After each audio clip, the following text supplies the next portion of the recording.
In the desolate world of Tianhuang, where everyone cultivates, the strong reign supreme, and martial arts hold the highest respect, there are formidable martial artists who communicate with the power of the stars, wielding their strength to shake mountains and overturn seas, effortlessly causing upheaval with a mere gesture.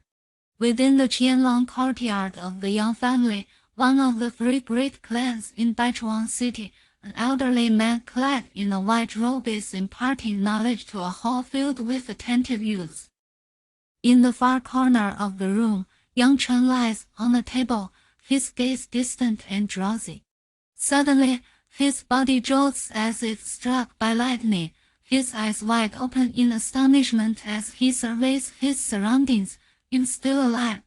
He recalls his preparations, the painstaking effort to concoct an unparalleled elixir and spiritual tools, intending to forcibly transcend the tribulation and reach the realm of the martial emperor. However, he underestimated the terror of the tribulation. He only withstood up to the seventh strike of the ninefold tribulation before his physical body disintegrated and his soul shattered. Regret fills me for having belittled martial arts, Yang Chen sighs, his eyes reflecting profound regret. Had he not been so infatuated with alchemy, dismissing martial arts, relying solely on elixirs to accumulate his cultivation, his physical form would not have been so feeble, and he would not have faced such a fate against the tribulation. Having my soul shattered, yet I still survive, what a stroke of fortune! Could it be because of that? As Yang Chen speaks, he suddenly recalls a faint glimmer of jade light he glimpsed just before his consciousness faded. It seemed to be a fragment of jade he fortuitously discovered in his youth, which had enabled him to rise to the pinnacle of the Tianhuang World. Yang Chen, you have committed a grave error. With no hope in martial arts, the family has gone to great lengths to secure an opportunity for you to study alchemy from the Elders' Council, yet you dare to daydream in class. Truly incorrigible. A thunderous reprimand booms, accompanied by a swish as a ruler transforms into a fleeting shadow, hurtling towards Yang Chen's head. Crack! Nonchalantly, Yang Chen extends a finger, effortlessly pinching the ruler, and looks up to see the elderly man in white robes, his icy gaze fixed upon him. Elder Yang Baichuang, I thought you were dead. Yang Chen exclaims, his face a mask of astonishment. Nonsense! Not only do you daydream in class, but you also dare to insult me. I thought you would focus on your studies in alchemy, believing your martial arts to be beyond hope, yet you remain a blockhead. Yang Baichuan's beard bristles with rage. As the sole instructor of alchemy in the Yang family and the foundation of their business, he is usually held in high esteem. How could he ever have been so disrespected by a disciple? Beyond hope in martial arts. My cultivation is lost. Yang Chen feels an ominous premonition, and as he senses within himself, he is taken aback. Why is it so empty inside? Not a trace of spiritual power. Even my meridians are completely blocked. Surviving the terrifying tribulation and losing his cultivation was within the realm of expectation. With his experience, recovery would not be an issue. However, with blocked meridians, he cannot absorb the spiritual energy of heaven and earth to refine spiritual power. The thought of recovering his cultivation becomes a farce. What nonsense! You attempted to peep at the 10 families' young lady bathing, and when Wang caught you, he intervened and used a spiritual tool to cripple your cultivation, causing your meridians to block, rendering you unable to practice. This matter is known throughout Baichuang City. Yang Baichuang scoffs. Elder, Wang Teng, the 10 families' young lady Yang Chen murmurs, his confusion deepening. How could these long-dead individuals seem so vividly alive? Enough. I do not wish to waste the time of others learning. Yang Chen, you shall stand and listen for the remainder of this class. Reflect on your actions. Yang Baichuang glances at Yang Chen, shaking his head with a flicker of disappointment in his eyes. Wait, Elder, is it not the year 81 of the Tianhuang calendar? Is the current emperor not a woman? Yang Chen senses something amiss and hastily inquires. Tianhuang calendar? What nonsense! It is now the year 3081 of the Tianhuang calendar. How could the current emperor possibly be a woman? Yang Baichuang exclaims in astonishment. Yang Chen no longer pays him heed. As memories from long ago gradually sharpen, gazing at the familiar surroundings, Yang Chen's eyes fill with shock. Yet, after the shock comes ecstatic joy. In his previous life, he was obsessed with alchemy, scoffing at martial arts, ultimately failing the tribulation and missing the chance to ascend to the celestial realm. In his past ignorance, he was ensnared by wanton and did not know how to defend himself, leading to his downfall and ridicule. The relationship between the Yang and Tan families had also reached a breaking point, while the Wang family seized the opportunity to suppress them, ultimately leading to the downfall of the Yang family. The regrets of his previous life are innumerable, yet now fate has granted Yang Chen a chance to start anew. With 3,000 years of knowledge and experience, Yang Chen can rectify all past mistakes, return to the pinnacle of martial arts, fulfill the dreams of his previous life, shatter the void, and ascend to the celestial realm. Though the blockage of his meridians presents a challenge, if his memories serve him correctly, it is far from insurmountable. Rather, it presents an opportunity. With this thought, a smile begins to curl at the corners of Yang Chen's mouth, revealing a radiant grin. Upon seeing this smile, Yang Baichuan's expression darkens, mistaking Yang Chen for deliberately provoking him, and he erupts in fury. Nonsense! With a flash of insight, Yang Chen seizes the moment and replies with a smile, Elder, I was merely contemplating an alchemical issue and was not daydreaming. Do you take me for a fool? You've only been studying the basics of alchemy for less than a month and have yet to even attempt refining. What nonsense are you spouting? Yang Baichuang retorts with a cold laugh. I was considering how to improve the gathering spirit liquid to elevate its potency to perfection. Yang Chen states confidently.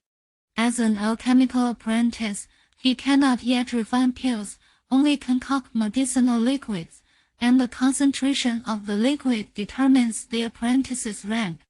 A junior apprentice achieves a potency of 30%, an intermediate can reach 60%, and a senior can attain 90%. However, a century later, someone will successfully improve the formula for the perfect gathering spirit liquid, which will become widely known, but at present, it is a rare commodity. In Yang Chen's view, presenting this formula would surely garner Yang Baichuan's respect and turn the situation around. Improve the gathering spirit liquid to perfection. The room falls silent before erupting into uproarious laughter.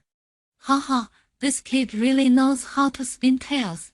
The gathering spirit liquid is a high-level medicinal liquid, only Elder Yang Baichuang can refine it. He isn't even an alchemical apprentice, so what is he pretending for? If the Elder couldn't improve the gathering spirit liquid, what makes him think he can? If he could improve it, I would have already become a formal alchemist. Yang Chen furrows his brow, suddenly recalling that it is 3,000 years ago, and he is merely a 16-year-old child, his cultivation lost and having barely studied alchemy for less than a month. It is no wonder no one believes him. Yang Chen, you may leave. Inform the family head that I can no longer teach a student like you. There is no need for you to return. Young Baichuan's face with an expression devoid of anger, merely flat. He has completely lost hope in Yang Chen, deeming him irredeemable, and decides to abandon him entirely, no longer wishing to engage. Chapter 2, Verily, the full potency. Oblivious to the derision of the assembly, Yang Chen stated with equanimity. The quintessential components of the spirit convergence elixir are the azure spirit bloom and the crimson lake herb. Merely incorporating moonbeam grass into the concoction shall yield its full medicinal efficacy. The azure spirit bloom is of the wood element, and the crimson lake herb of the water element. The refinement of the spirit convergence elixir hinges upon the mutual generation of water and wood. Could moonbeam grass, also of the water element, truly achieve such a feat? Someone inquired, taken aback. Preposterous! Another exclaimed. If the mere accumulation of medicinal ingredients could augment potency, the second elder would have long since discovered it. The crowd engaged in discourse, unanimously deeming Yang Chen's assertions as prevarications, which amplified their scornful jeers. Yang Baichuan scoffed. A neophyte devoid of scholarly aptitude. Every increment in medicinal potency embodies the sagacity and dedication of the alchemist. Could it be so facile? Such is the reality. Yang Chen responded with a shrug, stating, though the crimson lake herb thrives on riverbeds, it imbibes a modicum of terrestrial fire spiritual energy, thereby possessing both water and fire attributes. This terrestrial fire spiritual energy counteracts a substantial portion of the azure spirit bloom's wood spiritual energy, diminishing the elixir's effect. The introduction of moonbeam grass, purely of the water element, would neutralize this and maximize the stimulation of the azure spirit bloom's wood spiritual energy, thereby elevating the potency concentration. Ha! This lad spews further falsehoods. Does he presume to possess greater knowledge than the second elder? His fabrications are so elaborate, I am nearly convinced. The surrounding disciples of the Yang clan derided him with disdainful countenances. Abruptly, Yang Baichuan slammed his hand upon the table, bellowing, "Silence, all of you!" A potent aura emanated from his person, and a sharp, blade-like gust of wind swept through the chamber, inducing a sensation of asphyxiation among the assembly, quelling their tongues. Confronted with this immense pressure, Yang Chen remained composed, his countenance unchanged. Inwardly, he admired the spiritual force inherent in Yang Baichuan's aura, as expected of the Yang family's sole advanced alchemy apprentice. His spiritual power is not far from that of a rank 1 formal alchemist. Alchemists encompass both pill alchemists and tool alchemists, who respectively refine pills and spiritual tools. Yang Chen's former title, Peerless Refiner, stemmed from his mastery of both, having reached the realm of Grandmaster in both disciplines. However, it is exceedingly rare for one to become an alchemist, and thus, most choose to specialize in one area. Yang Baichuan had chosen pill alchemy. Upon witnessing this, a hint of astonishment flickered in Yang Baichuan's eyes. Yang Chen was clearly a cripple without cultivation, yet he showed no reaction to his pressure. Considering the formula he had mentioned earlier, which seemed to hold some merit, Yang Baichuan's expression became peculiar. Could Yang Chen be an alchemy prodigy? If so, even if he could not cultivate, he would have a bright future, potentially expanding the Yang family's business and strengthening the clan. However, when Yang Baichuan looked up, he saw Yang Chen's admiring gaze, as if an elder appreciating a disciple. Anger flared in his heart, and he snorted, "Yang Chen, do you dare to refine a spirit-gathering elixir for me on the spot?" With that, he retrieved a refining cauldron, pulled over the medicine cabinet from the corner of the room, and stared at Yang Chen with a stern expression. "Oh no, the second elder is enraged. Serves him right. Who told him to show off? The second elder has been researching the spirit-gathering elixir formula, hoping to improve it, but he has failed repeatedly, making him quite irritable. For him to provoke the second elder like this is simply courting death. To embark on the alchemic path, one typically requires either spiritual energy or an exceptional innate aptitude for mental acuity. Bereft of both, the question arises as to how he intends to proceed. Concoct a spirit-gathering elixir? Yang Chen responded with a wry smile. In days past, the creation of such an elixir, or even spiritual pills of the 6th or 7th order, would have been a trivial matter. However, given the current state of his physical form, attempting such a feat would be exceedingly challenging. Observing this, young Baichuan naturally presumed that Yang Chen was apprehensive, a flicker of disappointment crossing his eyes. Indeed, he mused. It seems the boy's words were mere fabrications, an attempt to evade responsibility. Very well, Yang Chen, young Baichuan relented, shaking his head. Given your current lack of spiritual energy, alchemic creation is an impossibility. However, your previous statements indicate a genuine dedication to the study of alchemy, a quality you must maintain. I shall pardon your transgressions for today. Yet, at that moment, Yang Chen approached the alchemic cauldron. Second elder, did you not task me with creating a spirit-gathering elixir? Yang Chen inquired, opening the medicine cabinet and procuring ingredients as he spoke. Lacking spiritual energy, the task is undoubtedly arduous, but not insurmountable with sufficient mental fortitude. Young Baichuan was taken aback. While the statement held truth, had Yang Chen possessed such exceptional mental talent, the clan would have undoubtedly recognized it long ago, before he could fully comprehend the situation. Yang Chen's actions astonished him. He observed that Yang Chen dispensed with the use of scales, casually tossing handfuls of ingredients into the cauldron. Either he was merely posturing, haphazardly selecting ingredients, or he possessed the ability to precisely measure the ingredients without the aid of scales. Young Baichuan, with decades of alchemic experience, could not confidently claim such a skill.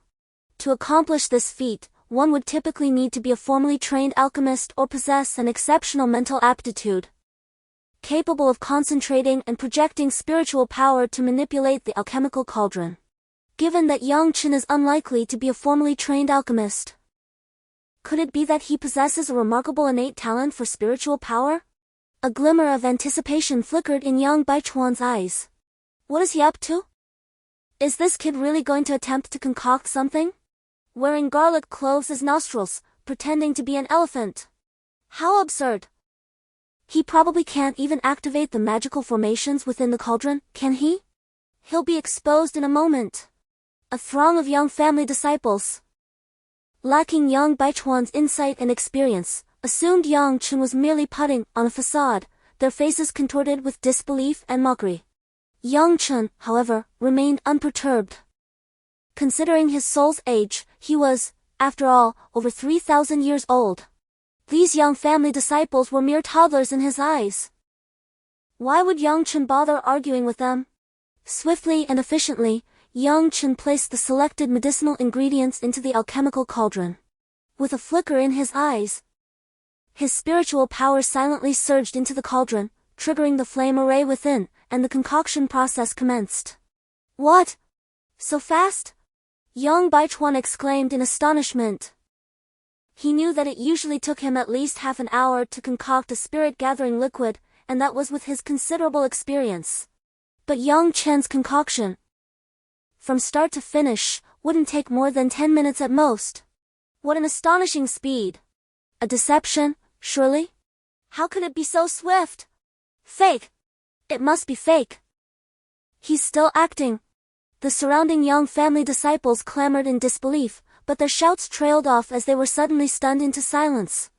As young Baichuan unsealed the alchemic cauldron, a pool of lustrous liquid, reminiscent of jade, limpid and pure, was revealed, instantly suffusing the air with an intensely rich medicinal fragrance. A mere inhalation invigorated their spiritual energies. Such an opulent aroma! Young Baichuan's countenance shifted slightly as he sampled a droplet, allowing its efficacy to permeate his senses. Moments later, an expression of astonishment spread across his face. Verily, the potency is tenfold. Chapter 3, Feigning Authority. Yang Chen, would you be willing to entrust the spirit-gathering elixir formula to the family? I pledge to advocate for you before the Council of Elders, ensuring you receive ample rewards. Furthermore, you shall have unfettered access to the family's medicinal resources.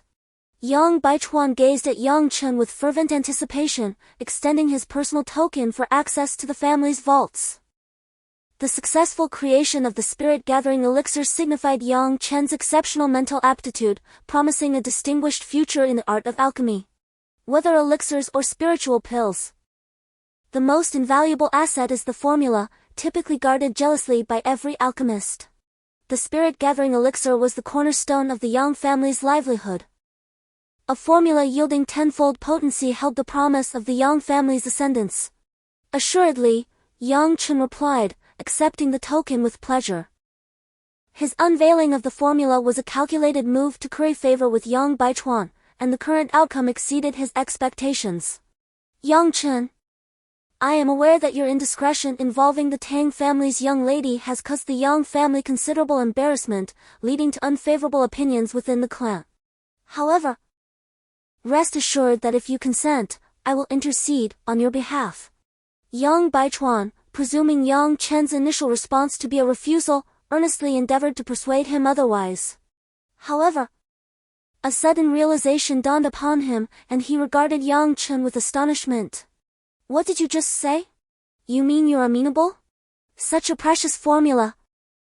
And you're just handing it over?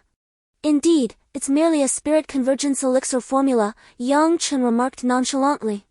My esteemed master has imparted numerous formulas to me, and this is merely one of the most inferior among them. You have a master? Yang Baichuan inquired, taken aback. Assuredly. Otherwise, how would I possess such proficiency in concocting the spirit convergence elixir? Second elder, you haven't had the opportunity to instruct us in the art of elixir concoction.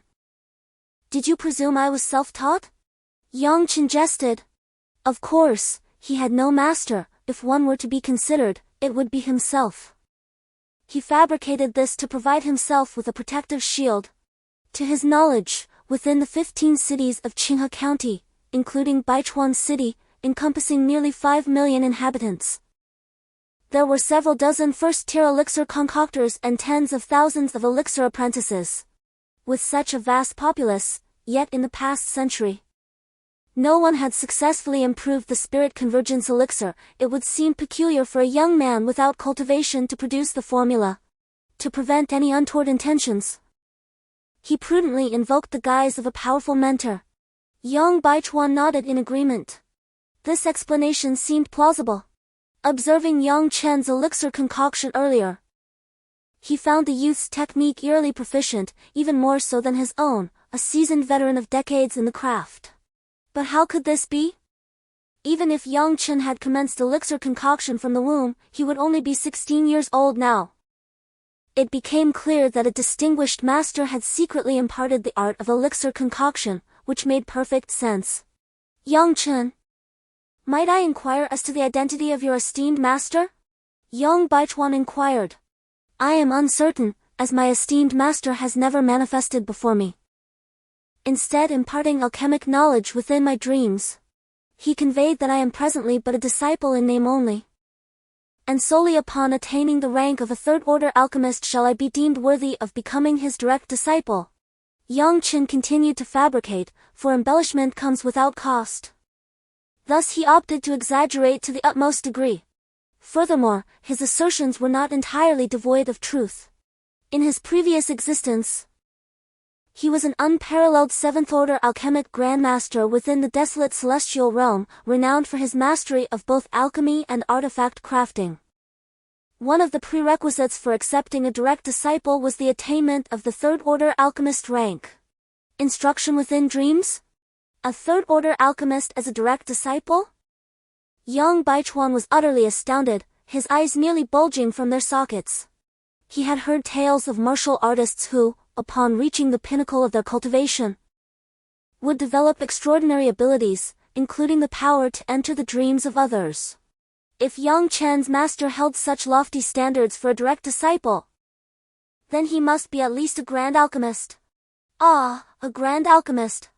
Throughout the entire heavenly martial kingdom, there was but a single fourth-order grand alchemist, who was also the sworn brother of the current heavenly martial emperor, the present national preceptor, and a supreme expert second only to the heavenly martial emperor. Yang Chen, will your master not be displeased with you for bestowing the formula upon the clan? Following his astonishment, young Baichuan's countenance abruptly shifted as he voiced his concerns. He had heard that eminent individuals often possessed peculiar customs and temperaments. Would Yang Chen's actions provoke his master's ire? It would be troublesome indeed to offend such a distinguished figure. Fear not. Mere medicinal liquid formulas are of little consequence. My master has imparted to me numerous formulas for first to third order elixirs, which he deems unworthy of his attention. I am at liberty to dispose of them as I see fit. Yang Chen waved his hand dismissively, unconcerned. He is paving the way for the future, ensuring that no one will doubt him when he presents more formulas later. What? There are also many first to third order elixir formulas? Young Baichuan's facial muscles almost stiffened, his face dull, and he no longer knew what to say.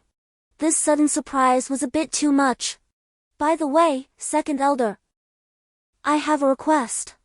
I wonder if it's convenient. Yang Chen suddenly said. What is it? Speak. My master is somewhat dissatisfied with my recent alchemy progress and wants me to accelerate my improvement. I was wondering if I could temporarily cultivate at home and not come to the Tianhuang Academy? Yang Chen said. It was a joke that he, a dignified 7th order alchemist, was learning basic alchemy knowledge with a large group of teenagers. If Yang Chen remembered correctly, the Wang family would launch an attack on the Yang family in 3 months.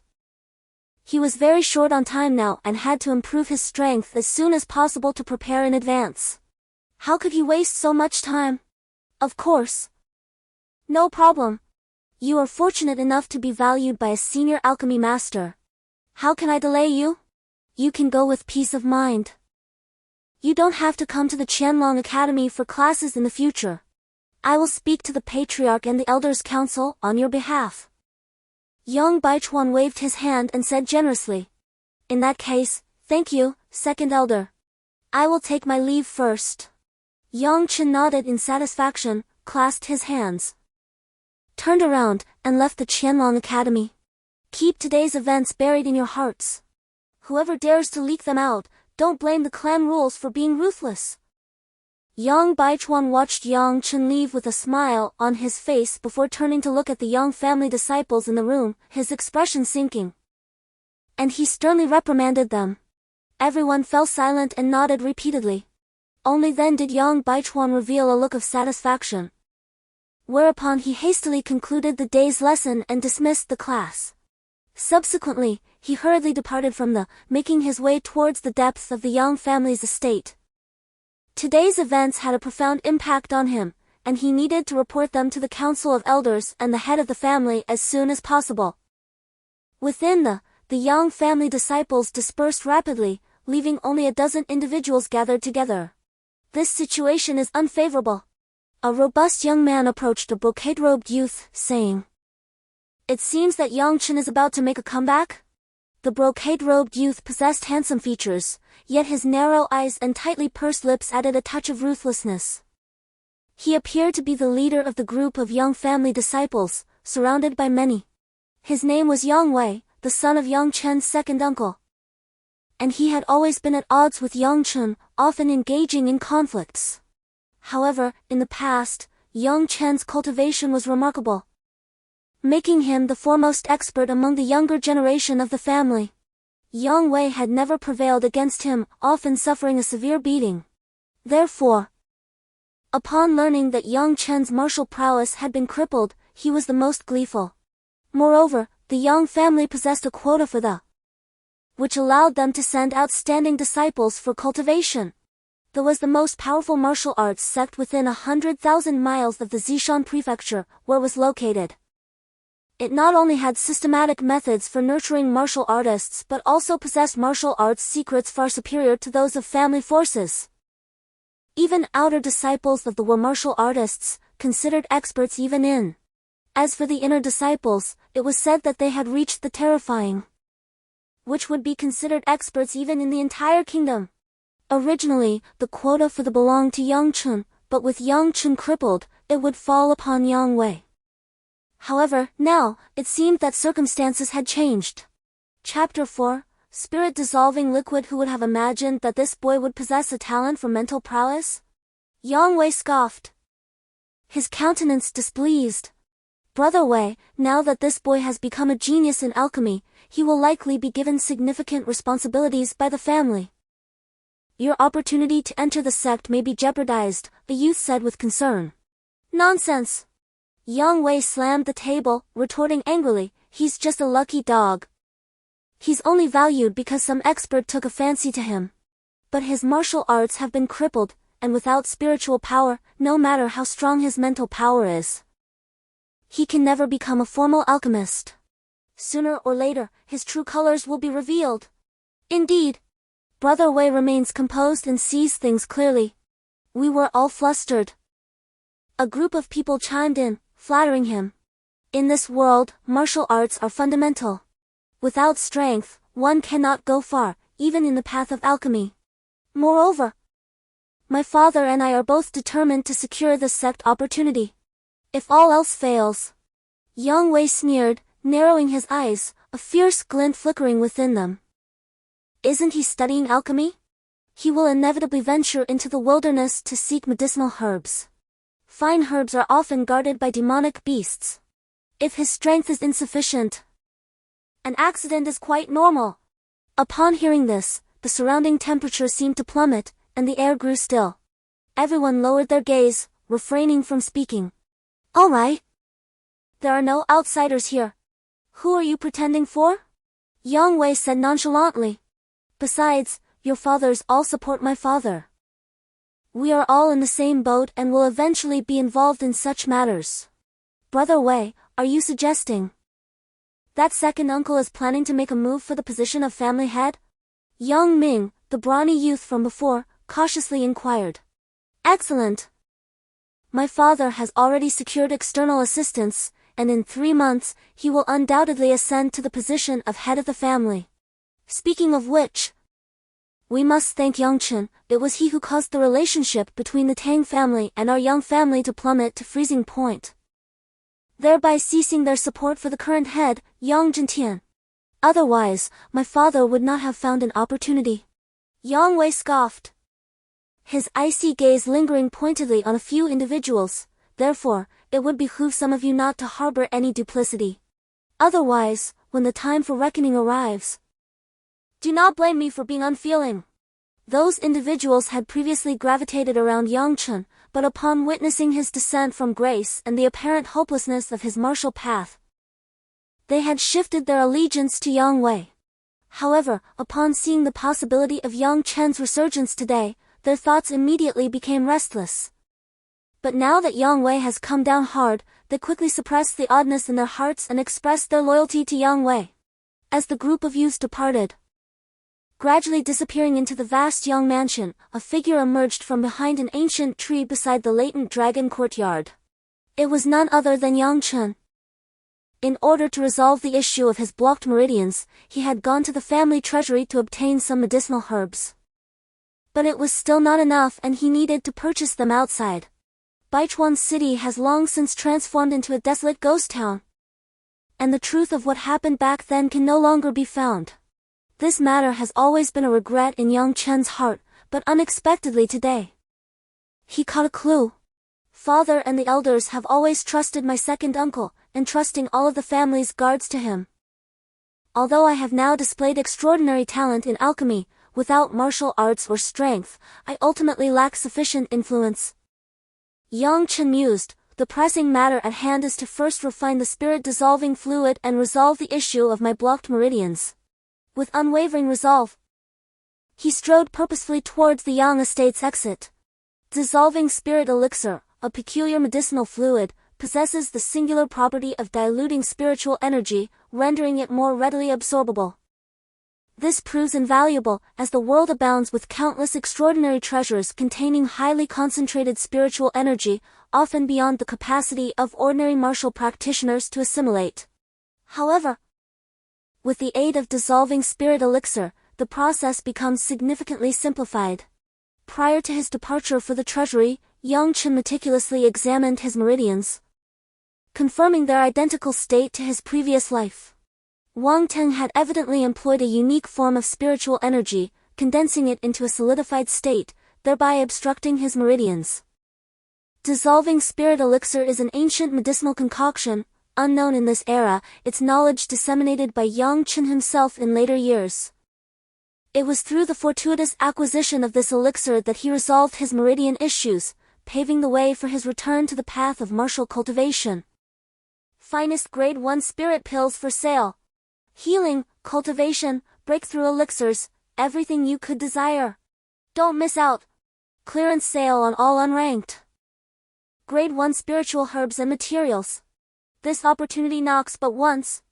Tianhuang Workshop offers exquisite grade 1 spiritual artifacts of all attributes, with custom orders available. Come take a look. As Yang Chen arrived at the bustling martial arts district of Baichuan City, a cacophony of sounds washed over him. The street was lined with various refining material shops, spirit pill stores, and spiritual artifact vendors. Furthermore, a sprawling district stretching several miles was filled with stalls, where martial practitioners hawked an assortment of goods. Yang Chen inhaled deeply, a hint of nostalgia in his eyes. He had not witnessed such a vibrant scene in ages, it existed only in the depths of his memory. However, Yang Chen, as a venerable alchemy grandmaster and a titled martial emperor, possessed an exceptionally resilient spirit. He swiftly composed himself and proceeded forward. Most of the ingredients required for the spirit-dissolving elixir are quite commonplace, with the exception of the crucial spirit-dissolving crystal. This rare mineral is only found deep underground, in areas where subterranean magma flows, and even then, its formation is only a matter of chance. Prior to Yang Chen's dissemination of knowledge about the spirit-dissolving elixir, almost no one recognized the wondrous properties of the spirit-dissolving crystal. Due to its vibrant and multicolored appearance, it was merely known as rainbow crystal. If it appeared at all, it was only purchased by wealthy scions to curry favor with their female companions. It was precisely this capital that provided the Wang family with immense support, enabling them to expand their business significantly. Furthermore, with Wang Shao, a Tier 1 advanced alchemist, holding court, they suppressed the Yang family's business to the point of near extinction. Now that Yang Chen was aware of this, he was determined to put an end to it. Moreover, if he wished to embark on the path of martial arts once more, he would inevitably require the spirit-dissolving crystal. Young Master Chen? Is that Young Master Chen? I wonder what brings the young master to Martial Street? Yang Chen had only taken a few steps when he was suddenly hailed. Chapter 5, Re-encounter with Wang Ting. Yang Chen turned to see a middle-aged man clad in a cyan cloth robe, his face resolute. He was accompanied by 4 or 5 armored guards, whose armor bore the insignia of the Yang family. You are? Yang Chen inquired, slightly taken aback. Young Master Chen. My name is Yang Hu. I am the manager of the apothecary shop, personally appointed by the patriarch to oversee the family's elixir business. The middle-aged man, noticing the perplexed gaze of Yang Chen, chuckled amiably. Indeed, I paid a visit during young Master Chen's birthday last year. Yang Chen then realized there was a Yang's pharmacy nearby. He nodded slightly and said with a smile, so it's Uncle Hu. He recalled that Yang Hu was a confidant of his father, who had fought valiantly during the Wang family's invasion, when Wang's experts ambushed him, seeking to end his life. It was Yang Hu who had risked his own life to save him. He was a clan member completely loyal to the Yang family and Yang Zhentian, worthy of respect and trust. Within the Yang family, there were several factions. Yang Chen had discovered that his second uncle's faction was treacherous. Had he not known that Yang Hu was loyal to his father, he would not have bothered with him. Uncle Hu, I'm here to purchase some items, Yang Chen said with a smile. And I also wanted to inquire about someone. He described the appearance of the martial artist who sold the colored crystals in his previous life. Yang Chen then took his leave. Farewell, young Master Chen. If you need any assistance, feel free to seek me out, Yang Hu. I know everyone on this street, and they usually give me some consideration for minor matters. Yang Hu said heartily.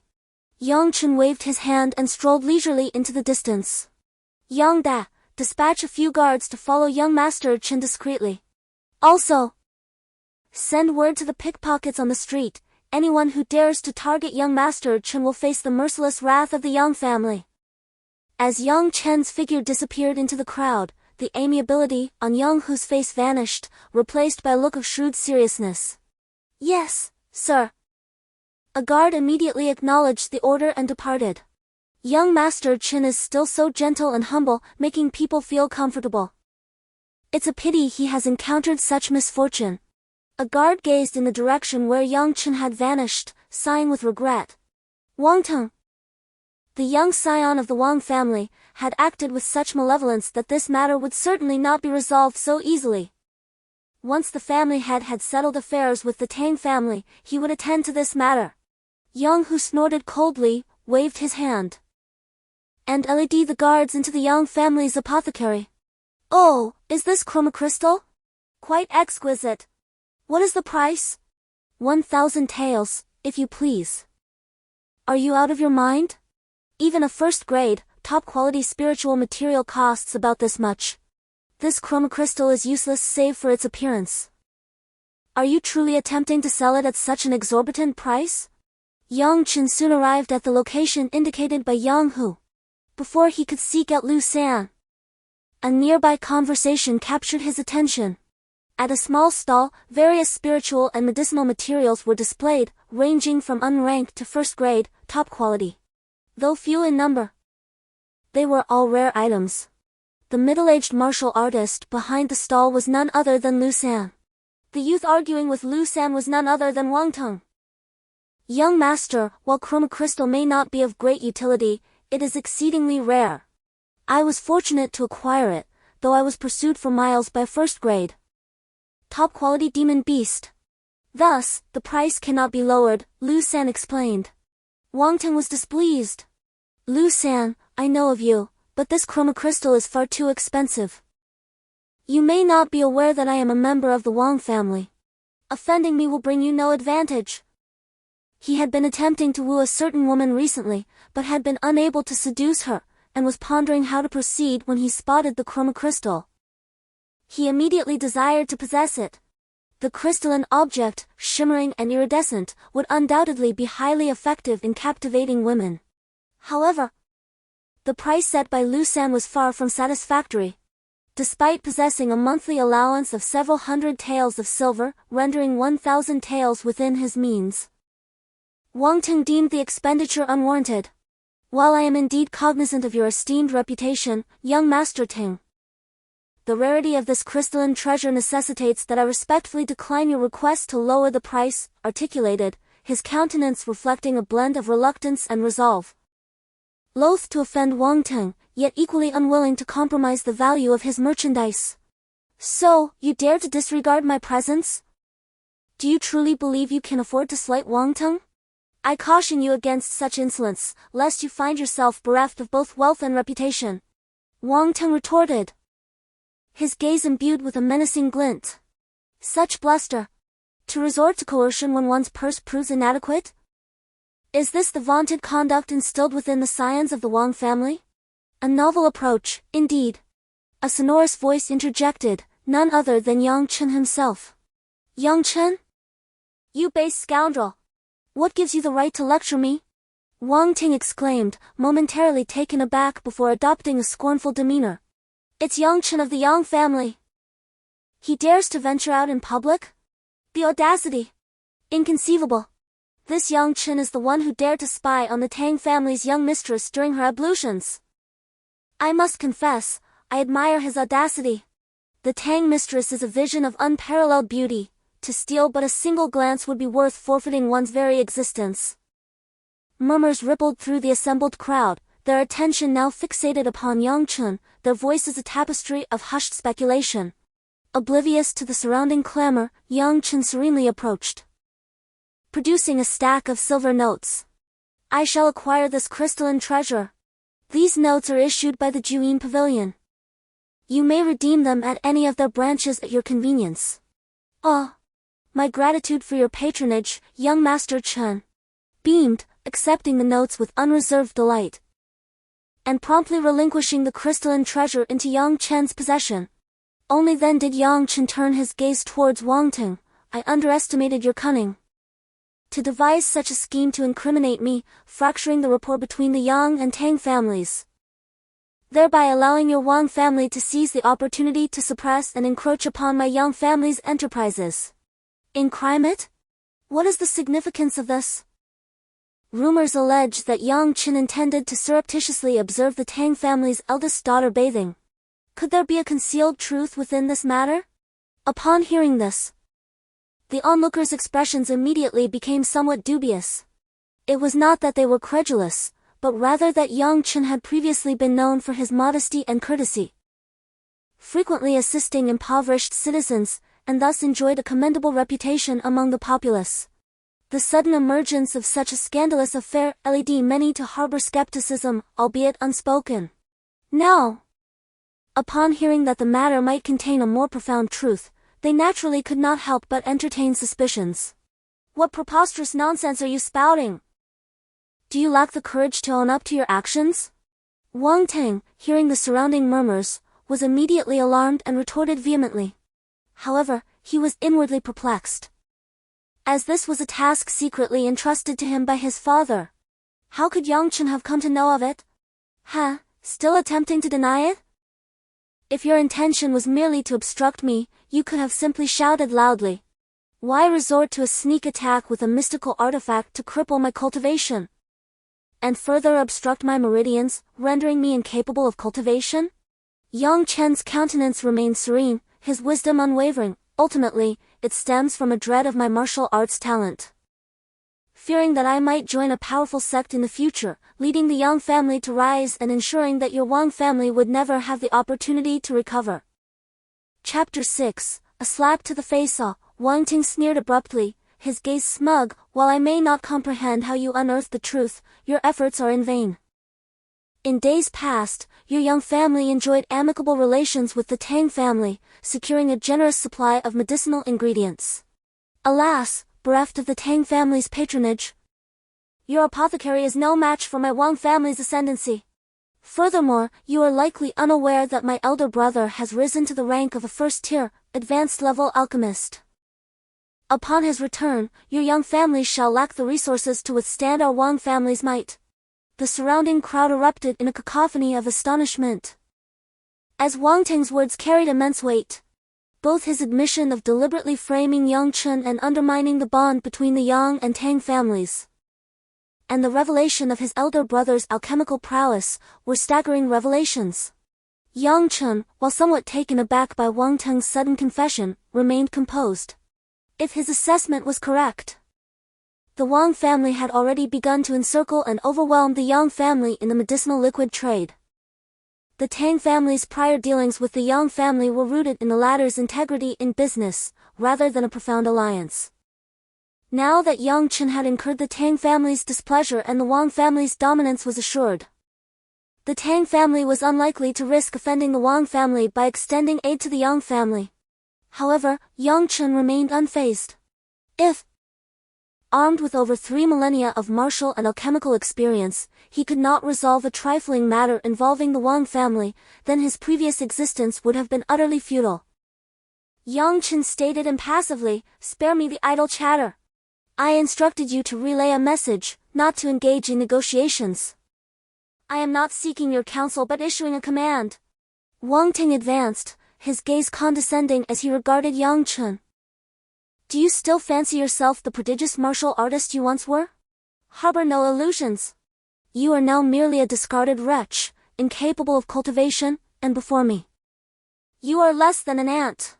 Wang Ting's martial prowess rivals that of Yang Chen. His spiritual energy is profoundly deep, and his strength is formidable. Though he has clashed with Yang Chen on numerous occasions in the past, he has consistently been outmatched.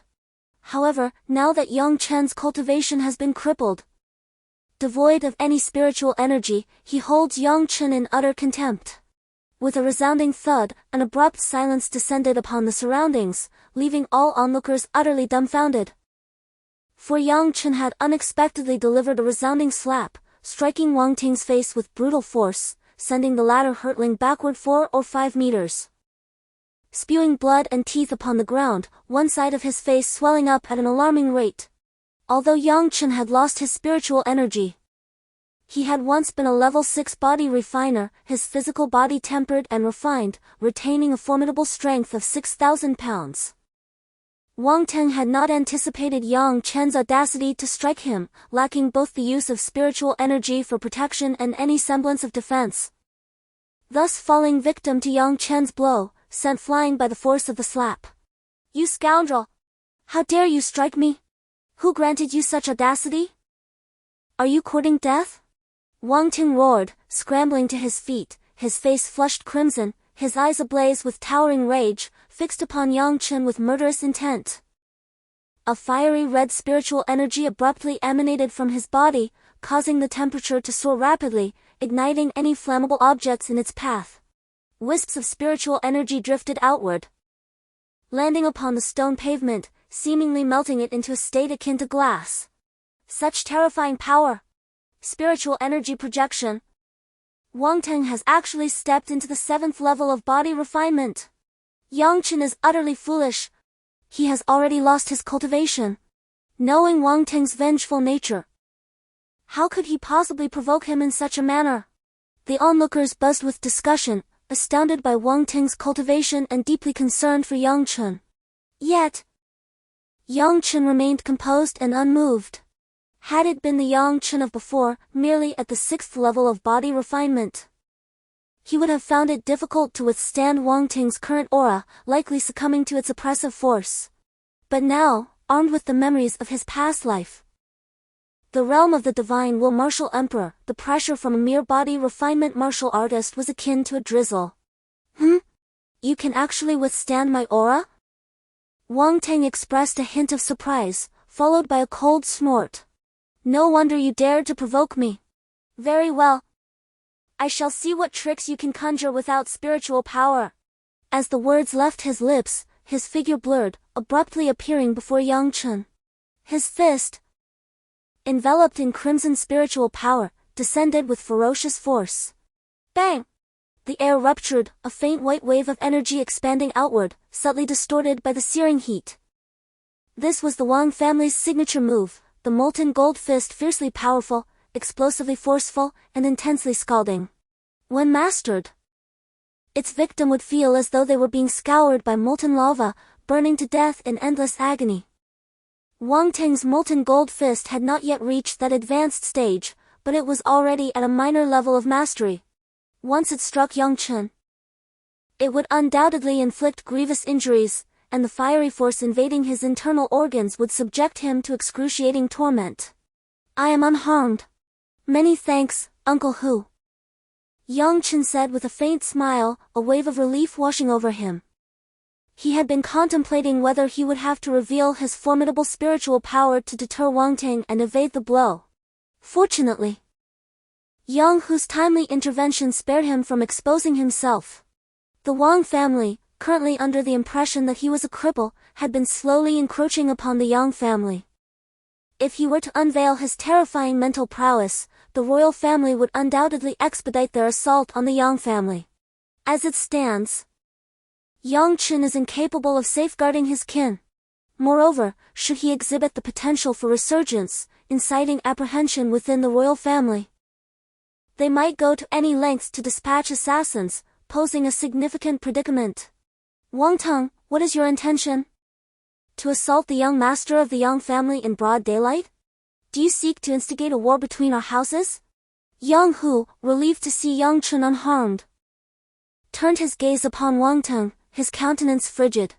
Yang Chen, you possess the audacity to ambush me, yet lack the courage to confront me directly? Wang Teng, ignoring Yang Hu, fixed his gaze upon Yang Chen, his tone icy.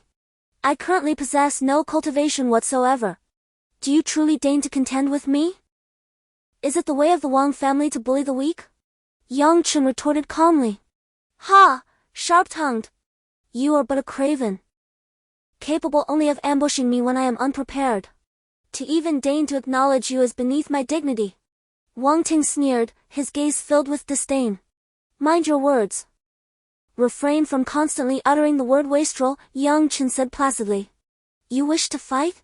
Very well, I shall engage you in 3 days' time. We shall see then who is the true incompetent. What? Yang Chen has challenged Wang Teng? How rash! Even if he still possessed his cultivation, he would only be at the 6th level of body refinement, far from a match for Wang Teng, who is now at the 7th level. Let alone in his current state of having no cultivation at all. The onlookers were astonished, murmuring amongst themselves, shaking their heads, and deeming Yang Chen's actions far too impetuous. Young Master Chen, please reconsider. A gentleman bides his time for a decade to exact revenge. Patience brings tranquility. Yang, who was likewise taken aback, swiftly offering his counsel. Thank you for your concern, Uncle Hu, but I am not a gentleman, Yang Chen said with a faint smile. A petty person avenges not overnight. He is not truly a petty person, but avenging within 3 days is the utmost limit of his tolerance. Chapter 7, Breakthrough. Do you wish to engage in a duel? Ha ha ha! Yang Chen, it appears you are not only rendered useless but have also lost your wits, Wang Ting mocked, his face full of derision. Your cultivation has been completely obliterated, crushing you would be as effortless as squashing an ant. Even if your abilities were intact, you would still stand no chance against me. What happened to your earlier bravado? Have you suddenly turned timid? Yang Chen curled his lips in disdain. What a joke! Would I fear you? Since you have chosen your own demise, I shall reluctantly oblige you. Wang Ting let out a cold laugh, his gaze frosty. However, since this is a contest, it would be rather dull without a wager. What stakes do you propose? Yang Chen replied coolly, if you lose, the Yang family's apothecary shall belong to the Wang family. And from henceforth, you shall not meddle in the business of medicinal liquids. Wang Ting sneered. The Wang family has already begun to suppress the Yang family's business. If my scheme to ensnare Yang Chen is revealed too soon, it could jeopardize our plans. Yet, if I can seize the Yang family's apothecary directly, my clan will not only absolve me but will reward me handsomely. Young Master Chen, do not act impulsively, Yang Hu cautioned, his expression darkening as he spoke in hushed tones. Yang Chen remained unfazed. Humph! Do as you will, after all, you, an insignificant insect, could never hope to defeat me. With a disdainful laugh, Wang Ting turned and strode away. Oh dear! Young Master Chen, how could you agree to this little ruffian? Yang Hu was in a state of great anxiety. Having recently lost the medicinal supply from the Tang family, the Yang family's elixir business had suffered immensely, falling under the oppressive weight of the Wang family. Should they lose this battle, the Yang family would irrevocably forfeit a stable source of wealth, significantly hindering the family's development. Yang Chen, having already been deemed unpromising by the Yang family due to past incidents, now faced a dire future after committing such a grave mistake. Uncle Hu, there is no need for concern, I shall not falter, Yang Chen said with a smile, his eyes gleaming with remarkable confidence before he turned to leave. Alas! The young Master Chen, with his youthful exuberance, was still far too impulsive. Yang Hu sighed, a look of helplessness etched upon his face. Although Yang Yi appeared confident, it was implausible to devise a strategy in just 3 days that could allow an untrained individual to defeat a warrior at the 7th level of body refinement. In other words, the loss of the Yang family's medicinal shop seemed nearly inevitable. Fortunately, each disciple who had studied alchemy under Yang Baichuan was equipped with a basic alchemical furnace, alleviating Yang Chen of the need to search for one. He swiftly cast the prepared herbs into the furnace, his gaze sharpening as his mental energy surged forth, instantly activating the internal array within the furnace. With a whoosh, a vibrant crimson flame erupted within the furnace, fiercely engulfing and rapidly refining all the herbs, distilling their essence. As the elixir entered his body, it transformed into a refreshing medicinal force, akin to a gentle spring rain, instantly permeating every part of Yang Yi's being. The medicinal energy coursed through his flesh, tendons, and organs, cleansing them like a gentle stream. Meanwhile, within his previously blocked meridians, a miraculous transformation began to unfold. The highly concentrated solidified spiritual energy, akin to melting ice and snow, continuously dissipated, transforming into an overwhelming surge of essence that surged around Yang Chen. It even forcefully opened many previously blocked meridians. What a fortuitous opportunity! Yang Chen silently exclaimed within his heart, as a profound mental technique suddenly materialized in his mind, the celestial fire creation technique. This was the esoteric method he had obtained from a mysterious jade tablet, the core practice of his past life's cultivation in alchemy, and the very foundation upon which he had become the sole alchemist in 5 millennia. This technique allowed him to manifest celestial flames of various hues: red, orange, yellow, green, blue, indigo, violet, silver, and gold, each intertwined with the cycle of life and death, embodying the mysteries of creation, and possessing extraordinarily profound implications in the realm of alchemy. It was through the flames cultivated by this technique that he achieved unparalleled success in both elixirs and artifacts, accomplishments never seen before. However, the celestial fire creation technique was not merely an alchemical method, it also served as a martial arts technique. Yet, the former Yang Chen had never valued martial arts. Hence he had never earnestly practiced the skill, only utilizing its colorful flames for crafting. What is the true nature of this jade tablet? Yang Chen had no time to ponder further, as the solidified spiritual energy within his meridians was nearly entirely dissolved. The terrifying essence unleashing surging waves that violently assaulted his meridians, bringing waves of excruciating pain. If he did not take action soon, he would undoubtedly face the calamity of bodily explosion. With this thought, Yang Chen ceased his hesitation, his mind sharpened, and he abruptly activated the first level of the celestial fire creation technique, Crimson Transformation. Boom! As the technique commenced, a mysterious fluctuation erupted violently within his dantian. It felt as though a vast chaotic vortex had emerged, ravenously devouring the spiritual energy within his body. Pop! Unbeknownst to him, a flicker of crimson flame suddenly ignited, subsequently quivering wildly as if it were converting spiritual energy into sustenance, burning fiercely and flourishing. Simultaneously, within Yang Chen's meridians, strands of red spiritual power rapidly coalesced, racing forth to devour the spiritual energy, thereby augmenting itself. Outside, a terrifying wave of heat emanated from Yang Chen, causing the entire room to feel as though it had succumbed to a sweltering summer, the air so arid it seemed on the verge of combustion. It was unclear how much time had elapsed when Yang Chen suddenly exhaled a deep breath of turbid air. In an instant, the oppressive heat within the room vanished as if it had never existed. To his astonishment, this surge of spiritual energy not only restored all his cultivation but also shattered barriers, allowing him to successfully ascend to the 7th level of body refinement, granting him the ability to project his spiritual power outward. With a countenance brimming with joy, Yang Chen rose, moving his limbs and feeling his entire physique had become robust and vigorous. Deep within his being, there seemed to lie a mysterious force that trembled slightly with his breath, capable of unleashing terrifying power with just a minor eruption.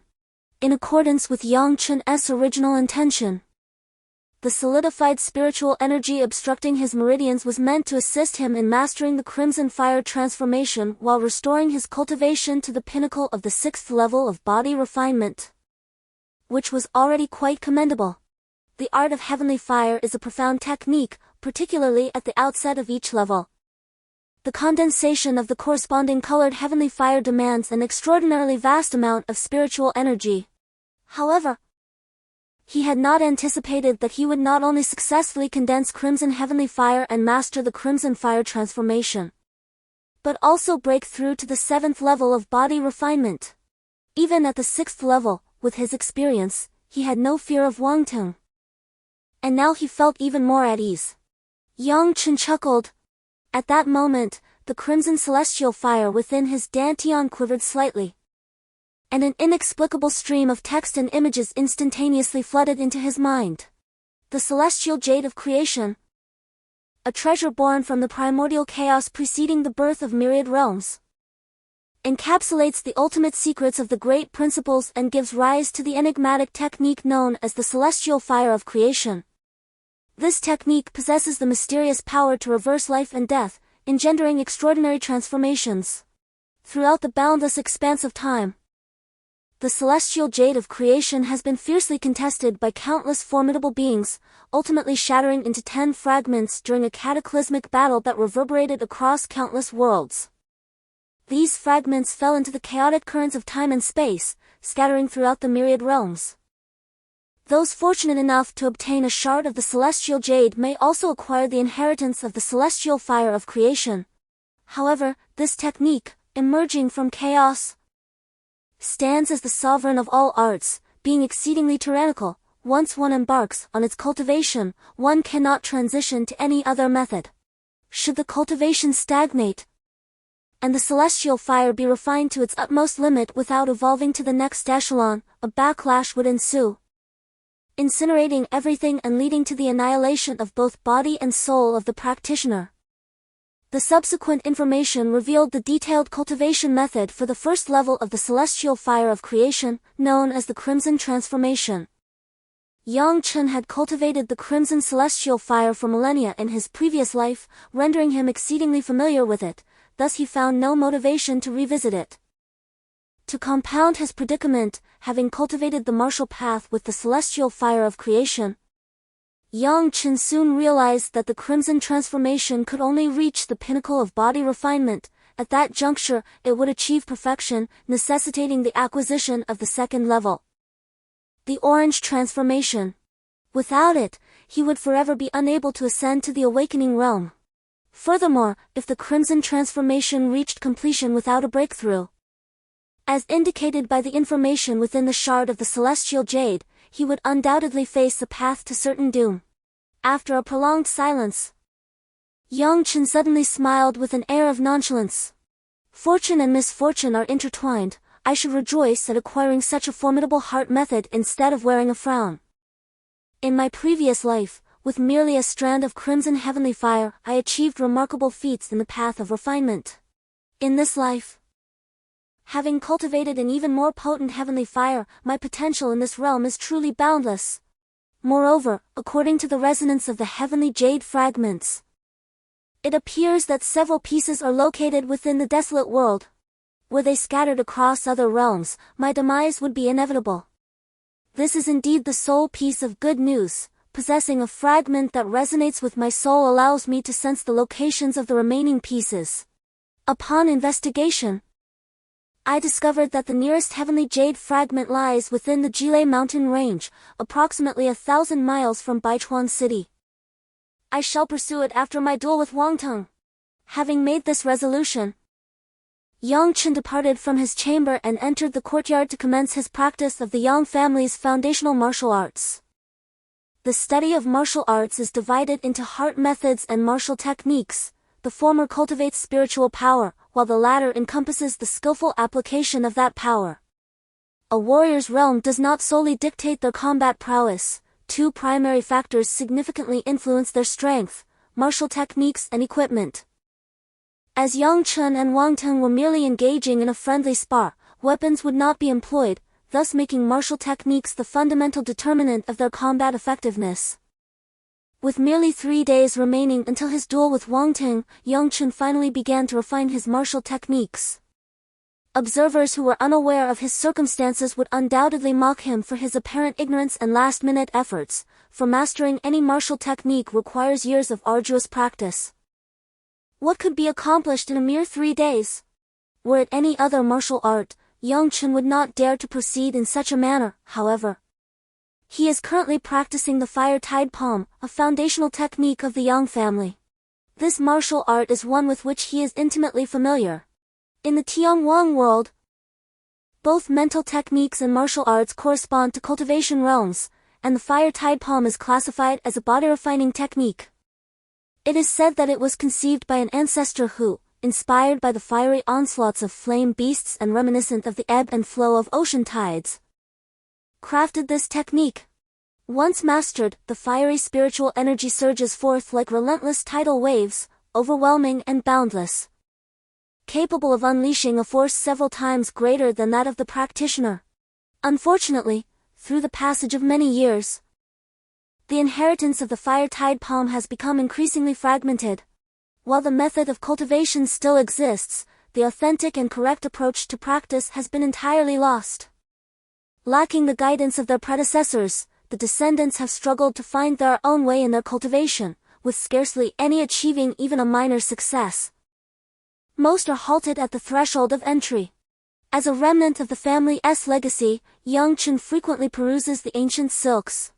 Thus, despite his elevated cultivation level at that time rendering him dismissive of the fire-tide palm as a mere body-refining technique, he inadvertently cultivated it to a consummate level.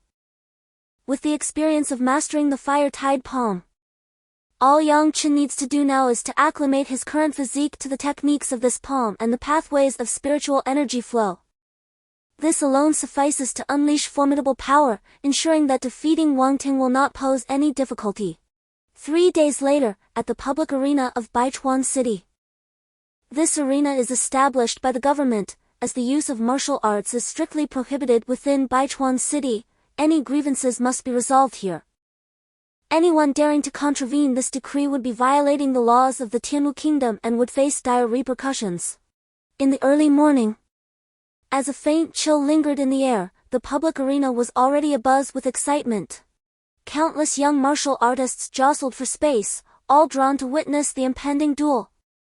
At the center of the stage stood Wang Ting, who had arrived well in advance. Today, he donned an ostentatious crimson outfit adorned with golden patterns, which, coupled with his handsome features and distinguished demeanor, completely masked the pallor of his face, a result of his hedonistic tendencies, evoking screams of admiration from numerous blossoming maidens. The throngs gathered to observe the contest were not solely motivated by the earlier promotion of the duel between the two challengers, rather, they were significantly influenced by Wang Ting's boastful proclamations and the surreptitious machinations of the Wang family. The Wang family was eager to amplify the spectacle. For the greater the uproar, the more detrimental the repercussions would be for the Yang family's reputation should Yang Chen be defeated. Conversely, Wang Ting's fervent self-promotion stemmed solely from his meager vanity. The rivalry between the Wang and Yang families was long-standing, and as the scions of their respective households, Wang Ting and Yang Chen were naturally at odds.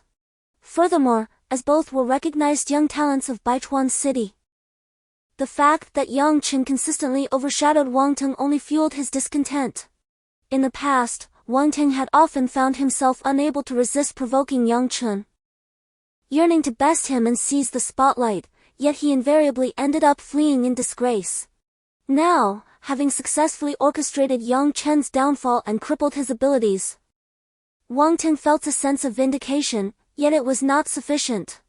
He yearned for a fair and public victory over Yang Chen, to triumph over him in front of all, thereby alleviating the resentment that had accumulated over the years from being overshadowed by his rival.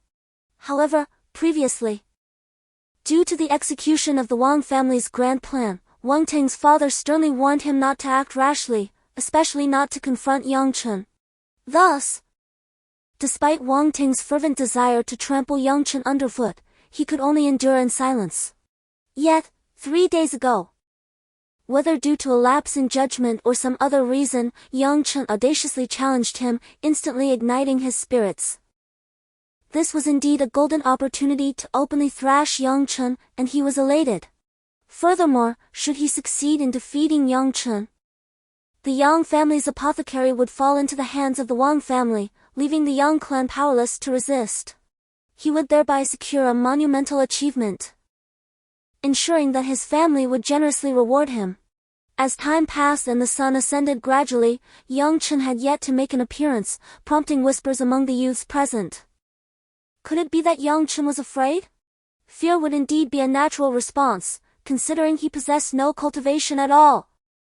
Stepping onto the stage to face Wang Ting would be akin to courting death.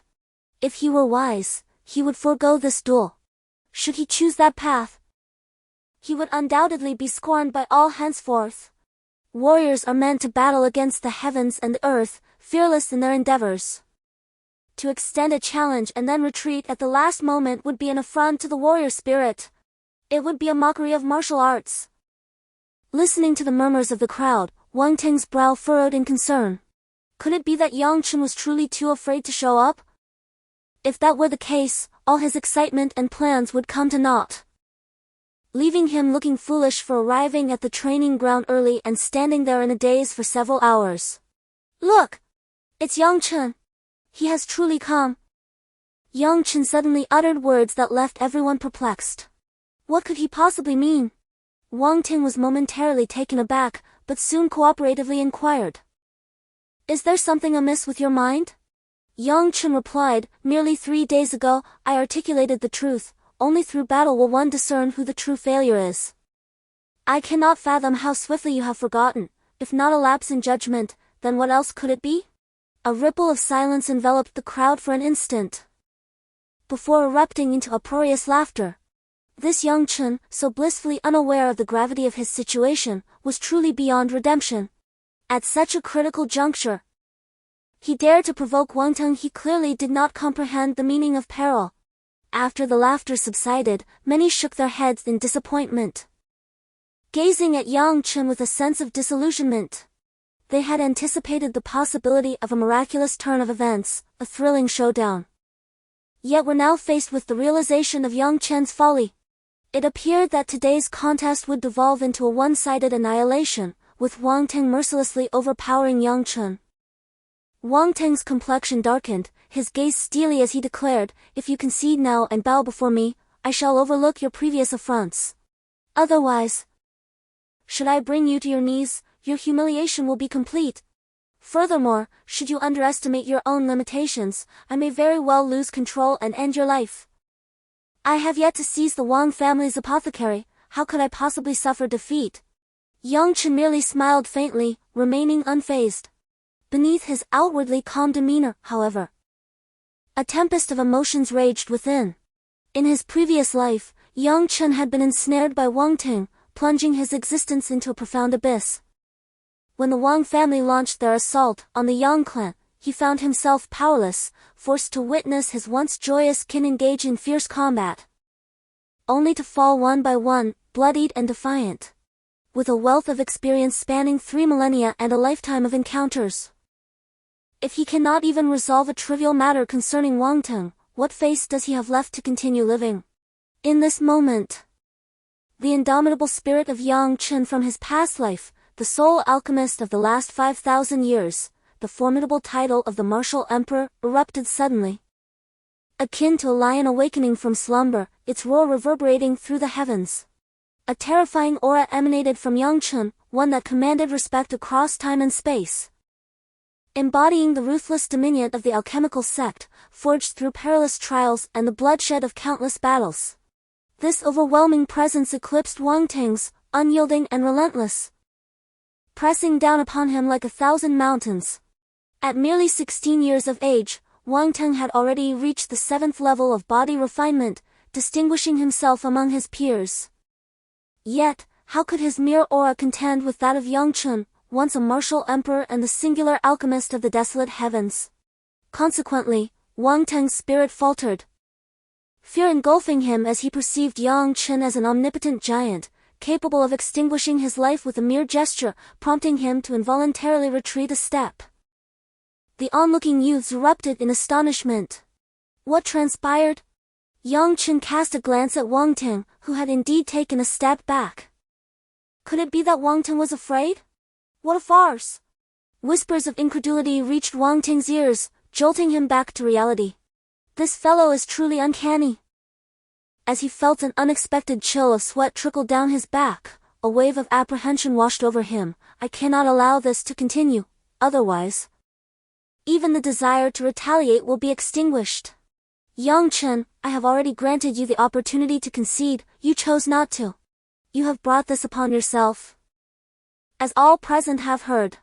So be it, Wang Ting roared, I shall grant your wish and send you on your final journey. A crimson aura, akin to blazing flames, erupted from his very being. With a single stride, he lunged forward, his extended arm cleaving through the air, causing a surge of turbulent energy. His hand clenched into a fist, which he then violently thrust towards Yang Chen's chest. The scarlet spiritual energy pulsated relentlessly, akin to a raging inferno. emanating a scorching heat that distorted the very air around them. Chapter 10, a single Tianhuang family secret, a body-tempering martial skill, goldsmithing fist. This is the killing move meltdown and bone erosion, only comprehended upon mastering the goldsmithing fist. Those struck by it would have their bodies invaded by fiery spiritual energy, enduring the torment of being consumed by flames day after day. If not treated promptly, they would gradually self-immolate amidst endless agony, reduced to charred remains. Throughout the entirety of Baichuan City, nay, the entire Qinghe County, those who could master body-tempering martial arts were at least 20 years of age. Wang Teng, barely 16, had actually cultivated to such a degree? The onlookers erupted in gasps of astonishment. Perish! As he was about to strike Yang Chen, a ghastly and gleeful smile spread across Wang Teng's face. He already envisioned himself pinning Yang Chen to the ground, mercilessly beating him, and watching him succumb to the torment of the fiery spiritual energy, fainting from humiliation. Yet, Yang Chen remained unfazed in the face of this terrifying palm. Had it been 3 days prior, he would have been gravely injured and defeated, utterly defenseless. But now, it was of no consequence. Not only had he recovered all his cultivation in those 3 days, but he had also advanced even further, mastering the scarlet fire transformation in one fell swoop. Moreover, in those 3 days, he had recultivated the fire-tide palm, reaching a level that ordinary people could scarcely imagine. Empowered by the crimson flames, Yang Chen himself was uncertain of the terrifying might that his fire-tide palm could unleash. As he faced the swiftly approaching Wang Teng, Yang Chen took a decisive step, waving his hand to unleash a powerful strike. The air parted like butter under a heated knife, reminiscent of a dam bursting, splitting in two. A blinding red spiritual energy enveloped his palm, sending forth dazzling sparks that distorted the air, producing a hissing sound that echoed around them. Observers with keen eyes noticed that, unbeknownst to him, multiple layers of crimson palm shadows had formed around Yang Chen's hand. With a thunderous roar, the collision of their fists generated a fearsome shockwave, causing torrents of awakened white energy to rapidly expand. In an instant, the arena was engulfed in swirling dust and debris, obscuring the figures of the two combatants. Yet, the violent airflow swiftly dispersed the haze, revealing the scene on the stage in its entirety. The crowd was filled with astonishment, their faces resembling that of a parched fish. Mouths agape, eyes wide open, nearly bulging from their sockets. Wasn't Yang Chen's cultivation supposed to be crippled? How could he possibly wield spiritual power and martial techniques? In a mere 3 days, had his strength truly been restored? Yet even if he had regained his prowess, he was only at the 6th level of body refinement. How could he unleash such terrifying power? He had severely injured Wang Teng, who was at the 7th level of body refinement, with a single strike. Moreover, Yang Chen appeared to be remarkably at ease, as though he had exerted only a modicum of effort. His pristine white robe bore not a single wrinkle or speck of dust.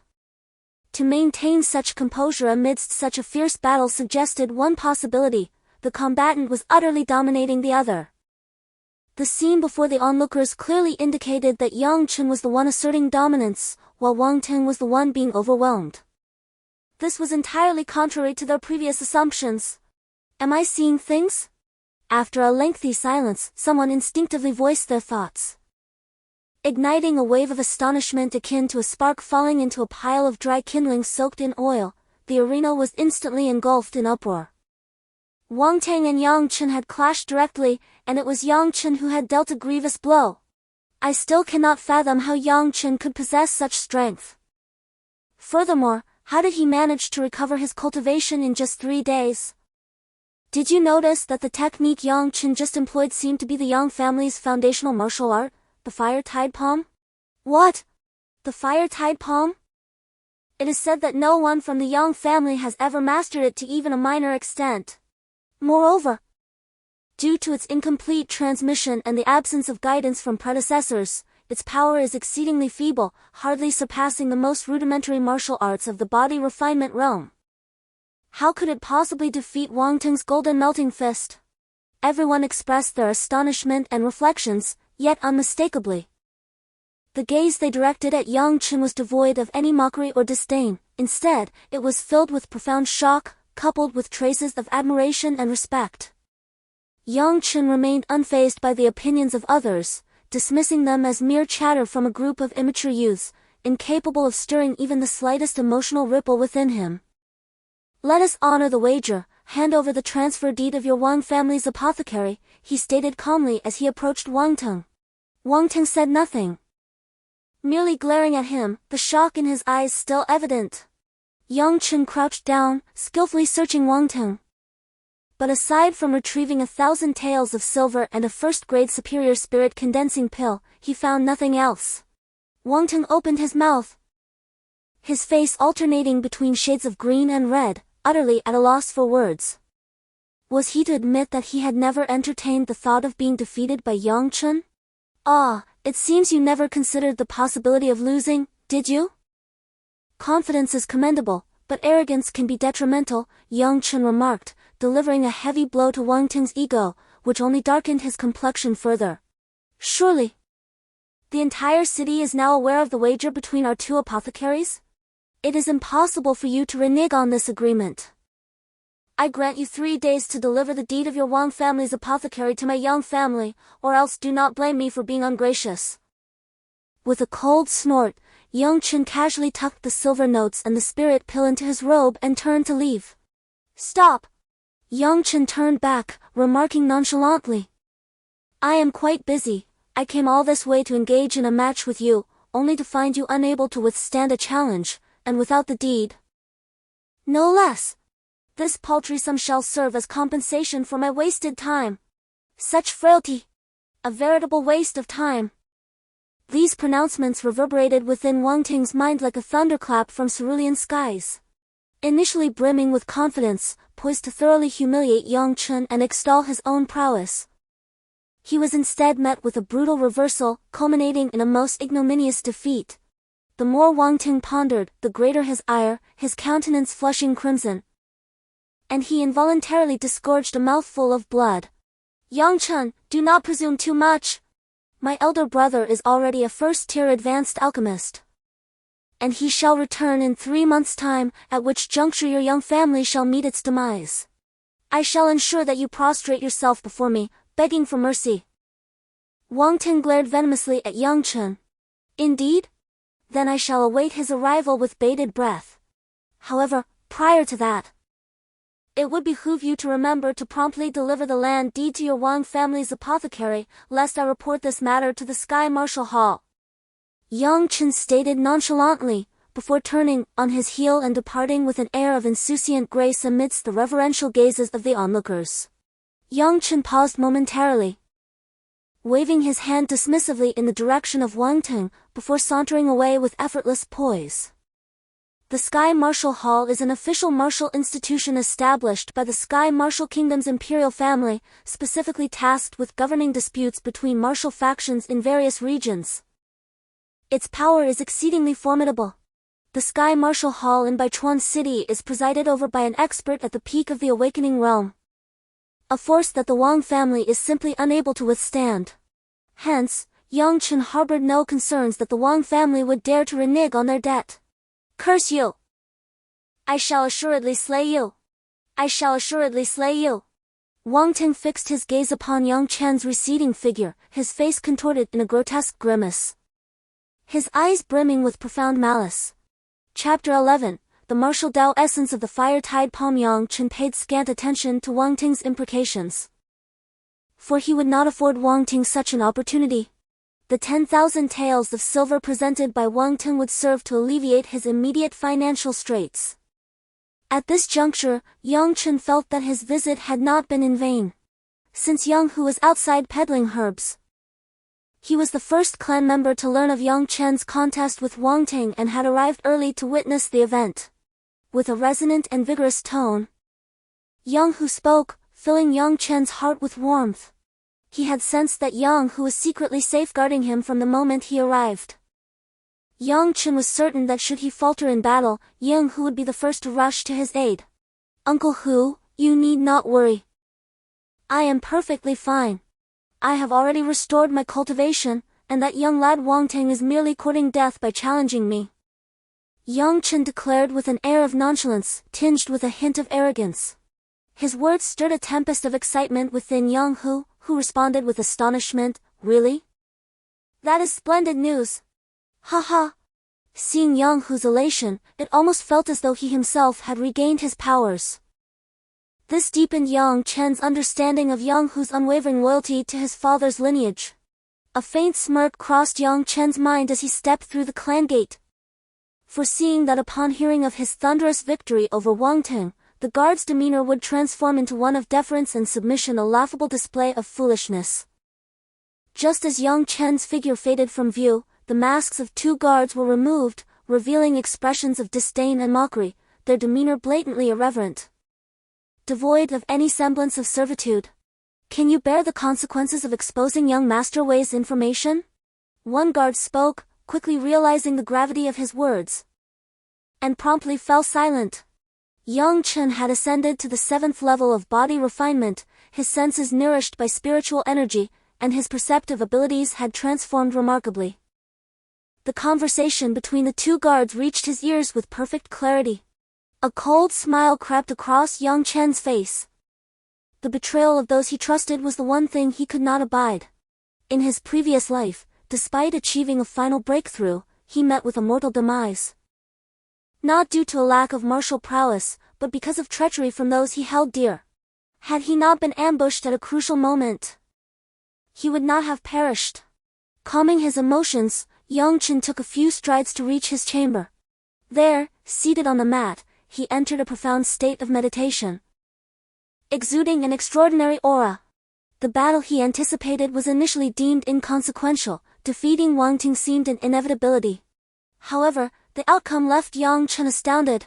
The fire-tide palm, which typically unleashed mere spiritual flames, had transformed today. He had unmistakably summoned the heavenly fire of the red fire transformation technique. Had he not tempered the intensity of the heavenly fire at a pivotal moment, Wang Ting would have likely been reduced to ash by the searing heat, meeting an instantaneous end. Seated upon the mat, Yang Chen extended his rough, hefty palms, and with a mere thought, a crimson tidal fire sword erupted forth. It danced before him, serpentine and enigmatic, scorching and sharp, causing the air to warp in its wake. With another flick of his mind, a spark of crimson fire shot forth, guided by Yang Chen's formidable spiritual energy, accurately striking the cauldron, merging seamlessly within. With a sizzling sound, flames rapidly carved a transparent cavity upon the cauldron, from which a brilliant light burst forth. Such terrifying power! The alchemical furnace is forged from the most fire-resistant inkstone, rendering it impervious to flames. Yang Chen was genuinely astonished that what he initially deemed a trivial technique, the fire-tide palm, wielded such formidable power when infused with the crimson celestial fire. He subtly grasped the profound essence within, and a faint glimmer of brilliance emerged in his deep-set eyes. As the fire-tide palm converted spiritual energy into blazing flames that surged forth, Yang Chen distinctly sensed an ambience akin to the tumultuous waves of the ocean. In the throes of this intensified perception, the flames transformed into a ferocious inferno capable of incinerating heaven and earth. This martial artistic conception was beyond the comprehension of Yang Chen, even with his extensive experiences from his past life. A profound curiosity overwhelmed him as he lingered in contemplation. However, he understood that the fire-tide palm was far from simple. Techniques possessing martial artistic conceptions were invariably classified as superior skills.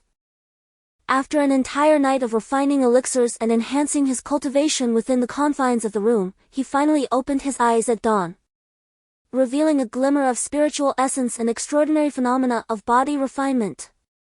Just as Yang Chen was about to consume a spirit-gathering pill to enter a meditative state once more, a series of heavy knocks echoed at the door. Bang! Bang! Bang! The sound was urgent and forceful, unmistakably made by a foot. Yang Chen, unable to contain his fury, swung the door open to find Yang Wei standing there, wearing an expression of smug satisfaction, akin to a deity surveying the mortal realm, regarding Yang Chen with a look of derision. "Are you crippled? Knocking with your foot?" Yang Chen retorted without a hint of courtesy, his voice infused with spiritual energy, reverberating through the air. Surrounding him were not only Yang Wei but also other elders of the family, all taken aback by the intensity of Yang Chen's voice, which resonated with potent spirit and energy. The elders were astonished, while Yang Wei's expression turned ashen. Chapter 12, Accusation. Yang Chen's voice was not merely a rebuke directed at Yang Wei, rather, it served to inform the family elders that he had regained his cultivation. The elders, stalwarts of the Yang family, did not seem perturbed by Yang Chen's arrogance. Instead, they expressed delight and courteously requested his presence for a discussion regarding a significant family matter. Yang Chen nodded and, disregarding Yang Wei, made his way to the family hall. Upon his arrival, he found the hall filled to capacity with individuals, including the family elders and the promising youth of the clan. Their anxious expressions suggested that a grave issue was at hand. As soon as Yang Chen entered, a voice pierced the air. Yang Chen, look at the trouble you've caused, forcing the family into such dire straits. The speaker was none other than his uncle, Yang Zhenlei. Yang Chen remained silent, casting a calm glance over the assembly, which included his father and the second elder, Yang Baichuan, who wore a skeptical expression. The others echoed Yang Zhenlei's sentiments, nodding in agreement. Confused by the situation, Yang Chen inquired, what does Uncle Yang mean by this? Why is it so perplexing? With a cold smirk, Yang Zhenlei retorted, are you truly unaware of the chaos you've wrought? As the esteemed young master of the Yang family, you stoop to spying on Miss Mu of the Tang family while she bathes, acting like a scoundrel. It is one thing to have your cultivation crippled, but you have also jeopardized our family's supply of elixirs, causing us significant losses. Just yesterday, you left Wang Teng of the Wang family severely injured, resulting in our family's enterprises being besieged by them. Now we find ourselves in a precarious position. Is all of this not a consequence of your actions? Yang Zhenlei finished with a chilling gaze fixed upon Yang Chen. Yang Chen harbored a cold smile within. Had he not been privy to the truth, he might have actually believed the unfolding events. Yang Chen, you must provide an explanation to the Yang family. Yang Wei, naturally, seized this moment to stoke the flames. For as long as Yang Chen remained unyielding, his own future appeared precarious. Indeed, Yang Chen was compelled to offer a satisfactory account. The sycophantic disciples of Yang Wei seized the opportunity to curry favor with him. Ha! He had duly noted the names of Yang Zhenlei and Yang Wei. Those who betrayed me, Yang Chen, shall face my judgment. Yang Chen's silence greatly pleased Yang Zhenlei, who immediately declared, I believe Wei is correct. In light of such an incident, severe punishment is imperative to maintain order. He cast a glance at the assembled elders. If individuals who jeopardized the family's interests could still claim the title of the direct heir, then let Yang Zhenlei retire in peace. Yang Zhenlei keenly observed the expressions of the clan elders, who appeared quite agitated. Father! This father-son duo performed their roles exceptionally well. The sixth and seventh elders, positioned beside Yang Zhenlei, began to dissuade him. Zhenlei, you are the second in command of our Yang family, how can you contemplate such a departure? With a sigh, Yang Zhenlei replied, it is not my desire to leave. Yang Chen has plunged the family into turmoil. A failure to educate the son reflects poorly on the father. If this father-son duo remains in charge, I find no reason to stay within the Yang residence. In that moment, the sixth and seventh elders turned their gazes toward Yang Chen's father, Yang Zhentian. With a sharp crack, the cup in Yang Zhentian's grasp shattered. He cast a glance at Yang Zhenlei and remarked, Yang Zhenlei, I did not anticipate that you were harboring such ambitions. Do you believe you can shoulder the responsibilities of the Yang family leader? Humph, Yang Zhentian. Can you defeat me? Yang Zhenlei declared, swiftly conjuring a shard of crystalline ice power, unleashing a sharp blade of frost. Yang Zhentian calmly replied, fire wave. Instantly, the flames surged, enveloping the hall in an intense heat, evaporating Yang Zhenlei's icy blade. As masters clashed, the air crackled with energy, causing several tiles beneath Yang Zhenlei to shatter. In that single exchange, the disparity in their prowess became evident. Yang Chen clearly held the upper hand. Yang Zhenlei, your cultivation remains merely at the first level of the awakening spirit mirror. With such meager strength, do you dare to contend with me? As the head of the Yang family, you are evidently still inexperienced, remarked Yang Rui, the third son of the family. His voice was composed, imbued with a righteous aura that instilled a sense of comfort. Yang Rui, what do you have to say? Yang Zhenlei countered. My son, Yang Chen, is now rendered powerless, reduced to an ordinary man. Since he has not succumbed to Wang Ting's machinations, it appears heaven has pardoned him. If even the heavens have forgiven him, will you not allow him peace? Yang Rui responded, we do not blame him. When I arrived, I conferred with everyone. This entire predicament was instigated by your son, and the losses incurred by the family shall be borne by you and Yang Zhentian.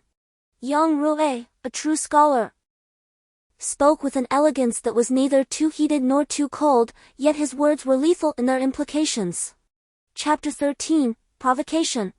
Yang Rui, Yang Chen's uncle, sought to bring him to ruin. Ha! Yang Rui, yet another, Yang Zhentian mused, well acquainted with the duplicitous nature of such individuals. However, he believed in his innocent son. Yang Zhentian turned his gaze towards Yang Chen. Was your statement alluding to the cessation of medicinal herb provisions by the Tang family and the encirclement of Yang family enterprises by the Wang family, which consequently led to the Yang family's detriment? Yang Chen inquired with deliberate composure. Under the scrutiny of the assembly, Yang Zhenlei was compelled to affirm, indeed. That is the matter at hand. Yang Chen circumambulated Yang Zhenlei, who, unnerved by Yang Chen's gaze, retorted, why delay? Speak your piece without further ado. Perhaps you should moderate your speech, second uncle, Yang Chen remarked, subtly pivoting to address the crowd. Emboldened by this celestial opportunity to restore his family's prestige, Yang Chen resolved to seize it. Yang Chen proclaimed sternly, according to your logic, second uncle, should I have been content to be framed by the young Wang Tung, and bear the slanderous epithet of a lecher, or perhaps even be grievously wounded by his hand to satisfy your expectations? Yang Chen, with a faint smile, turned his gaze upon Yang Zhentian, his words inflicting considerable damage. You, are you not remorseful for your transgressions? Yang Zhenlei sputtered, incensed. I, Yang Chen, have committed no wrong, thus, there is no need for repentance, Yang replied. Yang Zhenlei remained unmoved, casting a glance at his kin before declaring, you seek to evade responsibility. The Yang family's enterprises are currently beset by adversity, and you believe you can absolve yourself of all accountability with mere words? You shall not. Yielding to the counsel of the third elder, Yang Zhentian conceded, very well, my son and I shall endeavor to resolve this matter. The decision regarding the position of clan leader shall rest with the council of elders. However, my son is not a mere incompetent. I shall ensure the restoration of his cultivation. An incompetent aspiring to be the family's heir? Unacceptable, Yang Wei, standing behind Yang Zhenlei, interjected. Instantly, Yang Chen's gaze turned frigid. To whom are you referring as incompetent? Yang Wei was taken aback by Yang Chen's gaze, feeling as though he had stepped into an icy cellar. In front of their kin, Yang Wei would naturally not retreat. Of course, I am speaking of you. With your mere status as a worthless individual, do you dare to aspire to be the heir of our clan? You are unworthy. The two younger members of the family, observing the conflict, regarded Yang Chen with inexplicable derision, eagerly awaiting the unfolding drama. Even if Yang Zhentian wished to protect Yang Chen, as an elder, he could not intervene. Oh! Allow me to demonstrate your inadequacy, Yang Wei proclaimed, surveying the surrounding Yang family members. Esteemed uncles, brothers, and sisters, you have all witnessed this worthless individual whose cultivation is utterly depleted, yet he dares to boast shamelessly, still trapped in his delusions, believing he possesses any power at all. Ha ha! Today, I shall ensure this good-for-nothing, who stands idle yet does nothing, is forced to step down. Yang Chen sensed the gravity of the situation and cast a glance at Yang Chen. Yang Chen, with a calm demeanor, reassured his father, "There is no need for concern. Father, I will handle this." Upon hearing this, Yang Chen expression shifted. Yang Wei stepped into the center, instantly unleashing his formidable aura. Being 3 years Yang Chen's senior, he had already attained the 8th level of body refinement. "Fool, you seek your own demise, do not blame me for being merciless." Yang Wei shot another glance at Yang Chen. Ice-cold true qi. Yang Wei was swiftly enveloped by a layer of icy spiritual energy. Only the awakening mirror could manifest a protective spiritual barrier, while ice-cold true qi could be achieved at the 8th level of body refinement. "Enough of this noise!" Yang Chen bellowed, exuding a commanding presence. Simultaneously, a fierce blaze erupted around him. Flame tidal palm. A blazing fire of crimson hue erupted forth, colliding fiercely with Yang Wei's icy palm. Yang Wei, propelled by the impact, was instantly sent flying, landing on the ground with a wail reminiscent of a slaughtered pig. "What?" The crowd gasped in horror as they beheld Yang Chen. Could this truly be the so-called waste? A collective breath was held among the spectators. "Where, are you all right?" Yang Chen rushed to Yang Wei's side, administering a healing pill into his mouth while placing his palms on Yang Wei's back to channel spiritual energy. Before long, Yang Wei regained his footing, though the wounds on his palms remained, appearing grotesque and terrifying. "Yang Chen, behold the deeds of your son, his strikes are excessively brutal," Yang Chen coldly remarked, casting a disdainful glance at Yang Chen. Yang Chen, however, chose to disregard Yang Chen's words, instead reveling in boundless joy. For his unfilial son had truly brought him pride this day. Yang Chen shot a frigid look at Yang Chen and declared, "One reaps what one sows. Such folly is deserving of fate." Yang Chen was rendered speechless by fury. As an elder, he could not involve himself in the disputes of the younger generation, especially with Yang Chen lurking nearby. Given Yang Chen's demonstrated prowess, now at the 3rd level of the awakening spirit realm, he was not a match. "Yang Chen, regardless of Yang Chen's faults, he is still your elder. Do you have justification for using such force against your cousin?" spoke Yang Wukue, the 8th elder of the Yang family. Within the Yang clan, the family rules dictated that upon reaching the 9th level of body refining, one could venture forth independently.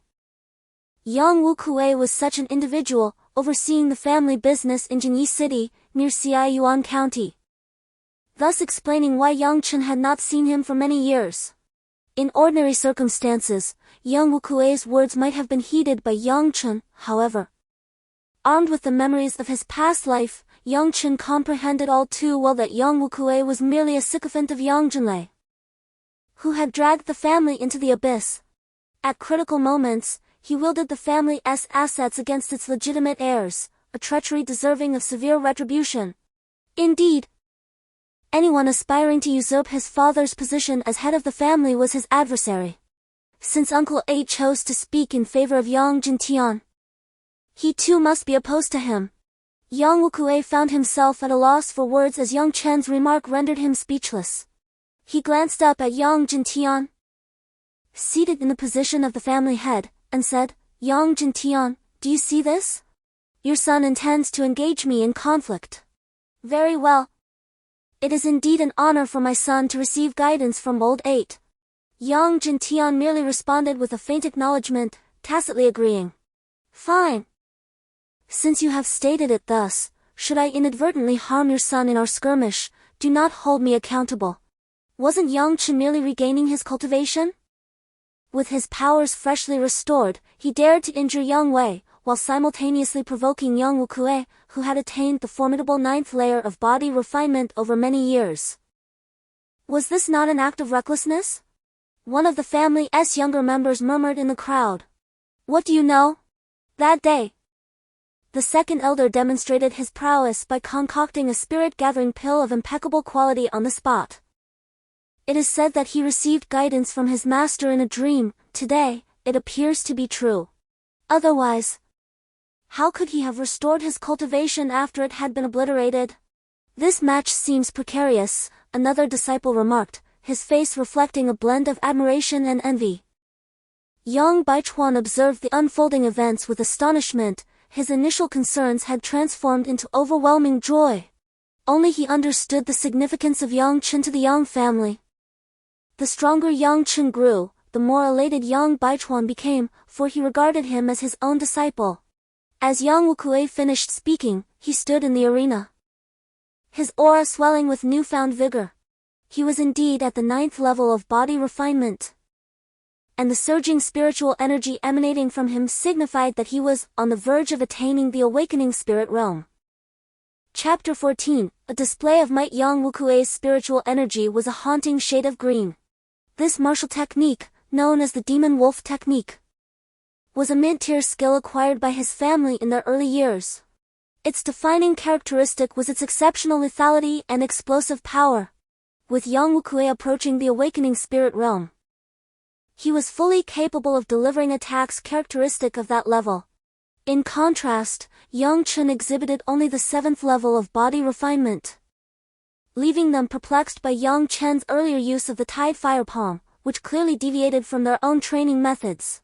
As Yang Wukui channeled his energy, 10 incredibly sharp green claws materialized on his hands, resembling wolf's talons. A mere glance revealed the intent to sever within them, truly formidable. Yang Chen was quite familiar with this martial art. Although its explosive power was impressive, its endurance was lacking. Unfazed, Yang Wukui declared, "Boy, behold my claws." Fixating on Yang Chen, he lunged forward with a vicious and lethal strike. Yang Chen responded calmly, "Tide Fire Palm."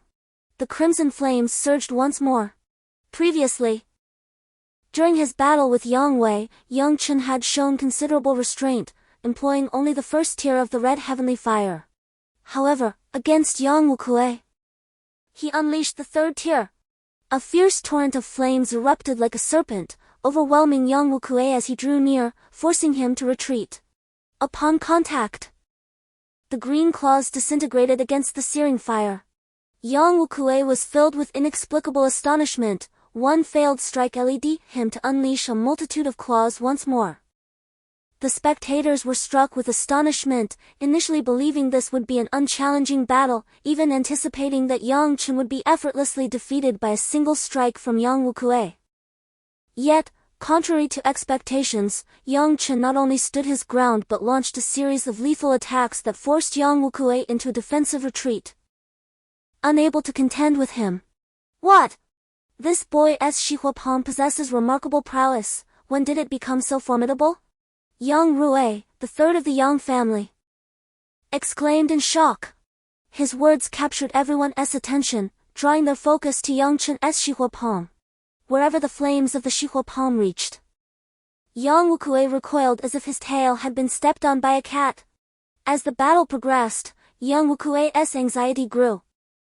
He was astonished by the might of Yang Chen's Shihua Palm. Initially, he had aimed to rely on his superior cultivation for a prolonged engagement, but thus far, Yang Chen showed no signs of fatigue. Instead, he appeared increasingly vigorous, while Wukui himself was nearing exhaustion. As an elder, Yang Wukui found himself in a predicament, unable to lose face. Subsequently, he activated his technique, emanating a green glow, his expression turning ferocious. What? Old Jade has resorted to the blood of the Jade technique. Although this method can temporarily augment one's power, the toll on one's own vitality is severe. I never expected this boy would force Old Jade into such a state, sighed Yang Rui, the 3rd brother. Initially believing Yang Chen had merely regained his cultivation, it seemed evident that he had encountered an extraordinary opportunity. Yang Rui could not deny this reality. With the activation of the blood of the Jade technique, Yang Wukui's strength surged dramatically, temporarily elevating him to the realm of the awakening spirit. Boy, to compel me to utilize the blood of the Jade technique. You may well take pride in this. Now, prepare to meet your demise. Yang Wukui was enveloped in a green aura, a phenomenon only achievable through the awakening mirror.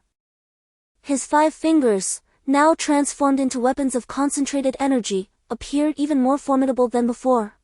Yang Chen was taken aback, with Yang Wukue now possessing spiritual energy techniques. His previous Shihua palm would prove ineffective, as it could not penetrate the formidable barrier of spiritual energy. To melt through that dense shield, one would need to elevate the crimson heavenly fire to the 7th level or beyond.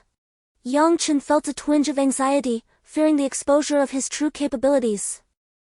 A fleeting thought crossed his mind, and he resolved to elevate the crimson heavenly fire to the 7th level. This decision was not made lightly.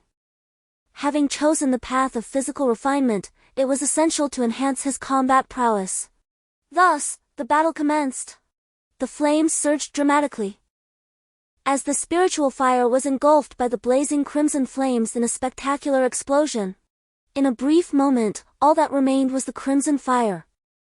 Initially intending only to harness the 7th level, Yang Chen discovered that the crimson heavenly fire was extraordinarily dominant, extinguishing the spiritual flames in a fiery conflagration. Rapidly channeling the transformation of the red fire, Yang Chen's entire being took on a reddish hue, his eyes shimmering with a crimson glow. The ferocious flames erupted forth, shifting like clouds and raging like the tides, as they reached towards the green-clad Yang Wukue with an infernal grasp. Upon contact with the crimson heavenly fire, Yang Wukue's green aura detonated violently, dissipating in an instant. Within moments, his spiritual energy was depleted, and he collapsed to the ground. A look of terror etched across his face as he gazed at the terrifying figure surrounded by flames. Overwhelmed by the consumption of his vital essence. His last fleeting thought before losing consciousness was, is this still that worthless fool? For the first time, Yang Chen unleashed the full power of the crimson sky fire through the Xihua palm, manipulating it with formidable mental intent to create a surrounding canopy of red flames. With an air of calmness, Yang Chen remarked, "That sounds more like it. We are facing provocations from other families, rather than a personal attack against me. I am merely the catalyst for this inevitable event." He glanced at Yang Zhenlei and inquired, "Might you enlighten us, second uncle, on how the Wang family has orchestrated this siege against our Yang family?" Yang Zhenlei responded with indignation, "What else could they do? The Wang family has long held a substantial number of shops in Tiyuan City, and now they are selling all their gathering spirit pills at half price. It is important to note that the Yang family's revenue is entirely dependent on the sale of gathering spirit pills. Having been betrayed by Wang Ting and with our relationship with the Tang family at an all-time low, we are facing a shortage of medicinal supplies. This alone has already led to a decline in our family's income. With the Wang family's tactics, the Yang family is on the verge of financial ruin." Chapter 15, Strategy. Although the Wang family is selling gathering spirit pills at half price, they possess other medicinal pills that sustain their family's operations at regular prices, showcasing their advantage in alchemical recipes. Fortunately, Yang Chen is not lacking in alchemical formulas. If his family had sufficiently powerful alchemists, even 10 Wang families would be no match for him, and he could easily bring about their downfall with a mere snap of his fingers. Yang Chen then turned his gaze to Yang Baichuan and said, "Second elder, as our family's alchemist, you hold the economic lifeline of the Yang family. I will pass down to you 2 alchemical formulas from my master, enabling you to break the Wang family's commercial blockade." Yang Baichuan's gaze was piercing as he deeply regarded Yang Chen, saying, "Yang Chen, it is truly commendable that you consider our family. You are a person of merit for the Yang clan, and anyone who opposes you shall be deemed as opposing me." With that, he cast a pointed glance at Yang Zhenlei. Yang Chen's generosity struck a chord with Yang Baichuan. What do alchemists cherish the most? Indeed, it is the formula for elixirs. With the formula provided by Yang Chen, Yang Baichuan could advance his alchemical prowess and soon attain the rank of a first-tier alchemist. "Bring me paper and ink," Yang Chen stated nonchalantly. Under Yang Baichuan's directive, the materials were swiftly prepared.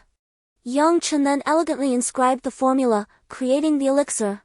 Upon reviewing the formula, Yang Baichuan was overwhelmed with excitement and astonishment, exclaiming, "The awakening spirit pill! It is truly the awakening spirit pill! What is the awakening spirit pill?" It enables practitioners at the 9th level of body refinement to break through to the awakening spirit realm, a feat that necessitates an understanding of the Tao. Achieving such understanding is neither simple nor overly difficult.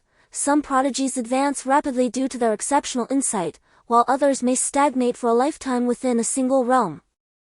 Take Yang Wukue of the Yang family, for instance, who has been at the 9th level of body refinement for 5 years without a breakthrough. With the awakening spirit pill, he could swiftly transcend to the awakening spirit realm, saving invaluable time. For cultivators, time is equivalent to life itself.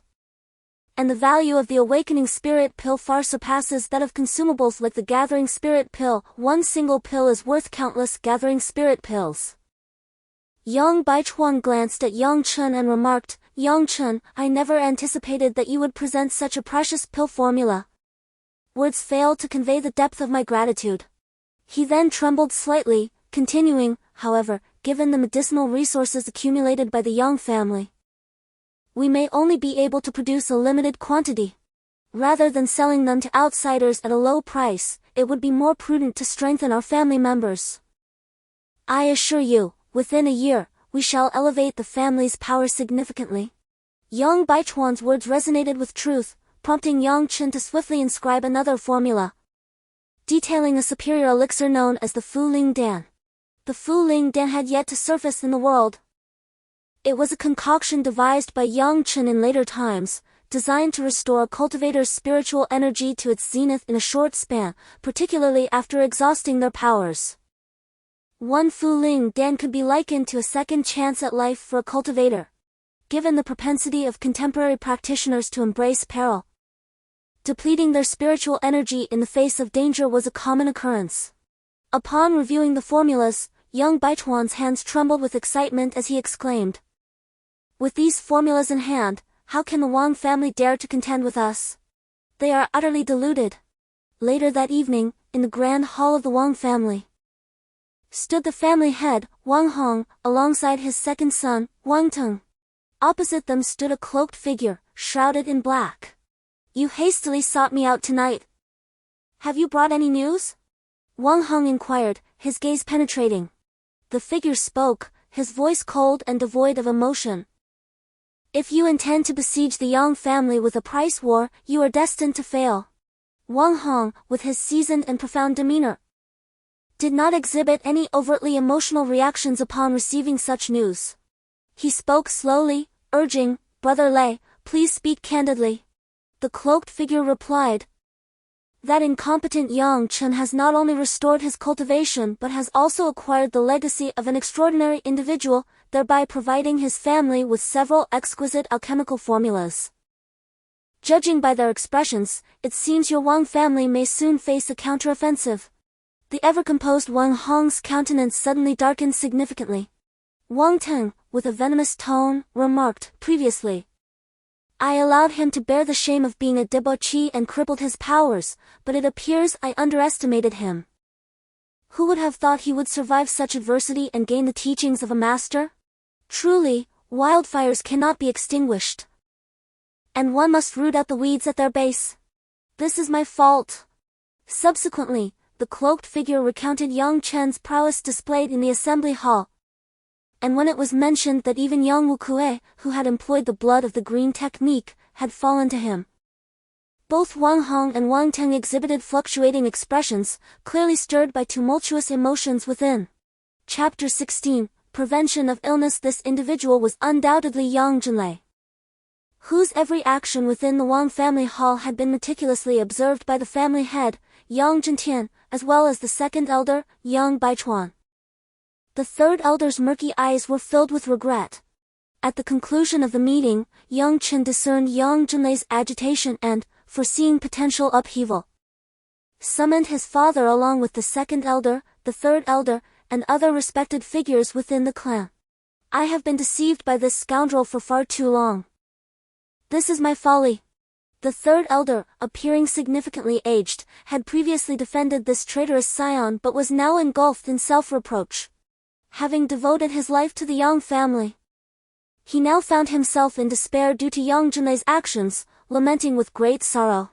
Yang Zhentian, filled with reluctance, spoke, Elder 3, there is no need for excessive self-reproach. Since the matter has transpired, we must confront it. Alas, had it not been for Chinner's timely reminder, our young family might have fallen into the hands of Yang Chen. Now that the traitor has emerged, seize him, Elder 2, Yang Baichuan whispered. At that moment, a dark figure flickered at the entrance of the Wang family residence, revealing Yang Chen, who cautiously surveyed his surroundings before hastily making his exit. The group opted against taking action at that moment. Any commotion would inevitably draw the attention of the Wang family's formidable experts. Wang Hong had already attained the 4th level of the awakening realm, surpassing even Yang Chen's father, and could sense even the slightest disturbance. A confrontation then could spiral out of control, and the Wang family might seize the opportunity to annihilate the Yang family. Subsequently, Yang Zhentian and Yang Chen emerged, surveying the cornered Yang Zhenlei. With bloodshot eyes, Yang Zhenlei confronted the assembly. I never anticipated that you would all be following me. Yang Chen found Yang Zhenlei's predicament rather absurd.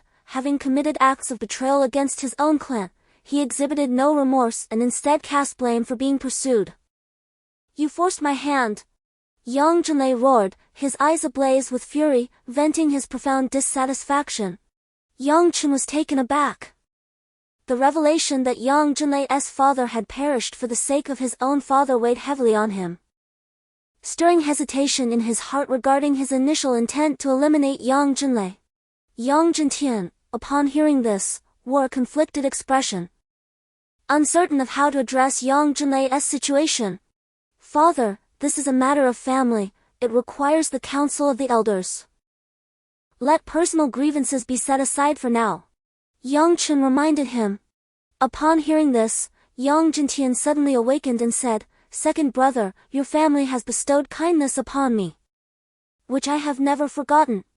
However, this matter concerns the fate of the Yang clan, so let us part ways. Do not compel us to take action. Yang Zhenlei's expression turned terrifying as he pivoted to flee. Attempt to escape? The 3rd elder sprang into action.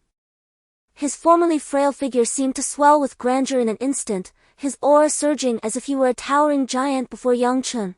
With each breath, the sound of rushing rivers echoed around him, and a faint water curtain enveloped his form, swirling into the likeness of an irate ape, bearing its fangs and claws with an intimidating presence. The mastery of body refinement, combined with the embodiment of the heavens and earth, was truly remarkable.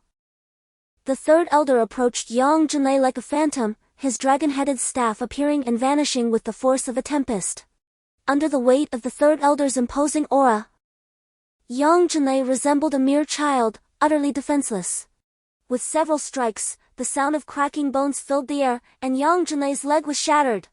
He collapsed to the ground, spewing blood and unable to rise again. Yang Chen gazed in horror at the 3rd elder. The old man was indeed as formidable as in the past. In a previous life, it was the 3rd elder's fury that thwarted the Wang family's ambush, a battle that had astonished the Wang clan. Yet, the 3rd elder ultimately perished due to a relentless onslaught from numerous experts of the Wang family. His combat prowess was beyond doubt, if Yang Chen's memory served him correctly. The 3rd elder, during his youthful peregrinations, had serendipitously acquired the legacy of a demonic beast, renowned as the aquatic ape, a creature of boundless strength and unparalleled ferocity. A moment ago, the 3rd elder's awe-inspiring aura had vividly manifested the potency of this very art. Subsequently, without further incident, Yang Zhenlei was escorted into the family compound, borne by the 3rd elder's hand. This matter was kept discreet, concealed from the knowledge of the clan's other members, lest it disrupt the unity of the family during these critical times. After all, Yang Zhenlei held a position of considerable stature within the clan, and naturally, he commanded a devoted following. In the grand hall, several of the younger elders wore expressions of palpable dismay. They found it exceedingly difficult to reconcile themselves to the fact that their erstwhile comrade, the 2nd elder, had been revealed as a traitor. Despite the unveiling of the truth, their emotions remained in turmoil. Aside from the Grand Elder, all 7 of the remaining elders were present. convened to deliberate upon a matter of such grave import to the clan's destiny. Even in the Grand Elder's absence, they were compelled to reach a resolution. In matters of treason, acting swiftly, even preemptively, was deemed justifiable. Following a day of interrogation, and with assurances of Yang Wei's well-being, Yang Chen divulged the entirety of his actions over the years. The elders, however, failed to reach a consensus, ultimately deferring the decision to the patriarch, Yang Chen. Yang Chen understood that the elders were reluctant to personally end the life of Yang Chen, with whom they shared deep-seated bonds. Thus, they passed the onus onto Yang Chen's shoulders. Although Yang Chen's transgressions warranted the ultimate penalty, the situation was not as straightforward as it appeared. Mishandling it could potentially dishearten the clan's elders, diminishing their dedication to the family's cause.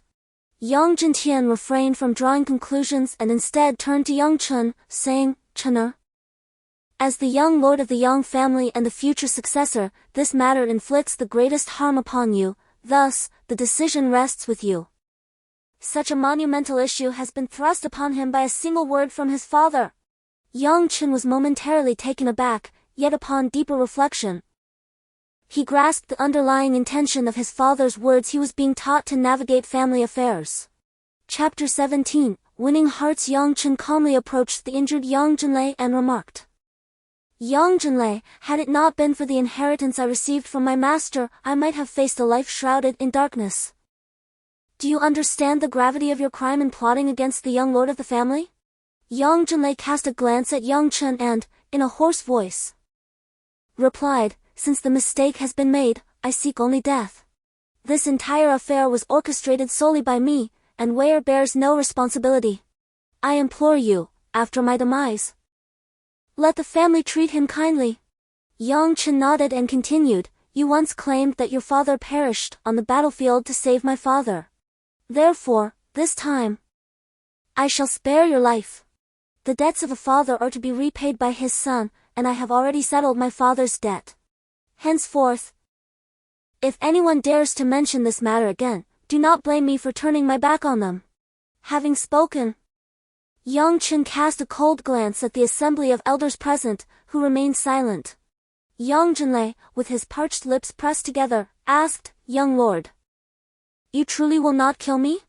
Yang Chen replied, "A word once spoken is as difficult to retract as a galloping horse. However, you have committed an egregious crime against the family.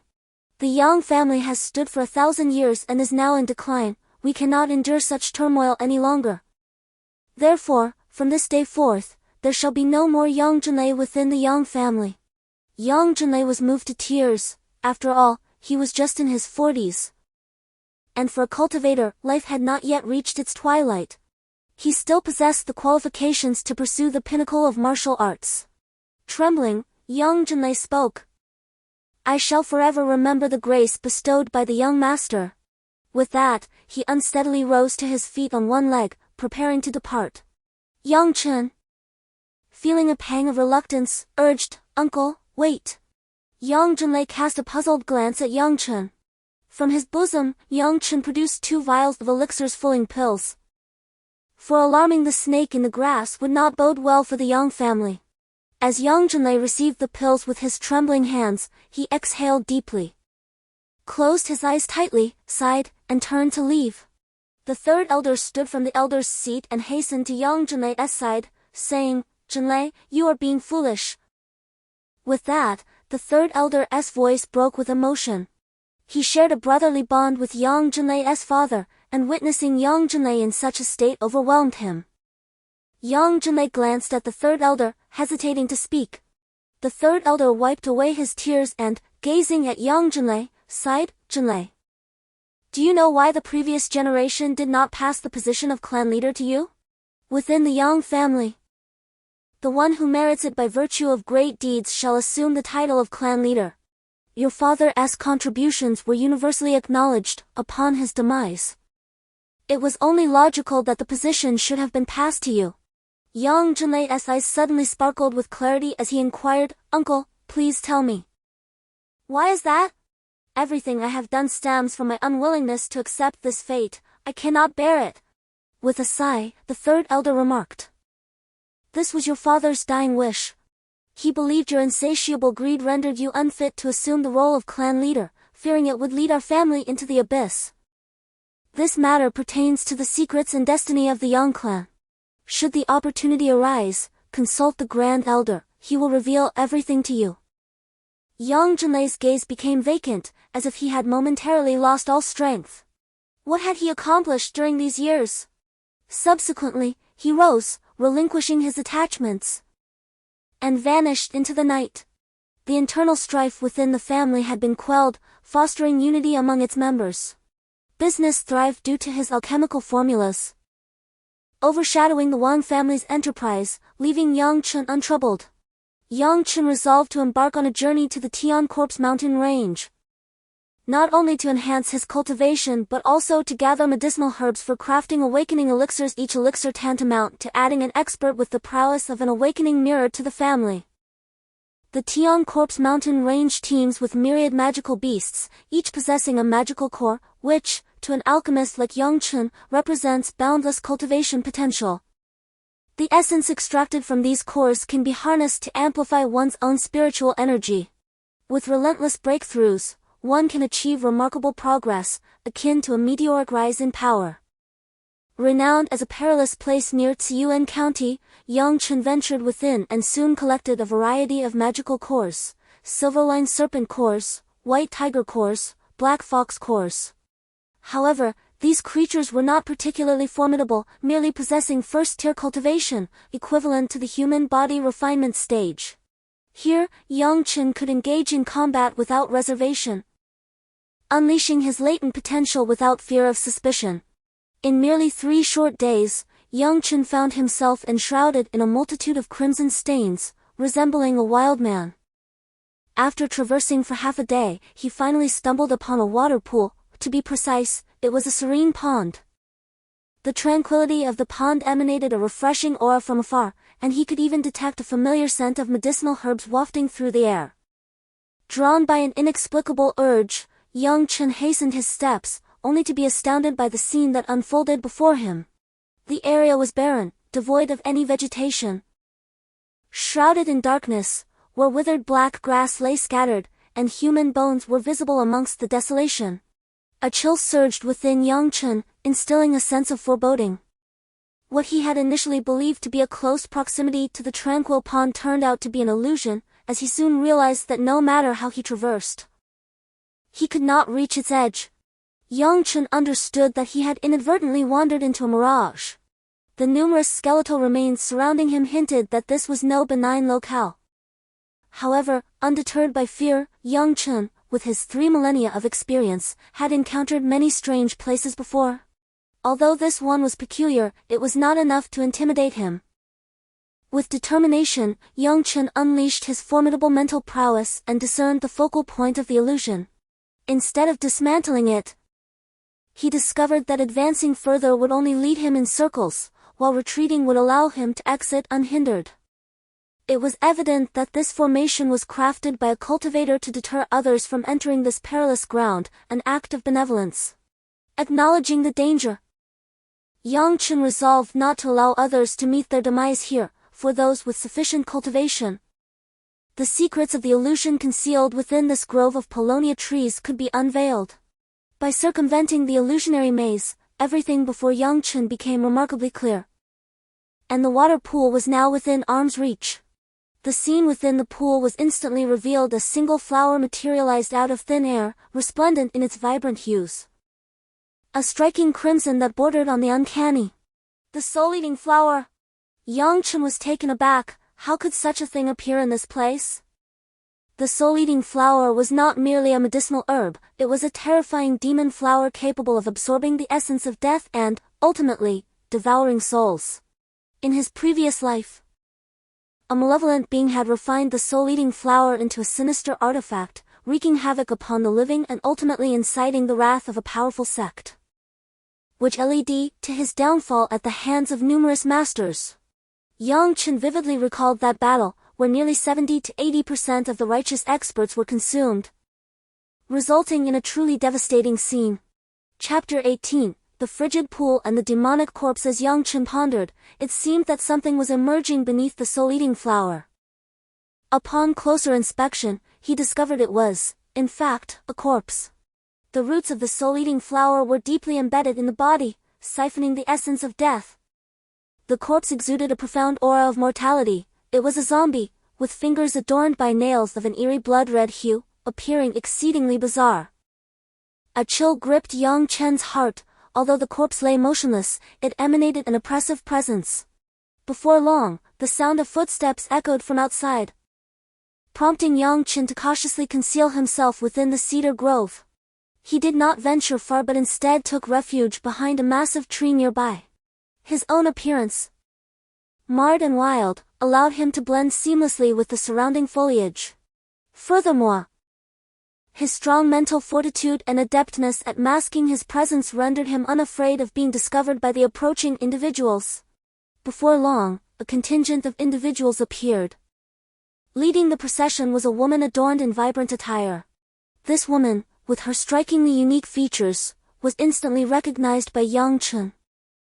She was none other than the daughter of Chu Moran, the formidable ruler of Tianhuang County, known as Chu Lanxian. Like a queen, Chu Lanxian commanded those who followed her. "Shanbo, is this the forbidden place?" Chu Lanxian inquired. Shanbo nodded repeatedly, affirming, "Indeed, miss, this is the forbidden area, where the family head seeks the dragon pearl." Yang Chen was well aware of the significance of the dragon pearl, a rare gem that only the divine dragon possesses. It was astonishing that such a treasure lay hidden in this small region of Tianhuang County. Unfazed, Chu Lanxian displayed an elegance akin to a delicate flower. Her fingers graceful and poised. As she moved, a luminous white armor enveloped her, its brilliance captivating, adorned with intricate totemic patterns and inscriptions. As a master craftsman, Yang Chen recognized this armor as Jade Shattered Orchid, an artifact that transcends the awakening mirror, impervious to any force below the martial void mirror. Naturally, given time, Yang Chen's unparalleled crafting expertise would enable him to forge a weapon capable of shattering it with a single strike. Regrettably, he currently lacked the necessary materials for such an endeavor. The undead creature seemed incensed by Chu Lanxian's presence, emitting a chilling, raspy howl that reverberated ominously. A dark crimson flame materialized upon the creature's fingertips. It was the Yin Corpse demon fire, a malevolent force that could sear flesh as if it were a mere specter, incinerating mortals entirely, while cultivators would require immense spiritual energy to extinguish its wrath.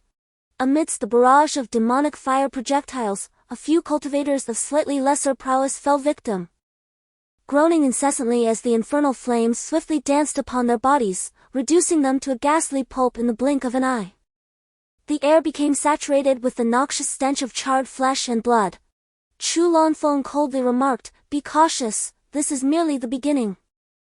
If any of you allow your blood to be devoured, do not blame me for my lack of hospitality towards your families." The multitude of cultivators, upon hearing these words, wore expressions of horror, their eyes reflecting sheer terror as they gazed at Chu Lanfeng. At that moment, Chu Lanfeng unsheathed a long sword from his waist. The blade shimmered like autumn waters, and as it was drawn, it emitted a soft, melodic hum. A flash of azure light accompanied his deft movements, and several streaks of sword energy shot forth with great speed. The sword energy struck the zombie, producing a shower of sparks and resounding clashes akin to metal against metal. This particular zombie turned out to be an iron-armored corpse from the five elements, impervious to blades and utterly bizarre in its nature. Yang Chen felt a surge of joy as a plan formed in his mind. In his previous life, he had devoted himself to alchemy, weapon forging, and body refinement, neglecting the art of self-defense. To safeguard himself, he had once developed an unparalleled puppet control technique, fighting with puppets using his formidable spirit from a distance. This iron-armored corpse presented an excellent opportunity. Chu Lanfeng's initial strike yielded no results, and with a slight furrow of her brows, it was evident that she was growing enraged. Streams of azure sword energy coalesced once more, while the other cultivators hastened to summon their magical artifacts, launching their assaults against the iron-armored corpse. However, Due to the earlier command issued by Chu Lanfeng, these cultivators dared not approach closely, rendering their formidable attacks ineffective and the damage inflicted upon the iron-armored corpse negligible. The armored corpse grew ever more ferocious, letting out a resounding roar that echoed through the air. It was only then that Yang Chen noticed the peculiar chains binding the armored corpse. His pupils constricted. The chains capable of restraining such a formidable being were undoubtedly not of ordinary craftsmanship. Unable to approach Chu Lanfeng and the others, the demon corpse could only passively endure the onslaught.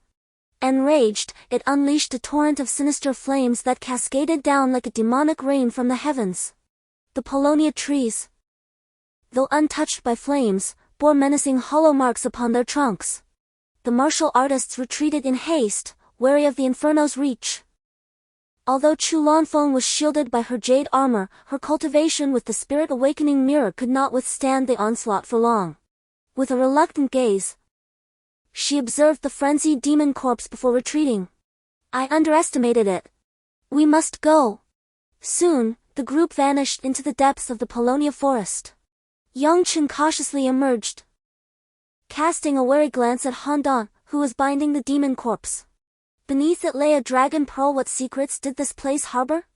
With Yang Chen's current strength, he could not probe further, yet a plan began to form in his mind, to cultivate diligently, for if he delayed, the treasures might be seized by the tyrant of Jinling County. Should Yang Chen acquire this armored corpse, with its earlier demonstrated power, he would undoubtedly be an invincible force within the realm of the Spirit Awakening Mirror. However, at this moment, with only the 7th level of body refinement, obtaining the armored corpse would prove exceedingly difficult without assistance from his family. A single surge of demonic fire could reduce him to ashes. Reluctantly departing from the grove, he etched the location into his memory, determined to cultivate the martial prowess within his family on his next visit. Yang Chen envisioned the day he would subdue the armored corpse. The awakening spirit pill required the 2nd-tier demon core of the star-tail grass and the red spirit mushroom. Each of these components was exceedingly difficult to procure. While the 2nd-tier demon core was relatively manageable, Yang Chen's current strength allowed him to triumph over ordinary 2nd-tier demon beasts. However, the acquisition of the red spirit mushroom was a far more formidable challenge. For the mushroom to turn crimson, it required a millennium, thus, attaining it was largely dependent on fortuitous circumstances. Setting aside these thoughts, Yang Chen resumed his training journey. He arrived at a small stream and cleansed himself of all grime. Donning a fresh set of garments from his storage bag, feeling invigorated. Shortly thereafter, numerous demon beasts approached the stream to quench their thirst. Among them was the iron-armored rhinoceros, the most commonplace creature in the Tianhuang Mountains, renowned for its immense strength and peak 1st-tier cultivation. Yang Chen cautiously retreated, wishing to avoid a direct confrontation with the rhinoceros. Although the creature possessed some myopia, it nonetheless detected Yang Chen's withdrawal and, in a state of alertness, aimed its horn at him. Chapter 19, Tang Luoyan. Yang Chen made a provocative gesture, inciting the rhinoceros to charge furiously toward him, dust billowing in its wake. Unflinching, Yang Chen extended his palms forward, colliding with the iron-armored rhinoceros through sheer physical force. Upon contact, Yang Chen's body tensed, producing a sound reminiscent of sizzling beans. Subsequently, as he maneuvered around the rhinoceros, his palms struck relentlessly, leaving his handprints indelibly marked upon the rugged hide of the beast, crimson blood oozing from the impressions.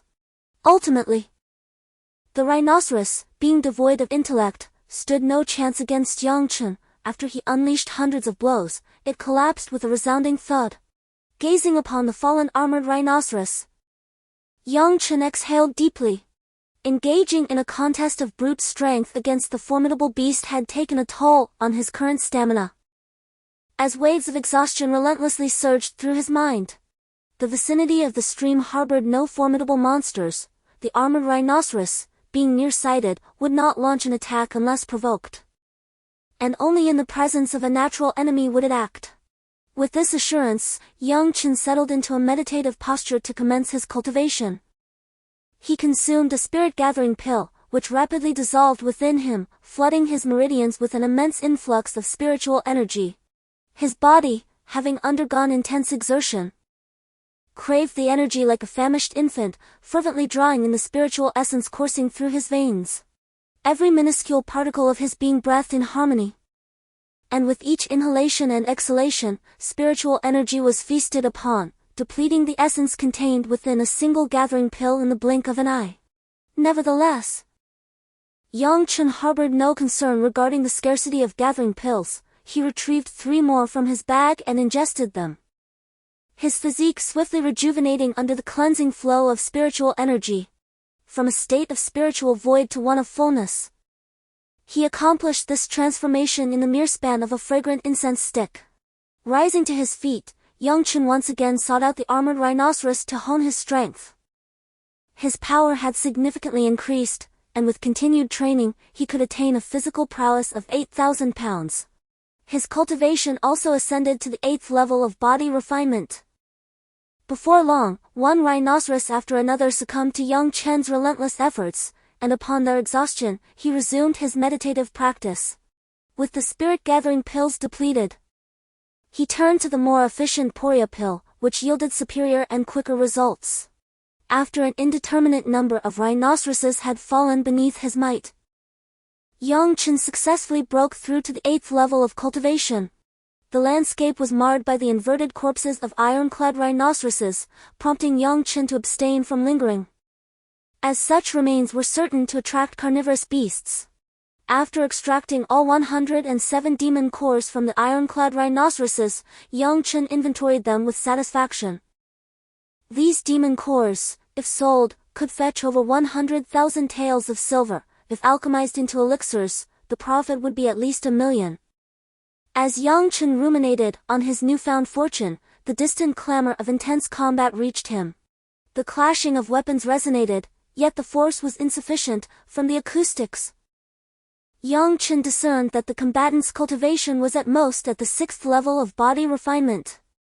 He conjectured that they were likely scions of families from Tianhuang County who had come to train. A curve etched upon Yang Chen's lips. If Wang Teng dared to venture into the Heavenly Corpse Mountains for training, it would be all the better, and Yang Chen would wash away the humiliation. Subsequently, Yang Chen's form flickered, and he arrived at the site of the altercation. The scene astonished Yang Chen. The individuals were not from the Wang family, but rather the Tang family. At this moment, the Tang family's eldest daughter, Tang Luoyan, was leading several servants in a battle against an enormous azure lion.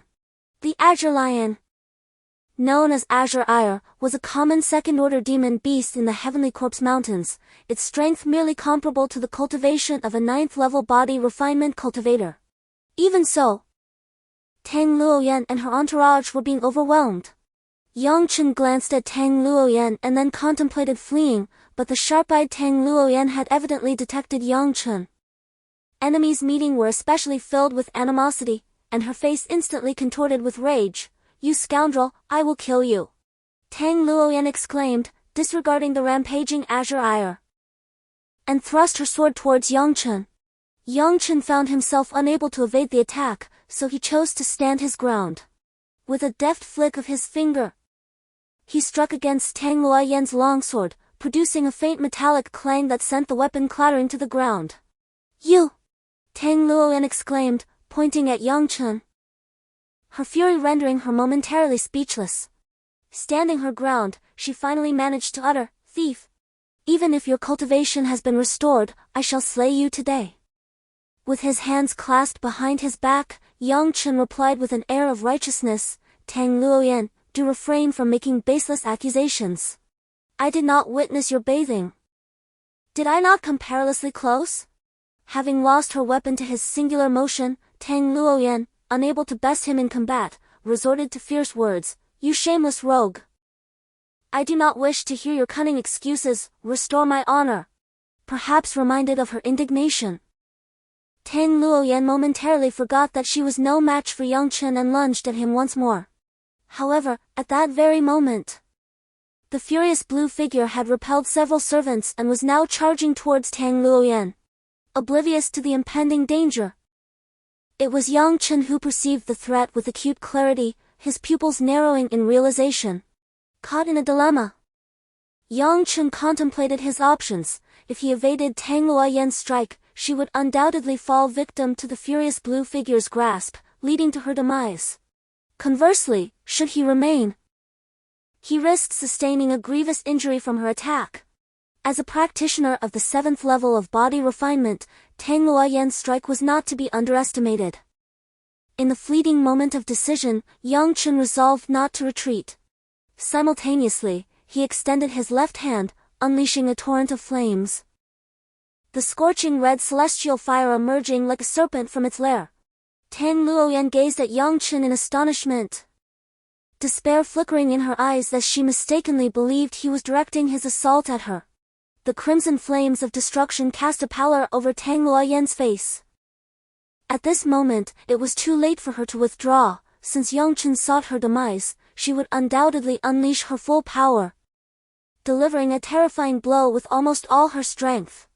Yang Chen, oblivious to Tang Luoyan's inner turmoil, remained fixated on the azure lion leaping in midair behind her. He finally comprehended why this lion was named Furious Blue. As it soared, it resembled a blooming blue flower. A colossal claw, dazzling under the sunlight, accurately descended upon Tang Luoyan's back. At a critical moment, the crimson flames enveloped the massive claw, and the terrifying heat instantaneously melted it away. Roar! Roar! Roar! The anguished cries echoed as the Furious Blue landed beside Yang Chen, stirring a cloud of dust. Simultaneously, Tang Luoyan struck Yang Chen, sending him hurtling through the air. As he flew, blood spattered, and he crashed heavily to the ground. As Tang Luoyan observed Yang Chen's fall, a realization dawned upon her. She glanced at the immense blue corpse now devoid of its claw and then back at Yang Chen.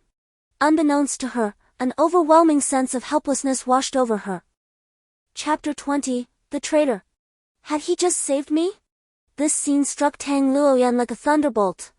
Had her previous full-force strike been a case of repaying kindness with malice? The more she considered it, the deeper her guilt grew. Driven by her emotions, Tang Luoyan rushed to Yang Chen's side and gently kicked him. Reaching out with a trembling hand, Tang Luoyan sought to ascertain Yang Chen's breath, her apprehension mounting uncontrollably, for his demise would burden her with eternal remorse. Yang Chen, please don't die, she entreated, her voice quivering. If you live, I shall absolve your transgression from the previous indiscretion. Her voice faltered as she gently shook him, tears welling in her eyes. In truth, Yang Chen had not sustained grievous injuries. His rigorous training had fortified his physique considerably. However, Tang Luoyan, a formidable practitioner of the 7th level of body refinement, had unleashed a potent blow in her fury, causing Yang Chen to lose his footing and be propelled backward. Despite mitigating the brunt of her force, Yang Chen's body had still suffered some trauma. And if I survive, Yang Chen quipped, might I be pardoned for the next transgression as well? Yes, yes. What next? Tang Luoyan stammered, momentarily taken aback before a blush of crimson suffused her cheeks. Yang Chen, you audacious rogue! I shall slay you! Madam, one of the servants inquired. How shall we dispose of the Azure Fury's corpse? Casting a glance at the remains, Tang Luoyan instructed, since this scoundrel dared to intrude upon my privacy during my ablutions, let his demonic core serve as recompense. Take it away. The servants exchanged bewildered glances, seemingly marveling at their mistress's mercurial temperament, though they dared not voice their thoughts. They promptly set about processing the beast's carcass, their countenances beaming with delight. As the servants busied themselves, Tang Luoyan remained active. Recognizing that Yang Chen was responsible for the slain rhinoceros's lacking demonic cores, she scrutinized the surroundings, curious as to what he had been up to. As Tang Luoyan approached the cultivation grounds of Yang Chen, she discovered various medicinal herbs scattered across the ground, along with the potent aroma of elixirs. However, she remained concealed. For where there are cultivators hunting demons for pills, there are also those who would kill for treasures. The adage "a gentleman is innocent, but carrying jade brings guilt" rings true. especially in the treacherous Tianhuang mountain range. When Yang Chen drew near to the group, they were oblivious to his presence. Right before him was the second young lady of the Tang family, whom his master sought to capture. Prepare to seize her, and when my master is satisfied, he shall reward you handsomely, spoke a sharp-voiced man. Upon his words, the others rose, slowly encircling Tang Luoyan and her attendants. Yet, Tang Luoyan remained unaware. Her attention focused intently on the ground where Yang Chen had been cultivating. Meanwhile, her servants busied themselves, striving to earn their rewards. Entirely oblivious to the peril that loomed nearby, Yang Chen observed the unfolding scene, his mouth slightly agape in astonishment, at a loss for words. Tang Luoyan was truly a little treasure seeker. It was evident that she had set her sights on the iron-armored rhinoceros. And it was likely that the furious blue materials were already tucked away in her bag. As the group drew closer, Tang Luoyan continued to inspect the ground, even allowing a smile to grace her lips. From Yang Chen's vantage point, he could see her beauty illuminated by that gentle smile. Enthralled, Yang Chen momentarily lost sight of his precarious situation, only to realize too late that over a dozen individuals had now surrounded Tang Luoyan. Startled, she stood up abruptly, her eyes blazing with indignation as she confronted the leading man. Aquan, my Tang family has treated you well, why do you betray us? The man known as Aquan shrieked. Miss, you cannot blame me. You must understand, without a prominent position, even if I serve the Tang family for a lifetime, I shall remain a mere servant. However, aligning myself with the second young master is a different matter altogether. I would indulge in the finest luxuries. Following his laughter, he urged Tang Luoyan, Miss, we are numerous and formidable, it would be wise for you to surrender. Becoming the second master's wife would be advantageous for you. Tang Luoyan's face turned ashen in anger at his words. Are you referring to Wang Teng? Who else in Siyuan County deserves that title?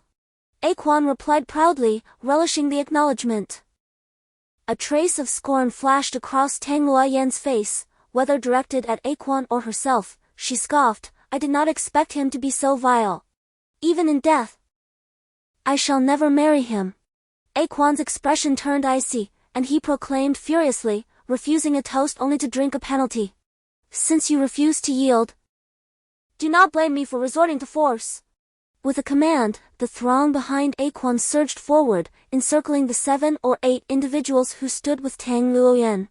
The servants, already weakened from their prior confrontation with the furious Lan, and still bearing their wounds, were ill-prepared to engage in further conflict.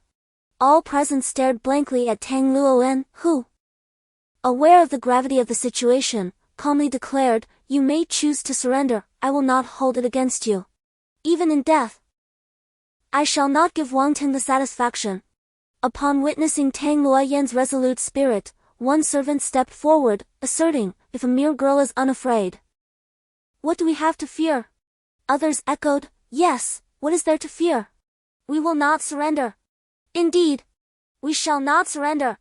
The crowd abandoned any thoughts of capitulation, standing resolutely alongside Tang Luoyan. Should they break through this time, they would undoubtedly gain her attention. Chapter 21, The Appearance of Wang Teng.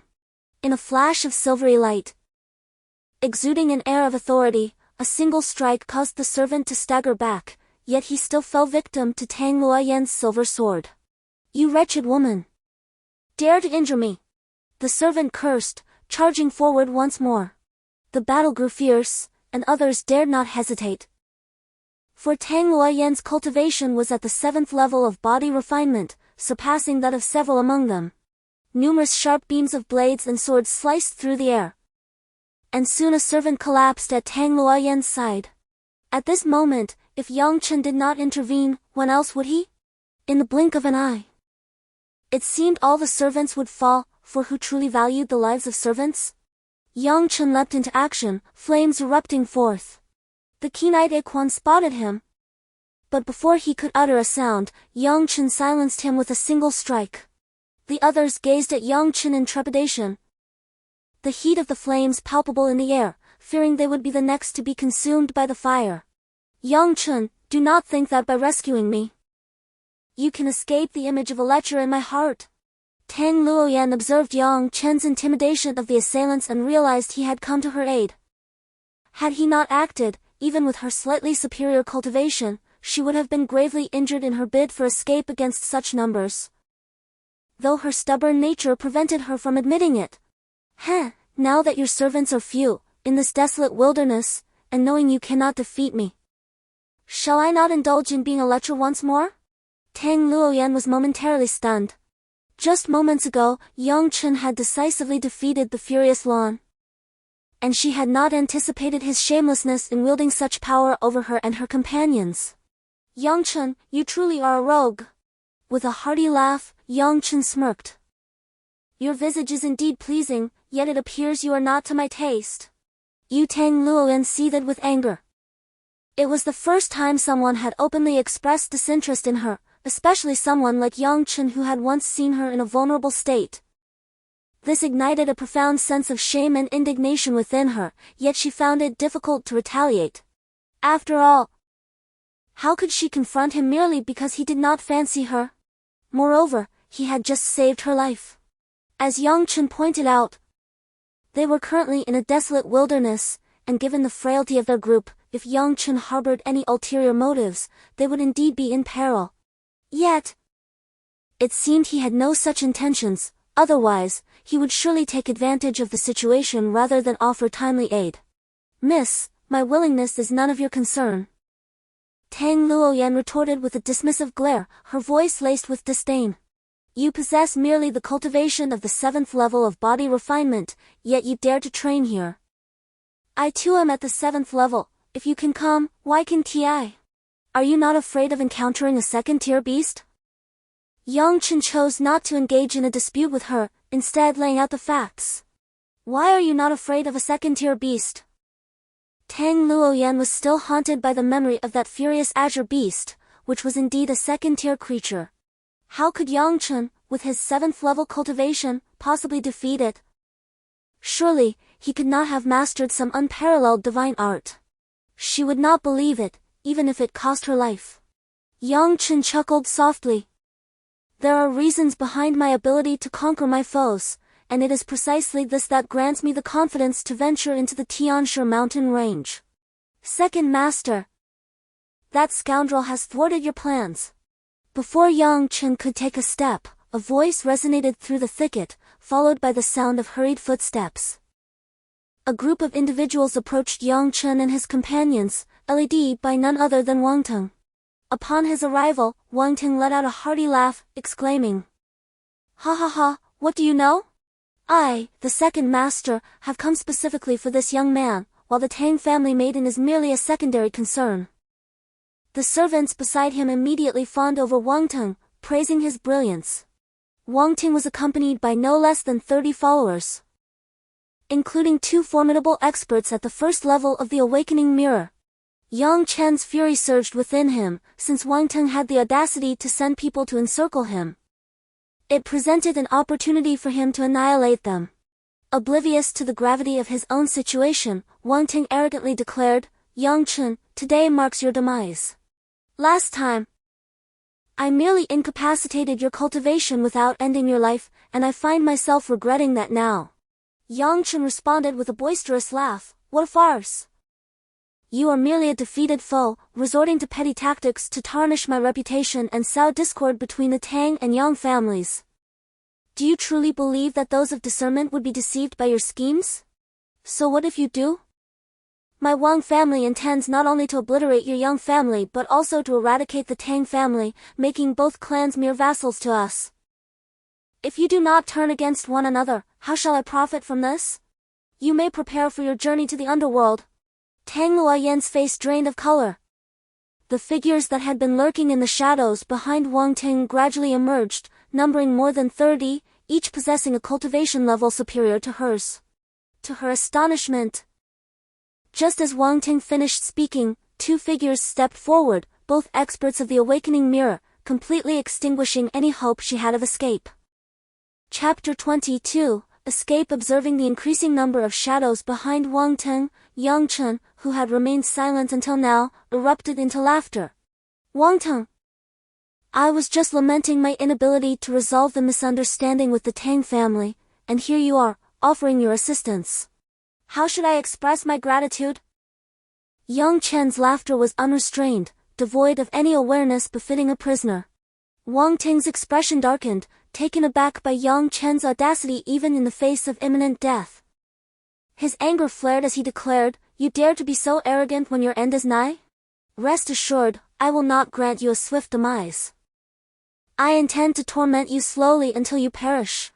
Yang Chen regarded Wang Ting with a mocking gaze, devoid of any emotion, his eyes resembling a profound pool of stars. He spoke slowly, "Is that so?" Without hesitation, Yang Chen launched an offensive, unleashing a tenfold surge of crimson celestial fire, the Tide Fire Palm.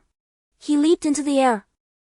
Flames erupting around him, aimed directly at Wang Ting.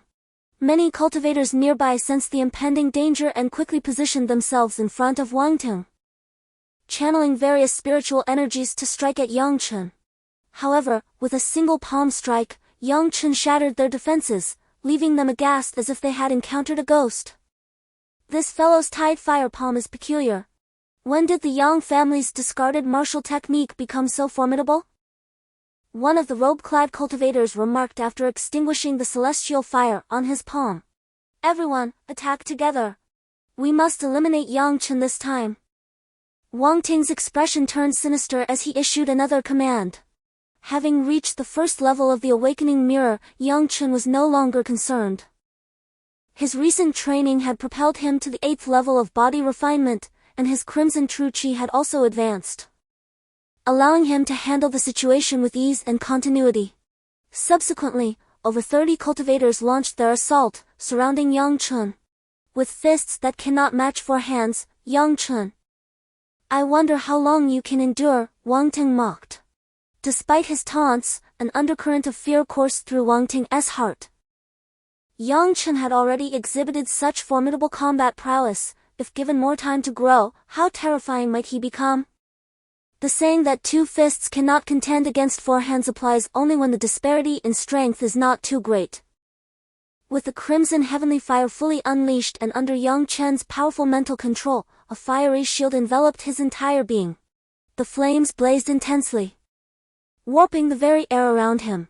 Only 2 skilled practitioners of the awakening spirit mirror dared to approach Yang Chen, while the others were too intimidated to come near, let alone attack. Although those in the body refinement realm possessed immense strength, their spiritual energy could not be projected outward. To confront celestial fire with mere flesh was tantamount to self-destruction. The cultivators, having tasted the heat, shrank back in trepidation, leaving only the 2 adept masters of the awakening spirit mirror engaged in combat with Yang Chen. The scene was otherwise occupied solely by Tang Luoyan and her companions. Tang Luoyan surveyed the desolate forest, choosing not to flee, while the distant roars of wild beasts echoed around her as she hastily followed her servant. Yang Chen felt no concern regarding Wang Ting's pursuit. In the depths of the forest, Wang Ting possessed a primal instinct for survival. For the Wang family to capture him would not be an easy feat. The recent confrontation had clarified Yang Chen's thoughts. Facing the Wang family head-on would be futile, as he was merely at the 8th level of body refinement, while they not only surpassed him in realm but also in number. The only viable strategy for victory lay in defeating them one by one. At the very least, Yang Chen devised a plan to utilize the iron-armored zombies of the cold pool within the Tianhuang Mountains. If he could ensnare them all within an illusionary formation, it was highly likely that the elite forces of the Wang family would face complete annihilation. With determination, Yang Chen hastened his pace toward the direction of the cold pool. The 2 esteemed elders, masters of the awakening spirit mirror, moved with remarkable agility, swiftly closing the distance between themselves and Yang Chen within mere breaths. Under the relentless barrage of lightning strikes, Yang Chen could only evade, his dwindling spiritual energy rapidly depleting with each attack, leaving him feeling utterly drained and incapacitated. From his shumi bag, he retrieved the last of his fulling pills, and a bitter smile crept across his face. After days of fervent cultivation, he had diminished his stock from hundreds to a mere 10 pills. Given the ferocity with which the 2 elders pursued him, He feared these 10 would not suffice for long. He swallowed one, stowing the remaining 9 back in his bag.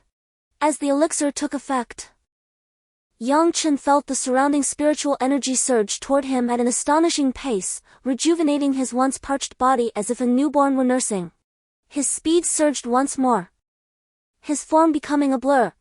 The 2 elders momentarily faltered, one exclaiming in astonishment, "This lad is extraordinarily peculiar.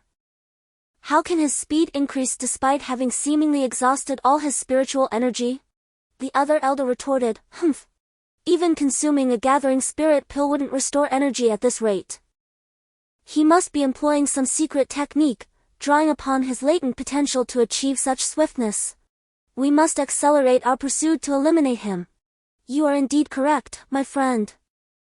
The Tianhuang mountain range is fraught with peril. Should we inadvertently provoke the formidable creatures that dwell within, it could spell disaster for us." Having exchanged these words, the 2 hastened their pace, trailing after Yang Chen. Despite the profound cultivation of the 2 elders, which allowed them to replenish their spiritual energy through self-recovery, the prolonged exertion took its toll. They were compelled to pause and consume spirit-gathering pills to restore their vitality. By nightfall, the 2 elders had yet to catch up with Yang Chen. Once they descended to the ground, they commenced their recuperation, awaiting the arrival of the remaining cultivators from the Wang family. Chapter 23. The face spider Yang Chen darted swiftly through the Tianhuang mountain range and soon came to a halt upon realizing that his 2 pursuers had abandoned their chase.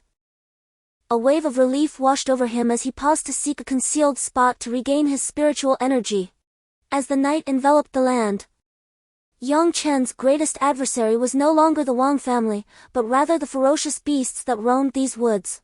He had to extend his senses, attuning himself to the slightest movements of the flora and fauna surrounding him.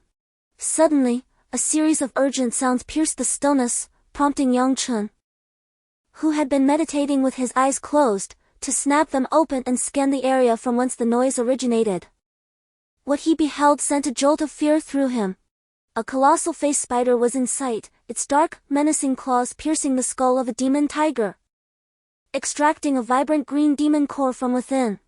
Yang Chen was struck with terror. The face spider was a top-tier 2nd-level demon beast, its prowess rivaling that of a 7th-tier human cultivator of the awakening spirit realm. Such a fearsome creature rendered Yang Chen paralyzed with dread, causing him to slow his breath to a near halt. After the demon tiger's core was extracted, it was unceremoniously discarded, and the face spider slowly turned, making its way toward Yang Chen. Yang Chen gazed in astonishment at the countenance of the human-faced spider, which was adorned with the hide of a tiger, an exceptionally terrifying sight, reminiscent of a creature with 8 razor-sharp claws. With the spider advancing menacingly, Yang Chen found himself devoid of any escape route. Should he remain hidden, he would soon be discovered. In close proximity, he harbored no confidence in his ability to outrun this formidable arachnid. At that critical juncture, the sound of hurried footsteps suddenly echoed nearby, filling Yang Chen with a surge of hope. The people of the Wang family had arrived just in time to confront this menace. The Wang family was bound to suffer greatly in this encounter. The human-faced spider emitted a sound akin to metal scraping against metal, a dissonant and eerie cacophony that resonated through the darkened forest, sending chills down Yang Chen's spine, even with his strong disposition. The noise was reminiscent of a young girl's scream, chillingly unsettling. Yet, in the blink of an eye, the human-faced spider vanished. Seizing the opportunity, Yang Chen leapt upward and ascended a colossal tree. Before long, chaos erupted, accompanied by several piercing screams. A gruesome scene unfolded before Yang Chen's eyes. The human-faced spider, akin to a butcher dispatching a demonic tiger, ensnared the Wang family cultivators with its forelimbs, lifting them effortlessly. Then, with a casual flick, it shed the facial skin it had just removed. Upon witnessing this colossal creature, the 2 elder members of the Wang family were taken aback and promptly commanded the activation of the Wang clan's molten gold formation. Otherwise, it seemed they would all perish here today. At the sound of the order, everyone swiftly arranged themselves into the formation, encircling the enormous spider. A layer of golden spiritual energy materialized, ensnaring the creature. This golden aura radiated an alarming heat, causing the earth beneath to transform into a glass-like substance upon contact.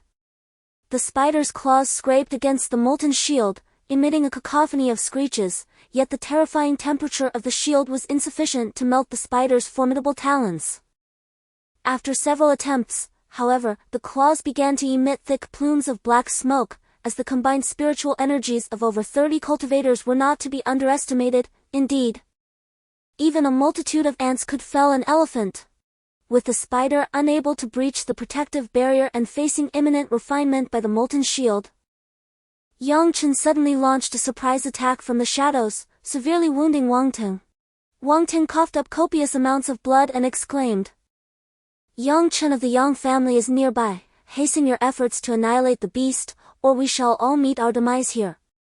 Yang Chen was not one to squander such a prime opportunity. One by one, members of the Wang family fell beneath the onslaught of Yang Chen's tide fire palm. Ultimately, the molten shield could no longer contain the spider. After a tumultuous surge of black smoke, the creature emitted a series of chilling clicks, its black talons transforming into scythes of death. Under a relentless barrage of attacks, the Wang family members fell like wheat before the reaper. In the ensuing chaos, everyone scrambled in disarray, providing Yang Chen with the perfect opportunity to eliminate Wang Ting. With a swift leap, Yang Chen approached Wang Ting and unleashed another strike. The formidable force of the Xie palm instantly sent Wang Ting hurtling through the air. Yang Chen gazed in astonishment as Wang Ting did not disintegrate into ashes as anticipated. Instead, a golden barrier enveloped him, effectively nullifying the power of the previous blow.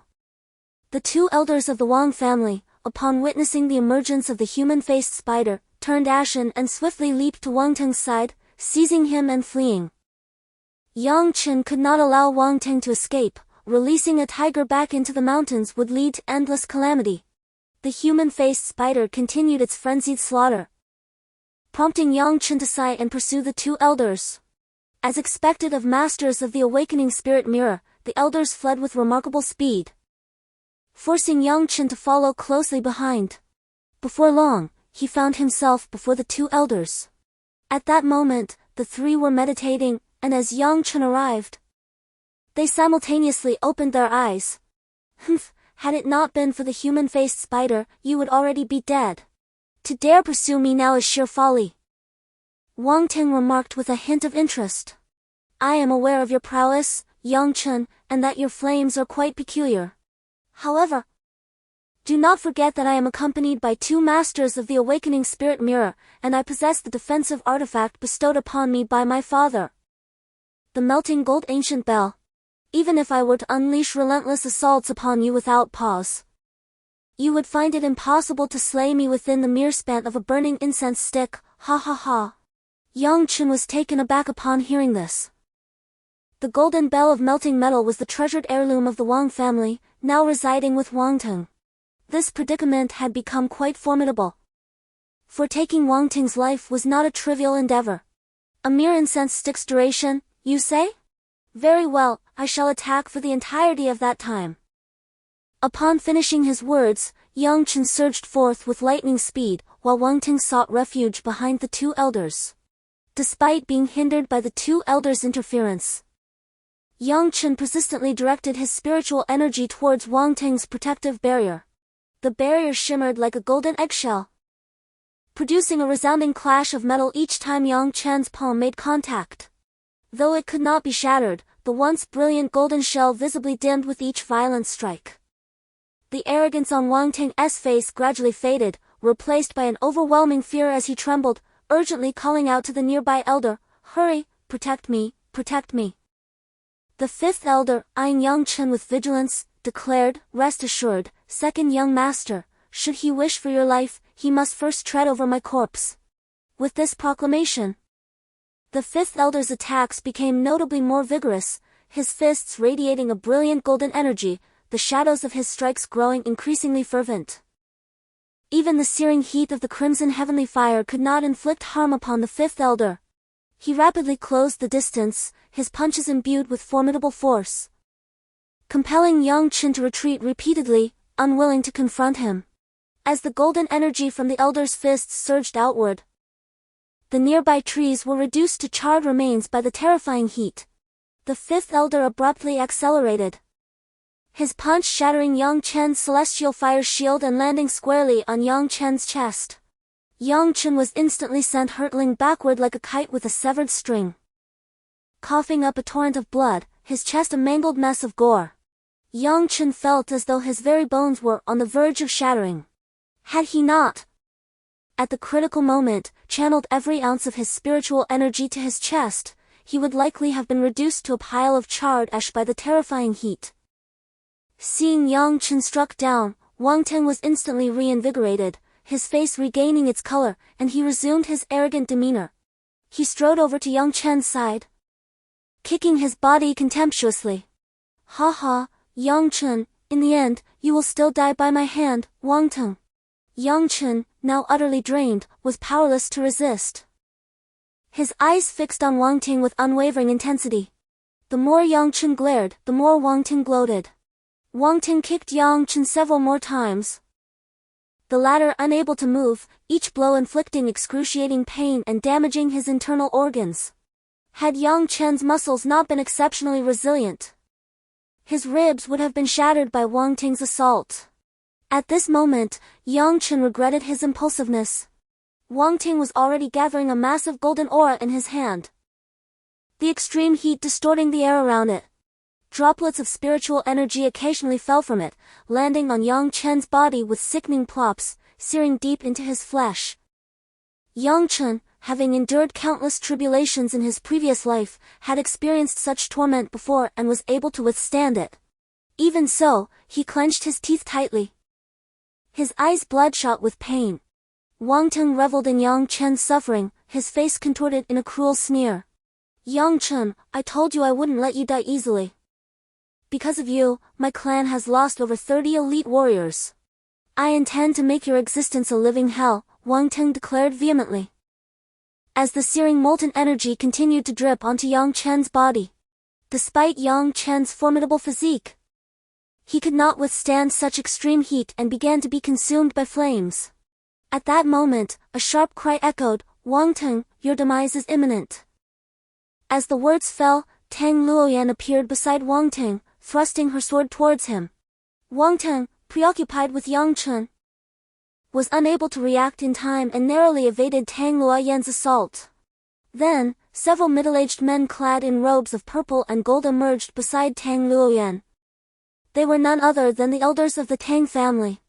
Upon seeing Yang Chen lying on the ground, battered and bruised, Tang Luoyan rushed to him, exclaiming, "Yang Chen, are you all right?" Yang Chen responded with a wry smile, "I'm fine. I never expected to be saved by this little girl." He then sat up and swiftly retrieved a fulling pill and a healing elixir, swallowing them without delay. The immense wounds on his body began to mend under the effects of the healing elixir, new skin gradually forming. Without waiting for his spiritual energy to fully replenish, Yang Chen stood up and strode towards Wang Teng, his eyes ablaze with murderous intent. The two elders from the Wang family were about to intervene to protect Wang Teng when the elders of the Tang family struck, forcing the Wang elders aside. Fuming, the two Wang elders exclaimed, "Is the Tang family declaring war on us?" Tang Luoyan retorted with a cold laugh, "Hasn't your Wang family already waged war against us?"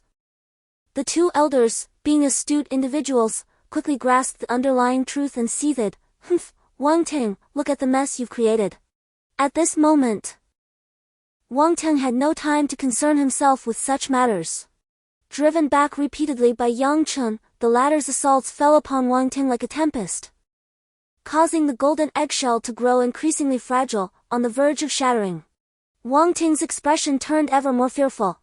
Witnessing Yang Chen's madness, he pleaded, "Yang Chen, I beg you, do not kill me. I will give you anything you desire, I implore you, spare my life." Yang Chen regarded Wang Teng with icy indifference, his voice chillingly resolute, "What you possess, I already have, and you still owe me a life. Had it not been for Tang Luoyan's timely arrival, I would now be but a charred corpse, having perished at your hands." On the brink of collapse, Wang Ting evaded desperately until, at last, the golden eggshell's spiritual energy was depleted, shattering under Yang Chen's strike. A resounding clang echoed, reminiscent of a great bell, as the molten golden bell erupted forth.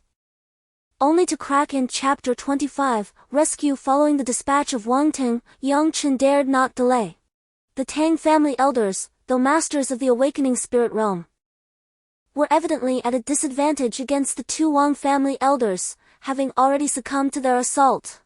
The two Wang family elders, as if invigorated by a stimulant, radiated golden light, their movements swift and their valor intensifying with each passing moment. Tang Luoyan cautioned in a loud voice, that is the Wang family's secret technique.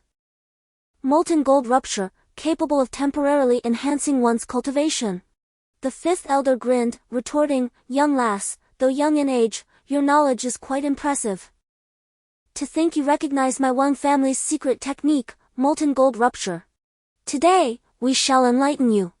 The fifth elder's aura surged once more, causing the two Tang family elders to be sent flying, their dark gold battle robes stained with crimson blood. Tang Luoyan hastily rushed to the side of the two elders, who, after consuming a few pills, stood up and shielded Tang Luoyan behind them. Boy, you dare slay my Wang family's second young master? I shall grind your bones to ash. The sixth elder exclaimed in a fit of rage, subsequently emitting a radiant golden light. His aura as formidable as that of the fifth elder, as he advanced menacingly towards Yang Chen. Yang Chen, upon sensing the terrifying aura emanating from them when they employed the molten gold rupture, realized that their strength had reached at least the fifth level of the awakening spirit realm. Unable to withstand their assault head-on, Yang Chen was left with no choice but to flee. Humph, a mere awakening spirit realm cultivator dares to be presumptuous. A rather ethereal voice echoed. And a man adorned in silver attire with gray hair materialized, swiftly striking each of the two elders with a palm, sending them hurtling away. The two elders stared at the newcomer in terror, their eyes filled with inexplicable dread. Disregarding Yang Chen, they retreated rapidly, vanishing into the depths of the forest. Tang Luoyan smiled and said, Uncle Li, I didn't expect you to be here as well. The man in the silver robe laughed heartily. Isn't it your father who is concerned about you? It hasn't been long since you ventured out, and you've already encountered danger. Next time, do not act so recklessly. Tang Luoyan obediently replied, Yes, I understand. Next time I go out, I will ensure that I reach the awakening spirit mirror. Yang Chen, having escaped from peril, settled down calmly and retrieved a dark medicinal cauldron from his shumi bag. Although he had consumed a healing pill earlier and had experienced some recovery, he had yet to fully mend his injuries. His body bore frightening burn marks, and if he did not recuperate promptly, it would inevitably lead to lingering afflictions. Particularly disadvantageous for a body-refining practitioner. With the cauldron prepared, Yang Chen skillfully took out several medicinal ingredients. He was about to concoct a beast medicine, the vital muscle pill. In the past few days, he had collected a considerable amount of materials from the Tianhuang mountain range, including deer blood, cow tongue, and blue fish scales. These were excellent ingredients for invigorating blood and nourishing flesh. Even without refining, merely sprinkling them on a wound would facilitate healing. Yang Chen adeptly placed the ingredients into the cauldron, then summoned heavenly fire from his palm to incinerate the materials. Tang Luoyan hastily interjected, Yang Chen, Uncle Li is a master alchemist. If you need assistance, you can simply ask him. There's no need to attempt refining it yourself, as alchemy is not a simple endeavor. The silver-robed cultivator observed Yang Chen's alchemical techniques, noting their remarkable precision and expertise. As he effortlessly handled the ingredients, it appeared casual yet was executed with perfect timing. The silver-robed cultivator quickly remarked, Wait, I see that this young man possesses a remarkable proficiency in alchemy. He seems to be a true prodigy in the art.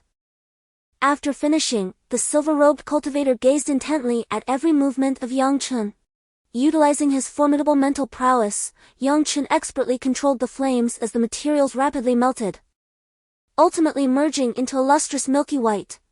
Impurities were continuously extracted from the pill, and as a result, the white hue became increasingly pure, while the various unpleasant odors dissipated, leaving behind a delightful herbal fragrance. As the fire reached its prime, Yang Chen cast a small fragment of colorful crystal into the mixture, which swiftly dissolved into the massive pill under the divine fire's refinement. Under Yang Chen's deft manipulation, the pill split into 2, then into 4, and soon transformed into 8 distinct pills. The milky white surface was adorned with a delicate blue shimmering luster, creating a breathtaking spectacle.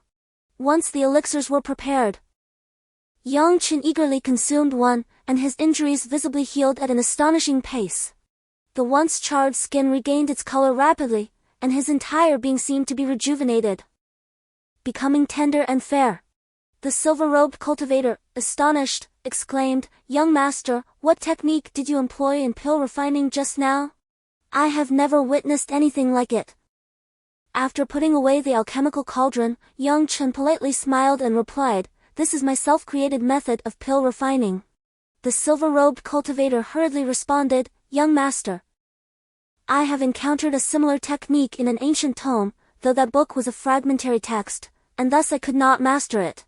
Today, I am certain that what you have employed is the long-lost art of pill refinement." Yang Chen was somewhat taken aback. The silver-robed cultivator spoke of a method that was essentially his own innovation, utilizing colorful crystals to enhance the efficacy of alchemical processes. Without the influence of these crystals, it was unlikely that he would have successfully refined even 4 pills, let alone the flawless 8 he had just produced. Yet, this technique was his own creation. Could it be that others had already conceived of it? With a calm demeanor, Yang Chen replied, "If the senior claims to have encountered it before, it must be that some alchemical masters have anticipated this method, which is not surprising."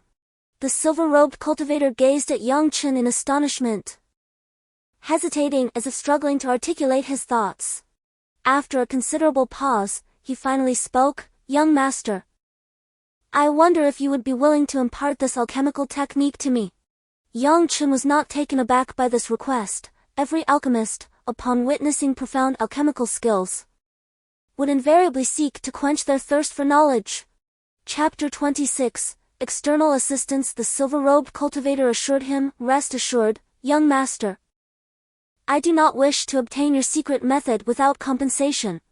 I am prepared to exchange something of value."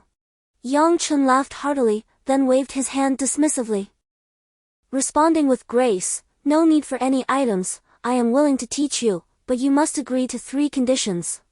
Seeing Yang Chen's willingness, the silver-robed cultivator's expression brightened, revealing a sense of relief as he cheerfully stated, "Very well, but the 3 conditions must remain within my capabilities and adhere to moral principles." The silver-robed cultivator spoke with great caution, which Yang Chen understood, as there are always those with ulterior motives in the world. His careful approach indicated his upright character, allowing Yang Chen to feel at ease.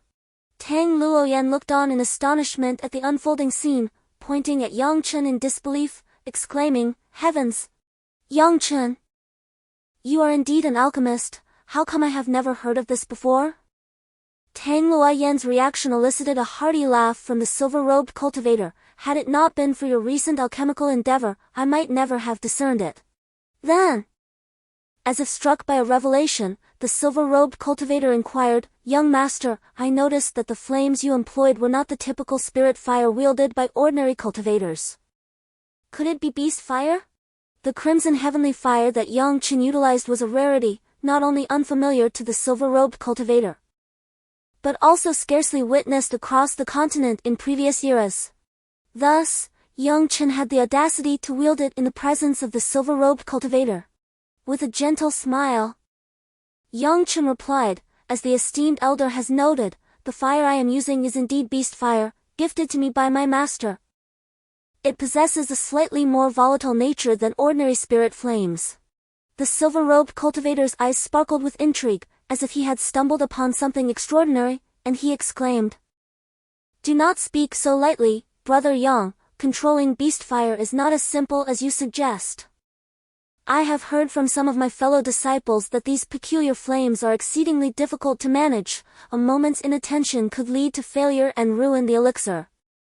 Your adeptness in handling it so effortlessly reveals your formidable spiritual aptitude. Yang Chen chose to remain non-committal. Conversing with an astute individual has its merits, as understanding flows seamlessly. Observing the silver-robed cultivator's respectful demeanor towards Yang Chen, Tang Luoyan could not help but regard him with newfound admiration, her eyes shimmering with a faint divine light, brimming with vitality. Yang Chen, aware of the silver-robed cultivator's evident status as a first-tier advanced alchemist, refrained from arrogance. Such humility was indeed commendable. Yang Chen's strength had yet to truly blossom, and humility was of utmost importance. The elder's praise was unwarranted. I merely have a frequent affinity for controlling beast fire and a familiarity with its characteristics. When it comes to true prowess, I fear I still have much to learn from Master Li. The silver-robed practitioner smiled with understanding, remarking, "Young brother Yang, you are being modest." However, this statement struck differently in Tang Luoyan's ears. She gazed at Yang Chen with astonishment, as if she had never truly known him, exclaiming, "Yang Chen, the Tang family has collaborated with your Yang family for so long, yet I had no idea you were an alchemist. You have concealed this well." Yang Chen replied, "Miss Tang, I had no intention of deceiving you. I indeed lacked the ability to concoct elixirs until recently." Tang Luoyan pouted, choosing not to press further, feeling that Yang Chen had grown increasingly enigmatic. Moreover, she recalled the long-standing stigma of being associated with him, which filled her with self-reproach. At Tang Luoyan's behest, the group ventured into the Tianhuang Mountains for several more days of training, acquiring a plethora of beast cores. Yang Chen collected numerous first-tier cores, all of which he handed over to Tang Luoyan, while he himself gathered 5 second-tier cores. With these beast cores, he could not yet concoct the awakening elixir. The Tianhuang Mountains were rich in rare treasures, and given a little more time, Yang Chen would undoubtedly be able to procure the remaining 2 medicinal ingredients. When a servant from the Tang family arrived, Tang Luoyan comfortably settled into her sedan chair. At her direction, a fine steed was provided for Yang Chen, thus legitimizing his role as her driver. Yang Chen chose not to contest this arrangement. Had he been an ineffectual person, he might have felt angered by such a disrespectful assignment. Yet Yang Chen exuded an extraordinary confidence. Such trivial matters hardly troubled his mind. Nonchalantly, he assumed the role of a coachman for the young lady Tang, thus offering a humble apology for nearly causing offense. In Chapter 27, upon the return of Wang Xiao, Tang Luoyan lifted her gaze to Yang Chen and inquired, "Yang Chen, I asked you a total of 108 times on the road. Yet you declined to answer.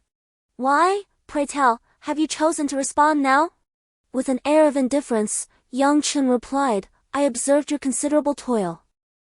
My heart could not bear it, hence I have granted you this boon." Tang Luoyan immediately pouted and retorted, "Yang Chen, you are a wicked man." Yang Chen burst into hearty laughter, astride his magnificent steed, poised to depart. "Hold on, Yang Chen," Tang Luoyan called out, "now that our families have resolved the misunderstanding, I invite you to visit the Tang residence, so we may commence our collaboration anew." Yang Chen pondered for a moment before nodding in agreement. The Yang family possessed the alchemical formulas, yet found themselves in dire need of various medicinal herbs. The Tang family of Tianhuang County, being a significant supplier of such resources, made this visit essential. The redwood monk expressed his astonishment. "Is this truly the case?" The disheveled monk, with a smug demeanor, replied, "Have I ever deceived you? I have even heard it was that scoundrel from the Yang family who met his demise at the hands of a debauchee." Upon hearing this, the redwood monk's face brightened with a smile, clearly delighted. "That Wang Ting is no good, he has long been a bully, committing all manner of wickedness. His death is well deserved.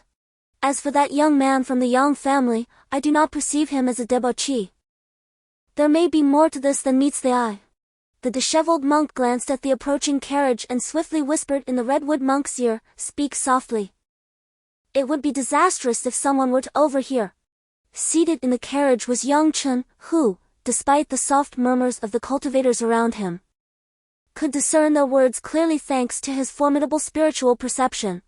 Young Baichuan's lips quivered, rendering him speechless, for he bore the responsibility for the medicinal pills. And his abilities were limited, he could not compete with Wang Xiao from the Wang family. This had caused Yang Chen significant losses. Young Baichuan had reached his current level through the resources and training provided by the family, which was no small feat, a fact that Yang Chen deeply appreciated. The fault did not lie with Young Baichuan.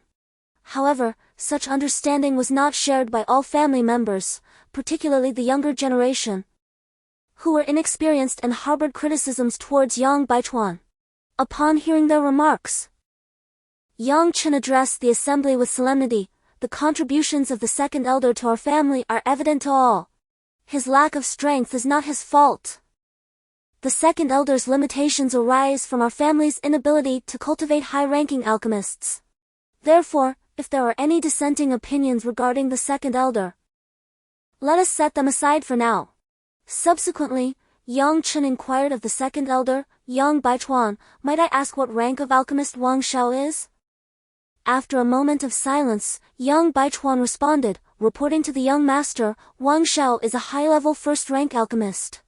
A collective gasp echoed through the crowd, clearly taken aback by this revelation. Everyone understood the significance of a first-rank alchemist. It represented the pinnacle of achievement in Diyuan County, and even in Jinling Prefecture. Such a status would garner immense admiration. Yang Chen felt a tumultuous churn within. With Wang Zhao's prowess as a high-level first-rank alchemist, he could undoubtedly attract a multitude of adept practitioners of the awakening mirror. The sheer number of followers was a thought that left Yang Chen apprehensive. Recalling the many warriors who had once followed him, Yang Chen was lost in thought, contemplating strategies. The family members, witnessing his silence, wore solemn expressions. The family was under immense pressure, and everyone felt the weight of impending misfortune. When Yang Chen glanced down, he noticed countless eyes fixed upon him. And it was then that he truly felt the heavy burden. The family had placed all their hopes upon his shoulders, while he possessed an abundance of formulas. What he lacked were the alchemists capable of concocting the potions. To triumph over the Wang family in the realm of elixirs, Yang Chen recalled the silken-robed cultivator. In the midst of his contemplation, he again thought of the silken-robed cultivator, a first-tier advanced alchemist undoubtedly backed by a formidable force. If he were to exchange certain formulas, the cultivator's influence could potentially counterbalance the external support of the Wang family. With a strategy forming in his mind, Yang Chen felt a sense of relief and even smiled. Observing this change, Yang Chen inquired, "Chener, have you devised a strategy?" Yang Chen nodded, "I have conceived a plan, but I cannot disclose it just yet." The family members listened intently, reassured that he had a way to navigate this crisis. "What you must do is follow my orders."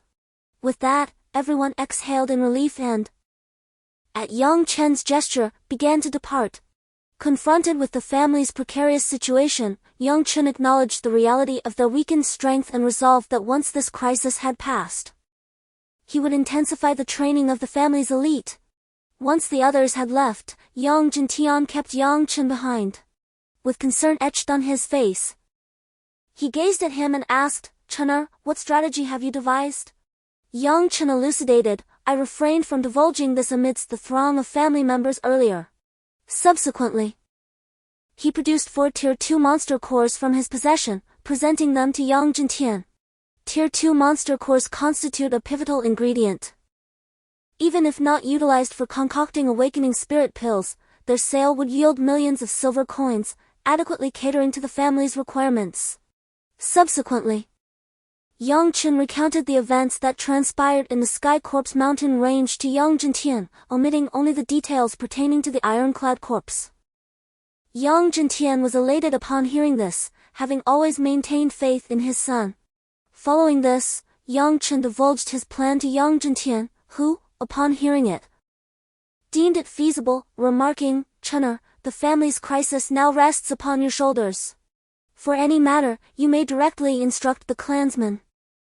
Access to the family's various libraries is granted without the need for reporting. You have unrestricted command over all of the family's resources. With those words, Yang Chen presented a token to Yang Chen. Hearken, ye of the Yang family. You have 3 days to relinquish the ancestral lands and depart from Tianhuang County, lest you incur the mercilessness of the Wang family. Wang Shao proclaimed arrogantly to the Yang family members, his voice dripping with envy. Yang Chen fixed his gaze upon Wang Shao, who was adorned in a pale purple silk garment, his countenance sharp and derisive. Upon Yang Chen's emergence, Wang Shao glared at him, exclaiming, "Was it you, you good-for-nothing, who slew my second brother?" Upon hearing this, Yang Chen could not help but find it amusing. Wang Shao was even more arrogant than Wang Teng. He felt a sense of disdain and replied coolly, "Wang Shao, your second brother, Wang Teng, initiated the ambush against me with the clan's elite, and I merely retaliated. He only has himself to blame for his foolishness. Those who take lives are invariably met with death in return. This is a truth we both understand, so there is no need to elaborate further." Wang Shao glared at Yang Chen, saying, "Enough of your prattle. Since you have slain my brother, it is only fitting that your blood be spilled to cleanse this enmity." With that, Wang Shao soared into the air, his movements swift as he lunged towards Yang Chen with his sword, disregarding the prowess of the Yang clan's experts. Yang Chen's gaze sharpened, and he bellowed, "Tidal fire palm!" Flames erupted, rolling and seething without restraint, surging directly towards Wang Shao. A sinister smile crept across Wang Zhao's lips, tinged with malice.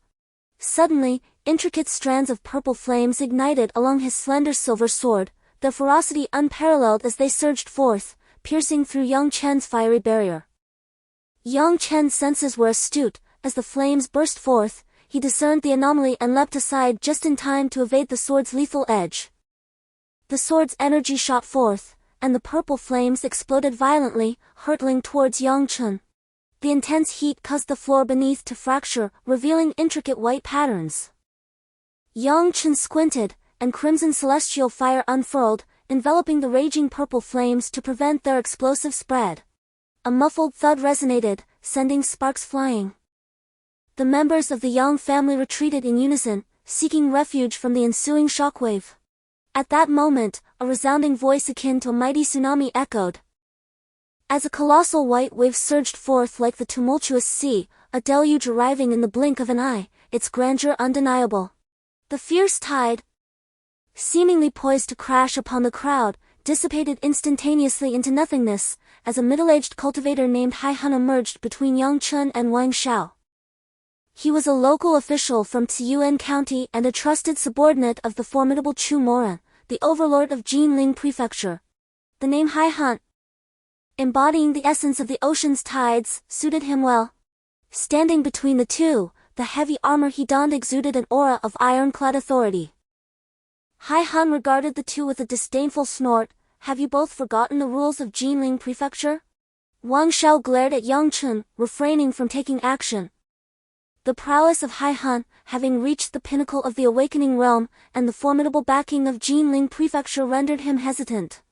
"Master Haihan, this brat has slain my second brother. I shall not let this go unpunished," Wang Shao declared indignantly. Haihan's lips curled slightly as he replied, "Oh? I care not for your grievances. Retribution is permissible, but not within Tianhuang County. Beyond its borders, I have no jurisdiction, yet within Tianhuang County my rules must be adhered to." The cold indifference in Haihan's voice silenced the previously arrogant Wang Shao. "Since Master Haihan has spoken, I shall spare this young scion today. Members of the Yang family, remember my words, you have 3 days." With that, Wang Shao turned, leading the Wang family members away like a receding tide. Haihan cast a curious glance at Yang Chen before retreating, transforming into a torrent as he departed. Once the outsiders departed, Yang Baichuan hastily inquired, "Young master, what shall we do?" Yang Chen replied calmly, "There is no rush, await my news." Having said this, Yang Chen left the Yang residence and made his way to the Tang family. He sought out the silver-robed cultivator and articulated his intentions. The silver-robed cultivator had previously consented to assist Yang Chen with 3 matters. The first request involved aiding the Yang family in the mass production of medicinal pills. Upon learning that the formula was for a rare elixir, the silver-robed cultivator readily agreed, seemingly apprehensive that Yang Chen might reconsider. With such a pill in hand, it was certain that any capable family cultivator or various independent practitioners within the magnetic origin county, provided they had the financial means, would purchase at least one. Moreover, Yang Chen introduced another type of pill, the qi-gathering powder. This elixir serves a different purpose than the spirit-gathering pill. It is a simplified version of the spirit-dissolving pill, designed to dissolve the stagnant spiritual energy accumulated within a cultivator's body, allowing excess energy to be absorbed. This not only enhances the rate at which the body absorbs spiritual energy but also invigorates the veins, preventing blockages. The silver-robed cultivator was delighted to receive the 2 formulas provided by Yang Chen and swiftly immersed himself in the alchemical process. The materials required for both pills were relatively simple, being commonplace in the market, yet the demands placed upon the alchemist were notably high. As for the second matter, Yang Chen also conveyed this to the silver-robed cultivator, who readily agreed. Shortly thereafter, the silver-robed cultivator employed a specialized array to contact other cultivators in the outside world. Observing this, Yang Chen finally felt a sense of relief. As time passes, with the 2 types of elixirs concocted by the silver-robed alchemist, the pressure exerted by the Wang family has indeed diminished, and the situation has improved. Yang Chen occasionally inspects the Yang family's apothecary, and it is evident that the number of patrons has significantly increased, most of whom are there to purchase the 2 elixirs he has provided. Yang Chen inquires with Yang Hu, the overseer of the shop, "Uncle Hu, how is business faring now?" Yang Hu nods with a smile, replying, "It has improved somewhat." He then elucidates one of the reasons for this change. The elixirs produced by the Wang family, while also of superior first-tier quality, are more numerous in variety but fall short in quality compared to those of the Yang family. With the formula provided by Yang Chen and the special technique of colored crystal infusion, the elixirs boast exceptional hues, attracting a multitude of cultivators. Upon hearing this, Yang Chen feels quite satisfied with the outcome. He possesses numerous formulas, not out of reluctance to share them for the family's financial benefit, but due to the fear of inviting calamity. Revealing too many formulas would inevitably arouse suspicion from the silver-robed alchemist and potentially provoke other factions.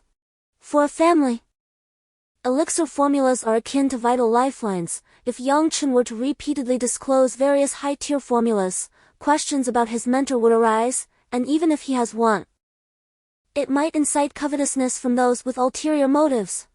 At that point, the enemies of the Yang family would not merely be the Wang family. Even erstwhile allies could turn adversarial, with the most formidable threats lurking in the shadows. In the grand hall of the Wang family, Wang Hong gazes contentedly at his son, Wang Shao. Ever since Wang Zhao's return, the oppressive feeling stemming from the economic strain inflicted by the Yang family has dissipated entirely. Only a hint of unremovable killing intent lingered on Wang Hong's face. Subsequently, Wang Shao grew perplexed, narrowing his eyes and resolutely stating, "Father, it seems the Yang family harbors some peculiarities." Upon Wang Zhao's suggestion, Wang Hong suddenly recalled something, saying, "Indeed, there is something amiss. Why has the Yang family, with so many alchemical formulas, not utilized them before? Only now, under our pressure, are they willing to reveal them.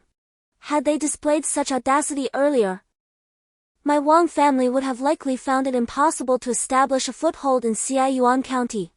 Wang Shao pondered for a moment before inquiring, "Father, has anything unusual occurred with the Yang family recently?" After all, the Yang family is a lineage that has endured for a millennium. Despite their diminished power, they remain formidable. Wang Shao understood this truth all too well. Wang Hong's eyes gleamed with realization as he replied, "Shaoer, your words illuminate the situation. I suspect the Yang family has indeed been up to something strange lately." Wang Hong then recounted the incident of Wang Teng framing Yang Chen. concluding with the astonishing recovery of Yang Chen's cultivation. A ruthless glimmer flashed in Wang Zhao's eyes as he remarked, "It appears the Yang family conceals its depths.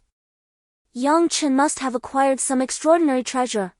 We must decisively crush the Yang family this time. Should they resist, we shall leave no one unscathed."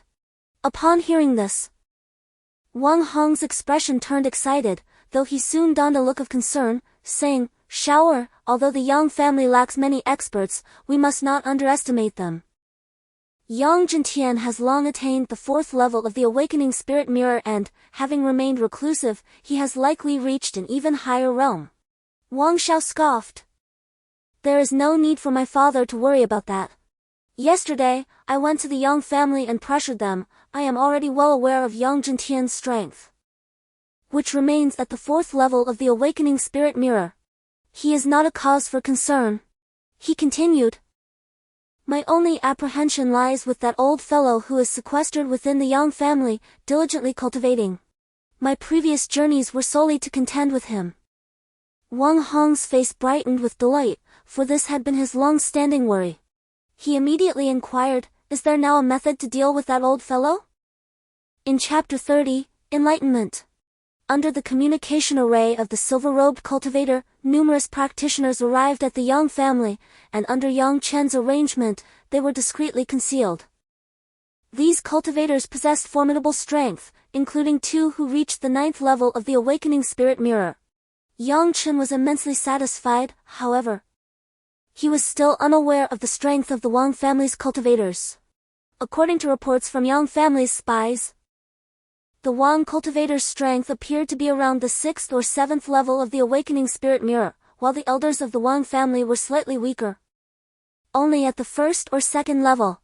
Even so, Yang Chen did not dare to be complacent, for he realized that while he was contemplating hidden strengths, the Wang family would undoubtedly be doing the same. In the clash of 2 armies, 7 parts strength and 3 parts strategy determined victory. Thus, Yang Chen remained vigilant. Within his chamber, Yang Chen closed his eyes, focusing his mind. A faint red mist of fiery cloud enveloped him, swirling around as his muscles coiled tightly. After 2 days of cultivation and consuming a substantial quantity of high-grade pills refined by the silver-robed cultivators, Yang Chen successfully advanced to the 9th level of body refinement. His strength was bound to increase, and when his power surpassed 10,000 pounds, he would naturally break through the body refinement realm and achieve the awakening spirit realm. Yang Chen could not help but sigh. Indeed, the body forged by the crimson fire transformation is unmatched by ordinary techniques. In terms of sheer strength, while he possesses only 9,000 pounds of force, the resilience of his physique is comparable to that of cultivators at the awakening spirit realm. All external forces that could be summoned have been mobilized, and the Tang family has dispatched their elite to the Yang family. Now, what Yang Chen must do is to fortify his own power. Given Wang Teng's relentless pursuit in the Tianhuang Mountains, it is evident that the Wang family intends to eradicate him completely. Thus, in the upcoming chaotic conflict, it is inevitable that the focus of their adversaries will be on him. With this thought, a glimmer of coldness flickered in Yang Chen's eyes as he clenched his fists tightly. Yang Chen closed his eyes for a moment and then opened them again.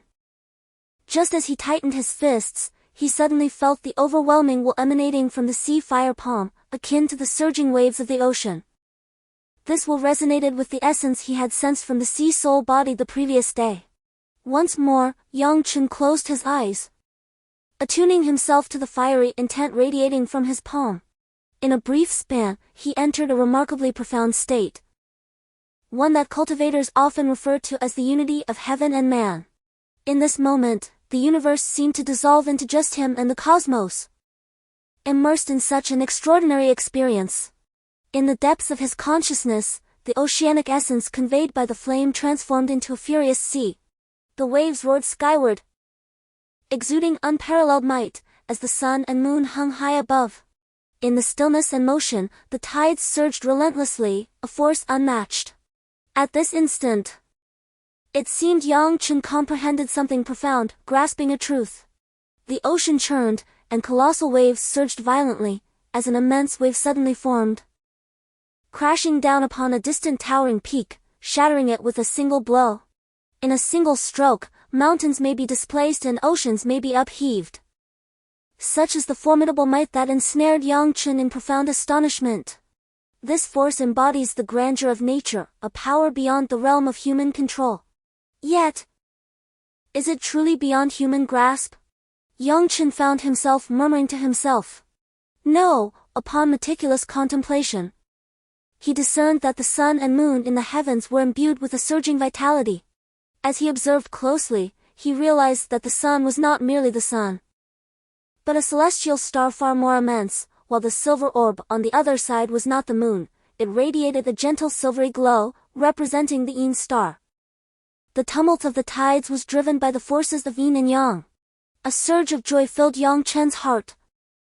If the waves were indeed a manifestation of the powers of the Yin and Sun, then could it be that the will of the ocean wielding the tide fire palm was similarly derived? It seemed he had stumbled upon a new realm of understanding. He examined the pathways of the tide fire palm's spiritual energy with renewed vigor. In the course of his scrutiny, he truly uncovered that the tide fire palm operated through two distinct veins. One conveyed the searing heat of the red fire true energy, while the other transformed the latent spiritual power within his body into the chilling essence of Yin energy. Thus, the forces of Yin and Sun converged, and the will of the ocean manifested through these two veins, intertwining their energies to create a fierce crimson celestial flame. Yin! Sun! Yang Chen's eyes suddenly widened. Sparkling with delight, he had just entered the realm of enlightenment coveted by cultivators, peering into the principles encapsulated within the tide fire palm through the lens of insight. With the crimson celestial fire as the sun, Yang Chen now possessed sufficient solar power.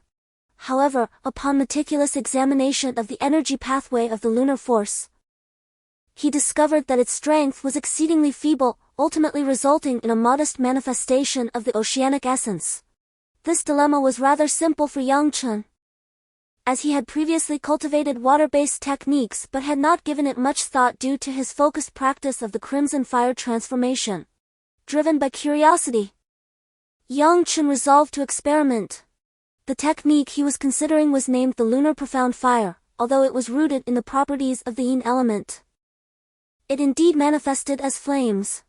As a practitioner, Yang Chen naturally held a keen interest in the characteristics of various flames, and the Lunar Profound Fire was one of his subjects of study. In Chapter 31, The Explosive Sphere, as he channeled his internal energy, it swiftly transformed into the chilling essence of true lunar energy along the pathway of the Lunar Profound Fire. This energy rapidly coalesced at the Yin meridian of his Shihua palm, forming a dark lunar power that was more than tenfold greater than before. In this interplay of energies, the solar energy within the sun's meridian, filled with crimson vitality, began to gather in response to the lunar force. Instantly, beneath the clash of these opposing powers, a tempestuous energy coalesced in Yang Chen's grasp, growing ever more potent until a sphere of fire, half red and half blue, burst forth from his palm. The fireball ascended slowly, suspended in the air. Upon closer inspection, it appeared stationary, yet an overwhelming sensation of turbulence emanated from it, akin to the ceaseless ebb and flow of tidal waves. To Yang Chen's astonishment, under the influence of the oceanic tidal force, the two-colored fireball began to spin rapidly, merging into a crystalline form, indistinguishable between red and blue. In an instant, a profound sense of crisis surged within Yang Chen's heart. This sense of urgency stemmed from the alternating blue and red, translucent fireball before him.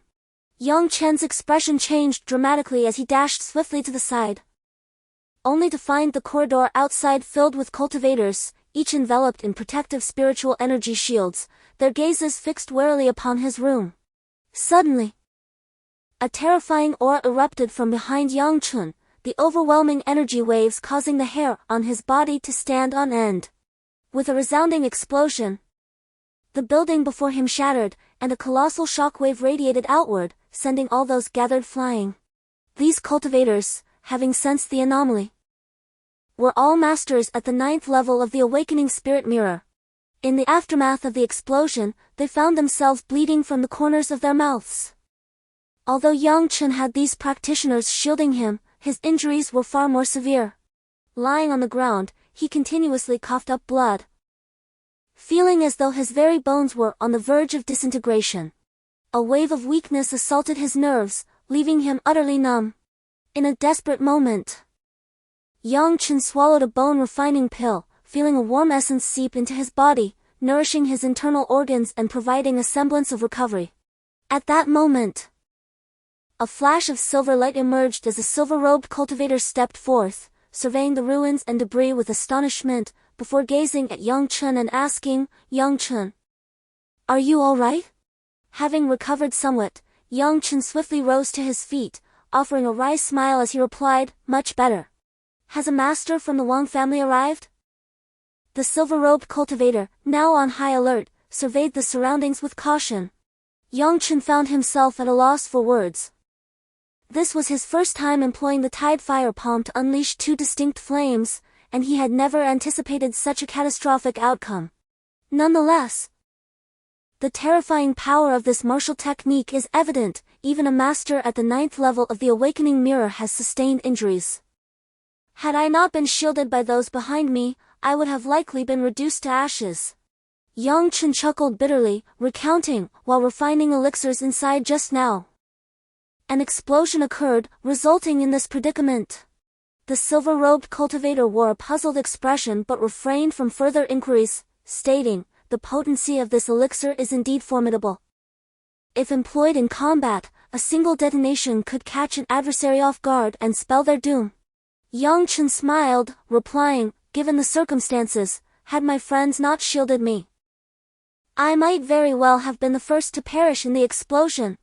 With the dwelling reduced to ruins by flames, Yang Chen was compelled to seek alternative accommodations. Upon entering a new residence, he once again activated the Tide Fire Palm, unleashing two opposing energies in a burst of flame.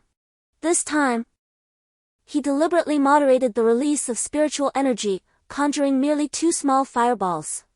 As these fireballs coalesced, they began to merge, their formidable aura escalating once more. Rather than retreating, Yang Chen endeavored to exert his formidable mental prowess over the two hued fireballs. Upon his mental energy making contact with the vibrant blue and red spheres, he sensed the surging tidal force within, compelling the two flames to entwine. Initially, these two repellent flames, under such influence, were forcibly merged, ultimately leading to a cancellation of their energies and an ensuing explosion. Yang Chen aimed to prevent the fireballs from merging completely while ensuring they did not disperse. With his mental strength exerting control, he ultimately succeeded in separating the two flames, sending them shooting apart. Pfft. In the distance, a ceramic jar was swiftly consumed by flames upon contact with fire. Yang Chen gazed with satisfaction as the vibrant fireballs, under his command, remarkably separated.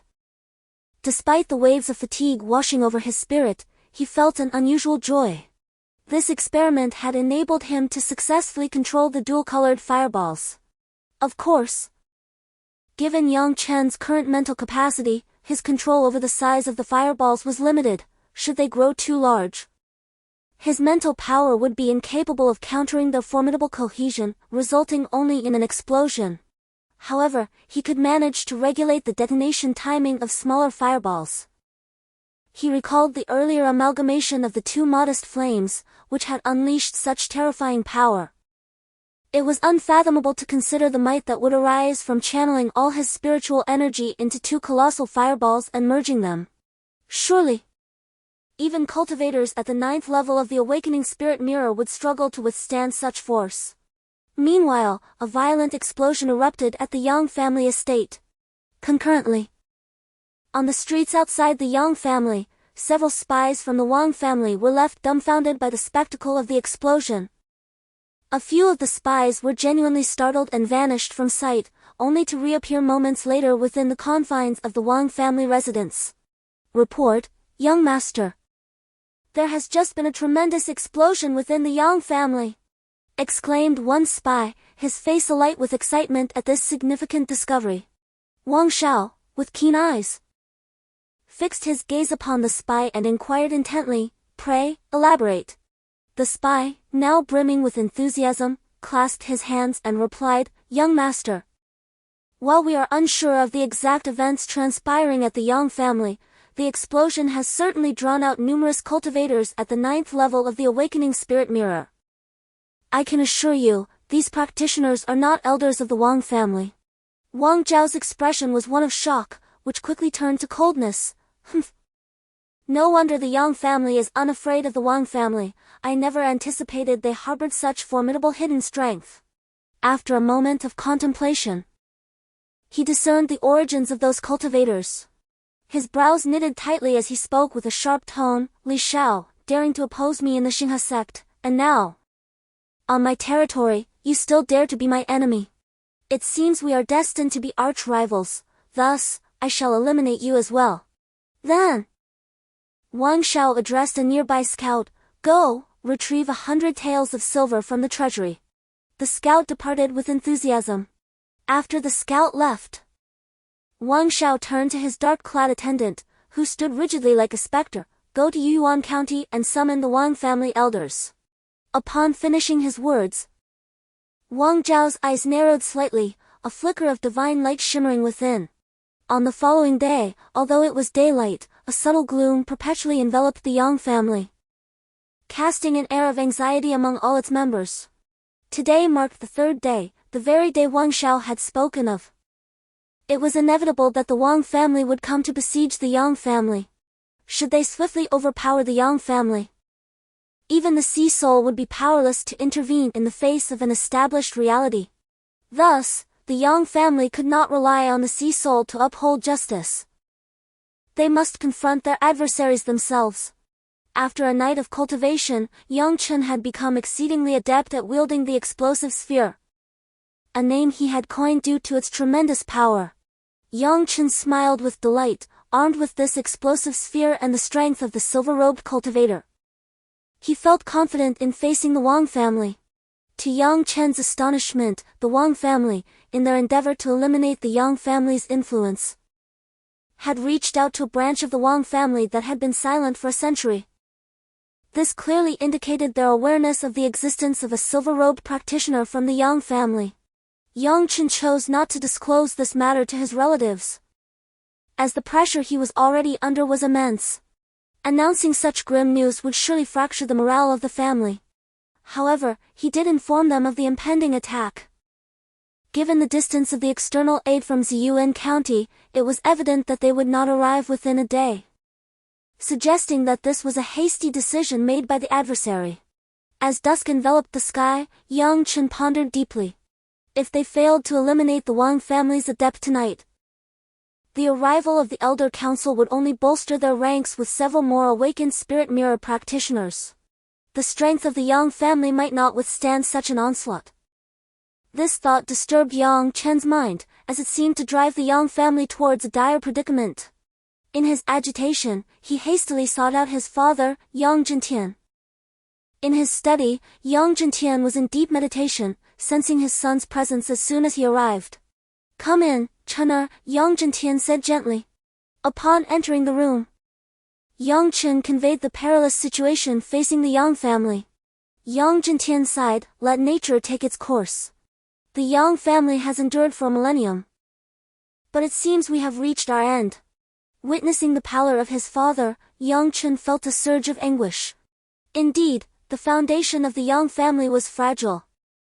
To have persisted thus far was a remarkable feat, sustained only by the relentless efforts of its members. Yang Chen felt deeply aggrieved. Given more time, with his experience, the Yang family would undoubtedly flourish under his guidance. However, the calamity of 3 millennia had not been averted by his rebirth. Yang Chen was unwilling to accept this and refused to concede. Yang Zhentian observed the shift in Yang Chen's demeanor from serene to a display of palpable murderous intent and fierce determination. Instead of exhibiting concern, Yang Zhentian revealed a hint of gratification, remarking, "Worthy of being a son of the Yang family, one would rather be beheaded than yield." Subsequently, Yang Zhentian fell silent and rose to his feet, saying, "Come, Chener, accompany me." Yang Chen gazed at his father's departing figure with puzzlement. uncertain of the meaning behind his words. However, he dared not delay and followed. After several turns, Yang Chen trailed Yang Chen to the Yang family's ancestral hall. Upon entering, they were enveloped by an atmosphere of solemnity and reverence. Here resided the memorial tablets of the Yang family's ancestors throughout the ages. Ordinarily, access was restricted to elders or the clan leader. Even ordinary members of the family were only permitted to visit the ancestral hall under the guidance of an elder during sacrificial rites. In Yang Chen's recollection, his visits to the ancestral hall were infrequent, and his memories were hazy. The hall contained a multitude of memorial tablets, numbering 7,000 to 8,000, representing the Yang family's ancestors over the millennia. Initially, Yang Chen assumed that his father had brought him here for a final tribute to the ancestors. However, contrary to his expectations, Yang Chen showed no inclination to offer sacrifices. Instead, he led Yang Chen to the far end of the tablets. Approaching the ancestral ranking of the Yang family, Yang Chen carefully removed the spirit tablet and handed it to Yang Chen. With trembling hands, Yang Chen accepted the heavy tablet. Inscribed upon it were words that stirred deep emotions within Yang Chen. Yang Mu, the foremost ancestor of the Yang family, once battled the malevolent Black Dragon by the Blackwater River for 9 days and nights, ultimately slaying the beast and achieving renown throughout the Tianhuang World. Next, Yang Chen produced a second tablet, Yang Shi, the second-generation ancestor, who fought against the Crimson Flame Sandfish in the desolate Demon Sand Desert for 5 days and nights, ultimately vanquishing the creature. The third tablet bore the name Yang Chen, who engaged in combat with the blazing Rakshasa in the Tianhuang mountain range. After 2 days of fierce battle, he succeeded in sealing the creature, sparing the surrounding humans from annihilation. Yang Chen gazed in awe at the inscriptions, his heart surging with emotion, as if he could sense the unparalleled might of his ancestors as they confronted these formidable beasts. The Black Dragon, the Crimson Flame Sandfish, and the blazing Rakshasa were among the most powerful of demon beasts, akin to the existence of human star mirrors, capable of single-handedly withstanding the onslaught of 100,000 troops and shattering cities with a single blow. As he examined the series of tablets, Yang Chen suddenly realized that as he delved further back, the number of extraordinary figures resembling his ancestors dwindled significantly. By the end, it seemed that for dozens of generations, none had emerged. Yang Chen looked at Yang Chen with confusion. With a sigh, Yang Chen's expression darkened as he lamented, 1,000 years ago, our Yang family was renowned throughout the Tianhuang continent, yet we have now fallen to such a state. It is likely that the people of Tianhuang have long since forgotten us. Yang Chen sighed and inquired, Father, why does it seem that as we progress further back, the number of strong individuals in the Yang family decreases? Yang Chen expounded, the tales I recount are those passed down from the previous clan leader. It is said that my family, the Yang clan, is an ancient lineage known for sealing demons. However, during the attempt to imprison a malevolent dragon, we were cursed by it through its bloodline powers. Although previous generations experienced immense strength due to the dragon's blood, as time progressed, the descendants of the Yang clan became increasingly afflicted by the curse, finding their cultivation arduous. Chapter 33, The Dragon Blood Seal. Yang Chen was profoundly astonished. No wonder the Yang clan had fallen to such a state. It turned out that the entire clan was comprised of descendants cursed by the malevolent dragon. In his past life, Yang Chen had devoted himself to the arts of forging and alchemy, neglecting the significance of martial cultivation. In this life, while he delved into martial studies, his physical body was encumbered by the dragon's blood seal. Did this imply he must tread the same path as before, returning to the practice of alchemy? Yang Chen pondered, feeling no trace of the sealing power within him. Could it be that his rebirth had liberated him from the dragon's blood seal? He nodded thoughtfully. Yang Chen continued, this sealing power is exceedingly tyrannical. It is imperceptible at the body refinement stage. Only upon reaching the awakening spirit stage will one experience its overwhelming oppressive force. At that juncture, you shall truly grasp the ferocity of the dragon's blood. Yang Chen reflected, realizing that it was no wonder his father, the most powerful in their family, had only attained the 4th level of the awakening spirit stage, while other elders in the clan languished at the 1st and 2nd levels. Such outcomes were the result of decades of relentless cultivation. At that moment, Yang Chen produced a green tome and handed it to Yang Chen, saying, "Take a look at this." Upon inspection, Yang Chen recognized it as the Yang clan's secret manual, the Blue Blood Technique, which allows one to consume their essence blood to enhance their cultivation. Upon concluding his reading, Yang Chen was taken aback. The blood of the green dragon was, in fact, a technique designed to catalyze dragon blood. Once activated, his entire being transformed into a verdant hue, exuding an unparalleled strength that could elevate his cultivation by 7 levels or more in an instant. Yang Chen endeavored to practice this technique, and immediately, he sensed a vibrant emerald entity within his dantian, akin to a slumbering beast rousing from its slumber. Under the influence of spiritual energy, the dragon blood surged to life, voraciously consuming the spiritual energy that Yang Chen was channeling. Subsequently, this vibrant mass not only became animated but also rapidly spread throughout Yang Chen's body, instilling him with an overwhelming sense of power. His physique turned entirely green, surrounded by a faint halo of emerald light. This transformation elicited a gasp of astonishment from Yang Chen, who exclaimed, "Chener, are you all right?" Observing Yang Chen with concern, Yang Chen inquired further. Yang Chen ceased the circulation of the blood of the green dragon, allowing the dragon blood to settle back into tranquility within his dantian. At that moment, Yang Chen's internal spiritual energy was utterly depleted, as though it had undergone a significant plunder. He was left with barely a remnant of spiritual energy, a consequence of promptly halting his practice due to Yang Chen's warning. Yang Chen expressed his confusion, "Father, this dragon blood not only fails to hinder my cultivation but seems to facilitate an instantaneous surge in my power."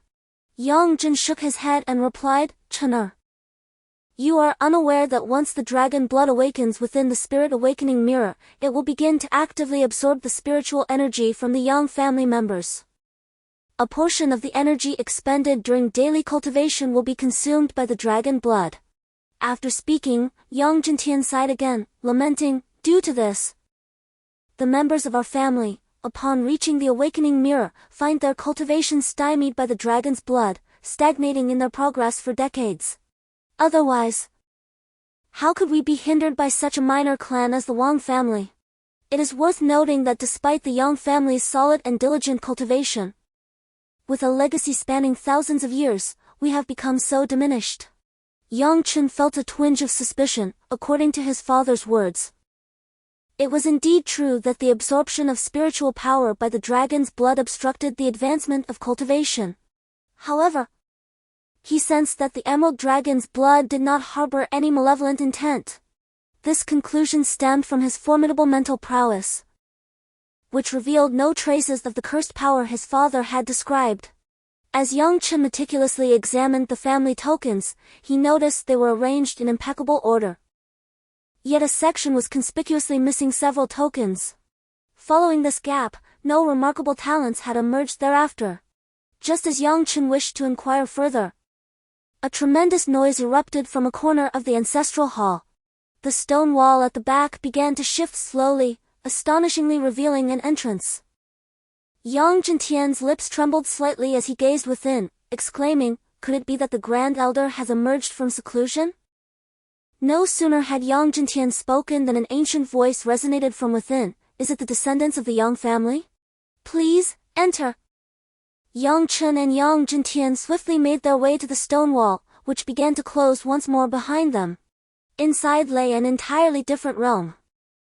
Countless luminous pearls cast a soft white glow throughout the space, and in the center, an elderly man with flowing white hair sat in meditation, his eyes tightly shut.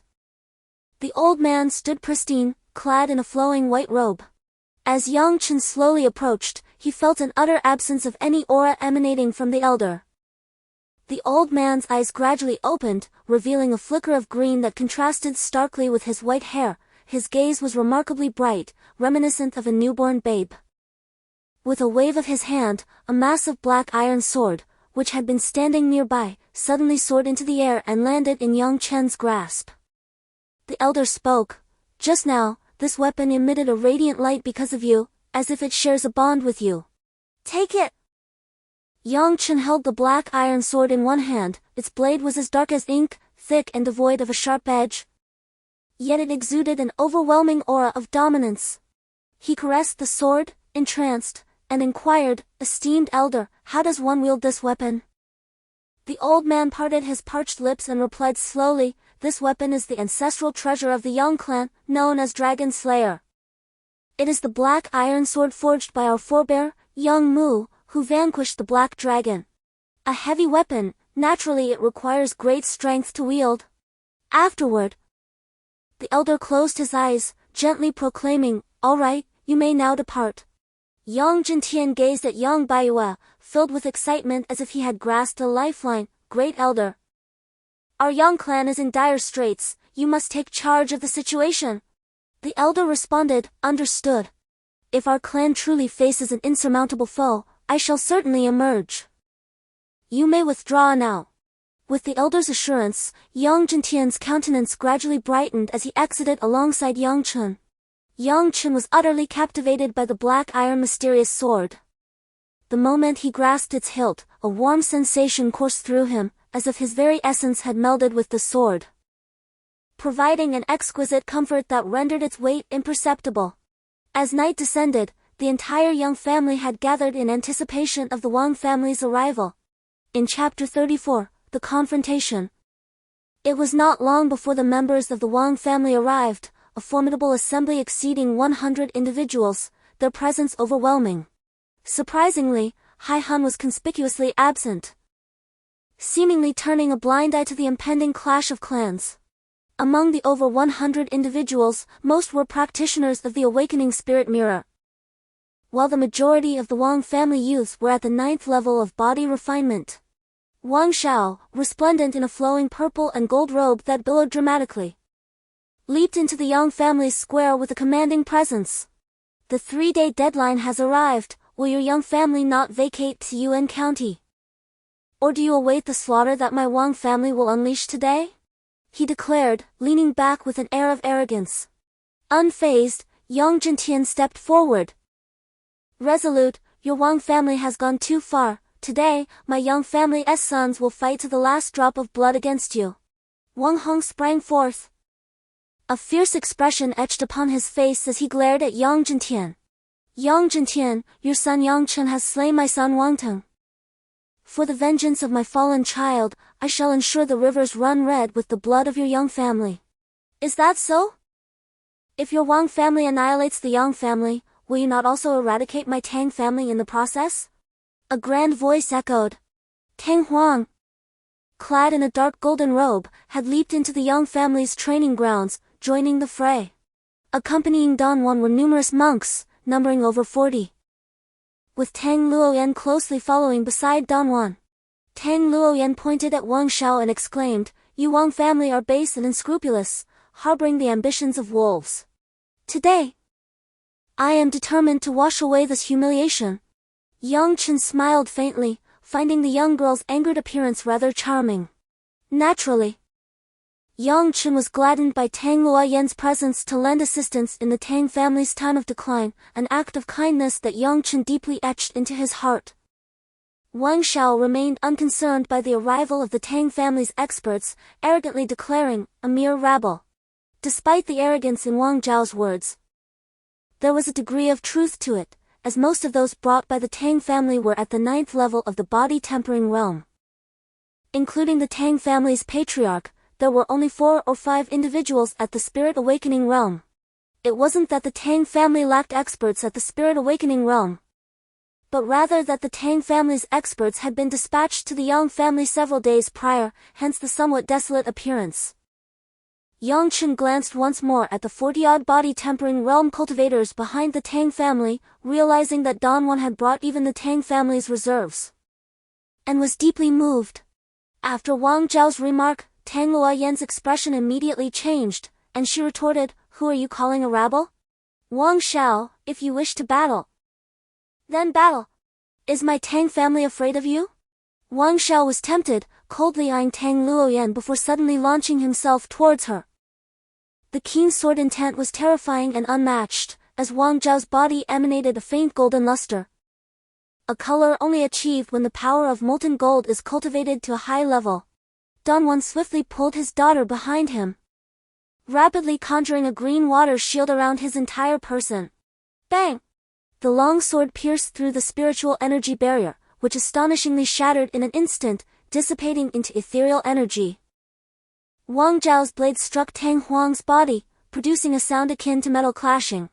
Wang Xiao executed a swift roll and landed gracefully on the ground, remarking softly, "The Tang family's weak water technique is rather unimpressive. Had it not been for your adamantine armor, you would be dead by now." Tianhuang's expression darkened slightly, as he had not anticipated the sharpness of Wang Zhao's sword, which had so effortlessly breached his spiritual barrier. He retorted, "Humph, I was careless. Wang Xiao, although you have attained the 9th level of the awakening spirit realm, defeating me will not be an easy feat." Wang Xiao responded with a nonchalant smirk, exuding arrogance. "Is that so?" He then leaped into action, launching another assault on Tianhuang. This time, the spiritual barrier Tianhuang conjured was far denser than before. Yet it was still shattered by Wang Zhao's relentless attack. Tianhuang found himself in peril. Had it not been for the adamantine armor he wore, he would likely have succumbed to Wang Zhao's blade. Recognizing the danger to the Tang family patriarch, the Yang family could not remain idle. Yang Chen swiftly made his way to the battlefield. His arrival further emboldened Wang Xiao, who declared, "Today, I shall truly appreciate the prowess of both your esteemed patriarchs." Wang Xiao then brandished his sword, now suffused with purple gold spiritual energy, pointing it directly at Yang Chen. The latter, unwilling to confront him directly, unleashed a wave of true flames and rapidly retreated to join Tianhuang. The true flame wave blazed fiercely, striking Wang Xiao, who quickly enveloped himself in a layer of purple gold spiritual barrier. With a resounding chime, the true flame wave dissipated into wisps of spiritual energy. At this moment, the members of the Wang family were filled with fervor, with even the family patriarch, Wang Hong, radiating with exuberance. Today's battle saw Wang Hong's son, Wang Xiao, valiantly confront the leaders of two prominent families, rendering a remarkable honor upon the Wang clan. Wang Jintian approached Tianhuang with an air of nonchalance, remarking, "Brother Tang, today we fight side by side. In the days to come, we shall surely celebrate with hearty libations." Tianhuang responded with hearty laughter, utterly unfazed by the overwhelming numbers of the Wang family, exuding a spirit of boundless bravado. Once again, Wang Xiao lunged forward. Yet Yang Jintian lacked Tianhuang's formidable black iron armor. After being struck, he remained unscathed, and as Wang Zhao's sword approached, his confidence surged. At that moment, Wang Xiao was enveloped in a verdant aura, his presence formidable, akin to a ferocious beast emerging into the world. This was the manifestation of the Yang family's blood of the green, and all present could feel their very blood boiling beneath such overwhelming energy. As if a long-restrained beast had been resurrected, Yang Jintian, filled with fervor, met Wang Zhao's blade head-on. Seizing the sword that was thrust towards him and delivering a powerful palm strike towards Wang Xiao, a resonant sound akin to a mighty bell echoed, only to morph into something else entirely. Crack! An imprint appeared on the violet golden energy shield, which Yang Chen anxiously observed his father on the battlefield. It is well known that the Yang family's bloodline technique, while extraordinarily powerful, is fleeting in nature. Its terrifying enhancement in cultivation comes at the cost of depleting one's own vital essence, resulting in significant self-harm. Even so, it would take no more than the briefest of moments before his father would succumb to defeat, placing him in peril. At that moment, Wang Xiao was engaged in a fierce confrontation with Yang Jintian and Tianhuang, neither able to gain the upper hand in their struggle. Just then, the third elder of the Yang family stepped forward, leaning on his dragon-headed cane, and addressed Wang Xiao in the sky, "You arrogant youth. Allow me to demonstrate the refining gold technique of the Wang family." Chapter 35, the invincible third elder. Hold on, old man. Do you wish to rescue your family as patriarch? Not a chance. Wang Hong then leaped forth, fixing his gaze upon the third elder. The third elder cast a dismissive glance at Wang Hong, scoffing, "You, of the Wang family, are no match for me. Quickly remove yourself from my sight." This statement undoubtedly stung Wang Hong deeply.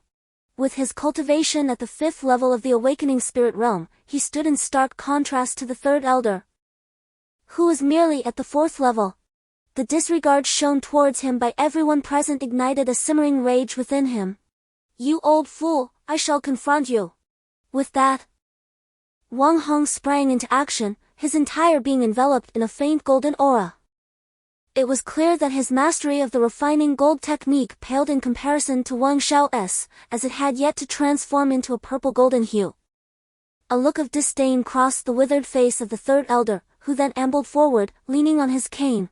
Seizing the initiative, Wang Hong unleashed a powerful assault. His fists encased in golden refining energy, hurtling toward the third elder. The searing heat of molten gold was beyond the realm of comparison for Wang Teng on that day.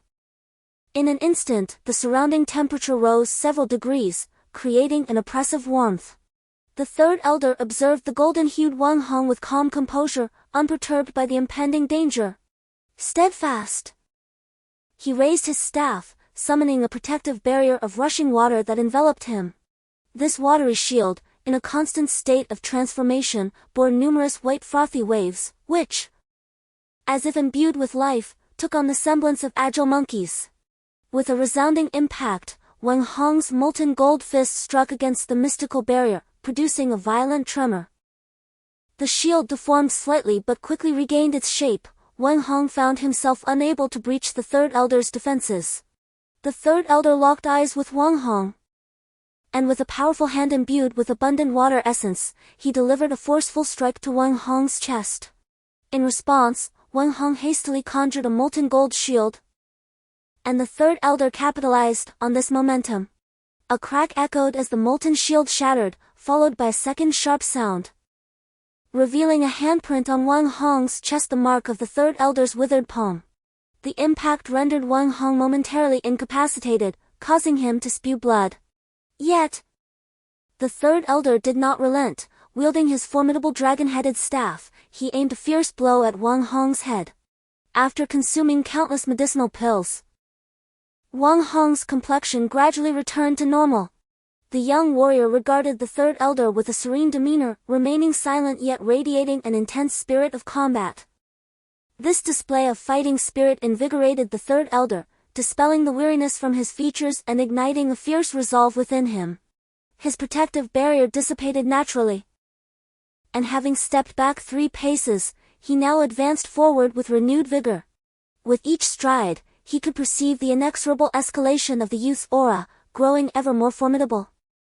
The young man cast a placid glance at the third elder, remarking, "You are indeed puissant. I did not anticipate encountering one of your caliber in such a locale. It is a rare privilege." The third elder's wizened lips stirred. "Your strength is also considerable. Regardless of who perishes in this duel, I shall deem it an honor." The youth, ceasing his discourse, erupted with a torrent of tangerine spiritual energy, enveloping his form entirely, before cleaving through the air towards the third elder like a polychromatic lightning bolt. He engaged in unarmed combat, yet every fiber of his being exuded an acute sharpness, as though his very flesh constituted the ultimate weapon, and his limbs, the keenest of blades. The third elder was no less formidable. The water ape, by its very nature, was a demonic beast, and its techniques inevitably bore the ferocious essence of such creatures. This particular technique diverged from the norm. The aquatic spiritual energy coalesced around the third elder in a surging torrent, its flow alternating between rapid and languid. The youth's incisive assaults, upon striking the third elder, failed to breach his spiritual maelstrom, akin to a sharp edge cleaving through yielding silt. The third elder fought with increasing valor, his desiccated frame seemingly engorging with blood, devoid of any lingering senescence, replaced by a ferocity akin to that of a rampaging tiger. Such a transformation in the third elder was within Yang Chen's expectations. having witnessed it in his previous life. However, the youth's cultivation base was at the 9th level of the awakening spirit realm, granting him a significantly more protracted reservoir of spiritual energy than the third elder, causing Yang Chen to harbor concerns about the third elder's endurance. In the blink of an eye, half a stick of incense had passed, and Yang Zhentian's blood-red technique swiftly waned, leaving him in a state of despair. After a single move, his figure swayed and fell to the distance, his vitality diminished, his complexion pale as death. Wang Xiao let out a cruel laugh, and his violet gold sword surged forth once more. Yang Chen leapt into action, unleashing the Xihua palm. The crimson celestial fire surged forth like a raging inferno towards Wang Xiao, who disregarded Yang Chen's assault, fixated solely on Yang Zhentian. Suddenly, Tianhuang flashed into position, shielding Yang Zhentian. With a sickening thud, the violet gold sword pierced through Tianhuang's body. The violet gold molten energy and fiery poison surged into him, draining the color from his face, leaving it ashen. "Father!" Tang Luowen cried out in anguish. If not for the elders of her family restraining her with all their might, she would have rushed out to confront Wang Xiao. Tang Huang, his face now a ghastly yellow, coughed up a mouthful of blood, gazing in disbelief at Wang Xiao and the towering inferno behind him. Wang Xiao swiftly conjured a violet gold energy shield, a mocking smile gracing his lips. Just as he intended to utter 2 words foolish, the words formed on his lips, yet no sound escaped. Yang Chen struck the violet gold energy shield with a fierce blow. The crimson celestial fire, capable of melting all, soon engulfed the shield. Though formidable, the violet go subsequently, Yang Chen turned to gaze upon Wang Xiao behind him. At that moment, the crimson celestial flames that had engulfed Wang Xiao were completely extinguished, leaving his body shrouded in darkness, emitting clouds of black smoke, and appearing grotesquely decayed. Chapter 36, The Flame Treasure Body. Wang Zhao's visage was utterly tragic, and his father, Wang Hong, leaped forth to his side, anxiously declaring, "Shower, today. Even if it costs me my life, I shall avenge you." With that, a fierce light ignited in Wang Hong's eyes, filled with malevolence, as he prepared to charge forward. Wang Xiao grasped his father's shoulder, stating, "Father, this matter is of no concern." Upon finishing his words, Wang Xiao erupted into a maniacal laughter. Due to the injuries inflicted by the crimson celestial flames, his voice bore a distinct raspiness, sounding exceedingly chilling. In the martial arts arena, both the Yang and Wang families were seized by an involuntary shiver, rendered silent and still as statues. In the blink of an eye, a miraculous scene unfolded, a colorful, crystalline aura rapidly enveloped Wang Zhao's surface, shimmering brilliantly around him.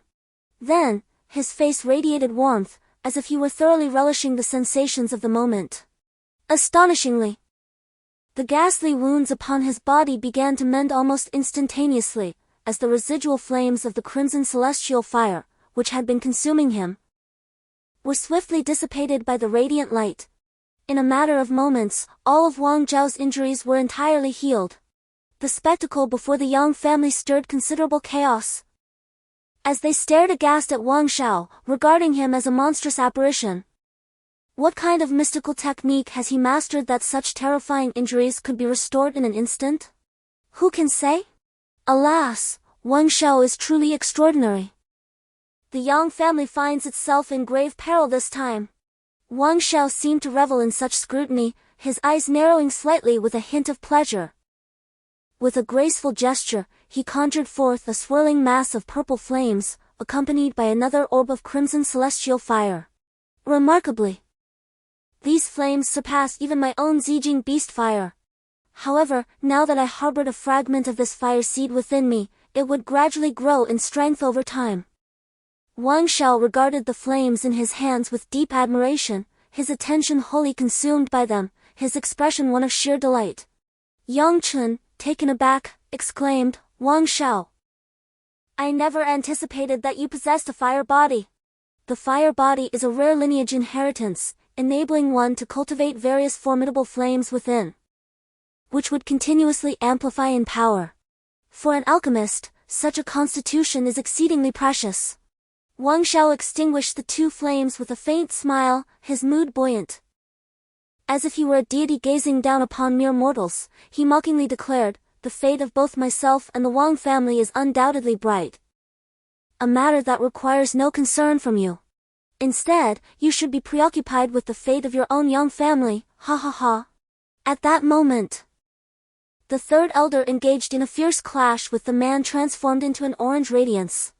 The shockwave reverberated, exploding with a thunderous roar. The third elder, with agile grace, leaped to stand beside Yang Chen, disdainfully retorting, "Wang Xiao, the fate of the Yang family is not for you to worry about. Our family harbors only the souls who perish in battle, not those who live as slaves." The third elder, resembling a god of war, was a vision of muscular might, exuding an aura of immense strength. His long white hair danced around his shoulders, stirred by an unseen wind, dispelling any semblance of frailty associated with old age. Yang Chen's gaze turned icy. Initially, he regarded Wang Xiao, the one with the fiery body, with a sense of admiration. If he could bring him under his wing, it would undoubtedly enhance his formidable strength. However, given the current circumstances, the Yang family was evidently at a disadvantage. Thus, even if Yang Chen harbored such intentions, it would merely serve as a source of mockery. "Wang Xiao, should you proceed in this manner, you will inevitably bring calamity upon your Wang family." Yang Chen's eyes were cold, yet he still attempted to advise him. Wang Xiao, however, erupted into laughter. "Yang Chen, I concede that even in your current demeanor, you are far from being a waste. My brother Wang Teng did not die in vain. Alas, in the struggle for power, today you and your Yang family shall descend into oblivion." All the cultivators present listened intently. "Eliminate the Yang family." At Wang Zhao's command, all the cultivators of the Wang family activated their molten gold techniques, casting a dazzling golden light that illuminated the Yang family, while a terrifying wave of energy sent shivers through the air. Yet, this was not the most dreadful aspect. Another surge of ominous energy began to coalesce. This was the aura of the cultivators loyal to Wang Xiao, whose cultivation had already reached the 9th level of the awakening spirit realm. The overwhelming fluctuation of spiritual power made the vast martial arena of the Yang family appear as if it were on the brink of collapse. Yang Chen was astonished to discover that these two were both disciples of the Star River sect, and they were sworn enemies. He couldn't help but feel a profound at the immense power backing Li Xiao. At that moment, Wang Hong murmured something to Wang Xiao, who nodded in response. Then, addressing everyone present, he declared, "To the members of the Yang family and those from the Tang family, today I shall spare you for now. We shall take our leave." As Wang Xiao issued his command, a surge of movement swept through the crowd, and the Wang family departed in a manner both dramatic and decisive. Li Xiao could not help but burst into laughter. Wang Xiao remains as he always was, avoiding unprofitable ventures. Yang Chen furrowed his brow. If the Wang family dares to engage in battle today, the outcome will surely be mutual destruction, leaving others to reap the benefits. At this moment, Yang Zhentian's expression improved slightly, his injuries having stabilized. He sighed, "Alas, the Wang family will undoubtedly seek revenge. We must prepare ourselves accordingly." Under Yang Chen's instructions, the members of the Yang family began to withdraw, while Li Zhao's group also commenced their rest under Yang Chen's arrangement.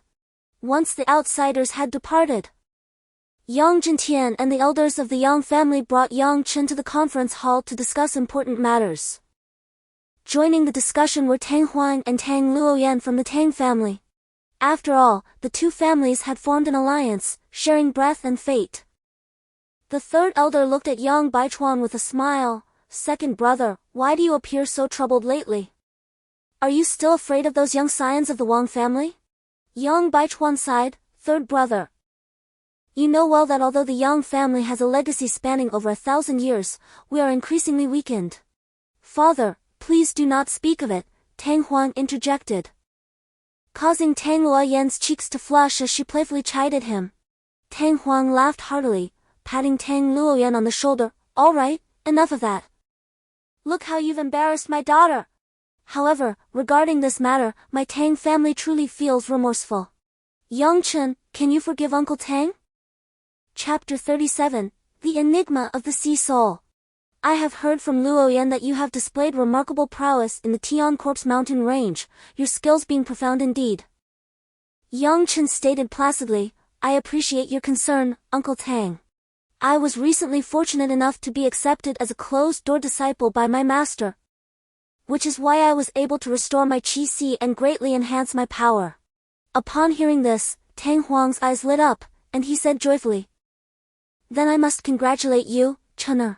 Good fortune is sure to follow a narrow escape from death. Yang Chen glanced at the people present, mostly the core members of the Yang and Tang families, and then inquired, Now that the Wang family has retreated, have you elders discerned the underlying anomaly? Seeing Yang Chen's solemn expression, Tang Huang's joyful smile, which had been brought about by the Wang family's retreat, immediately faltered, and he asked, Could it be that the Wang family will return? Yang Zhentian stated gravely, I fear that what Brother Tang says may come true. The Wang family's next counterattack will likely be even more fierce. Tang Huang's expression darkened, and he couldn't help but ask, Does the Wang family still have influence? Yang Zhentian countered, Does Brother Tang know the origins of the Wang family? With a single hint. Tang Huang's face shifted between uncertainty and shock before revealing an expression of utter astonishment. Are you saying that the Wang family will return to their roots? Tang Huang inquired. Yang Zhentian remained silent, simply nodding his head. Instantly, the complexions of everyone from the Tang family changed. It should be known that the Wang family of Tianhuang County is only a branch, and the power of the main Wang family is comparable to that of the Chu family of Jinling County. The reason they have not sent anyone to Tianhuang County to assist the Wang family is that the Wang family of Tianhuang County wants to govern themselves, and they are also deterred by the threat of the Chu family of Jinling County. Now that the Wang family has produced a first-order, high-level alchemist like Wang Shao, the Wang family of Yuzhou is bound to make a trip, even if it offends the Chu family of Jinling County. Yang Baichuan sighed deeply, realizing that a significant trouble was imminent, leaving the Yang family in a precarious situation. Yang Zhentian wore a worried expression, glancing at Tang Huang with an apologetic demeanor. Brother Tang, it is not too late for you to withdraw. After all, the Wang family is targeting the Yang family. Gradually recovering from his shock, Tang Huang reflected. In the face of impending doom, how could any nest remain intact? Wang Teng has already employed deceitful schemes to ensnare Yang Chen, damaging the relationship between our families. Furthermore, in the Tianhuang mountain range, he has endangered my daughter, revealing his treacherous ambitions. Brother Yang, let us not speak in despair, we are all in this together. We should strategize, perhaps we should strike first? Yang Zhentian suggested. That indeed is a viable approach. We must take advantage of the absence of the Wang family's external support and catch them off guard, Yang Baichuan concurred. Upon hearing their agreement, Yang Zhentian turned to Yang Chen and inquired, Chener, what is your perspective on this matter? Yang Chen nodded, this strategy is feasible, but it is a last resort. Let us observe for 2 days, if circumstances do not improve, we shall proceed down this path. The assembly expressed no dissent and subsequently dispersed. After calming his breath, Yang Chen immersed himself in meditation. However, a subtle disturbance outside piqued his awareness. With a sweep of his formidable spirit, he discerned a figure crouched atop the roof above him. It was none other than Hai Han from Tianhuang County. This individual, who had previously remained hidden, was now eavesdropping on the Yang family.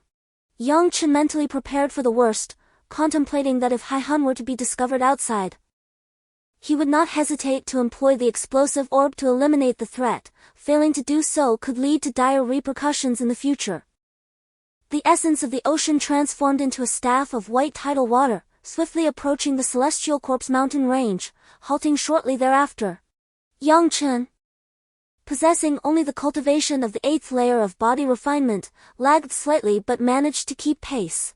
At this moment, the essence of the ocean was engaged in hushed conversation with a woman, who was none other than Chu Lanfeng. My lady, I did not anticipate that the young man from the Yang family possesses a flame physique. I wonder if this will be advantageous to your plans? The essence of the ocean inquired respectfully in a hoarse voice. Upon hearing this, Chu Lanfeng's enchanting eyes sparkled with delight as she responded, "It is indeed of great use. Should we succeed this time, your contributions will be substantial, and I shall ensure my father rewards you handsomely."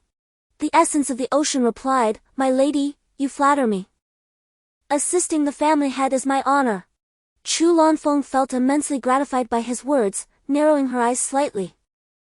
It seemed that this young man from the Yang family harbored certain secrets. "By the way, you should proceed as I suggest."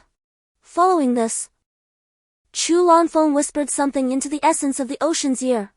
Despite Yang Chen's formidable mental acuity, he could only faintly discern a few repeated words blood. In Chapter 38, Stellar Spirit, having already reached the 8th layer of body refinement, Yang Chen felt as though he had experienced a breakthrough in understanding the tidal flame palm. Elevating his cultivation to an intermediate level of the 8th layer. With a bit more effort, he would undoubtedly reach the 9th layer of body refinement. The sky was clear, and the breeze gentle. The celestial corpse mountain range also exhibited such a serene scene. Enchanted by the surroundings, Yang Chen rose, preparing to hunt a few second-tier demonic beasts for practice. On the path of body refinement, combat was the quickest means of advancement. Just as Yang Chen was about to take action, the once tranquil and expansive jungle suddenly erupted with a tremendous commotion. Countless birds and beasts took to the skies in a frenzy. Yang Chen was taken aback. This confrontation was no mere contest between second-tier demonic beasts, but rather a clash of third-tier ones. Given Yang Chen's current cultivation, should he be pursued by a third-tier demonic beast, his fate would be nothing short of death. Curiosity is a perilous trait. Despite Yang Chen's awareness of this truth, he found himself irresistibly drawn to discover the cause of the beast's strife. As he approached, he beheld a colossal white ape soaring through the air, adorned with ethereal wings and wielding a trident, exuding an air of majesty. Below, a fearsome silver wolf loomed, its presence equally formidable. The silver wolf's fur shimmered with a divine silver light, dazzling and resplendent, exuding an aura of unparalleled nobility. After a moment, the silver wolf spoke with a human tongue, declaring, "Old ape, to covet my enlightenment herb to breach the Tao mirror is nothing but a vain fantasy." The old ape, the white simian soaring aloft, let out a sinister chuckle. "Silver wolf, this enlightenment herb has been residing in the Tianhuang mountain range for ages. I have long been aware of it, merely waiting for its ripening. I never anticipated that you would seize it before I could." The silver wolf's eyes glinted with malice, its voice dripping with hostility. "Humph, who would believe your words? The enlightenment herb can be comprehended by anyone who consumes it. Do you expect me to relinquish it without a fight? Dream on." The old ape bared its teeth, evidently enraged. "Very well then, let us battle. It is high time you witnessed my true prowess." With a thunderous roar, the old ape emanated an intense torrent of energy, rivaling the techniques of the third elder. Yang Chen was taken aback, realizing that the technique of these three elders was derived from the old ape. Could it truly be the same? After some contemplation, he felt a sense of certainty. The silver wolf, undeterred, radiated a blinding silver light. With a fierce snarl, it unleashed a colossal silver blade that surged forth like a streak of lightning towards the old ape. The old ape swiftly evaded, narrowly escaping the onslaught of the silver blade. In the distance, trees toppled like dominoes under the ferocious attack of the silver blade, resonating with a thunderous roar. Soon after, the silver wolf sprouted ethereal silver wings, taking to the skies to confront the old ape in midair. The old ape, equally unyielding, conjured a multitude of water orbs that morphed continuously, launching them like cannonballs at the silver wolf, which deftly evaded every single attack with astonishing speed. The old ape was rendered helpless, unable to land a single blow. Yang Chen was further astonished. He had not anticipated the silver wolf's remarkable velocity, which left the old ape in a position of disadvantage. Countless water orbs crashed violently to the ground, shattering with tremendous force and creating numerous deep craters. showcasing their terrifying power. Not a single water orb managed to graze the silver wolf, leaving even the seasoned old ape flustered. In that moment, the old ape bared its teeth, exuding an aura of murderous intent. Its muscles bulged, visibly increasing in size as torrents of energy swirled around it, emanating an imposing presence. Then, with a flash of its ethereal wings, it charged at the silver wolf, wielding a trident that gleamed ominously as it aimed at the silver wolf with precision. The silver wolf, agile as ever, evaded the old ape's thrust, retaliating with a swift swipe of its massive claw as it turned back towards the old ape midair. The massive fist, filled with surging fury, struck the silver wolf with a thunderous crash. Following the resounding impact, the formidable body of the silver wolf was unable to withstand the terrifying might of the old ape's punch, and it was sent hurtling towards the ground. The silver wolf collapsed, letting forth a torrent of silver blood from its maw. "Old ape, you have provoked my wrath," it bared its fangs, regarding the old ape with a cold indifference. The old ape remarked, "I didn't expect you to be on the brink of breaking through to the fourth tier." The silver wolf glared at the old ape with a menacing gaze, devoid of any vitality, as if it were staring at an inanimate object. "Were it not for my impending breakthrough, I would not deign to expend my spiritual energy against you. Do you truly believe you could wound me? No. Prepare to pay with your life." In an instant, the silver wolf launched its assault with an even more terrifying speed, transforming into a streak of silver lightning. Its enormous claws became a glimmering arc as they struck the old ape's body. A multitude of flashes erupted, leaving the old ape defenseless, as horrifying claw marks appeared across its form, oozing golden blood. Had it not been for the protective barrier of surging energy enveloping the old ape, it would have surely been torn to shreds by the silver wolf's savage onslaught. Under such relentless assault, the old ape's breath grew increasingly faint, teetering on the brink of demise. Yang Chen, witnessing the silver wolf's ferocity, found himself powerless to assist the old ape. Even with the destructive sphere he had gathered, he feared that before he could unleash its power, he would be struck down by the silver wolf. And even if he managed to cast it, the wolf's swiftness would likely render it ineffective. At that moment, the old ape had lost consciousness, suspended in midair, its body drenched in golden blood. As the forest became saturated with the scent of blood, the silver wolf's assault had yet to be heard, yet each time the golden and silver light flashed, a terrifying wound inevitably appeared on the old ape's body. However, what puzzled Yang Chen was that despite the old ape's body being drenched in crimson blood, the white torrent on its surface persisted.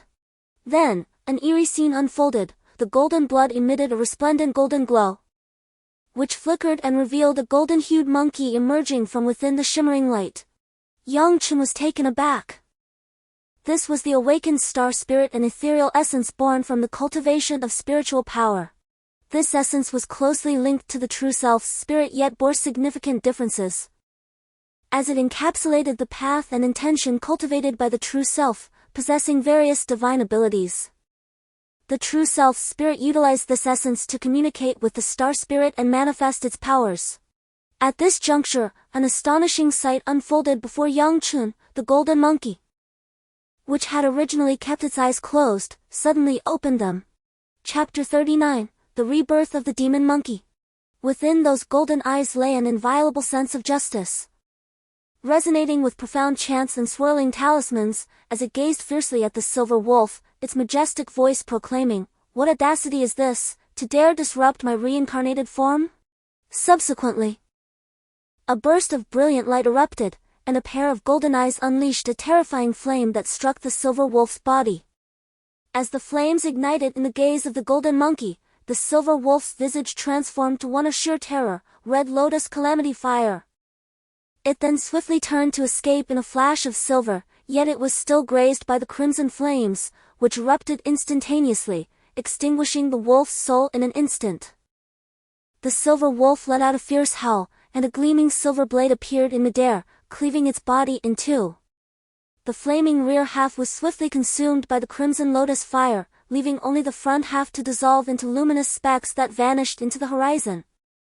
The golden ape's brilliance dimmed, dissipating within the blood's core. Subsequently, the elder ape descended to the ground, transforming into a diminutive monkey, resembling an infant in size. Yang Chen approached, and as the little monkey stirred awake, it immediately clung to him, mistaking him for kin, its innocent gaze radiating affection. Yang Chen surmised that the third elder must share a profound connection with this monkey, bringing him a sense of relief, surely. The elder would lend his unwavering support if he were aware of the situation. The little monkey, restless, scampered upon Yang Chen's shoulder, playfully tugging at his hair with its tiny paws. Yang Chen feigned annoyance, declaring, "Stay still, or I shall toss you away." At this, the monkey seemed to comprehend, emitting a series of chirps while continuing its antics atop Yang Chen's head. He dared not truly abandon the creature. Should the golden monkey re-emerge and unleash a crimson lotus fire upon him, who would he turn to for aid? Ah, indeed. Weren't he the two beasts vying for the Dao fruit? Where could that Dao fruit be found?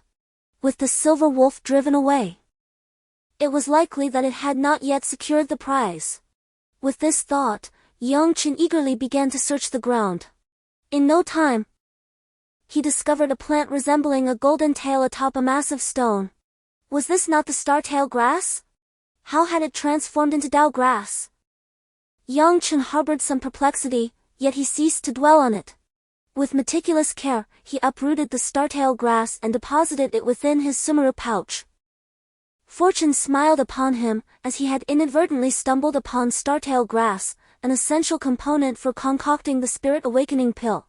With this herb in his possession, Yang Chen drew nearer to the realization of crafting the spirit awakening pill. Having plucked the star-tail grass, Yang Chen's stomach began to rumble, signaling its emptiness. The diminutive white monkey, with its pair of diminutive tusks, gnawed at Yang Chen's shoulder, evidently experiencing its own pangs of hunger. Subsequently, Yang Chen, accompanied by the monkey, embarked on a quest to locate armored rhinoceroses. Despite their mere Tier 1 classification, the rhinoceroses possessed succulent flesh. Swiftly, Yang Chen, employing only his bare hands, subdued several rhinoceroses. He severed their thighs, and then kindled a fire on the spot to roast the meat. The two verdant Tier 1 demon cores had barely been extracted when the white monkey clambered onto Yang Chen's arm with unrestrained eagerness. It snatched the cores from Yang Chen's hand and promptly devoured them, its mouth watering in anticipation. Upon finishing, its countenance radiated pure contentment. The branches on the ground crackled and popped, supporting the rhinoceros thigh, stripped of its coarse outer layer. Imbued with spices, it now exuded a rich aroma that permeated the air. The white monkey fixated its gaze upon the rhinoceros leg, its eyes wide and round, its mouth salivating profusely. Its endearing demeanor provoked a hearty laugh from Yang Chen. On several occasions, the monkey attempted to pilfer the rhinoceros meat before it was fully cooked. But Yang Chen thwarted its efforts.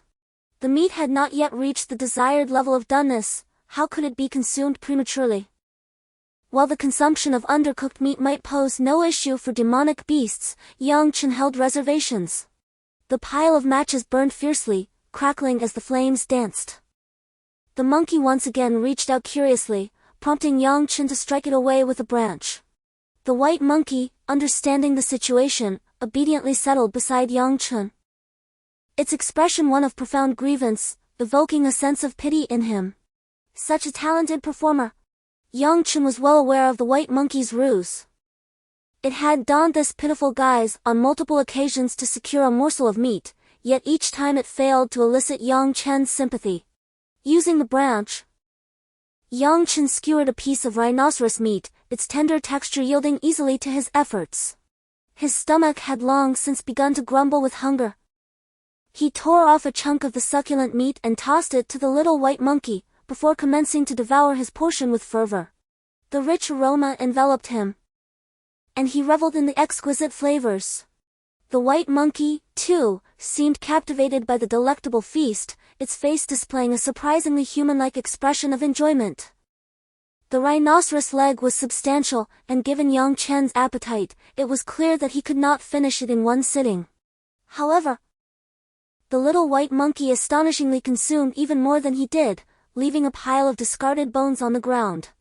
Yang Chen could only shake his head in amusement. Were it not for the monkey's obviously limited stomach capacity, it would likely have continued its gluttony unabated. Subsequently, as Yang Chen rose, the little white monkey hoisted the remaining 2/3 of the rhinoceros leg onto its shoulder, creating a comically mismatched appearance. Though Yang Chen refrained from exploiting this free labor, he recognized that despite the monkey's ability to carry it, it would inevitably attract dust. Thus, he carefully stored the roasted leg in his bag, ensuring its freshness and quality. Having satisfied his hunger and thirst, Yang Chen resumed his journey of cultivation after a brief respite. As the clock approached 10 o'clock on the afternoon of the third day, anticipating the imminent arrival of the Wang family's reinforcements, he stationed himself at a formidable chasm that they would inevitably traverse, awaiting the enemy's approach. This vast abyss was formed by yellow-hued mountains, where two cliffs converged to create a grand, narrow passage.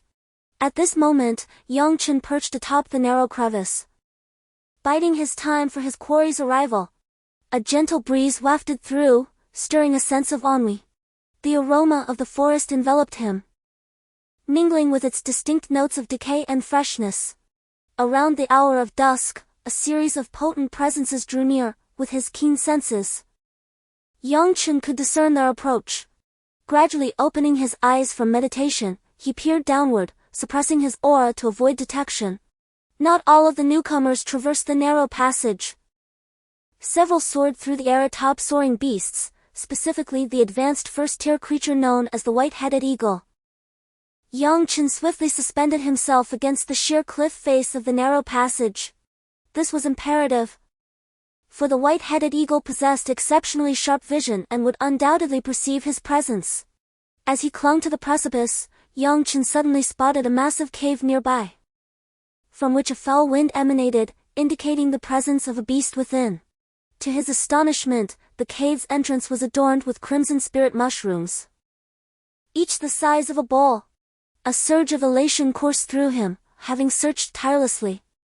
He had fortuitously discovered the final ingredient required for the crafting of the awakening spirit pill, crimson spirit mushroom.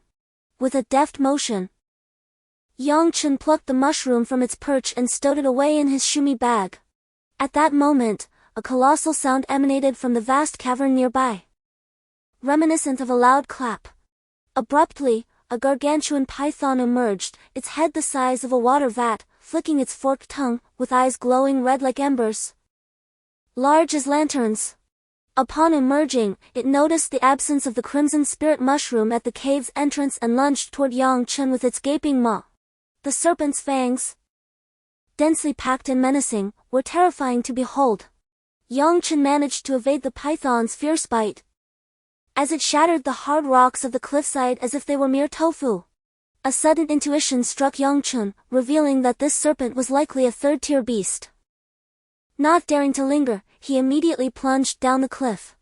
The python, with a swift motion, thrust its body out of the cave like a striking serpent. Moving with lightning speed, it lunged at Yang Chen. Should he be struck, given the serpent's earlier ease in crushing solid rock, it would surely spell his demise.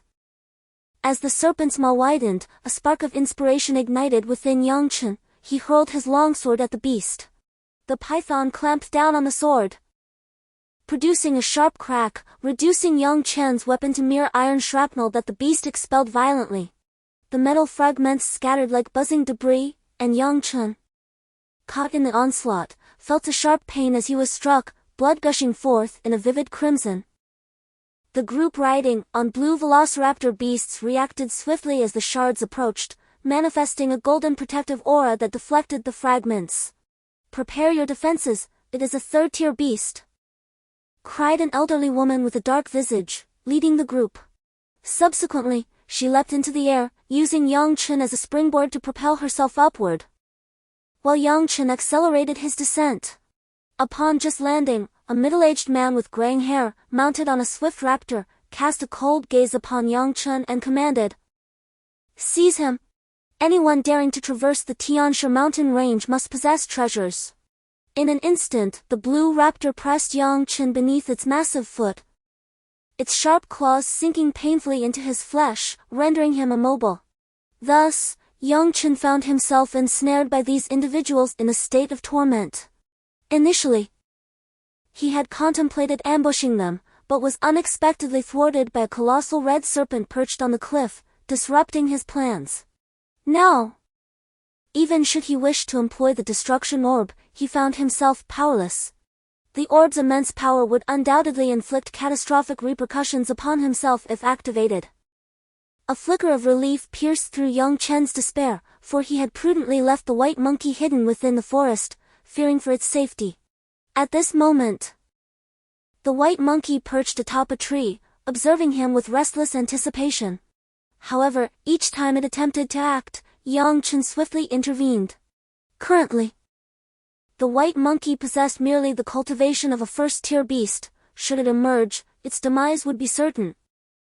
Unless it could once again harness its inner demon monkey consciousness to vanquish foes.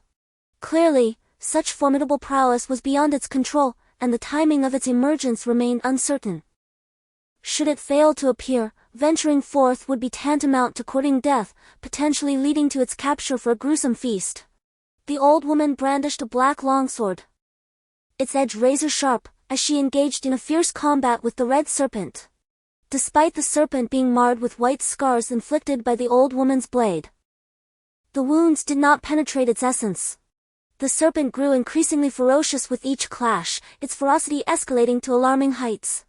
Furthermore, the colossal serpent's maw incessantly spewed forth viscous, roiling plumes of ebony smoke. In the wake of this miasma, trees withered and transformed into a blackened state. The crone, having been touched by the fumes, swiftly evaded further contact, yet even so, her countenance rapidly swelled, doubling in size, exhibiting signs of necrosis. In haste, she retrieved a verdant pill from her spatial pouch and ingested it, which only marginally alleviated the swelling, temporarily suppressing the venom's potency. From Yang Chen's perspective, it was evident that this was the venom of the crimson scale serpent, and unless the serpent was slain and its gall extracted, the crone would likely succumb to the fate of systemic necrosis. The crone, in a piercing shriek, commanded, all One Clan disciples, form the demon-subduing array. I shall personally slaughter this beast. The envenomed crone was clearly incensed. Upon hearing the order, all disciples encircled the serpent, each occupying a strategic point, thus forming a golden aura of fiery energy, a terrifying spectacle. A middle-aged man with graying hair cautioned, esteemed first elder, though the crimson scale serpent's venom is formidable, its gall invariably serves as an antidote. I suggest we promptly depart this perilous situation and not delay matters of greater import. The crone's face, swollen beyond recognition, betrayed no discernible expression.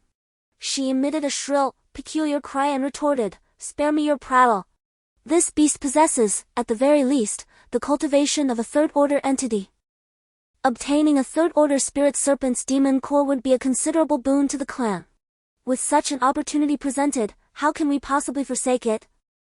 Judging from the giant serpent's relentless advance towards Yang Chen, it was manifestly attempting to approach him, yet it was thwarted by the crone's tenacious entanglement, much to its vexation. Yang Chen felt fortunate. Had it not been for the meddling of the old woman, he would have found himself at the mercy of the formidable red-scaled giant snake, a creature of the third rank. Though ensnared by the vile claws of the swift raptor, he found some solace in contemplating an escape. The red-scaled giant snake, while indeed a third-tier beast, was rendered impotent by the searing, golden mist. The black fog it emitted was neutralized upon contact with the scalding vapor, losing all its venomous potency. Despite its formidable hardness, the serpent could do little against the molten true energy that could reduce stone to glass, and thus it was compelled to retreat. As the demon suppression formation gradually constricted, the giant snake coiled its body into a tight ball, ceasing its expulsion of toxic mist. It appeared to recognize the peril to its life, and reluctantly expelled a demon core imbued with a crimson aura. Chapter 41, The Mantis Stalks the Cicada. While the yellow bird awaits, the giant snake's demon core was ejected at an increasing velocity, causing the formation to tremble violently, shaking with ever greater intensity. to the point that even the middle-aged man could not suppress a spurt of blood. First Elder, I suggest we resort to the sacrificial method. This serpent demon has likely reached a high 3rd rank. If this continues, we risk both the formation's collapse and our own demise. Very well. We shall employ the sacrificial method. At the sound of the old woman's sharp voice, the middle-aged man complied with her command. As the blue swift raptor released its grip, Yang Chen was lifted into the air, cradled by the man's hand. A strange, scarlet talisman materialized in his palm, and as it appeared, a terrifying force of attraction enveloped Yang Chen, causing his essence blood to flow uncontrollably outward. The middle-aged man smiled enigmatically. What a pity. He is on the verge of reaching the 9th level of body refinement. Meanwhile, Yang Chen wore an exceedingly enigmatic smile, locking eyes with the middle-aged man in midair. Countless blood-red talismans ensnared him like strands of crimson rope, while between these bindings, fiery tongues of a deep scarlet hue surged and flickered, their intensity escalating. In the blink of an eye, Yang Chen became enveloped in a swirling, radiant cloud of flames, exuding a palpable heat.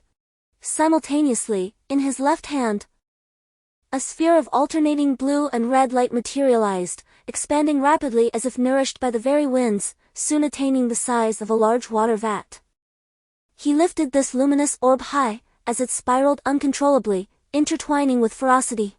The aura of annihilation pervaded the earth, and the tidal wave of destruction swept through, obliterating even the magical formation that bound the crimson-scaled giant serpent, rendering it to mere ashes. In an instant, the serpent reared its head and devoured a nearby cultivator who barely had time to emit a chilling scream. As the whirlwind roared, sending dust and debris flying, Yang Chen vanished without a trace, leaving behind an ever-enlarging sphere of spiritual energy. Boom! The explosive orb detonated, giving rise to a colossal mushroom cloud. The cultivators closest to the blast were instantaneously reduced to nothingness by the rampant energy, while the middle-aged man and the azure dragon, having sensed the danger in advance, had retreated to safety. Even the elderly woman with profound cultivation stood charred and in a state of utter despair. The crimson-scaled serpent, writhing in a frenzy, was obliterated into minuscule fragments at the epicenter of the detonation.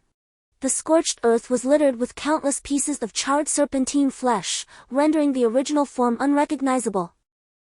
The only intact remnant was the scarlet serpent's core, now resting on the ground. That wretched cur! What manner of technique did he employ? The aged woman snatched the fiendish core from the earth, stowing it away within her spatial pouch. After a moment of vexation, she was compelled to confront the reality of the situation, and together with the middle-aged man, she commenced meditating in situ to replenish their depleted essence.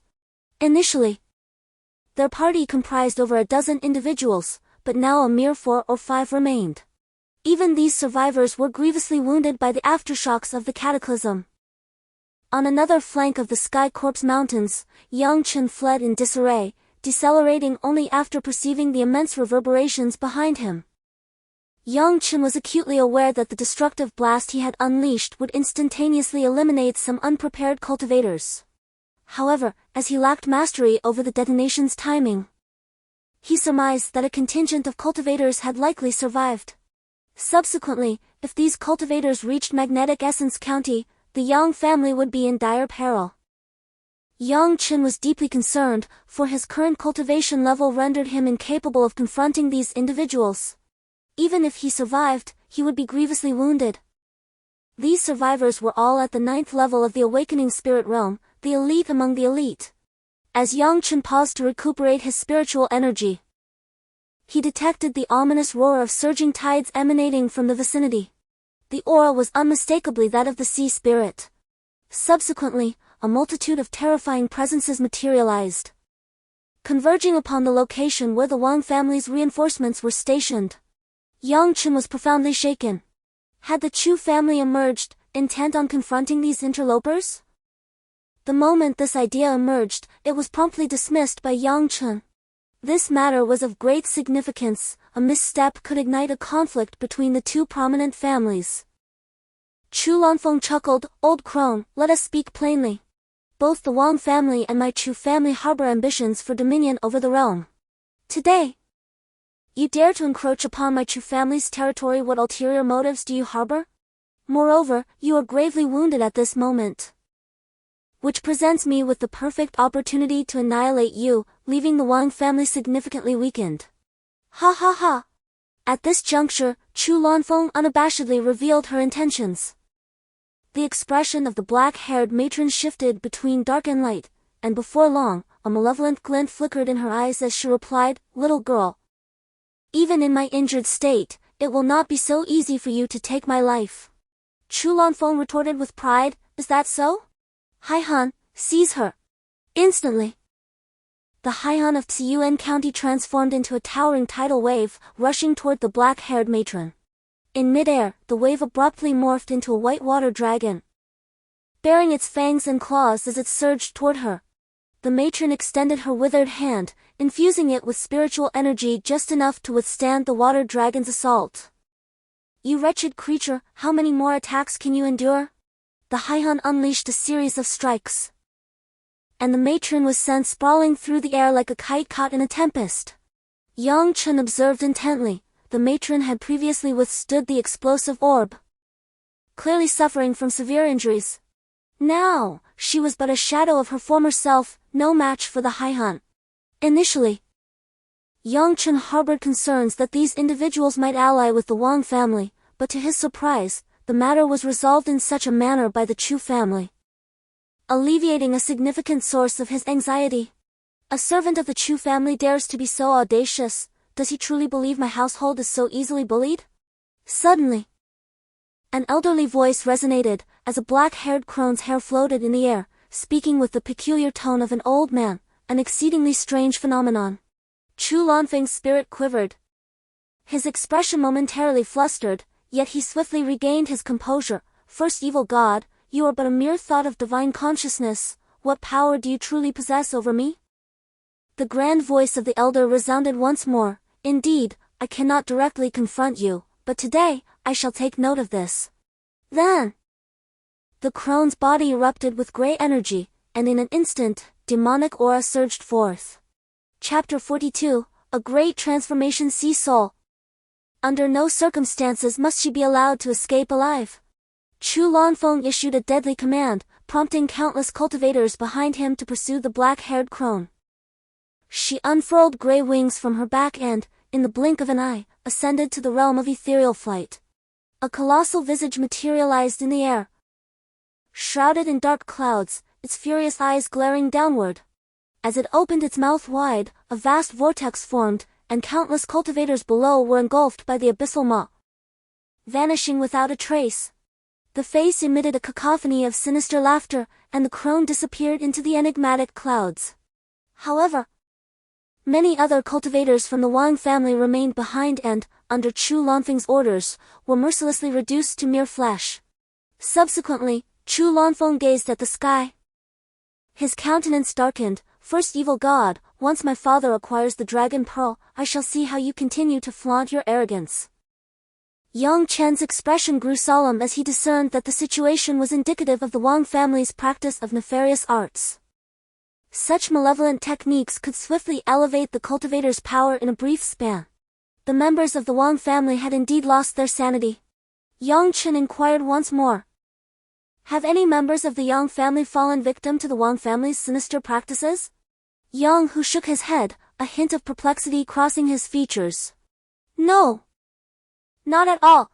Due to the patriarch's orders, all members of the Yang family have refrained from venturing outside. And the area surrounding our clan is fortified by the formations laid by that silver-robed practitioner. You see, young master, you are unaware that on the streets, the Wang family intermittently emits the most harrowing cries, utterly terrifying in their intensity. In all my years, I have never witnessed such bizarre occurrences." Upon uttering these words, Yang Hu's countenance was overtaken by a mix of dismay and horror. After careful contemplation, Yang Chen realized that most demon cultivators possessed fatal weaknesses. Based on Yang Hu's description, it seemed these bloodthirsty practitioners were indeed fearful of the sun. Yang Chen's eyes narrowed slightly. the Wang family had truly committed numerous heinous acts, their cruelty and brutality evident. In their quest for vengeance, they had willingly descended into the realm of practitioners whom all would seek to annihilate. Now, even if Yang Chen harbored a sense of compassion, he knew he must eradicate this menace entirely. Before long, Yang Chen arrived at the grand hall of the Yang family, where the elders had gathered. At the center of the hall stood a young man, his gaze fiercely fixed upon Yang Chen. This individual was Yang Zhenlei's son, Yang Wei. The moment Yang Wei laid eyes on Yang Chen, he lunged forward with fervor. "Impudent!" bellowed the second elder, Yang Baichuan, his voice resonating with thunderous wrath as he admonished Yang Wei. Yang Wei halted abruptly, glaring at Yang Chen. "Yang Chen, what have you done to my father?" Yang Chen was still trying to grasp the situation regarding Yang Wei's outburst. Yang Zhentian stepped forward and addressed Yang Wei with an air of indifference. "Yang Wei, we have not harmed your father. He made a mistake and chose to leave the Yang family, entrusting you to our care before his departure." Upon hearing this, Yang Wei unexpectedly began to weep like a child in the embrace of the third elder. The third elder gently patted Yang Wei's back and reiterated the circumstances surrounding Yang Zhenlei. Yang Wei's expression shifted multiple times before he finally sighed. Then, turning to Yang Chen, Yang Wei remarked, "Yang Chen, I once looked down upon you, believing myself to be superior. However, you have now proven your strength surpasses mine, and I concede." Yang Chen was momentarily at a loss for words in response to Yang Wei's candid admission. Yang Wei continued, "As for Wang Hong, the head of the Wang family, he has transformed into a bloodthirsty monster, likely reaching the level of the Sky Dance Mirror. You must take me along this time. I wish to contribute to our family and atone for my father." His words were filled with a commanding presence, void of any fear. The third elder, taken aback, replied, "Child, you are the only remaining heir of your father. If anything were to happen to you, we would be unable to face your father." Yang Chen listened intently. Finally grasping the weight of the situation, it became clear that the following day, a tremendous upheaval had occurred within the Wang family. As all its members had succumbed to a sinister cultivation method, turning into bloodthirsty fiends.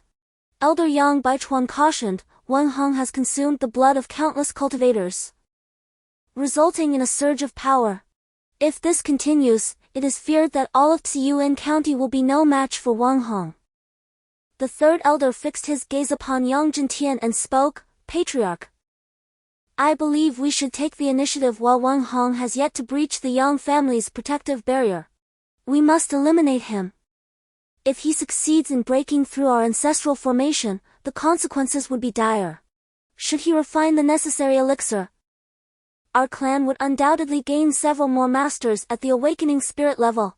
Such a formula is not something even the silver-robed cultivators can disclose. Instead, Yang Chen discreetly set up formations and concocted the elixir within a secluded chamber at one of the family's spring sites.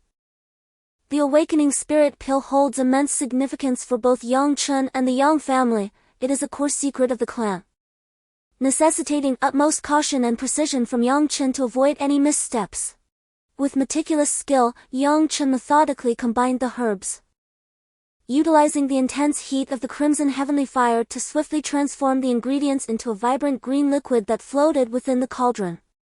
Although the awakening spirit pill possesses considerable strategic value, it remains a mere second-tier elixir. Despite Yang Chen's adeptness, the process proved somewhat taxing on his mental energy. Taking twice as long as usual, nevertheless, he succeeded in its refinement.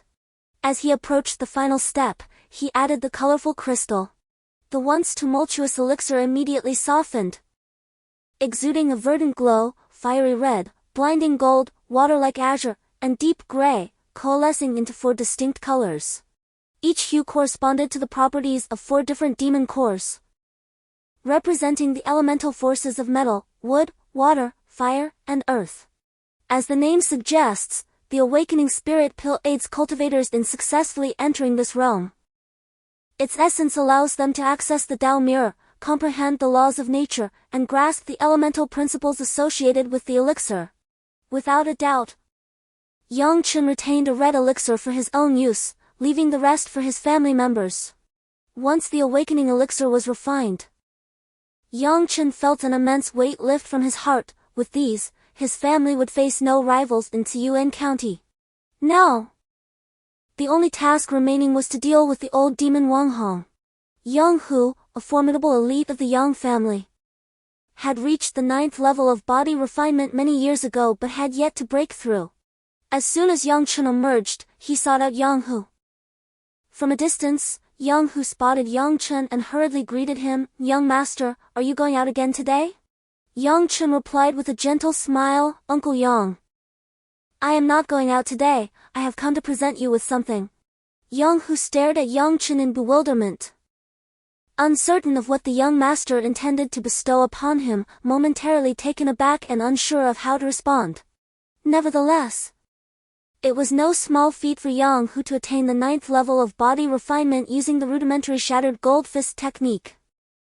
Yang Chen resolved to provide Yang Hu with a more advanced martial art in the future, as it would be a disservice to his potential to limit him to a low-level manual. With his thoughts aligned, Yang Chen swiftly handed a resplendent golden elixir to Yang Hu, saying, "This is the awakening elixir. Find a secluded place to break through. Simply assign someone else to guard this area." Yang Hu gazed incredulously at the awakening elixir cradled in his palms, exclaiming, "Young master, this..." Yang Chen smiled warmly. "This is what you deserve, hurry and make your breakthrough." In an instant, Yang Hu knelt before Yang Chen, bowing deeply and declaring, "Young master's great kindness, I, Yang Hu, vow to repay you with my life." Yang Hu rose to his feet and addressed a nearby guard from the Yang family, saying, "Xiao Liuzi, please assist me in my watch today, I shall return shortly." "Of course, brother Yang, I shall take care of things here," Xiao Liuzi replied, his slender figure exuding a spirit of determination as he stood tall. Yang Chen left with a sense of satisfaction. As night fell, the second elder, the third elder, Yang Zhentian, Yang Chen, and Yang Wei prepared to depart, intent on confronting the malevolent Wang Hong. The second elder hesitated momentarily before stating, "That Wang Hong draws upon the power of blood. If we employ blood poison against him, he is bound to sustain grievous injuries." The third elder interjected, "Second brother, feel free to share any thoughts you have." Yang Baichuan, the second elder, stroked his beard thoughtfully and remarked, "In recent days, I have had extensive discussions with a silver-robed cultivator. He possesses a first-tier elixir known as the deficient blood pill." Yang Chen's eyes widened in astonishment. The deficient blood pill, as its name suggests, drains the user's vital essence, causing their blood to boil and momentarily amplifying their power. However, once that brief period passes, they would be left utterly drained and perish. A spark of realization lit up Yang Chen's eyes. The deficient blood pill enhances one's power for only a fleeting moment. If Wang Hong were to consume it, we merely need to withstand a few of his onslaughts, and he shall surely fall beneath the blades of the Yang family. The third elder's eyes gleamed with excitement as he gave Yang Baichuan a thumbs up, exclaiming, "Second brother, your intellect is unparalleled, Wang Hong's demise is imminent." With that, the group made their way to the resting quarters of the silver-robed cultivator, who was leisurely sipping tea. Upon spotting Yang Chen, he greeted him courteously, saying, "Yang Chen, what brings you here? Please, do not hesitate to speak." Yang Chen said, "Senior, I have heard from my second uncle that you possess the blood-defeating pill. Might I trouble you for a gift?" The silver-robed cultivator hesitated and replied, "Young Master Chen, although I possess only a single blood-defeating pill, I am uncertain of your intentions in acquiring it." With a smile, Yang Chen responded, "Senior, the old demon Wang Hong relies on consuming vital blood to cultivate his techniques, and his body is brimming with blood essence. A single blood-defeating pill would be sufficient to claim his life." The silver-robed cultivator, with a sense of satisfaction, declared, "Those who tread the path of evil deserve to be eradicated, take it." He flicked his finger, and a blood-red pill appeared in Yang Chen's hand. Gratefully, Yang Chen said, "You have already aided me twice, and this marks the third time. I am deeply thankful for your assistance. The silver-robed cultivator responded cheerfully, no need for such formality. I do not consider this a burden. In fact, I look forward to owing you a greater debt of gratitude. He then wore a knowing expression, leaving Yang Chen speechless. Could it be that he would gain another alchemist as a follower? Chapter 44, The Death of Yang Zhenlei, Part 2. After a brief pause, Yang Wei boldly proclaimed, with his formidable attacks, our clan's elders would likely not withstand a single strike from him. He continued with a sinister grin. Wang Heng harbors a deep-seated hatred for the Yang family. I am willing to act as bait and consume the blood-defeating pill. Upon recognizing me as a member of the Yang family, he will undoubtedly seek to devour my blood, thus falling victim to the poison of the blood-defeating pill. Yang Wei's declaration was undeniably a vow to sacrifice himself for the Yang family. In a moment, the faces of the Yang family members were suffused with emotion. Deeply stirred by the genuine resolve of the 18-year-old Yang Wei, Yang Chen sighed and advised, Yang Wei, while I am heartened by your reckless determination, this old demon is exceedingly ruthless. In the blink of an eye, you could be drained of your very essence. The family cannot afford to put you in harm's way. It would be wise to refrain from such perilous actions. However, Yang Wei's expression was fiercely resolute, devoid of fear as he replied, let it be this way. Even if I must sacrifice my life, it would serve as atonement for my father's transgressions. Moreover, this old demon continuously siphons the essence of humanity. If we do not intervene, the consequences will be dire. The Yang family could be obliterated in an instant. In the face of true power, all schemes and machinations become child's play, utterly futile, leaving the Yang family with no choice but to face inevitable demise. After deliberation, the group commenced their endeavors. Once outside, they all concealed their presence, with the exception of Yang Wei, who boldly stepped into the open. Clutching the blood-breaking pill tightly in his hands, his gaze was resolute, steeled by a determination to face death. Just as the second elder finished speaking, a cacophony of unsettling sounds erupted from outside. Suddenly, a blood-red figure descended from the sky with lightning speed. The third elder, unwilling to see Yang Wei harmed, immediately leaped forward, his dragon-headed staff colliding forcefully, producing a thunderous clang of metal upon metal. The tremendous force knocked the third elder to his knees, causing cracks to spiderweb across the ground, revealing its sheer strength. Ah! At last, the members of the Yang family have emerged. Allow me to taste your blood, I have awaited this moment for far too long. Yang Chen jestingly remarked. Wang Heng, your Wang family may not necessarily triumph over my Yang family. Yet, you have chosen to cultivate sinister practices, leading your clan into the abyss of sin. After uttering these words, Yang Chen feigned a sigh. Wang Heng appeared incensed by Yang Chen's statement, veins bulged ominously on his forehead, pulsating vigorously. And everyone could distinctly sense the rapid beating of his heart. Subsequently, blood wings unfurled from Wang Heng's back, and even fangs sprouted from his mouth, resembling a monstrous beast. Ha! After consuming your essence, I shall undoubtedly ascend to the mid-tier of the Sky Dance realm. Prepare to meet your demise. With a swift motion, Wang Heng surged forward, exuding an overwhelming aura. The second and third elders advanced to confront him, while Yang Zhentian remained vigilant, ready to unleash his scorching true flame wave. However, Wang Heng's speed was extraordinary. He deftly evaded their attacks, leaving them unable to land a single blow.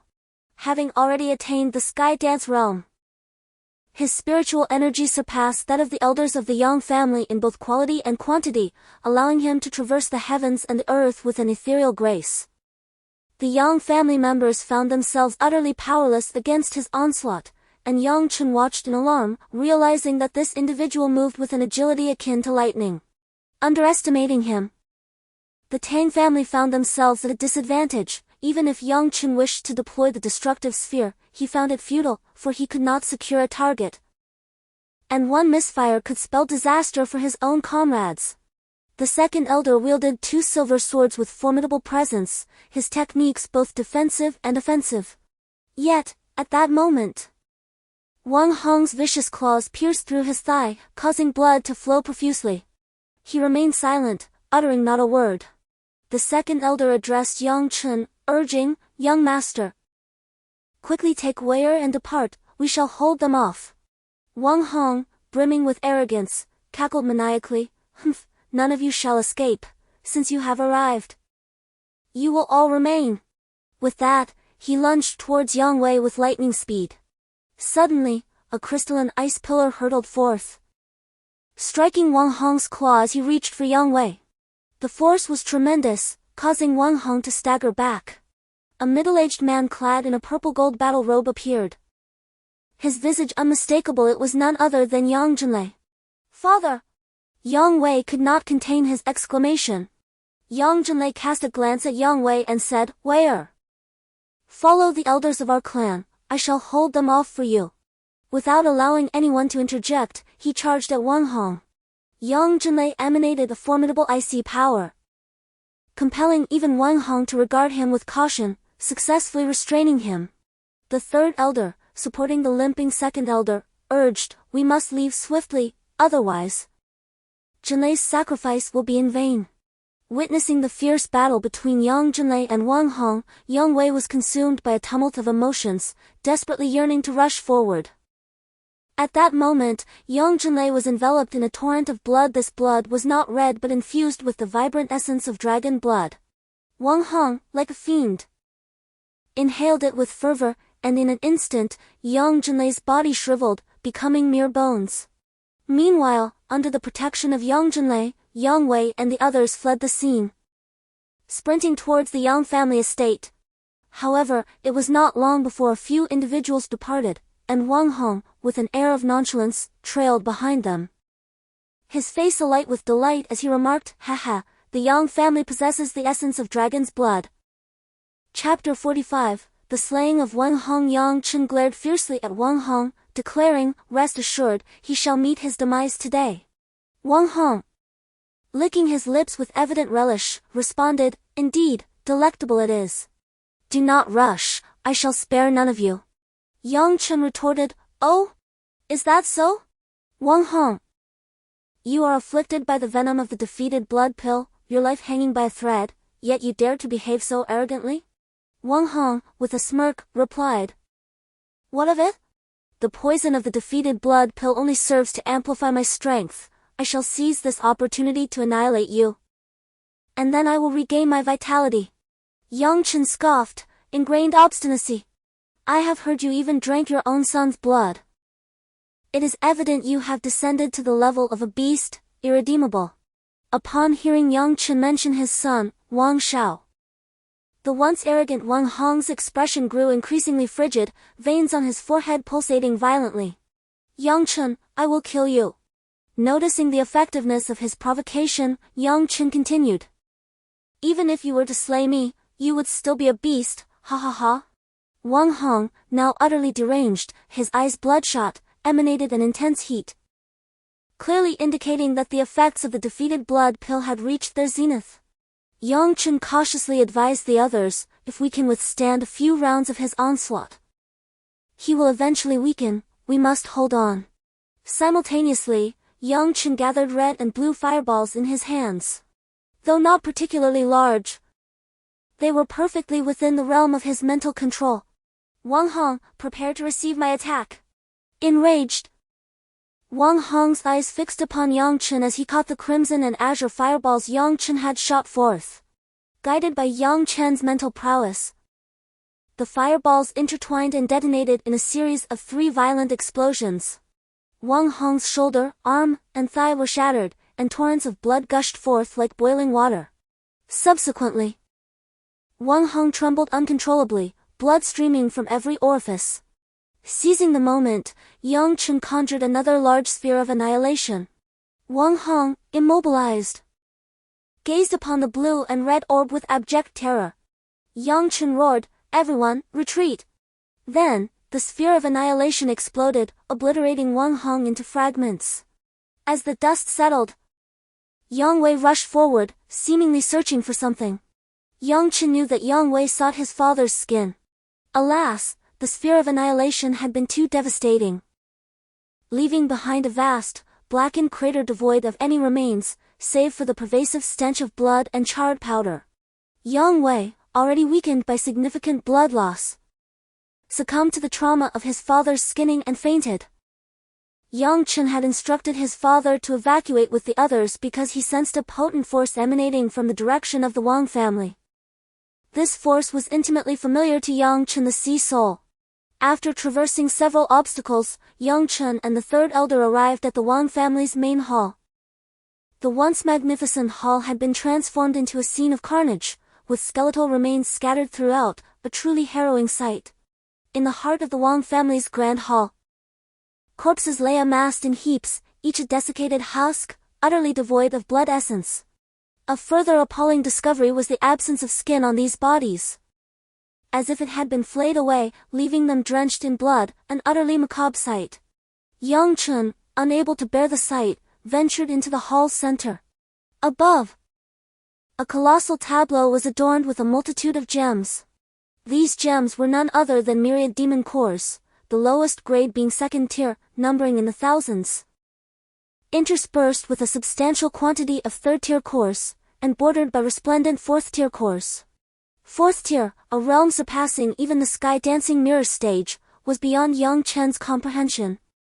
If one surpassed the sky-dancing mirror stage, Wang Hong's cultivation would certainly be insufficient to contend with them, so who had gathered these? Yang Chen scrutinized the roseate parchment beneath the gems, realizing it was not mere paper, but human skin. A chill ran down Yang Chen's spine, and he seized the third elder, uttering a single word with utmost urgency, "Leave!" The third elder's countenance changed, and Yang Chen swiftly led him from the Wang family hall. Shortly after Yang Chen's departure, Hai Han materialized, meticulously embedding several third-tier demon cores, his face reflecting profound admiration as he gazed upon the tableau before him. With this yin-yang demon chart, the patriarch is assured of obtaining the dragon pearl. Subsequently, the Sea Soul embedded the three variably colored demon cores into the intricate design, causing the yin-yang demon diagram to shimmer and flow seamlessly. In an instant, an ethereal aura enveloped the grand image, accompanied by celestial melodies and the faint manifestation of divine beings. However, this transformation was soon overshadowed by a surge of ominous energy, as countless skulls materialized upon the canvas, exuding a malevolent and terrifying presence. "My young master," the elder remarked, "that previous illustration, in my humble opinion, is undoubtedly a formidable malevolent treasure." Yang Chen felt beads of sweat forming on his brow, as a dawning realization struck him regarding the calamity that had befallen the Wang family indeed. It was the Chu family that had intervened. With such a colossal force in play, it was apparent that the fate of the Wang family mirrored that of the Yang family. In that moment, Yang Chen truly comprehended the essence of cruelty and the brutal law of the jungle. The Wang family, marginally more powerful than the Yang family, sought to obliterate their rivals for sole dominance. Yet, in a fleeting moment, all that remained was bitterness, as the once mighty Wang family, along with numerous followers of the ninth layer of the awakening mirror, crumbled into dust overnight, reduced to mere skeletal remains. Their existence transformed into a magical artifact by the Chu family. How profoundly ironic! As the third elder perceived the fear etched upon Yang Chen's countenance, he recognized the gravity of the situation and hastily departed to alert the other elders. Yang Chen's heart was besieged by an overwhelming anxiety, akin to an ant on a hot skillet. Countless questions and an overwhelming sense of helplessness flooded his mind. If the Chu family sought to gather the yin-yang demon diagram and lacked sufficient materials, would they then turn their sights on the Yang family, thereby sealing their fate akin to that of Yang Zhenlei? The thought was unimaginable, and Yang Chen wished to avoid dwelling upon it. In his rising agitation, he began to pace the courtyard in an attempt to quell his restless thoughts. Serendipitously, Tang Luoyan happened to be passing through the courtyard. She glanced at Yang Chen, a joyful smile gracing her lips, and inquired, "Yang Chen, is something troubling you? Perhaps you'd care to join us for a chat?" Yang Chen offered a serene smile. Gazing at Tang Luoyan, he felt an inexplicable sense of ease wash over him. He then followed her into the courtyard where the silver-robed cultivator was concocting elixirs. The silver-robed cultivator, Li Xiao, was intently focused on the materials atop the stone platform, his spiritual energy transforming into flames that caressed the medicinal ingredients within the cauldron. After a fragrant interlude, several pills emerged. Li Xiao, clearly pleased with his creation, spread his hands wide, abandoning all pretense of seniority. He turned to Yang Chen, his eyes gleaming with fervor, and exclaimed, "Yang Chen, I've done it. Haha, I've successfully concocted a formula to counteract blood toxicity." Yang Chen, somewhat bewildered by Li Zhao's exuberance, jested, "What has made you so elated, senior?" Li Xiao chuckled, a hint of displeasure in his tone. "Yang Chen, we're hardly strangers anymore. Why do you still address me as senior? It's far too formal." Yang Chen paused, then erupted in laughter. "Then, senior, how should I address you?" Li Xiao, feigning defeat, replied with a smile, "As for an appellation, you may call me Brother Shaoli." Observing Li Zhao's dashing, uninhibited demeanor, Yang Chen couldn't help but feel a sense of incongruity. His face bore a staid maturity, yet his behavior was remarkably unrestrained. Tang Luoyan, witnessing the hearty laughter, remarked, "Yang Chen, you seem to be in the dark about something." Turning to Li Xiao, she added, "Xiao Li, why don't you reveal your true self to Yang Chen?" Upon finishing her words, Tang Luoyan chuckled mischievously. Li Xiao seized the moment to pull his hand across his face, instantly revealing a handsome visage, imbued with an ethereal charm that unmistakably marked him as a prodigious youth of remarkable talent. Faced with such a dramatic transformation, Yang Chen stood momentarily stunned, only to regain his composure after a considerable pause, feigning annoyance as he exclaimed, "Little Li? Quickly take that off." A peculiar smile crept onto Yang Chen's face as he remarked, "You look even younger than I do. I've mistakenly regarded you as my senior for so long." Li Xiao, being younger than Yang Chen, immediately displayed a pained expression at the mention, his former lofty demeanor as a silver-robed cultivator now seemingly diminished. Yang Chen laughed heartily. "What is this? Do you think I would treat you poorly if you acknowledge me as your elder brother? Surely, you wish to learn my alchemical arts?" His words struck a chord with Li Xiao, whose expression morphed through various emotions before he finally replied, "That simply won't do. Such brotherhood cannot be taken lightly. Let us set this matter aside for now. I shall still call you Yang Chen, and you may continue to call me Li Xiao, and let it remain thus." Yang Chen appeared poised to say more, yet he hesitated, realizing the delicacy of the situation. The atmosphere grew awkward, prompting him to shift the conversation. "Li Xiao, you mentioned earlier about having concocted a potion to purge the blood poison. What exactly is this blood poison?" It was no surprise that Yang Chen inquired, given the recent prevalence of blood-related matters he had encountered. Li Xiao then broke into a smile again, explaining, "The blood poison is a toxin afflicting the members of the Wang family." Yang Chen's expression darkened as he asked, "So, you are aware of the events concerning the Wang family?" Yang Chen anxiously inquired, "Have you uncovered the identity of the person behind this?" Li Xiao replied, "Indeed, I have. It is none other than Chu Moran, the lord of Jinling County.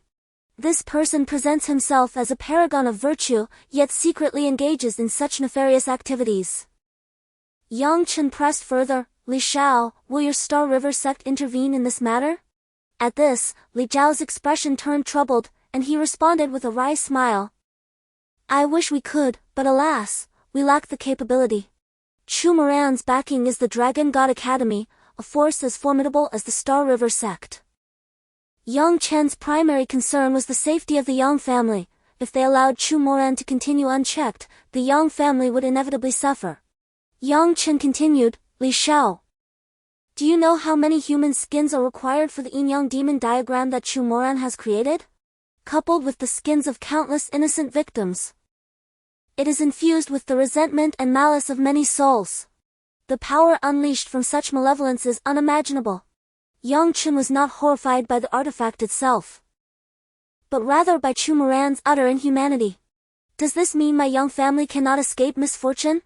Li Xiao pondered for a moment before replying, not necessarily. Your Yang family has stood firm in the Tianhuang mountain range for a millennium, as steadfast as a rock. There may be deeper mysteries that play. After speaking, Li Zhao's gaze flickered slightly as he studied Yang Chen, seemingly attempting to discern some underlying truth from him. In Chapter 47, Joining the Star River Sect, Yang Chen reflected that the only truth he knew was that the Yang family's bloodline had been sealed by dragon blood, leaving no further mysteries to unravel. For Yang Chen to truly believe in some mysterious principle, while disregarding the potential upheavals that may arise, would undoubtedly be quite improbable. Yang Chen inquired, Li Xiao, is there any way to spare the Yang family from calamity? Li Zhao's eyes suddenly sparkled with excitement as he replied, of course there is a solution. You simply need to join the Star River Sect. With their protection, Chu Mo Ren would not dare to act against you. Yang Chen smiled faintly and said, me? Join the Star River Sect? Li Xiao waved his hand, glancing around cautiously before asking, is there anyone else here? Yang Chen sighed. The Star River Sect requires one to reach the awakening spirit mirror to qualify for assessment. As it stands, I have yet to meet that condition. Li Xiao then gleamed with mischief, saying, Yang Chen, you are a renowned alchemist, one whose skills surpass even mine. If you cannot join the Star River Sect, then it seems there are very few who can. His words were laced with pride, indicating his esteemed position within the Star River Sect. Well then, as long as it resolves the crisis facing the Yang family, I shall defer to your judgment. Under Li Zhao's guidance, a multitude of disciples from the Star River Sect soon arrived from the Star River Mountains to welcome Yang Chen. To Yang Chen's astonishment, just as he was about to depart, the usually reclusive Grand Elder emerged from his seclusion. The elder smiled warmly as he bid Yang Chen farewell, reminding him to take the Xiantai giant sword along. The Xiantai giant sword had always been in Yang Chen's shumi bag, and he produced it for the elder's inspection, which brought the old man peace before he returned to his meditation. As he was about to depart, Yang Chen did not forget to hand over the remaining 3 awakening spirit pills to his father, Yang Tian. Yang Chen firmly believed that with the formula for the awakening spirit pills in the possession of the Yang family, the number of awakening mirror cultivators would steadily increase, and they would no longer suffer the decline caused by the dragon blood sealing. Yang Chen was not the only one heading to the Star River Sect. He was accompanied by Tang Luoyan. Through Tang Luoyan's introduction, Yang Chen learned that her aunt was an elder of Li Xiao. The group settled upon the back of a second-tier magical beast, the golden lion griffin, soaring high into the sky, with an expansive view below. The Heavenly Corpse mountain range lay before them in its entirety. Li Xiao remarked, the Tianhuang continent is vast. This Heavenly Corpse mountain range is merely a small fragment of it. Yang Chen couldn't help but chuckle, how vast is it? Li Xiao laughed heartily and replied, I shan't elaborate on its vastness, suffice it to say that even the nation where the Star River Sect resides, the Tianwu Kingdom, is but a minuscule part of the Tianhuang continent. Yang Chen was merely jesting with Li Xiao. He was exceedingly well acquainted with the Tianhuang continent. Even regarding the Star River Sect, Yang Chen possessed an intimate familiarity. Although the Star River Sect is considered one of the top 4 academies within the Tianwu Kingdom, it is ranked at the very bottom among them.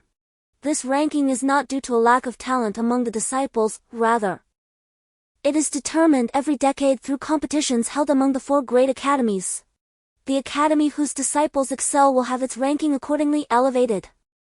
The Star River Sect has been overshadowed by the other 3 academies for a century, and reflecting upon this, Yang Chen couldn't help but smile faintly. The reason why the Xinghe sect is suppressed by the other 2 academies lies in its possession of a world-shattering technique, one that remains unfathomable to others, resulting in the academy's disciples being outclassed and relegated to the lowest ranks. With fervor in his heart, Yang Chen joined the Xinghe sect, eagerly anticipating the opportunity to behold that extraordinary secret manual. The griffin emitted a resonant call, its sound echoing in the vastness. In the blink of an eye, the griffin swooped down, the fierce wind swirling around, brushing against Yang Chen's cheeks, as the Xinghe sect, nestled within the Xinghe mountain range, loomed larger before him. In a mere moment, the griffin descended gracefully, stirring a cloud of dust. At the entrance of the Xinghe sect stood a colossal stone tablet, inscribed with grand characters proclaiming Xinghe sect. The script flowed seamlessly, and upon closer inspection, one could discern that it had been carved in one stroke by a sharp sword. The disciples at the entrance, upon seeing the griffin land, instinctively craned their necks to glimpse the newcomer. They quickly recognized Yang Chen. So this is the alchemist recommended by Li Xiao? His cultivation is merely at the 8th layer of body refinement. He seems rather unimpressive, one remarked. Indeed. The junior sister who visited us earlier was at the 7th layer of the awakening mirror. Let us not speak ill. He is likely here due to his close ties with Li Xiao, having taken the back door to enter. Look at that woman, she is simply stunning, delicate and well-preserved. Yang Chen caught wind of these discordant voices but remained unfazed. In a place where people gather, the presence of rivalry is inevitable. And he had grown accustomed to it over time. The path leading into the inner hall of the Xinghe sect meandered. Yet it posed no hindrance to Yang Chen and his companions as they made their way forward. Before long, they arrived at the inner hall. In the inner hall, many new disciples had gathered, seated on meditation cushions as they attentively listened to the elder imparting wisdom. At Li Zhao's prompting, Yang Chen also found a cushion and began to absorb the teachings. 4 elders were present, and the one currently lecturing had flowing red hair that exuded a sense of boldness yet radiated kindness. His speech was slow and deliberate, creating a soothing atmosphere for the listeners.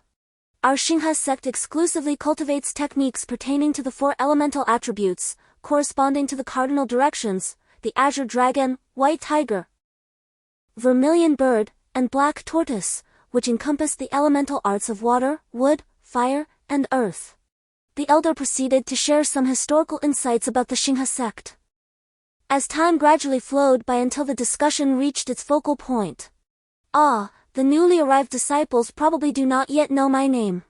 I am the Vermilion Bird Elder. Now, I urge you all to select the body refinement technique that resonates with you. Subsequently, the Vermilion Bird Elder began distributing small slips of paper, which swiftly found their way into the hands of everyone present.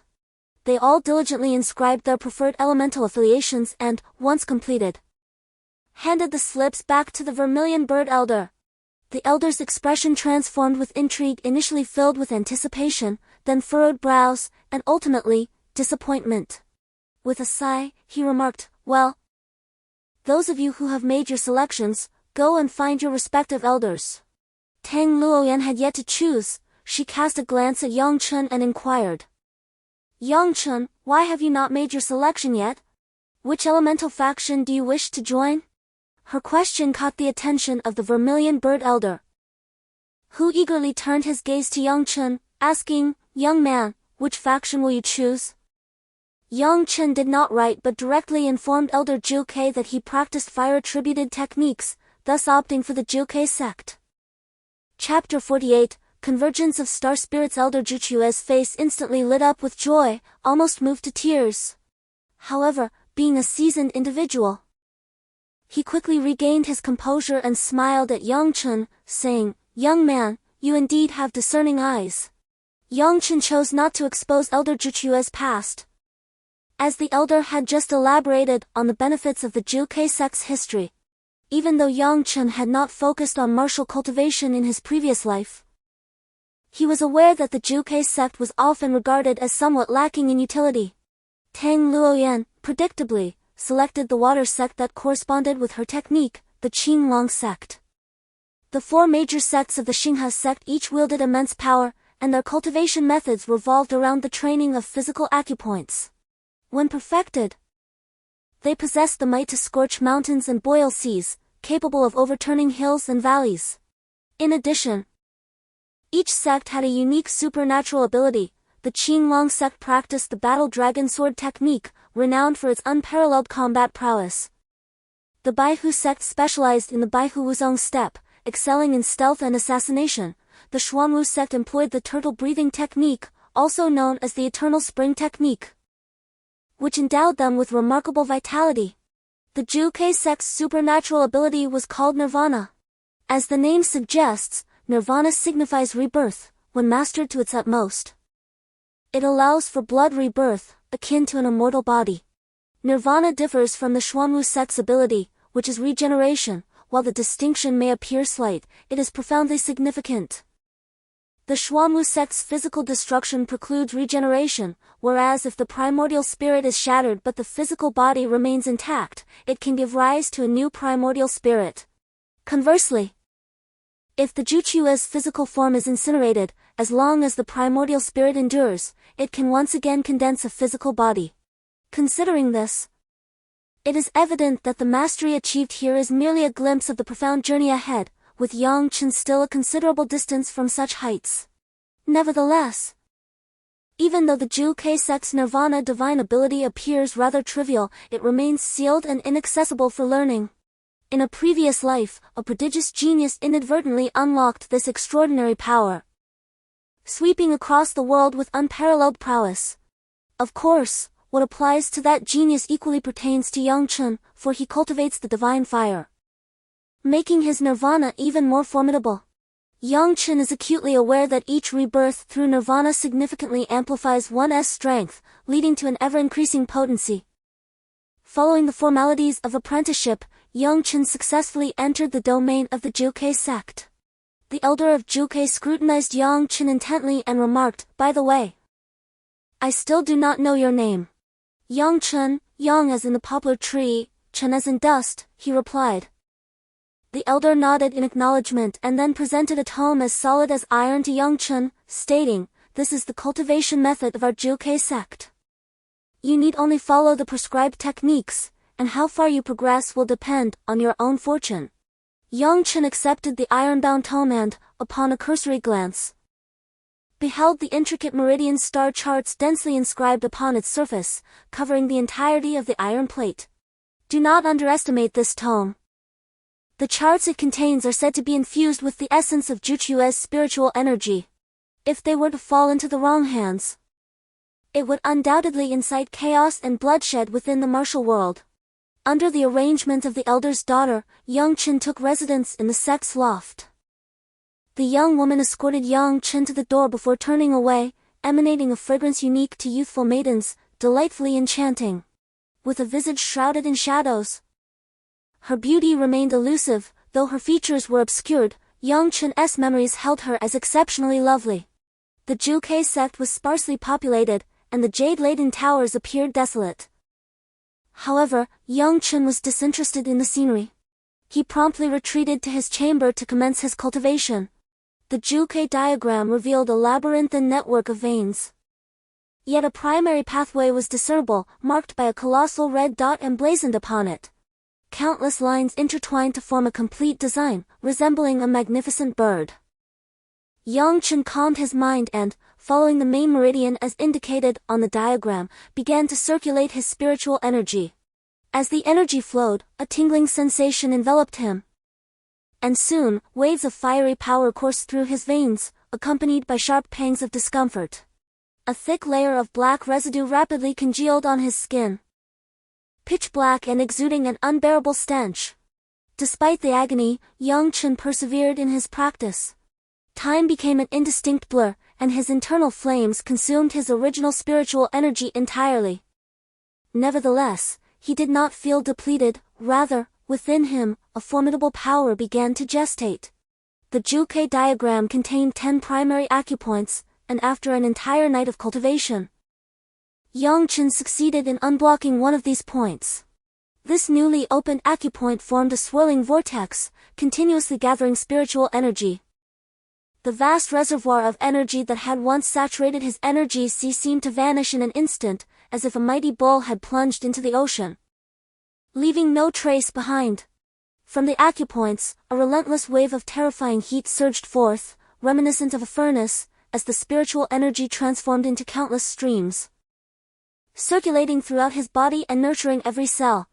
Yang Chen rose with exhilaration. After an entire night, the spiritual energy had vanished. Yet he had unlocked the first acupoint of the vermilion bird technique. Such progress was indeed formidable, even within the esteemed Star River sect. Merely having opened one acupoint, Yang Chen distinctly sensed a significant enhancement in his physical strength. Revitalized, he instinctively unleashed a punch, causing explosive sounds to resonate through the air. He had finally reached the 9th level of body refinement. Yang Chen confirmed his cultivation level. Subsequently, he settled into a meditative posture within his chamber, knowing well that one must seize the moment to cultivate. With his current vigor, he swallowed the awakening spirit pill and began to focus on his training. Upon entering his body, the awakening spirit pill instantly emanated a serene and harmonious aura. In this tranquil state, Yang Chen transcended into a wondrous realm. Within this realm, countless flames danced in the air, and he discovered himself to be but a single spark among them. The flames then began to morph, sometimes erupting with fierce intensity, at other times flickering gently, assuming various forms. Ultimately, a powerful crimson celestial fire manifested, followed by a flame imbued with a shadowy essence. The two flames entwined, culminating in a terrifying orb of explosive energy that erupted with a thunderous roar. Unbeknownst to him, a half-blue, half-red flame emblem appeared on Yang Chen's forehead, only to vanish shortly thereafter. Yang Chen abruptly opened his eyes, feeling a profound augmentation in his consciousness, a qualitative transformation from his previous state. What astonished Yang Chen the most was that the principles embodied in the Xiehuo palm had granted him a unique awakening spirit, characterized by both yin and yang attributes. With this awakening spirit, Yang Chen could effortlessly wield the destructive dual-colored flames. Furthermore, he sensed that he could now control them with remarkable ease. Chapter 49, The Power of the Academy. Just as Yang Chen basked in his delight, a heavy knock resounded at the door. "Hey, you inside! Come out and pay your respects!" A languid voice called from beyond. A wave of irritation began to swell within Yang Chen. With a nonchalant smile, he acknowledged the age-old truth that where there are people, there exists conflict. Before he had even settled in, trouble had already come knocking. With a gentle exhale, he stepped outside. As the door swung open, the intruder aimed a kick directly at him, but Yang Chen's timely action caused the assailant to miss entirely.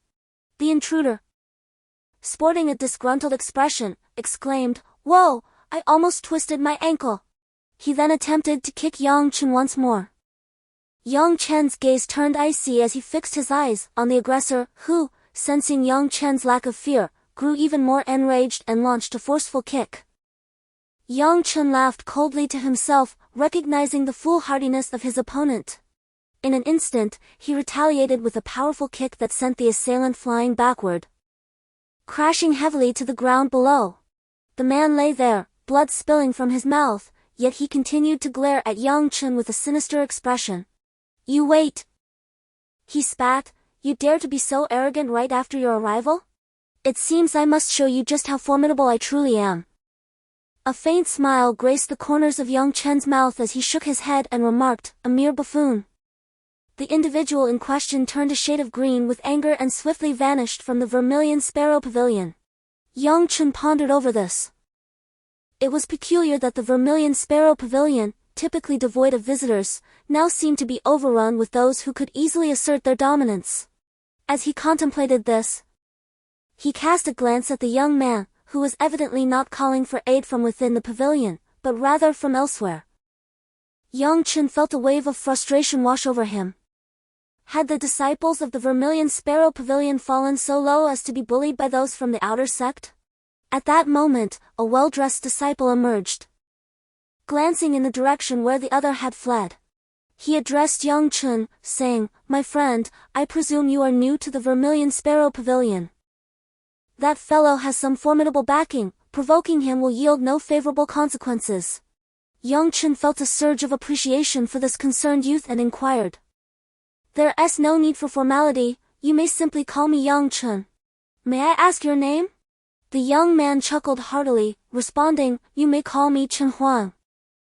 After saying this, Tianhuang glanced outside once more, a hint of worry flickering in his eyes. As the name Tianhuang resonated in the depths of Yang Chen's memory, He was taken aback. Years down the line, a remarkable young man would emerge in the desolate realms of Tianhuang continent, accomplishing feats that would leave the world in awe. And that individual would be none other than Chen Huang. The catalyst for it all was Chen Huang's unraveling of the nirvana technique that had been sealed within the Vermilion Sparrow Institute for a century, propelling him to unprecedented heights. Yang, what troubles you? Chen Huang asked, noticing Yang Chen's sudden silence, confusion etched on his face.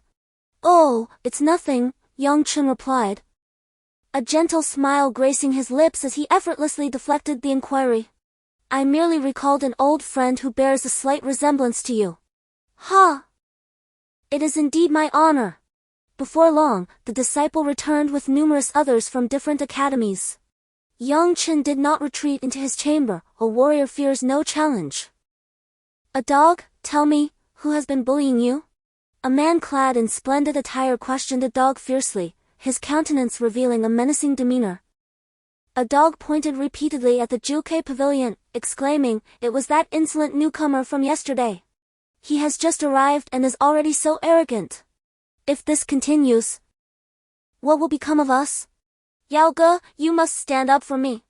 By this point, the man's voice had taken on a tone tinged with desperation. Pathetic. The man known as Yao Ge retorted suddenly. With a surge of imposing presence, he strode towards the Juke pavilion. You, the newcomer from yesterday, get down here. Yang Chen chuckled, nonchalantly responding, who is the dog thing addressing? Of course, it is you, the man pointed at Yang Chen, declaring, listen closely, as long as I, Li Yao, am present, you shall have no good days in this academy. It was at this moment that Yang Chen learned the man's name was Li Yao. Li Yao, you possess quite the audacity to wreak havoc in my Juke pavilion. A woman in a light veil entered and addressed Li Yao coolly. Instantly, Li Yao's demeanor shifted. Becoming subservient, his gaze fluctuating between uncertainty and trepidation. Lianhua, I merely came to check on the new junior, nothing more, I shall take my leave. Li Yao stammered. What did you just say? You called me Lianhua? The voice of the woman in the light gauze was chilling, prompting Li Yao to respond. Very well, senior sister, I have some matters to attend to, so I shall take my leave. Subsequently, he hurriedly departed from the Juke hall. Yang Chen was acutely aware that while the king of hell might be manageable, the little demons were a different story. Li Yao's intentions toward him were evident. And even the one named Lianhua would be powerless to shield him. Each day, Chen Huang diligently practiced his swordsmanship, rising early to refine his skills. Moreover, his swordplay was exceptionally agile and ethereal, so much so that even Yang Chen found it somewhat inscrutable. Before long, Yang Chen called out, I must say, Brother Chen, your sword technique appears remarkably sharp and unprecedented, it truly inspires envy. Chen Huang chuckled in response, though my swordsmanship is commendable, it is merely ornamental. Without the foundation of body refinement, it ultimately amounts to nothing. Yang Chen expressed his skepticism, with such exceptional swordplay, could your body refinement truly be inadequate? Chen Huang shook his head. Yang Chen, however, was not deceived by Chen Huang's facade, he suspected the man harbored many secrets. Which was no surprise for someone of his extraordinary talent. Since Chen Huang was unwilling to divulge his secrets, Yang Chen did not press the matter further. Instead turning his thoughts to the back mountains of the Xinghe sect. Having spent over half a month at the Xinghe sect, preoccupied with breakthroughs, Yang Chen had not taken the time to appreciate the splendid landscapes. As he traversed the mountain paths, the number of travelers diminished, lending an air of tranquility to the surroundings, allowing Yang Chen to savor the unique beauty of the towering trees and lush forests. At that moment, he noticed a fierce duel unfolding not far off, with both combatants engaged in an intense exchange of swords and blades. Curiosity piqued, Yang Chen turned his gaze towards the spectacle, only to be taken aback. The combatant was none other than Li Yao. Li Yao evidently held the upper hand. With a few deft maneuvers, he sent the disciple crashing to the ground, snatching a herbaceous plant from his grasp. Yang Chen observed that it was unmistakably a ginseng root. And a rare one at that, a century-old specimen. In the 50th chapter of Strength pulls mountains and dominates the world, Yang Chen scoffed, in broad daylight, under the vast heavens. A disciple of the esteemed Xinghe sect engages in internal strife over medicinal herbs. Li Yao, you blatantly disregard the sect's rules. Li Yao's expression darkened abruptly as he retorted. Yang Chen, within the Xinghe sect, I am the law. Our past grievances remain unresolved, today seems fortuitous for reckoning.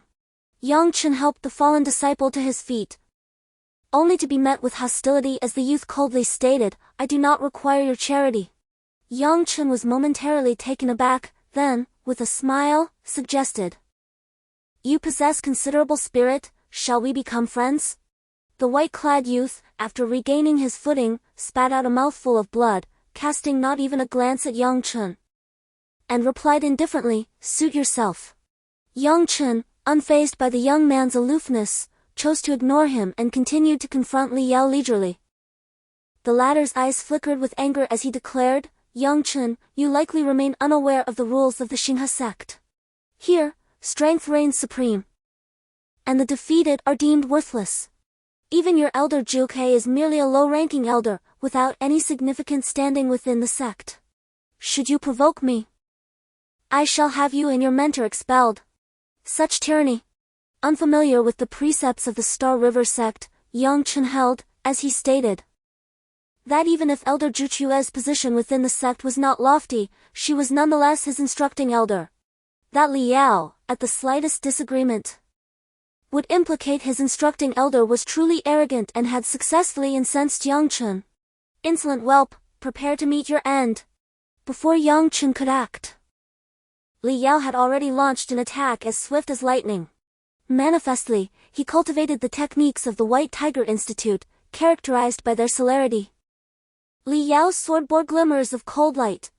Yang Chen discerned that it was imbued with frost spiritual energy. Should it strike his body, he would undoubtedly suffer the encroachment of this frigid aura, resulting in either minor injury or, in severe cases, paralysis and death. Yang Chen extended his palm, and surging fire spiritual energy coalesced within it. In an instant, immense spiritual power gathered, unadulterated by lunar forces, manifesting as pure crimson celestial fire. Having transcended the awakening spirit mirror stage for half a month, Yang Chen's strength had long surpassed 10,000 caddies. Even without a sword, his physique exuded an aura of profound menace. Li Yao, with his inherent cultivation at the 5th level of the awakening spirit mirror stage, had not taken Yang Chen seriously in this sword thrust. Yang Chen's palm, imbued with fierce crimson celestial fire, landed squarely on Li Yao's back. Li Yao staggered, collapsing to the ground, his face smeared with mud, appearing utterly disheveled. Subsequently, a faint golden hue rapidly suffused Li Yao's countenance. As if he were withering away, he had been afflicted with fire poison. One strike sufficed to reveal the disparity in their strengths. As fellow disciples, Yang Chen refrained from inflicting mortal harm, intending only to impart a lesson to Li Yao. Thereupon, Yang Chen turned and departed. Unexpectedly, after sustaining a grievous injury, Li Yao not only failed to temper his demeanor but instead grew even more arrogant and domineering. After merely a brief period of cultivation to stabilize his condition, he threatened Yang Chen. In an instant, a stone mirror soared above Yang Chen, casting an oppressive aura that enveloped him. Suddenly, Yang Chen felt the space around him blur, as if the very air had solidified, rendering him utterly powerless. He was thus transported into an enigmatic realm by the stone mirror. In a spacious chamber, upon entry, he beheld a skeleton slumped within the stone room. Above the skeleton hovered a golden orb of light, which Yang Chen immediately surmised to be the essence of the being's soul. This individual had not perished. Shortly thereafter, a figure materialized before him, gradually becoming distinct. It was an elderly man, exuding an ethereal presence, yet imbued with an air of something else that left Yang Chen uncertain of his identity. He cautiously inquired, "May I ask what brings you to summon me, esteemed elder?" The figure spoke, "My corporeal form has long since dissipated, yet I sensed your potent spiritual energy. You are a refined alchemist, and thus I have called upon you." Yang Chen's heart paused. The elder's courteous demeanor suggested no ill intent towards him. He felt a wave of relief wash over him. The elder continued, "I am unable to leave this place, and I hope you might assist me with a task." Yang Chen, feeling more at ease, replied, "Esteemed elder, please do not hesitate to convey your wishes. I, Yang Chen, shall endeavor to fulfill any request within my capabilities." The old man revealed a trace of gratification, stating, "I failed to ascend here, and my physical body was destroyed. I require a corporeal form. Could you assist me in crafting one?" Yang Chen, startled, exclaimed, "A physical body?" The old man chuckled with slight embarrassment, clarifying, "Please, do not misunderstand. The corporeal form I speak of is not a true physical body, but rather a vessel crafted according to my methods, capable of housing a nascent spirit. Other materials will also be necessary." Yang Chen immediately relaxed, having suspected the Taoist might attempt to seize his body through usurpation. Given the old man's demonstrated formidable powers, it was not beyond the realm of possibility. Yang Chen nodded in agreement. "If I am capable of assisting you, senior, I will certainly do so." With Yang Chen's acquiescence, the old man smiled contentedly and promptly projected golden inscriptions from his suspended nascent spirit. These inscriptions contained the method for crafting an external incarnation. From Yang Chen's perspective, this external incarnation was exceptionally unique, crafted using something called Buddha Jade. He had grasped the other technical aspects, but was unsure where to find Buddha Jade. The old man seemed to perceive Yang Chen's perplexity and said with a smile, "Young friend, there is no need to fret. I possess a piece of this Buddha Jade." Immediately, the nascent spirit radiated golden light, and a piece of golden jade appeared. As soon as the jade emerged, Yang Chen was captivated by its mystical aura. He took it in his hands and began to examine it meticulously. Chapter 51, External Incarnation. Yang Chen had heard of Buddhism in his previous life, a unique cultivation method.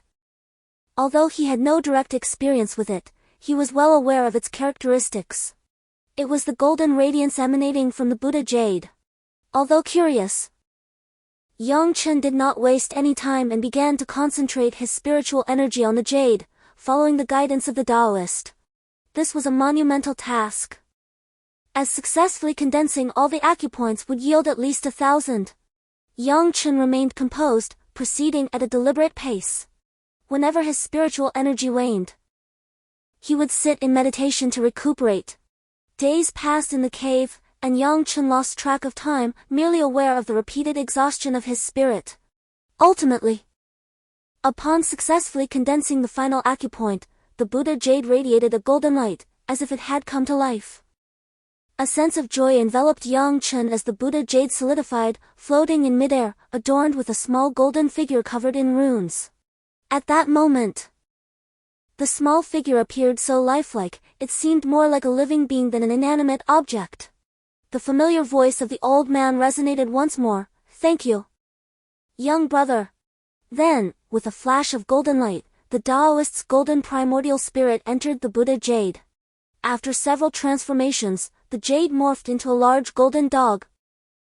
Standing before Yang Chen, Yang Chen was taken aback. He had envisioned the elder as a transcendent being, but could never have anticipated that he would manifest as a golden dog.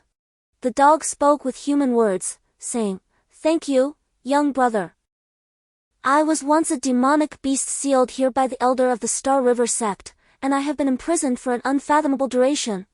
At last, I have regained my freedom." Although the dog claimed to be a demonic beast, it bore no trace of malevolence, leaving Yang Chen with little to fear. The Grand Canine proclaimed, "Right then, you've been an immense help these past days, and I'm terribly sorry for detaining you for so long. Allow me to present you with the remaining Buddha Jade. You might forge an avatar of your own." Yang Chen, overwhelmed with gratitude, found himself speechless. An avatar, it was akin to possessing an additional life. Subsequently, the golden hound shimmered brilliantly, and a fist-sized piece of radiant Buddha Jade materialized, descending into Yang Chen's grasp. After bidding farewell, Yang Chen was returned to the valley where he had first encountered the iridescent light. Thereafter, Yang Chen leapt into the abyss. Endowed with celestial fire, a quintessence of yang, he suppressed the encroaching spectral winds with its mere emanation. A tenebrous cavern unfolded before him, steeped in gloom. As Yang Chen ventured within, a chilling gust assailed him, bearing an intense aura perceptible to his potent spiritual senses, a wisp of nether essence. The spectre contorted into myriad forms, attempting to latch onto Yang Chen, but the mere activation of the celestial fire's aura dispersed the wraiths. The deeper he delved, the more oppressive the atmosphere became, rendering Yang Chen's resistance increasingly arduous. It was not the waning of the crimson celestial fire, but rather the dwindling supply of spiritual energy. The intense, frigid aura emanating from within weighed heavily upon him, compelling him to retreat and vanish from the valley. Before long, the valley reverberated with piercing shrieks, as billowing plumes of black smoke surged forth, coalescing into dark clouds overhead. Wherever these clouds drifted, the foliage was tainted black, bereft of vitality. Elder Zhu smiled slightly and inquired, "At this juncture, how has your cultivation of the Zhu technique progressed?" Yang Chen, having consolidated 3 vital points a fortnight ago, had significantly enhanced his strength. Had it not been for the subsequent half-month spent assisting the formidable canine demon beast in crafting its external incarnation, he would likely have achieved several more vital points by now. However, Yang Chen dared not disclose these experiences and merely informed Elder Zhu of his consolidation of 3 points. Even so, Elder Zhu appeared quite astonished and praised Yang Chen with a thumbs up, exclaiming, "Young man, I did not anticipate your rapid advancement. Continue to strive. In 2 months, the Academy will host a competition. If you secure a commendable rank, there will be ample rewards." Yang Chen responded earnestly, "I shall endeavor to do my utmost." Although the Xuanwu Academy possessed fewer structures, its singular edifice was far grander and more imposing than that of Zhu, boasting at least a dozen buildings. It was no wonder that other disciples opted not to choose Zhu Academy. Just as Yang Chen reveled in his contentment, 2 piercing glances suddenly shot forth, causing him to shudder. He turned to see Liao approaching, accompanied by a throng of followers. "Yang Chen, I never imagined you possessed such audacity, daring to leave Zhu Academy and venture into the territory of the White Tiger Academy. What, do you no longer require the protection of the lotus?" Yang Chen remained unperturbed as he listened to Liao's words, which insinuated that he relied on a woman for protection. The disciples surrounding Liao erupted in mockery, their disdain evident on their faces as they had already branded Yang Chen as a man living off the generosity of others. Yang Chen found himself at a disadvantage, for if he had indeed captured the favor of the masked woman, it would have been quite a delightful affair, considering that Lianhua was a true beauty. However, she merely disapproved of the audacity of a few individuals and reprimanded them, inadvertently placing the blame upon him, which left Yang Chen feeling quite disgruntled. He glanced at Liao and remarked, "Liao, you have already been defeated in that battle. Why do you seek further humiliation today?" The crowd was taken aback by Yang Chen's audacity. "What? Yao Ge has been defeated? This fellow must be out of his mind. Indeed, you, a mere first level of the awakening spirit mirror, would never triumph over Yao Ge, who stood at the 4th level." Chapter 52, The Azure Dragon Bites. Liao glared at Yang Chen and retorted, "Spare me your nonsense. Brothers, subdue him." With that, his companions swiftly encircled Yang Chen, and onlookers, witnessing the unfolding scene, began to discreetly distance themselves, pretending not to notice. Yang Chen could not help but smile bitterly. Liao was indeed a figure who inspired fear within the ranks of the Star River sect. A mere swarm of ants, their numbers are of no consequence. With a cold snort, Yang Chen summoned the crimson fire within him, coalescing it into strands of heavenly flames. These flames enveloped his fists. Even blades and swords would be molten into pools of iron when meeting Yang Chen's fists due to the terrifyingly high temperature. Only Liao's sword, of commendable quality, managed to withstand several exchanges without any signs of alteration. "Yao Ge, this fellow's martial arts are quite peculiar," he mused. Li Yao grew increasingly alarmed as the battle progressed.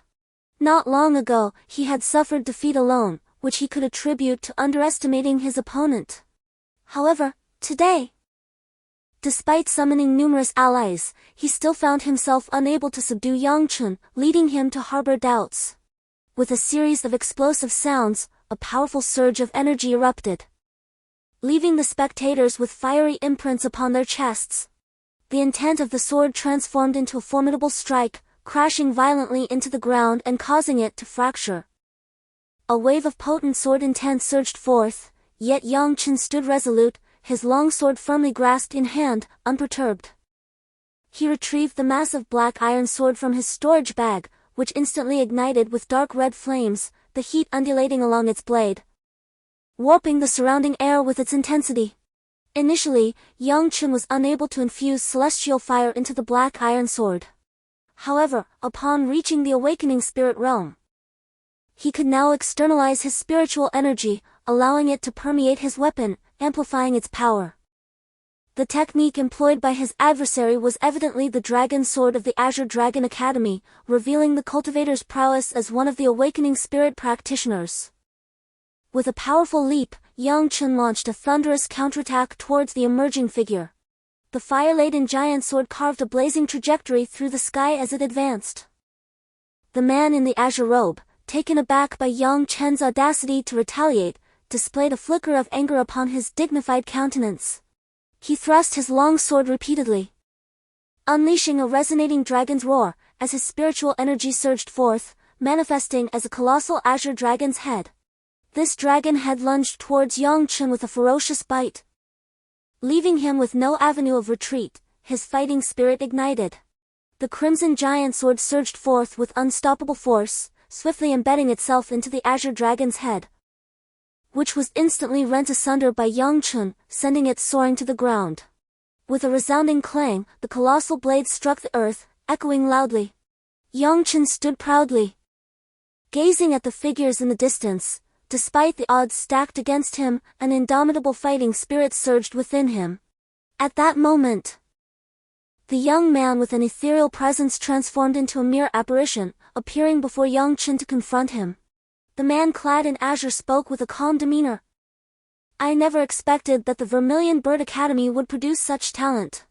Brother Ya, you must assist me, this fellow is bullying us, Li Yao lamented, his face a mask of grievance as he turned to the man in blue. Stand aside! The azure-robed man barked in fury as Li Yao rushed towards him like a distressed maiden. Li Yao paused, sulkingly stepping aside. The azure-robed man cast a disdainful glance at Li Yao and remarked, Li Yao, how could you allow a newcomer to intimidate you? Do you still have the audacity to linger at the Star River Sect? Li Yao's face flushed with a mix of embarrassment and anger, unable to retort. He merely glared venomously at Yang Chen.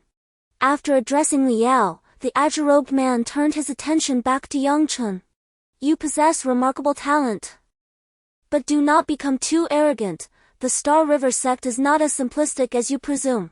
His tone turned icy as he continued, I admire your courage. Yet you are the first to dare strike against me in my territory. If I do not teach you a lesson today, I might as well forfeit my standing here. Yang Chen replied with a serene smile, then let us engage in battle. I, too, am curious to witness my senior's prowess and seek your guidance. Without further ado, the azure-robed man drew his sword, its blade resonating with a gentle chime.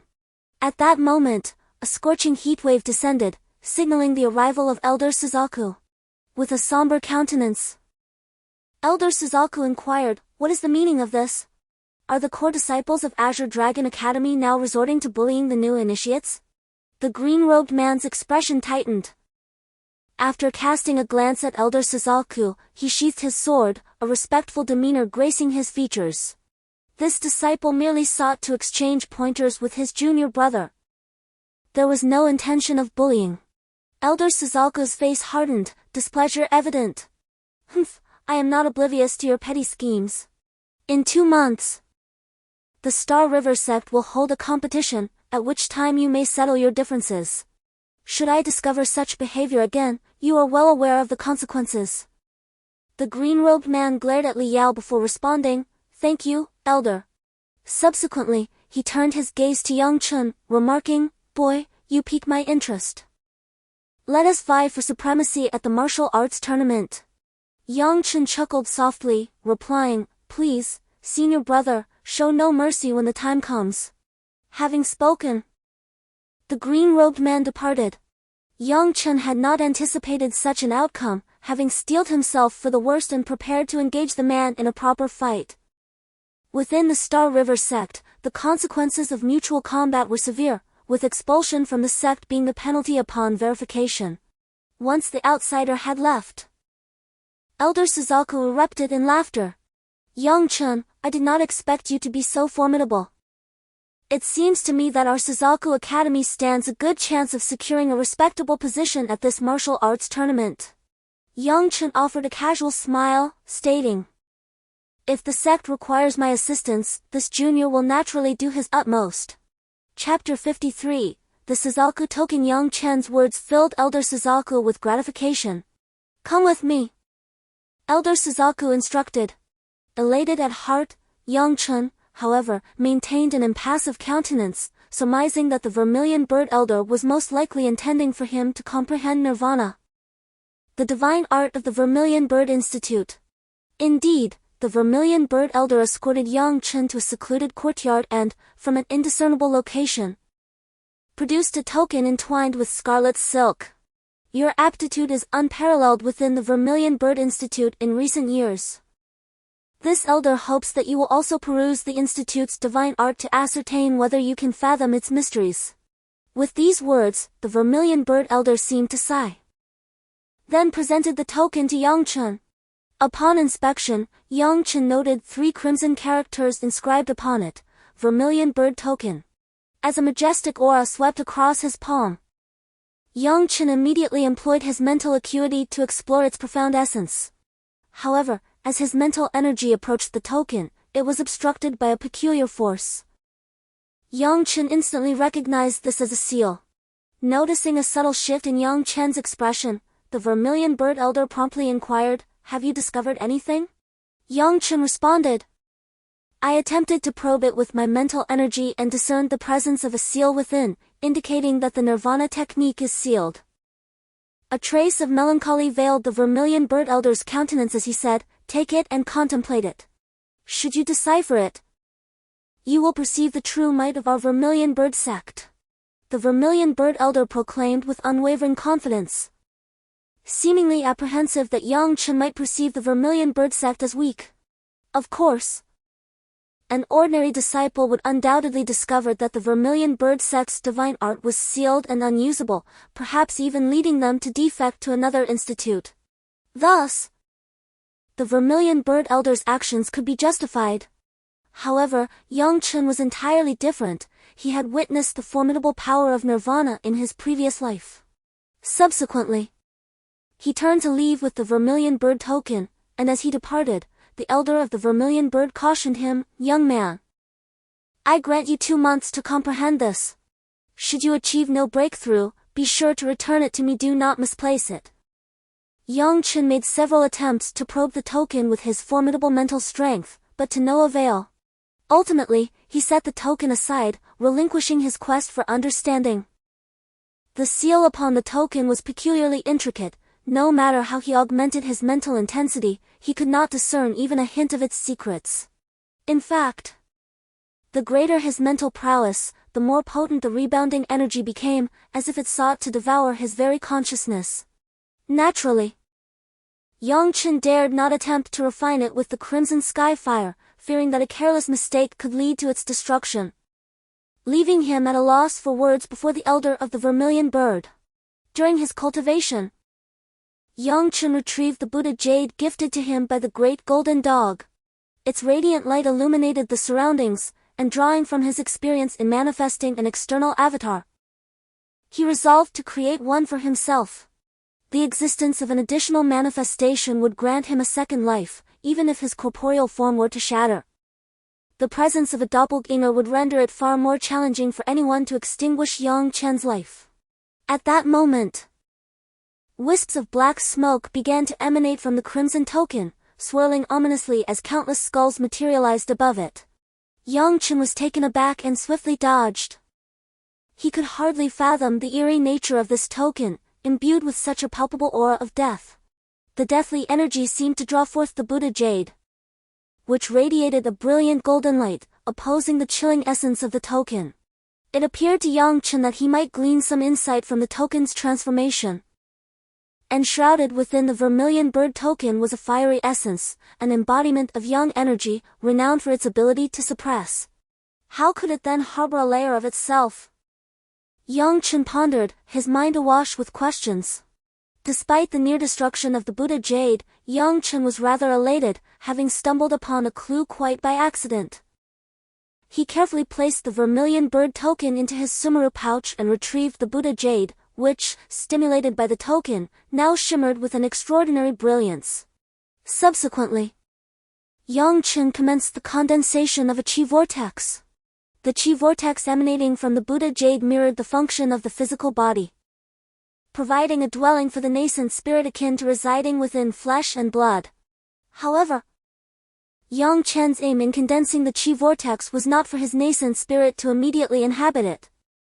As a mere cultivator at the initial stage of the awakening spirit realm, his nascent spirit was far from achieving the state of astral projection. Rather, his purpose was to fortify his mental fortitude, following his assistance in condensing the chi vortex for the Great Golden Hound. Yang Chen's mental strength had already surpassed the advanced level of the first tier and reached the elementary level of the second tier, owing to numerous instances of mental exhaustion. Drawing upon his previous experience, Yang Chen was confident that he would break through once more. The enhancement of mental strength was independent of physical cultivation. Given the right opportunity, mental strength could grow limitlessly. Otherwise, one could only enhance their cultivation, allowing the strengthened physical body to nourish the nascent spirit, thereby augmenting mental strength. After several more days of arduous cultivation, Yang Chen had grown accustomed to the repeated mental exhaustion. Each time, he experienced immense discomfort, but upon recovery, he felt refreshed and invigorated.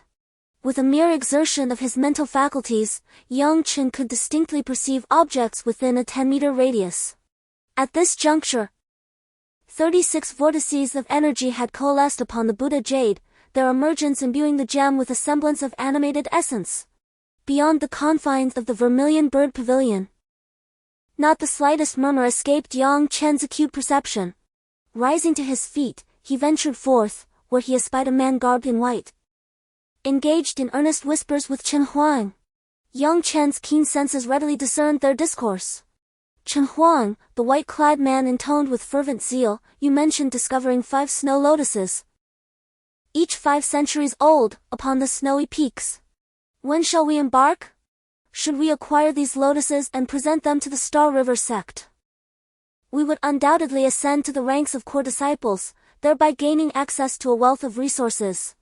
Tianhuang, abandoning his customary composure, glanced warily about before replying. "By Chuo, we shall depart this very night. Ensure that none become privy to our endeavor." By Chuo, none other than the man whom Yang Chen had aided only to be met with disdain, nodded with alacrity and departed. A sense of foreboding crept into Yang Chen's heart. Chapter 54, The Pursuit. Despite Tianhuang's enigmatic nature, Yang Chen, mindful of his status as the sole disciple of the Vermilion Bird Gate besides himself, and out of regard for the lineage of their order, resolved to follow them under the cloak of night. Formerly, his sumeru pouch had been replete with chi-gathering pills and poria pills, but since attaining the awakening spirit mirror stage, these elixirs had proven insufficient.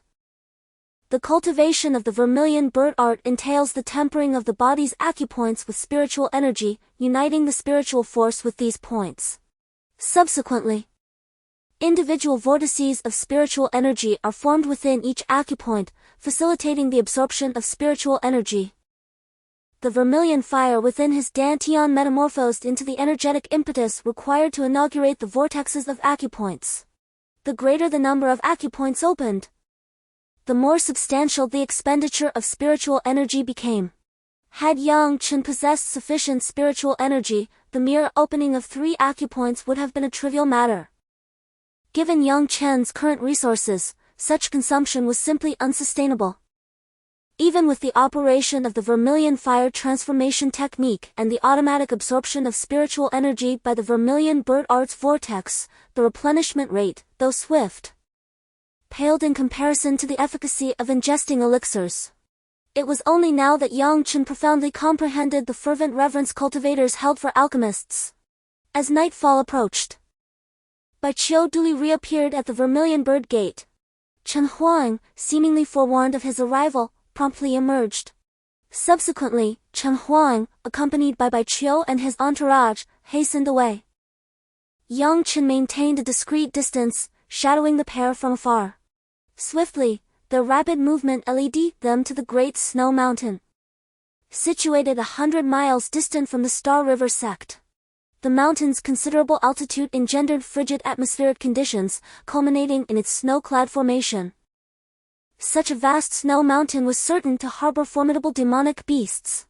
Tianhuang, merely at the second level of the awakening spirit realm, and Bai Qiu, slightly stronger at the third level, ventured forth in quest of medicinal herbs, a testament to their considerable audacity. Yang Chen moved with alacrity, yet remained exceedingly cautious, wary of causing undue disturbance, whether it be the provocation of demonic beasts or, worse, the triggering of an avalanche. Neither was something the current Yang Chen could readily contend with. Were Yang Chen to reach the sky-dancing realm, he would be undaunted, capable of manifesting wings of spiritual energy and taking flight, rendering him impervious to avalanches. Before long, the pair had ventured far afield, their figures gradually fading into the swirling snow. At that juncture, Yang Chen, with focused concentration, discerned an anomaly. Promptly, he sought refuge within an ice cave. Shortly thereafter, a commotion arose outside, revealing the presence of Li Yao and his entourage. Accompanying Li Yao were two individuals. At that moment, Li Yao concealed his form and moved with remarkable swiftness, fully exhibiting the advantages of the White Tiger Institute's techniques. The other two were likewise affiliated with the White Tiger Institute. Brother Yao, one of the men, a lean and agile figure, remarked, "Once this endeavor succeeds, you won't even have to lift a finger. If you offer a snow lotus to Iron Arhat, the leader of the White Tiger Institute, he will resolve everything on your behalf." Upon hearing this, Li Yao nodded in satisfaction, remarking, "Indeed, monkey, your mind is quite astute. Should I present a snow lotus to Iron Arhat, I will have someone to watch over me once I enter the inner circle of disciples." Having overheard their conversation, Yang Chen realized that Tianhuang, the naive lad, had been deceived through a conspiracy. Currently, he remained oblivious, shrouded in ignorance. Although concerned, Yang Chen refrained from premature action. Bai Qiu had yet to reveal his true colors, and should Yang Chen suddenly appear, Tianhuang would likely disbelieve him, potentially allowing Bai Qiu to turn the tables. After an indeterminate period, Tianhuang and Bai Qiu finally came to a halt. Li Yao, his gaze fixed ahead, sneered, "It appears this is the place.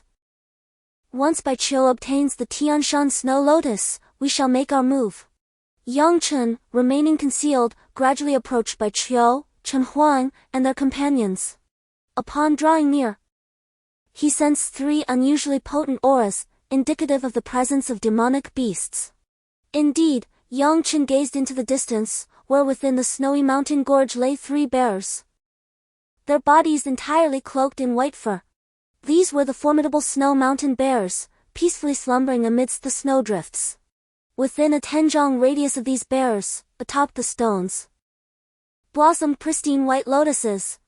Surrounding the snow lotuses was not a trace of snow, resembling large furnaces set upon the mountain, drying the surrounding moisture with their warmth. The snowflakes descending from the sky, before they could fully land, were mysteriously evaporated into vapor by this peculiar heat, creating a most extraordinary scene. Tianhuang had prepared well. He swiftly retrieved several medicinal herbs from his bosom and ignited them. Yang Chen inhaled deeply, discerning the identity of the substance, the enchantment grass. He could not help but admire Tianhuang's meticulousness. The scent of the enchantment grass gradually wafted through the air, inducing a deeper sleep in the three formidable bears. who began to emit thunderous snores, clearly in a profound slumber. Then Bai Qiu remarked softly, "It appears these bears are fast asleep, we should act now." Upon his words, the two rushed forward with remarkable speed, and the two white bears remained utterly oblivious to their presence. Before long, 5 celestial snow lotuses were in the hands of Tianhuang and Bai Qiu. At this moment, a jubilant lackey beside Li Yao exclaimed, "We succeeded, brother Yao. Let us assist Bai Qiu and take down that fool from Zhukai Academy." Li Yao's eyes gleamed with a menacing light as he replied, "Hold on. Let Bai Qiu take the initiative. Once he acts, we will possess leverage over him, ensuring he will heed our commands in the future." As he spoke, the two lackeys beside him gazed at him with admiration. Bai clutched 2 snow lotuses, while Tianhuang possessed 3. Tianhuang stated, "Let us depart, otherwise the mighty bear shall awaken in half an hour." Chapter 55, Betrayal. Tianhuang concurred. Without warning, a keen dagger materialized and pierced Tianhuang's heart. He felt his heart throbbing ceaselessly as life ebbed away. He stared blankly at Bai, uttering, "Bai, why would you do this?" Bai suddenly revealed a ghastly grin, saying, "Tianhuang, do not fault me. These snow lotuses shall grant me entry into the core of the sect. Yet they cannot assure me a tranquil cultivation environment. With those few in your possession, I shall present them to my elder brother in the White Tiger Gate, securing their protection." "You!" Tianhuang's complexion turned ashen with rage, his body trembling. His heart pierced, he could now sense the presence of death. His blood flowing like a crimson spring. Tianhuang gazed blankly at Bai, asking, "Bai, are we not friends?" Tianhuang chuckled wildly twice, responding, "Friends? A friend is merely someone to betray." With that, Bai disregarded Tianhuang, seizing the 5 snow lotuses and the sumaru pouch, before kicking Tianhuang in the chest. Blood splattered as Tianhuang tumbled down the snowy mountain. Yang Chen, who had been lurking on the cliff below the canyon, was in a position to catch Tianhuang as he fell. As he caught him, his breath was faint, and his vitality was completely lost. Yang Chen promptly retrieved a bone-molding pill from his bosom and administered it to Tianhuang. The originally dreadful wounds rapidly healed, and the bloodless face gradually filled with a sanguine hue. Tianhuang slowly opened his eyes, glanced around, and coughed twice. "Yang Chen, is that you?" Yang Chen chuckled heartily and then said, "Tianhuang, I was merely concerned about you, so I came out." Tianhuang's eyes revealed intense hatred as he uttered, "Bai Qiu actually betrayed me, I must kill him."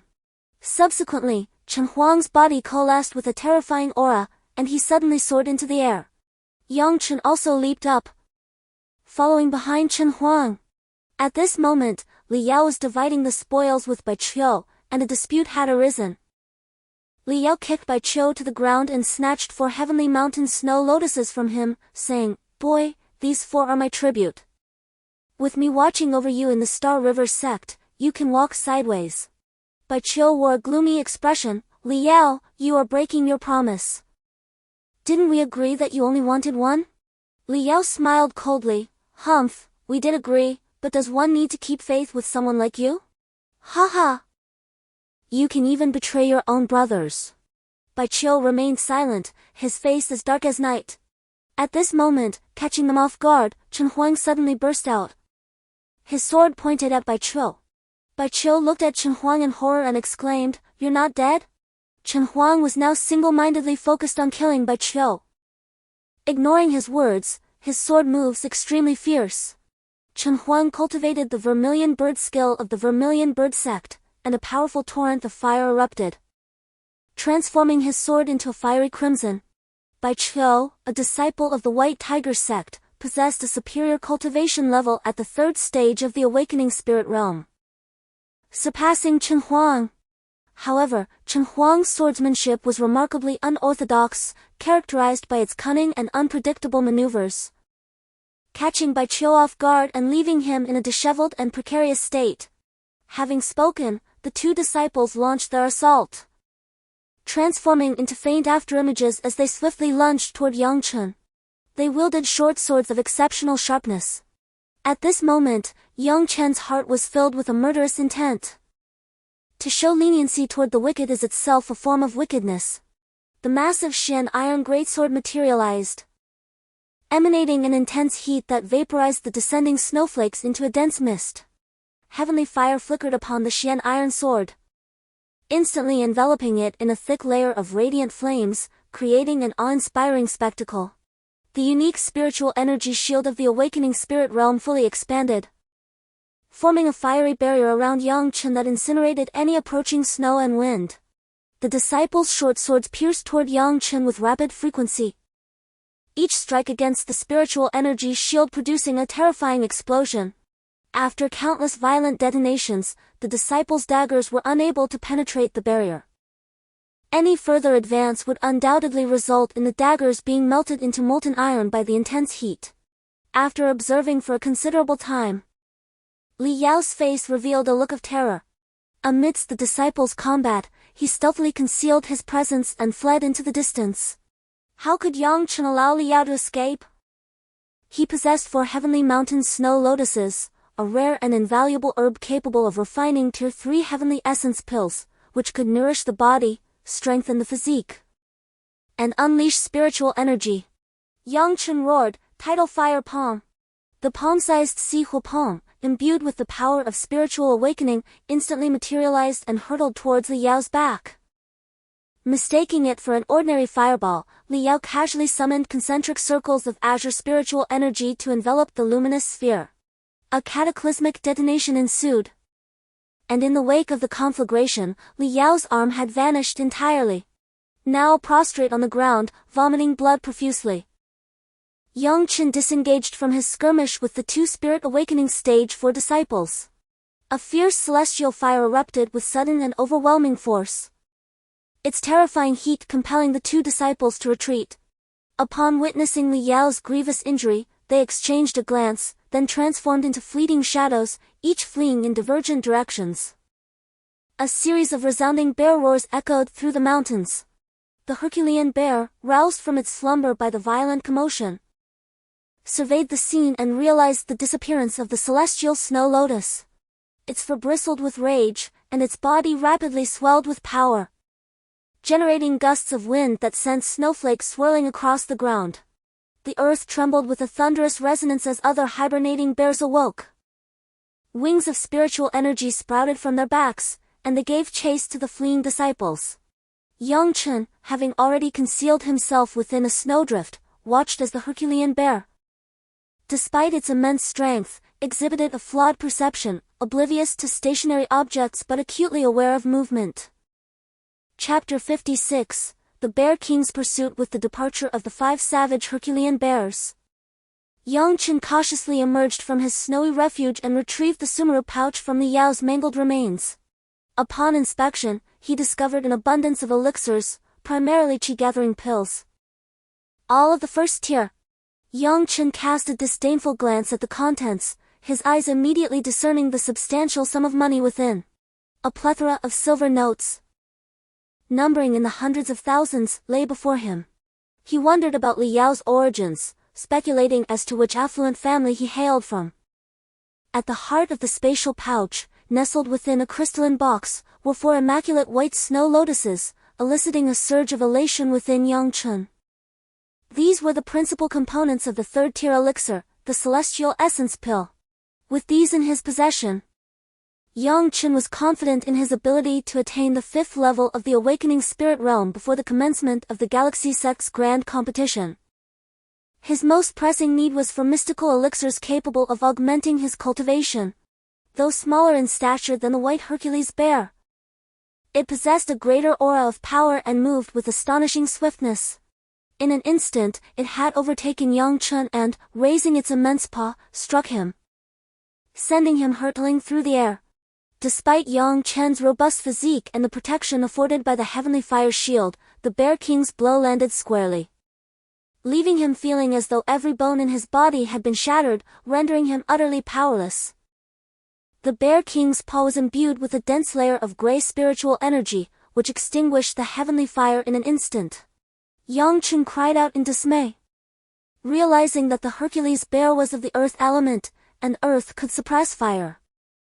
Yang Chen had initially hoped to triumph by relying on the domineering nature of the heavenly fire, but now all hope was lost.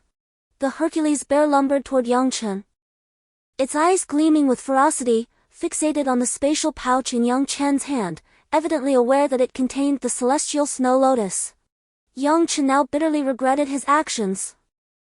Had he not opened the spatial pouch earlier, the aura of the celestial snow lotus would not have been revealed. However, it was now too late for regrets.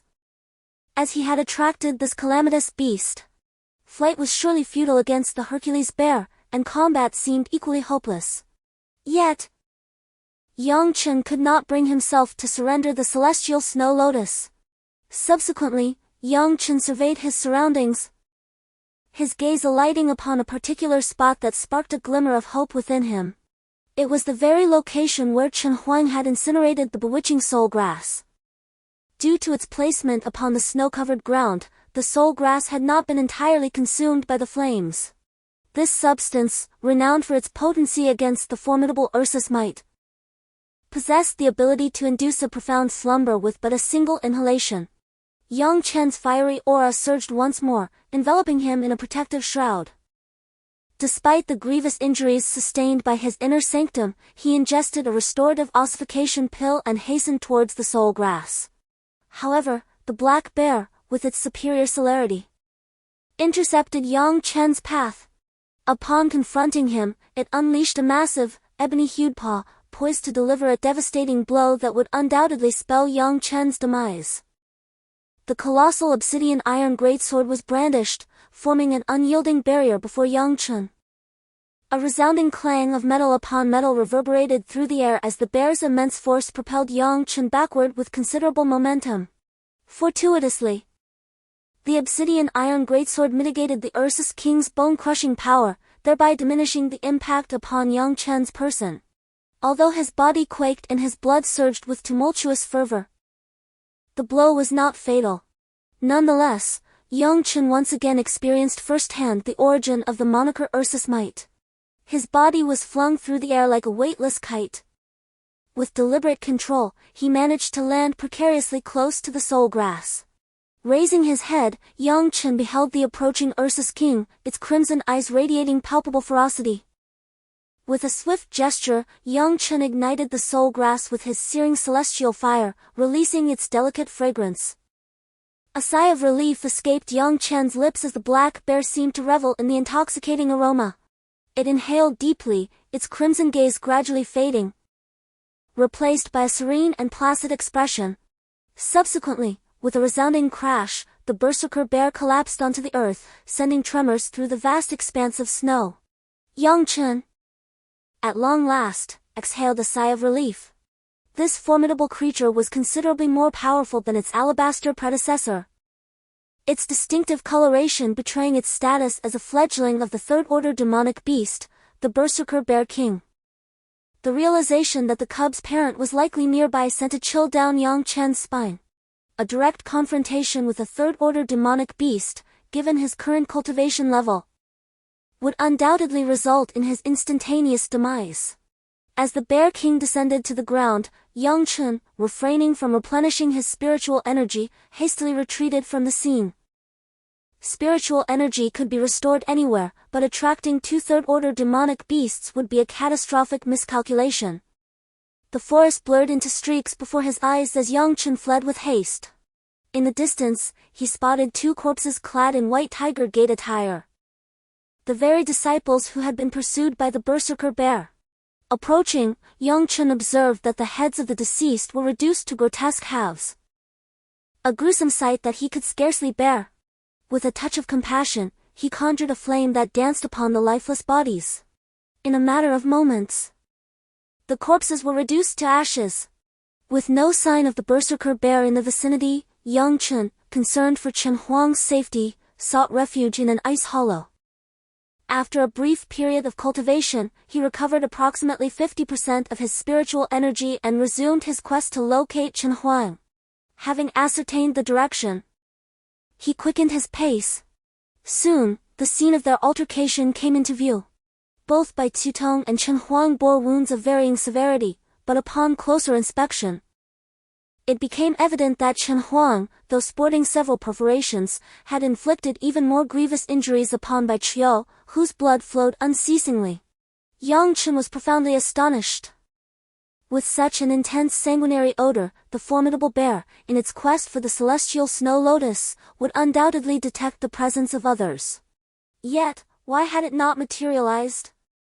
Chapter 57, The Undead Bai Qiu, in a moment of dire peril, abruptly prostrated himself, beseeching for mercy. "Spare me, I implore you. I have an octogenarian mother to care for and an infant son who has not yet reached a month of age. If you were to slay me, who would provide for them?" Yang Chen chuckled derisively. The lad must have deceived countless souls. It was evident that he was, at most, 18 years of age. How could he possibly have an 80-year-old mother? Bai Qiu kowtowed repeatedly, but upon perceiving Yang Chen's unrelenting sneer, he realized that the latter would not grant him clemency. In an instant, Bai Qiu retreated rapidly, attempting to escape Yang Chen's offensive range. Yang Chen had anticipated Bai Qiu's maneuver. How could he allow him to succeed? The colossal sword of flames descended swiftly. Clang! Unexpectedly, Bai Qiu was not instantly annihilated. A cerulean tortoise shell materialized upon Bai Qiu's back, deflecting Yang Chen's assault. "The evergreen art?" Yang Chen exclaimed in amazement, glancing towards Tianhuang. Tianhuang retorted vehemently, "I instructed him in the evergreen art. Continue your assault. His spiritual energy is depleted, he cannot endure much longer." Tianhuang's words intensified Yang Chen's bewilderment. He cast an inquisitive glance at Tianhuang but refrained from further inquiry. As confronting Bai Qiu was the immediate priority, the cerulean tortoise shell apparition withstood the onslaught of the celestial fire sword. Subsequently, Yang Chen launched a second and a third attack. Bai Qiu, not being foolish, recognized that he could not withstand many more blows. He promptly retrieved the celestial snow lotus from his bosom and consumed it in a single gulp. Instantly, the cerulean radiance became significantly more substantial. Abruptly, Bai Qiu surged to his feet, invoking the traceless steps of the White Tiger Sect, transforming into a fleeting phantom as he darted into the distance. Yang Chen watched with trepidation, exclaiming in alarm, "Nether spirits!" Upon hearing this, Tianhuang's countenance grew grim. Yang Chen urgently stated, "We must depart swiftly. These entities assault the soul, rendering defense nigh impossible. Delay will prove fatal." "It is already too late," Tianhuang cautioned. As Yang Chen turned, he beheld a vast expanse of ebony nether spirits materializing behind him, as if from thin air, effectively sealing his retreat. Yang Chen's Xian iron greatsword once more blazed with fervent light, illuminating the somber surroundings. Countless disembodied wisps of black vapor coalesced, their midst punctuated by pairs of crimson eyes, akin to sanguine lanterns, peering in every direction. Upon sighting Yang Chen and his companion, the spirits emitted piercing shrieks before lunging forward. Flames cleaved through the tenebrous mist, eliciting strident cries from the nether spirits as they were scorched by the celestial fire. Evidently, the celestial fire inflicted grievous harm upon them.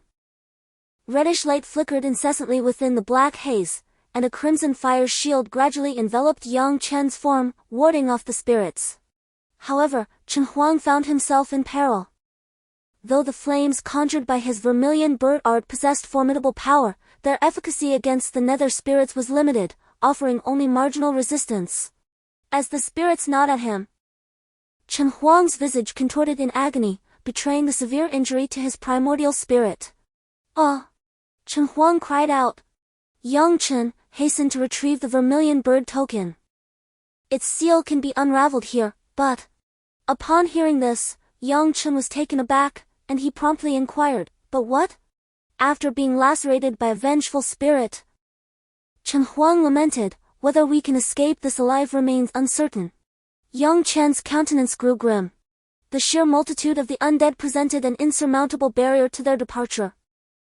Even at that moment, now privy to the secrets held within the vermilion bird token, Yang Chen, though astounded by Tianhuang's knowledge, had no time for inquiry. Swiftly producing the token, an anomaly manifested as a layer of sable spectral energy enveloped it. Even Yang Chen's soul was drawn, as if on the precipice of expulsion, destined for absorption by the Ghost King, especially Tianhuang, whose face paled drastically. At that juncture, the vermilion bird token underwent a transformation, radiating a brilliant light. The once crimson tablet swiftly became suffused with a scarlet hue, emitting a scorching, incandescent flame that erupted forth. Instinctively, Yang Chen cast the token away. In an instant, the conflagration spread, engulfing countless undead, reducing them to nothingness. The inferno continued to intensify, consuming the Ghost King, whose newly formed essence disintegrated once more. The Ghost King retreated hastily, exclaiming in anger, "You have been deceased for millennia, yet you remain restless."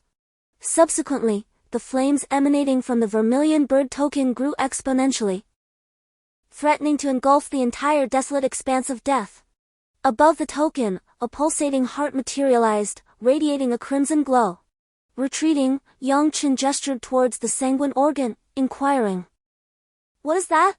Tianhuang paused in contemplation before replying, "That is the heart of the vermilion bird sect's founder, known as the Nirvana heart." Chapter 58, Xenos. As Tianhuang departed, the conflagration upon the desolate expanse continued its fervent spread. Such an immense blaze threatened to encroach upon the distant, snow-laden peaks, potentially precipitating their collapse. Presently, from the distant reaches of the obsidian wasteland, a glimmer of gilded light emerged. Soon, a multitude of towering figures materialized. Save for the rudimentary garments that modestly veiled their essential regions, their bodies were otherwise resplendent with luminescence. The male's voice resonated with a deep timbre. Swiftly descending, he deftly seized the crimson heart, and with unbridled elation, he departed. Unbeknownst to the departing figures, the vermilion bird token below rapidly dimmed. As the flames gradually subsided, the vermilion bird token reverted to its original state. Yang Chen, with palpable excitement, grasped the token and stealthily pursued the direction in which the figures had vanished. Having lived through 2 lifetimes, Yang Chen possessed a detached perspective on matters of life and death. At present, his curiosity was piqued by the identity of these towering Xenos. In what seemed like mere moments, Yang Chen had traversed an immeasurable distance. Alas, these self-proclaimed solar beings possessed the ability to transmute their spiritual energy into wings, granting them extraordinary velocity in flight. They had long since disappeared from view. This region constituted a remote corner of the colossal Heavenly Corpse mountain range, bereft of any human presence. All around lay verdant forests, teeming with demonic beasts. Yang Chen casually sought refuge in a cavern, employing his mental acuity to probe the supernatural powers imbued within the vermilion bird token. As his consciousness delved deeper, the vermilion bird token once more emanated light, albeit without the surging flames, emitting instead a radiant effulgence. Subsequently, a plethora of information inundated Yang Chen's mind, delineating the ethereal energy pathways of the vermilion bird art. These intricate diagrams depicted several complex and interlaced patterns, dense, exquisite, and enigmatic. Gazing upon them, Yang Chen was filled with awe, realizing that without this guidance, he might have spent eons groping in the dark. With the vermilion bird token, he now possessed a tangible reference. His heart ablaze with anticipation, Yang Chen immediately began circulating his ethereal energy according to the star chart on the vermilion bird diagram. Miraculously, his fiery energy manifested a potent vitality. Unbeknownst to Yang Chen, it was the crimson fire transformation's ability to coalesce celestial fire that enabled such a rapid generation of formidable life force. Ordinary flames would have been insufficient. After several rounds of cultivation, Yang Chen's heart had amassed a significant amount of vitality, rendering it radiantly white, a testament to the concentrated life force. At that moment, a wave of enervation washed over him, precluding further accumulation of vitality. Yang Chen ceased his practice, withdrawing from the sublime sensation. He retrieved the celestial snow lotus from his sumeru pouch, refraining from opening the crystal box immediately. Instead, He gathered all the necessary ingredients and arranged a rudimentary formation within the cavern before producing his alchemic cauldron and commencing the elixir refinement. All the medicinal components were introduced into the cauldron, with the celestial snow lotus being the last to be incorporated. Instantly, the pristine white lotus transformed into a white, ointment-like substance, merging with the other medicinal herbs and demon cores within the cauldron. Amidst the oppressive heat, the elixir swiftly coalesced. Yet due to the tumultuous clash of various medicinal forces, the pill remained exceedingly unstable, fracturing repeatedly. Were it not for Yang Chen's command over his formidable spiritual power, not a single one would have remained intact. The incessant rupturing of the elixir exacted a heavy toll on Yang Chen's mental fortitude. Each time his spiritual reserves neared depletion, a slight channeling of the life force within his heart led to a swift rejuvenation. This continued for what seemed like an eternity, until, to his astonishment, Yang Chen perceived a transformation in his spiritual power, a gradual strengthening born from repeated depletion. Each instance of exhaustion stretched for an increasingly longer duration. The celestial origin pill, subjected to the searing heat of the flames, grew ever more spherical and replete, exuding a potent medicinal fragrance though it remained imperceptible from the outside. Sourced from nature's most treasured resources, the celestial origin pill held a unique allure for demonic beasts. Should its fragrance escape, creatures from 100 li radius would undoubtedly converge. Before long, Yang Chen, discerning that the elixir's color had attained the desired effect, extracted a mere sliver of rainbow crystal and integrated it within. Having secured the elixir, Yang Chen dispelled the array he had erected during the refining process. Instantly, the bats within the cavern, as if sensing something, swarmed toward Yang Chen with reckless abandon, creating a scene of terror. With a flash of firelight, Yang Chen repelled the bats, their high-pitched squeals filling the air, accompanied by the acrid stench of burning flesh. Regret now washed over Yang Chen, for the lingering aroma of the celestial origin pill still permeated the air, inciting the bats' frenzied assault. The confines of the cavern had become untenable for Yang Chen. To linger would inevitably invite encirclement by the local fauna. Before long, a sable dragon materialized in the firmament, circling for a brief interlude before plummeting earthward, having detected Yang Chen's presence. Chapter 59. The eerie gentleman evasion was no longer an option, as Yang Chen's spiritual perception had registered the dragon's presence while it was still airborne. Despite his attempts to suppress his aura, he had been discovered. A gust of fetid wind heralded the dragon's descent as it lunged, jaws agape, towards Yang Chen. Wielding his Xian iron-black sword, Yang Chen cleaved at the dragon's maw, unleashing a searing torrent of flames that elicited a cacophony of shrieks from the beast. Though a second-order demon, the dragon's colossal size and formidable strength endowed it with a force exceeding 100 tons. Despite Yang Chen's comparatively lesser strength, his superior agility allowed him to dismember the dragon in a series of strikes. The resultant carnage permeated the air, rendering the location untenable. An influx of ravenous beasts was imminent. Just as Yang Chen was about to depart this perilous locale, an even more potent miasma of gore wafted from the distance, exceeding the current stench tenfold. Yang Chen was taken aback by the sheer magnitude of the sanguinary aura. What carnage must have transpired to produce such an overwhelming miasma? The acrid tang in the air assaulted Yang Chen's senses. He hastily retreated, yet even after traversing 10 miles, he remained within the sphere of the macabre atmosphere. However, Yang Chen discerned the origin of the sanguinary aura. Countless human settlements, large and small, nestled within the Sky Corpse mountain range, appeared to have been ransacked. Not a single member of the tribes could be found, though moments prior, many had been present. The only remnants were several blood-soaked corpses. As Yang Chen advanced with trepidation, a terrified scream pierced the air from the distant thicket, a distinct cry of a human maiden. His expression hardening, he hastened toward the sound, only to witness a horrifying scene. A man, exuding an eerie aura, grasped a woman by the throat. A sickening snap followed, and the woman's neck broke. The man reveled in drinking the blood that gushed forth like a macabre fountain. The remaining women below were petrified, their faces drained of color. The man, having drained the woman of her blood, tossed her aside and pointed at another. One of his attendants seized the designated woman. With a sudden leap, the man took flight, revealing a pair of exquisite violet wings on his back. Yang Chen's gaze sharpened, realizing they were not wings of spiritual energy, but genuine appendages. The attendants below also possessed wings, though of a dark hue, far less radiant than those of their master. The man lamented. These violet wing clan wings are indeed difficult to cultivate. How many more lives must be sacrificed to attain the elder's grey wings? His face clouded with sorrow. Seeing that another woman was about to suffer a similar fate, Yang Chen could no longer remain idle. He surged toward the violet wing man, swift as an arrow loosed from a bow. Upon Yang Chen's movement, the violet winged man detected him and shrilly commanded, "Black Cliff Army, apprehend him." The Black Cliff Army, a demi-human race clad in black leather armor and bearing black wings, promptly and uniformly moved to encircle Yang Chen upon hearing the order.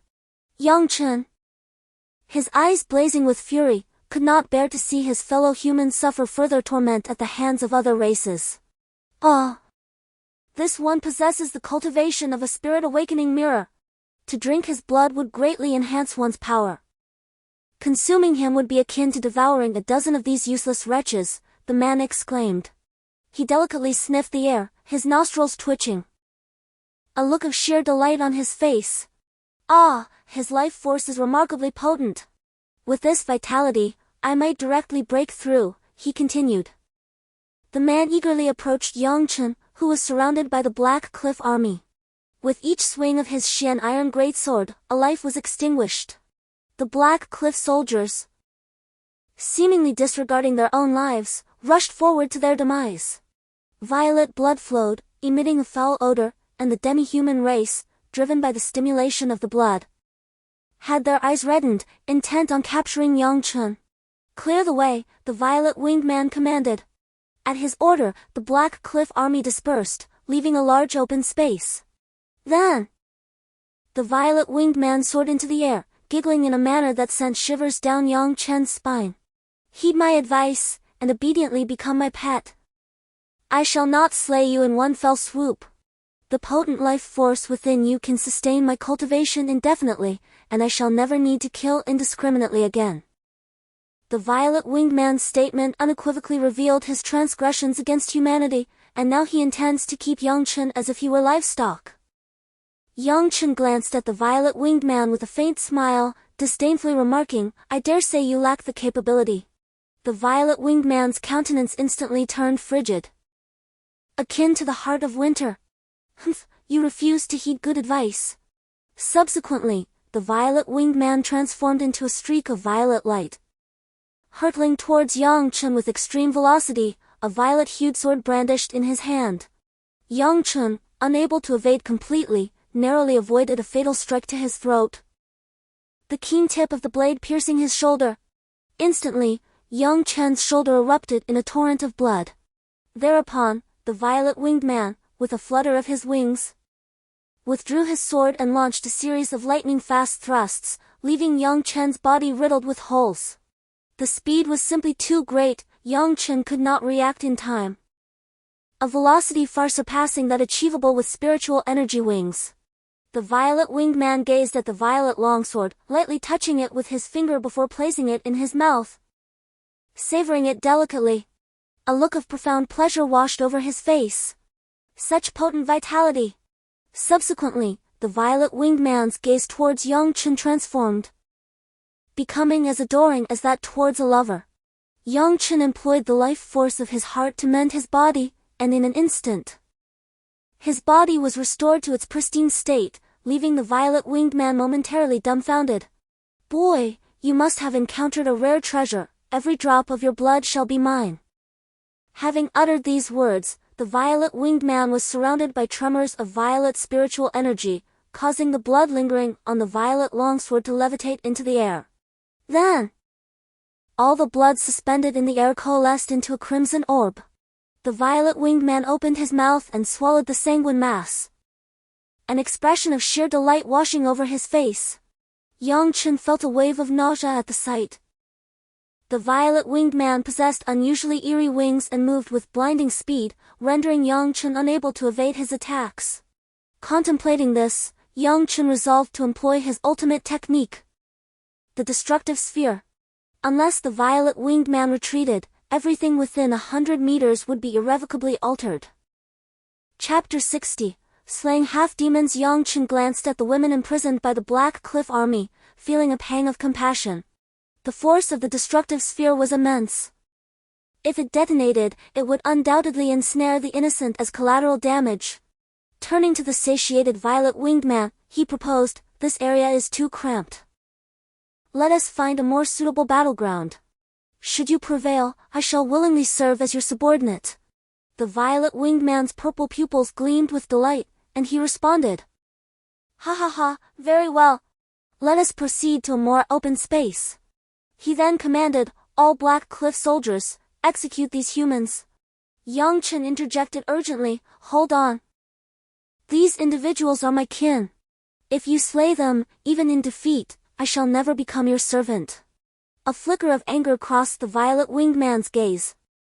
But it quickly dissipated, replaced by a faint smile. "Very well, let us go," he replied. Without further words, Yang Chen turned and sprinted towards the distance, with the violet-winged man trailing closely behind. Soon, they arrived at a vast expanse of land. "Young man, now that you've chosen the arena, I'd advise you to surrender," the violet-winged man asserted confidently. Yang Chen responded with a faint smile, "How would one know without a contest?" With a swift, downward slash in midair, the violet-winged man struck. Yang Chen, unable to evade, was impaled through the shoulder by the potent blade. The frigid steel bisected his form. The violet-winged man, now within arm's reach, fixed his uncanny gaze upon Yang Chen's eyes and quietly inquired, still unwilling to concede, "Boy?" Blood trickled from the corner of Yang Chen's mouth as he raised his right hand. A flickering flame in his palm grew steadily, evolving into a gem-like orb of alternating azure and crimson hues. The violet-winged man exclaimed softly, his attention captured by the fiery sphere. As he prepared to scoff, an aura of immense dread emanated from the orb. Alarmed, the violet-winged man turned to flee, but his swift wing beats could not outpace the approaching orb of annihilation. The orb of annihilation struck the violet-winged man's back in an instant. A deafening explosion reverberated, engulfing the area in smoke and dust. Yang Chen, too, was thrown back by the concussive force, coughing up several mouthfuls of blood. As the smoke cleared, the violet-winged man was revealed to be alive, though barely. His body was mangled, save for his intact wings.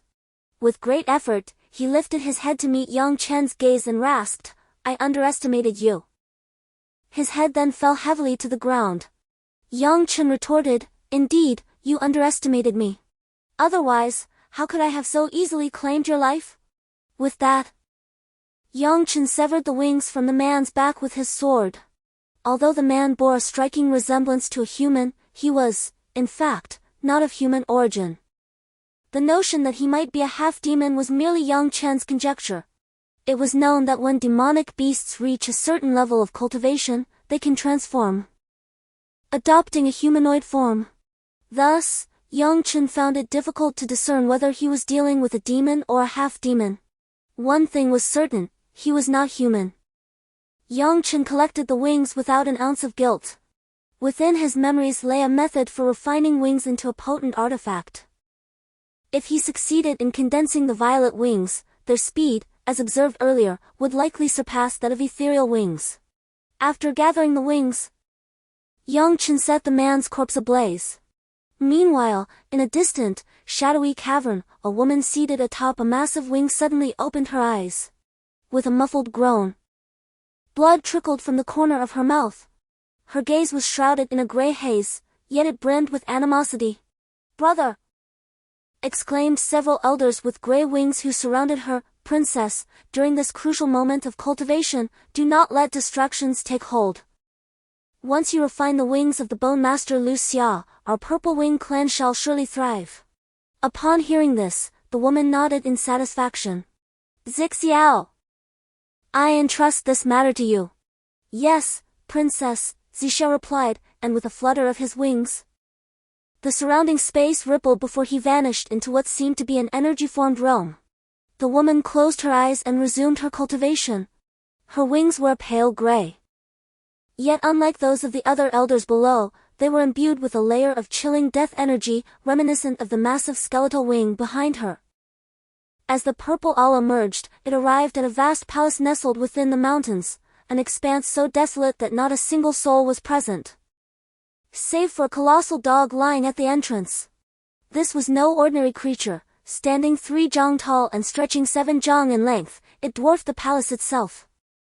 Upon the arrival of the purple owl, the dog's eyes, which had been shut in slumber, suddenly opened wide, resembling vast lakes. The purple owl remarked nonchalantly, "Old fellow, it has been quite a while since we hunted, it is time to stretch our legs."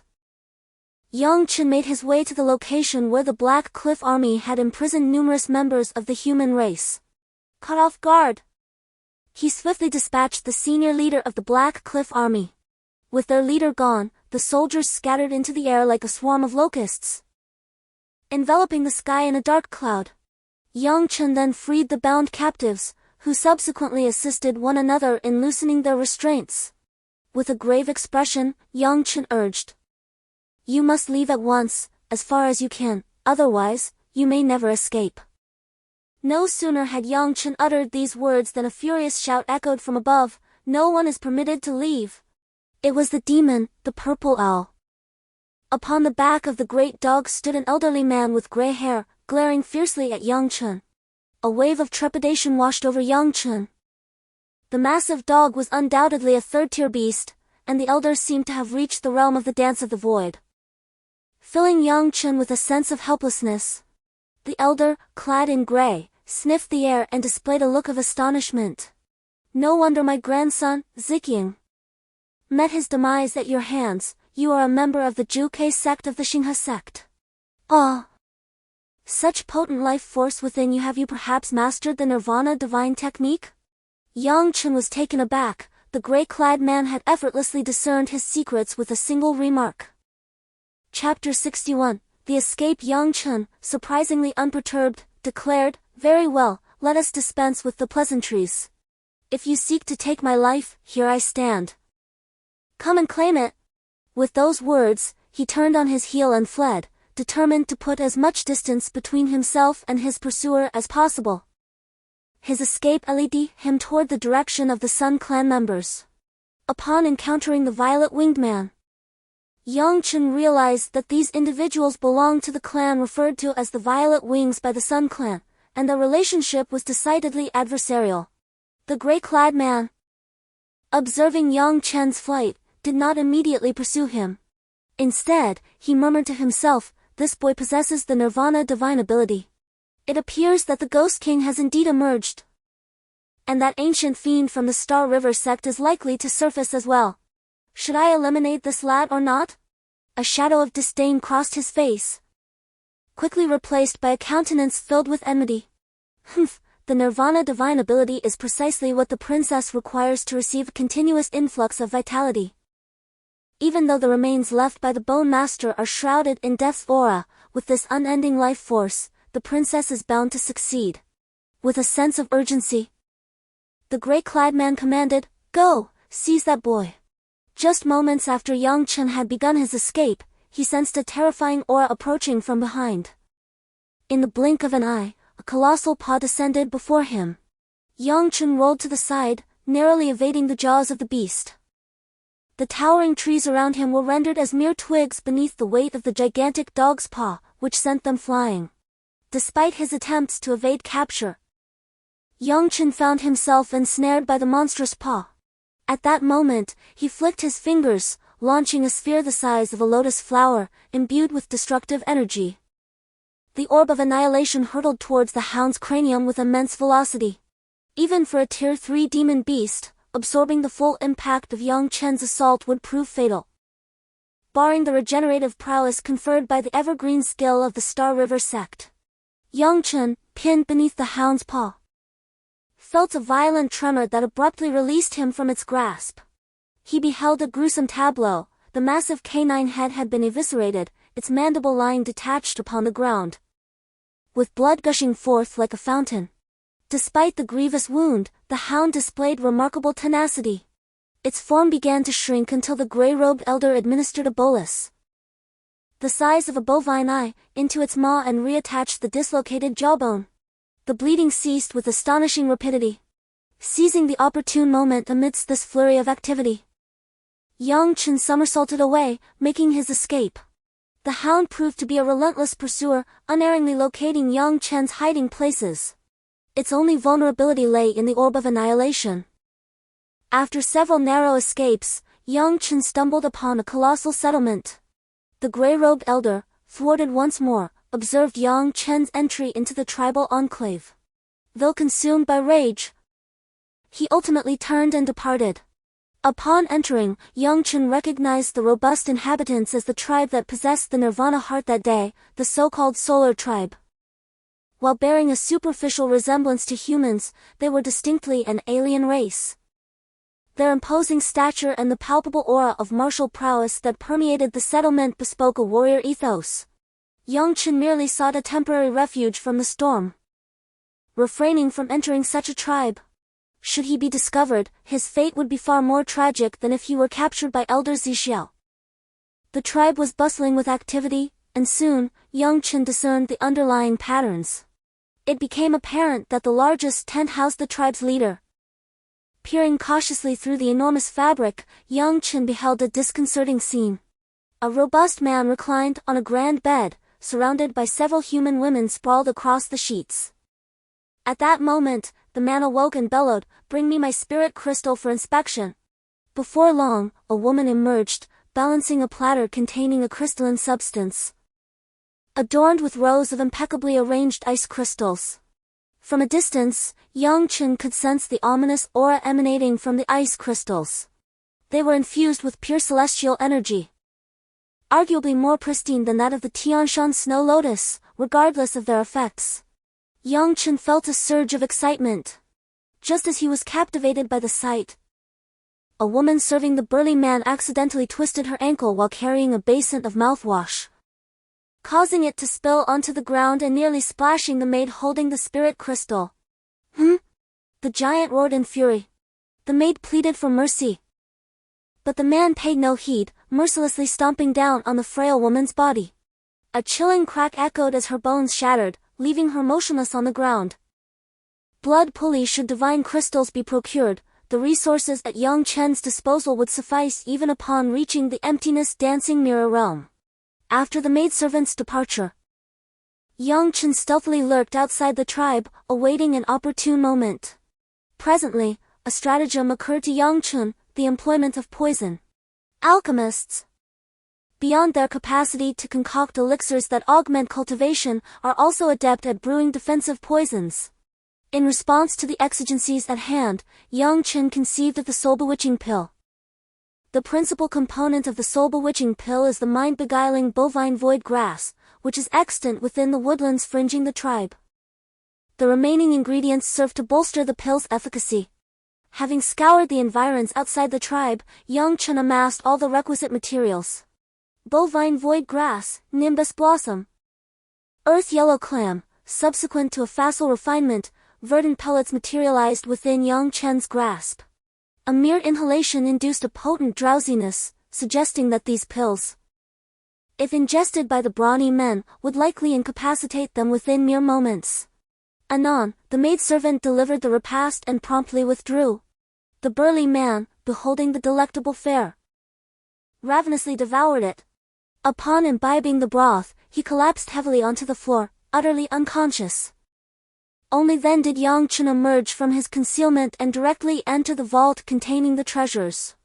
The vault was replete with a resplendent array of wealth, encompassing various elixirs, diverse demon cores, and countless other valuables.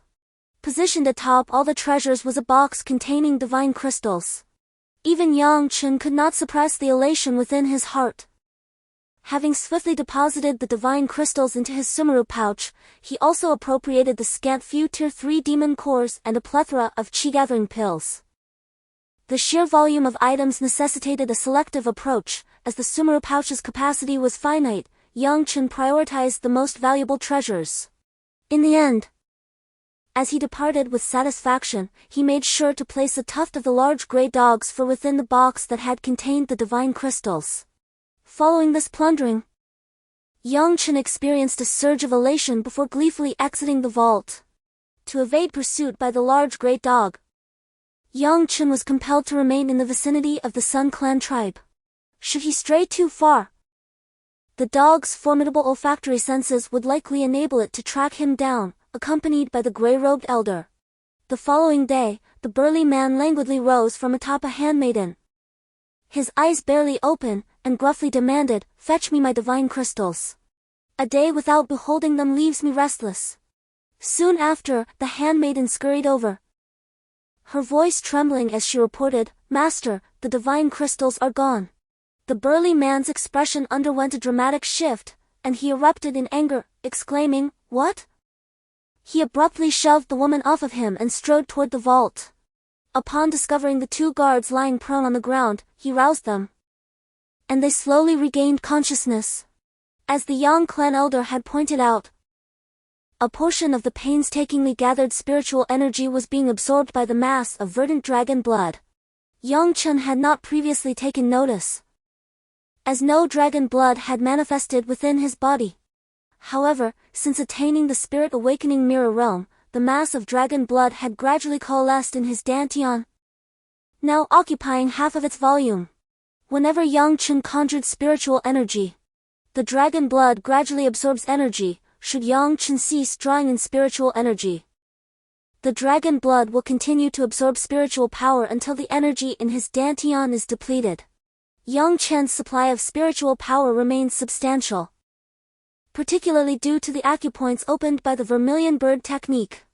Although the initial opening of these acupoints requires a significant amount of spiritual power to stabilize their operation, they subsequently function autonomously and swiftly absorb spiritual energy, akin to the dantian. While their efficiency is considerably lower, this steady trickle will accumulate over time. Now, with 100 celestial origin pills and over 20 divine crystals at his disposal, Yang Chen is eager to ascertain the extent to which the dragon blood can absorb spiritual power. The celestial origin pills within him have yet to be fully digested. Countless milky white energies overflow from them, coursing throughout his body and being drawn in by Yang Chen's energy vortex. This energy nourishes his physical form, while the unique medicinal properties of the Tianshan snow lotus work to cleanse impurities from within, fortifying his body and enhancing the speed at which he absorbs spiritual energy. As the energy from the celestial origin pills continues to dissipate, the dragon blood appears to awaken, voraciously consuming the spiritual power coalescing in Yang Chen's dantian. However, due to the sheer magnitude of spiritual power contained within the celestial origin pills, the dragon blood's absorption seems almost negligible. Just then, a cacophony of heavy footsteps reverberates from outside.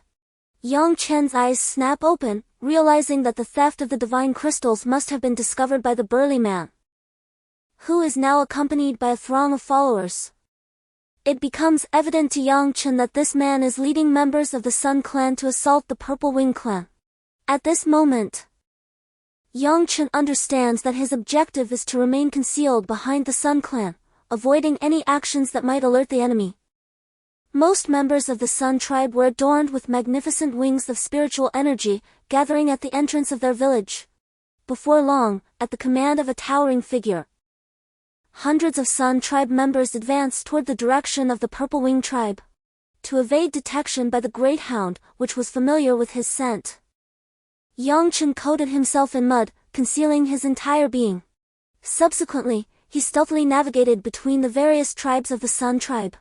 After 2 days of wandering, Yang Chen came to comprehend the vastness of the Sun tribe. Amidst countless smaller tribes, there lay a larger one, which housed a modest mountain and an altar atop it. Even with Yang Chen's knowledge, he was unaware of the altar's purpose. In his previous life, he had never heard of matters concerning other races. Only that the final connection tunnel between the ghost realm and the demon realm had opened, leading to a great conflict among the three races. An elderly man stammered incomprehensibly. Yet all present regarded him with palpable trepidation. Before long, after completing his peculiar movements, the old man settled down. Upon the altar rested a golden chalice, which, initially under control, began to rapidly fill with liquid. The old man, elated, lifted the chalice into his hands. From a distance, Yang Chen observed the air around the chalice subtly distort, a testament to the terrifying heat emanating from it. Chapter 63. The great battle begins after finishing his drink. The elder handed the cup down for the other leaders to partake. A boisterous chief had barely tilted the vessel to his lips when the scalding liquid seared his skin, causing him to emit a sharp cry. His countenance darkened momentarily, but after a golden aura enveloped him, he finally relaxed. At that moment, the defeated chieftain approached the altar. The elder cast a glance at him, his brow furrowing, and remarked, "Lord Anchen, today is a day of worship, how could you possibly neglect it? Do you not see the sun god before you?" The elder's voice was heavy with ominous tones, his speech grating to the ears. In response, Lord Anchen's expression soured, and he relayed the events that had transpired within his tribe to the elder. Enraged, the elder exclaimed, "The divine crystal is a tribute to the sun god. How could you have lost it, causing the death of 500 of your kin? Humph, brace yourself for the sun god's wrath." Lord Anchen bowed his head low, too fearful to meet the elder's gaze, and murmured in acquiescence. The elder then closed his eyes, and suddenly, the sacred mountain began to tremble, while the altar remained steadfast as a mountain. Above, dark clouds gathered ominously, and countless storm clouds coalesced, culminating in a fierce bolt of lightning that shot towards Lord Anchen with great speed. Crack! The thunder roared, and Lord Anchen's body quickly became charred, surrounded by the acrid stench of burning flesh that lingered in the air. Yet he remained motionless. Finally, the elder spoke, "Enough, rise now." The final lord took a sip from the cup and handed it to Lord Anchen. As Lord Anchen drank, his myriad of wounds swiftly faded, revealing fresh flesh anew. A sight most uncanny. At that moment, the skies surrounding the divine mountain darkened rapidly, and throngs of people densely encircled it, leaving no passage. The elderly priest squinted slightly, raising his hand to his forehead as he gazed intently, stating, "It appears the purple-winged tribe has come knocking, it is time to temper his fervor." In midair, amidst the countless troops of the Black Cliff Army, numerous elders adorned with grey wings emerged, among them was the elder known as Zixiao. Subsequently, the elders parted like stars around the moon, revealing a woman with skeletal wings on her back. Remarkably, she possessed dual pupils, one resembling that of a human, while the other bore a singular, vertical grey slit, akin to that of a beast. "You, Sun Tribe, have oppressed my purple-winged tribe for over 3 centuries. Today, we shall settle both old and new scores." The old man regarded the woman at the center, saying, "Little Zishua, you have only just manifested your wings and opened your purple palace, barely reaching the spirit palace realm, and already you wish to contend with us of the Sun Tribe?" Zishua flapped her wings, scoffing, "Old fool, you were the ones who initiated this conflict, how can you hold us accountable? Ask Lord Anchen if you doubt it." The old priest replied nonchalantly, "What does Lord Anchen say? It was your elder Zixiao who pilfered our Sun Tribe's treasured artifact, the Sun God Crystal." Zixiao retorted furiously, "Nonsense! I have not stolen anything from you." The old man ceased his speech, retrieving a segment of grey dog fur from the box. "This must belong to your hunting dog, discovered atop the stolen divine crystal box. Can you still deny it?" The expression of Elder Zixiao shifted erratically, and he cursed angrily, "You insolent brat! Do not let me catch you." Subsequently, Elder Zixiao recounted the events to Zishua, who nodded slightly, smiling as she replied, "Elder, this matter does not stem from Zixiao. Someone is framing us, attempting to besmirch my Ziyu clan. If my clan were to show even a hint of weakness, your Sun clan would annihilate us." At her words, Many of the lords surrounding the old man erupted in fury, eager to exact vengeance upon the Ziyu clan. And Chen, particularly incensed by Zishue's counterattack, displayed the most intense agitation. Had he not been restrained by the old man's withered grip, he might have charged out in a fit of rage. The old man cackled. "Ha! Your Ziyu clan has produced a spiritual mirror, quite impressive, but can my Sun clan be deemed inferior?" As soon as he uttered these words, all the members of the Ziyu clan atop the divine mountain changed color in unison. Only Zishue remained haughty, retorting, "Enough with the idle chatter. Show us what you are capable of." Then the old man spoke in a strange, cackling tone, and a bronze door on the altar swung open, releasing a multitude of dark entities that surged forth. As these apparitions emerged, the surrounding light dimmed, as if all illumination had been devoured. Yang Chen gazed in astonishment at this spectacle. The old man wielded no ordinary force, but rather the essence of shadow life. Such entities were elusive, invisible in the presence of light, and wherever they manifested, darkness reigned supreme. Moreover, the life form of this entity is not corporeal, conventional attacks are entirely ineffectual. Instantly, the sacred mountain was plunged into absolute darkness, with myriad shadowy figures flickering densely, lunging towards the purple-winged clan. Purple Snow's expression hardened, she promptly flapped her ossified wings, and with several powerful strokes, a multitude of shadowy entities were struck down upon the sacred mountain. On the mountain's surface, the shadows writhed ceaselessly, seemingly regaining vitality only to assault Purple Snow once more. Observing the other members of the purple-winged clan, their bodies were marred by extensive dimness under the shadow's assault, as if their flesh was being corroded by the encroaching darkness. Purple Snow, incensed, agitated her massive wings, conjuring countless whirlwinds of death that dispersed the shadowy entities, preventing them from coalescing. "Crude tricks," Purple Snow declared, before darting towards the assembly on the sacred mountain. At that moment, she brandished a bone sword, its perimeter wreathed in a gray aura. Clang! With a thunderous reverberation, Purple Snow struck an energy shield protecting the sacred mountain. Subsequently, the entire mountain seemed to pulse with life, quivering as if a dreadful entity was awakening. Chapter 64. The immortal phoenix then, with a flash of fiery plumage, it transformed into a streak of light, soaring towards Purple Snow, leaving a scorching trail in its wake. Evidently sensing the threat from the firebird, Purple Snow subtly vibrated her gray, ossified wings, spawning torrents of gray miasma. As these whirlwinds formed, they coalesced into a dense aura of death. The firebird swiftly pivoted, and with a sweep of its wings, the flames instantly rent through the gray miasma, creating vast, fiery chasms within the whirlwinds. With a shift in her violet countenance, Zishue uttered a low exclamation, "Floral butterfly deception." Subsequently, a surge of ashen currents coalesced swiftly, impeding the advance of the firebird, followed by a myriad of gray filaments enveloping it entirely. Zishue vibrated her wings, a subtle curve gracing her lips, as the congregated gray tendrils in the firmament executed a sudden constriction, instantaneously shattering the crimson flame-formed firebird into fragmented remnants.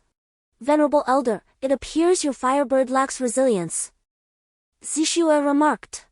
Upon her pronouncement, the ashen tempest in the skies commenced its sweeping descent towards the sacred mountain of the Solar Clan.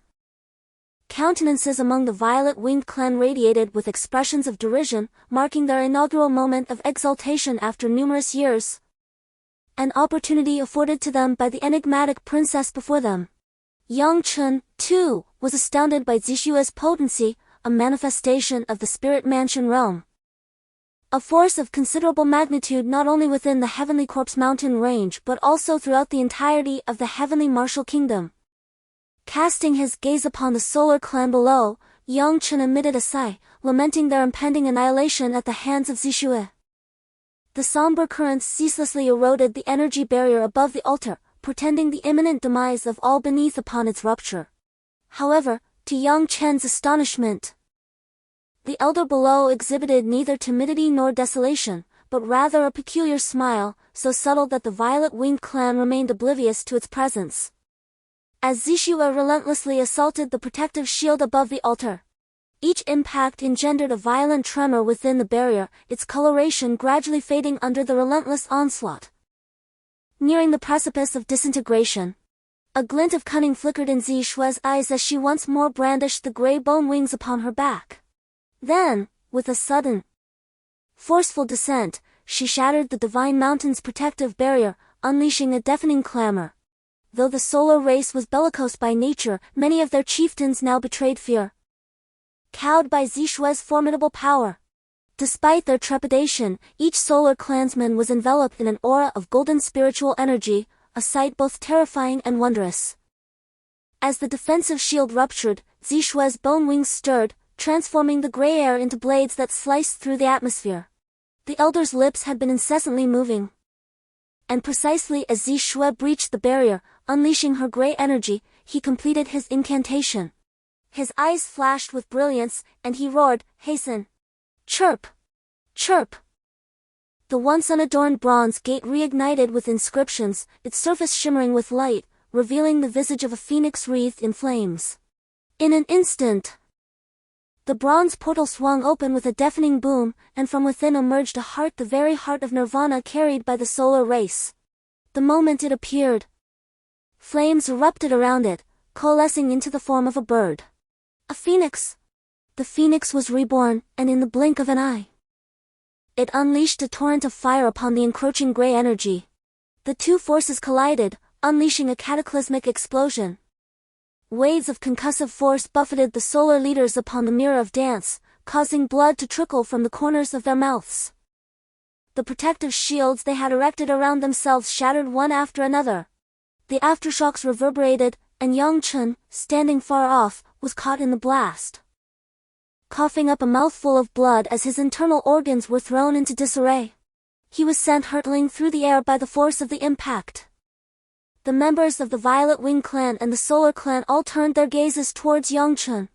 A savage glint flickered in Zizhao's eyes as he stated, "Princess, that is the young man who killed Ziqiang." Ziqiang's eyes flashed fiercely, and she declared, "I will drink his blood and offer his head as a sacrifice to my deceased brother, Ziqiang." The Solar clan's elder priest also noticed Yang Chen's presence, his cloudy eyes gleaming with a trace of excitement, revealing an unprecedented fervor. "Seize that young man!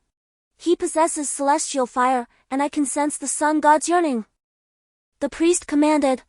With the priest's order, all the Solar clan experts and the undying firebird moved in unison, aligning their actions with Zixue's.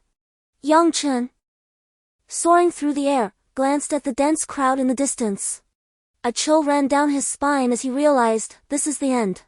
In an instant, the firebird approached, its scorching wings enveloping Yang Chen, while Zixue arrived a step later, her face flushed with anger. Subsequently, the firebird carried Yang Chen to the Solar clan's altar. The priest scrutinized Yang Chen, examining him intently, his mouth emitting a constant hissing sound. "Ha ha! Once the undying firebird refines this young man, the flames will undergo a qualitative transformation. Even if that girl Zixue is formidable, she will likely be no match for my Solar clan," the old man proclaimed. Upon hearing this, Yang Chen retorted, "Old man, release me. I am a disciple of the Galaxy Sect." The old man's eyes narrowed slightly, a glint of ruthlessness flashing across them as he spoke, "The Star River Sect? If it's the Star River Sect, then you deserve to die even more. I shall have the Sun God refine your soul." Yang Chen had initially hoped that invoking the sect's name would deter the old man, but it had the opposite effect, as he seemed to harbor a deep-seated animosity towards the Star River Sect. The firebird fixed its gemstone eyes upon Yang Chen, then opened its beak and unleashed golden flames. The old man cackled, "Boy, allow me to introduce you to the taste of the sun's sacred fire." With a soft chirp, the firebird unleashed the sun's sacred fire upon Yang Chen's body. The terrifying heat melted through Yang Chen's spiritual energy shield in an instant. The flames then began to consume Yang Chen's flesh, rendering him immobile and causing his consciousness to teeter on the brink of implosion. The sun's sacred fire was exceptionally overbearing, adhering to Yang Chen's body in a peculiar manner. The crimson fire spiritual energy within Yang Chen's body proved incapable of extinguishing the flames. The fire relentlessly devoured Yang Chen's body, charring large portions of his flesh, exposing bone, and eventually igniting the bone itself. The old man watched Yang Chen with satisfaction, remarking, "Very well, now you may reside in the embrace of the sun god." With another incantation, the old man reopened the bronze gate. The undying firebird streaked forward, engulfing Yang Chen and dragging him inside. The area beneath the cyan gate was engulfed with raging flames, and Yang Chen was immediately surrounded upon entry, experiencing intense, scalding pain. Yet, upon entering, the phoenix exulted as if returning to its own eyrie, whirling about the cavern with unrestrained glee.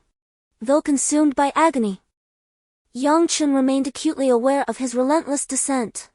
The aperture, though modest in size, plunged vertically into the depths. As he plummeted further, the temperature within the cavern waned, and a multitude of tenebrous entities swirled about him. Yes, the umbral beings. With the phoenix's advent, these shadowy denizens scattered, clearing a path for Yang Chen. At the nadir, the atmosphere abruptly intensified, focusing upon a colossal, golden crystal. Myriad runes danced upon its surface, shimmering with auric effulgence. Most astonishingly, within the crystal reclined a figure of exquisite and fair features, a visage of divine comeliness. Adorned in resplendent raiment, with hands clasped upon his chest, he appeared in serene repose. The phoenix, upon alighting, commenced to gyrate around the golden crystal, its fiery aura intensifying with each revolution. Once more, it expectorated a torrent of golden solar fire upon Yang Chen's form. Already teetering on the brink, sustained only by the ceaseless effusion of vitality from his heart, which mended his ravaged limbs, the augmented conflagration now obliterated his nascent flesh, reducing it once more to a charred husk. Writhing in agony, Yang Chen realized he was bereft of options. He relentlessly spurred the vermilion bird seal's mystic power, nirvana. The pre-existing Tianhuang pill within his dantian now unleashed its potency. A surge of spiritual energy, as if catalyzed, coursed ferociously through the meridians of the nirvana technique, incessantly transmuting into a pristine vitality that nourished his being. The dragon blood, too, seemed to awaken at this juncture, ravenously absorbing the ceaseless flow of spiritual energy. Yet, even so, the solidified spiritual energy of the Tianhuang pill diminished at a glacial pace, sufficient to endure for an extended duration. The potent vitality mended his frame at a rate surpassing the sun's sacred fire's destruction. Barely had his body been ravaged when Yang Chen restored it in an instant. After several iterations, he discerned that the sun's sacred fire, though inextinguishable, burned with remarkable lethargy. Initially situated at his chest, the flame had now migrated to his limbs and head. Yang Chen felt no trepidation. Despite the fire's formidable nature, it was not daunting. He had come to realize that this conflagration could facilitate his physical nirvana, culminating in a more robust constitution. Albeit agonizing, this was an unparalleled opportunity. Despite his elation, the fire's torment remained unabated. Before long, his face was incinerated.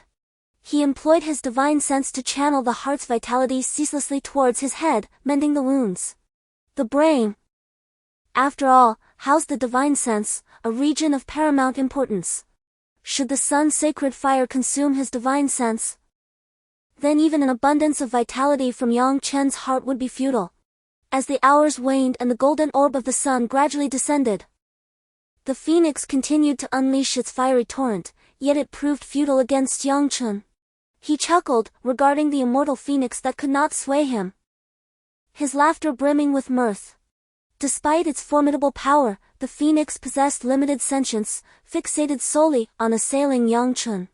Upon contact with Yang Chen, the solar flames evoked only a mild warmth before dissipating, unable to ignite his form. Within the confines of the cavern, the phoenix drew upon an inexhaustible reservoir of energy, ensuring a perpetual barrage of solar attacks. A stone, ablaze with golden fire, served as its inexhaustible power source. While channeling the nirvana divine art, Yang Chen inadvertently discovered his latent ability to sense and seemingly manipulate the nirvana heart nestled within the phoenix's core. As the phoenix relentlessly attacked, Yang Chen once more invoked the nirvana divine art, causing tendrils of sable energy, adorned with flowing runes, to emanate from the phoenix's form. These dark currents impeded Yang Chen's control over the heart. Yang Chen smiled serenely, for the phoenix posed no further threat. The solar flames within merely provided a soothing warmth. Now, he could assail the phoenix with impunity. A diminutive orb of annihilation quietly coalesced in Yang Chen's hand, alternating between azure and crimson luminescence. With a flick, the orb hurtled forth. The phoenix, with a gaping maw, promptly devoured the projectile. A thunderous explosion ensued, and the phoenix's fiery head, rent asunder by the blast, instantaneously disintegrated. Liquid golden flames ceaselessly effused from within. The aviant's gray aura diminished considerably. Employing the nirvana technique, Yang Chen manipulated his heart, causing the crimson organ to manifest instantly. However, at that juncture, the figure ensconced within the golden stone uttered, "Who dares to act with such insolence here?" Chapter 66, Captive tendrils of gray aura coalesced continuously before infiltrating the aviant's form. Yang Chen turned to observe that the individual reclining within the golden crystal stone had not opened their eyes, nor had their lips moved. Yet, Yang Chen was unequivocally certain that the voice he had heard emanated from the man within the crystalline enclosure. The gray aura, gathering from the ether, clashed discordantly with the golden flames. Its coagulation crackled ominously, a spectacle of terror. Yang Chen was perplexed. How could energies so inherently antagonistic coexist within a single space? The man within the golden stone was ostensibly the solar deity revered by the Sun Clan, yet he commanded a gray aura, the very essence of mortality. As the aura enveloped the avian, it emitted a plaintive cry. Abruptly, the avian reformed, its head instantaneously reconstituted. Concurrently, its powers surged anew, reaffirming the moniker of the undying firebird. Each demise wrought an augmentation of its strength. Although the avian had been empowered once more, it posed little menace to Yang Chen, who had become immune to the sacred solar fire. While formidable, the undying avian wielded the power of flame, an act akin to turning one's own abilities against oneself when confronting Yang Chen. As the firebird coalesced, a glint of ferocity flickered in its eyes, and the voice of the old man emanated from its beak. "Boy, I didn't anticipate being unable to refine you. Humph, once I've dealt with the Z clan, I'll come back and settle things with you." With a cry, the firebird attempted to break free from the flames and soar toward the cave's opening. How could Yang Chen allow it to succeed? He conjured another annihilation orb, twice the size of the previous one. Sensing the danger, the firebird took flight with greater haste. However, the annihilation orb's velocity was akin to lightning, instantly striking the firebird, causing its entire form to dissipate from the impact. The gray airflow on the bird's back and the mystic symbols detonated. Seizing the opportunity, Yang Chen manipulated the nirvana heart, and the crimson heart emerged, landing in his grasp. Instantly, a surge of memories flooded Yang Chen's consciousness, memories that were ancient and primordial. Countless pieces of information revealed much to him. This heart was none other than the heart of the first elder of the Vermilion Bird Sect, a messenger of the undying phoenix from the demon realm. While the Sun Clan was the guardian clan of the undying phoenix. Within this golden stone was a ghost king from the ghost realm, sealed by Elder Vermilion Bird. Yang Chen instantly comprehended the truth. The Sun Clan was inherently a sacred and proud race, serving the undying phoenix.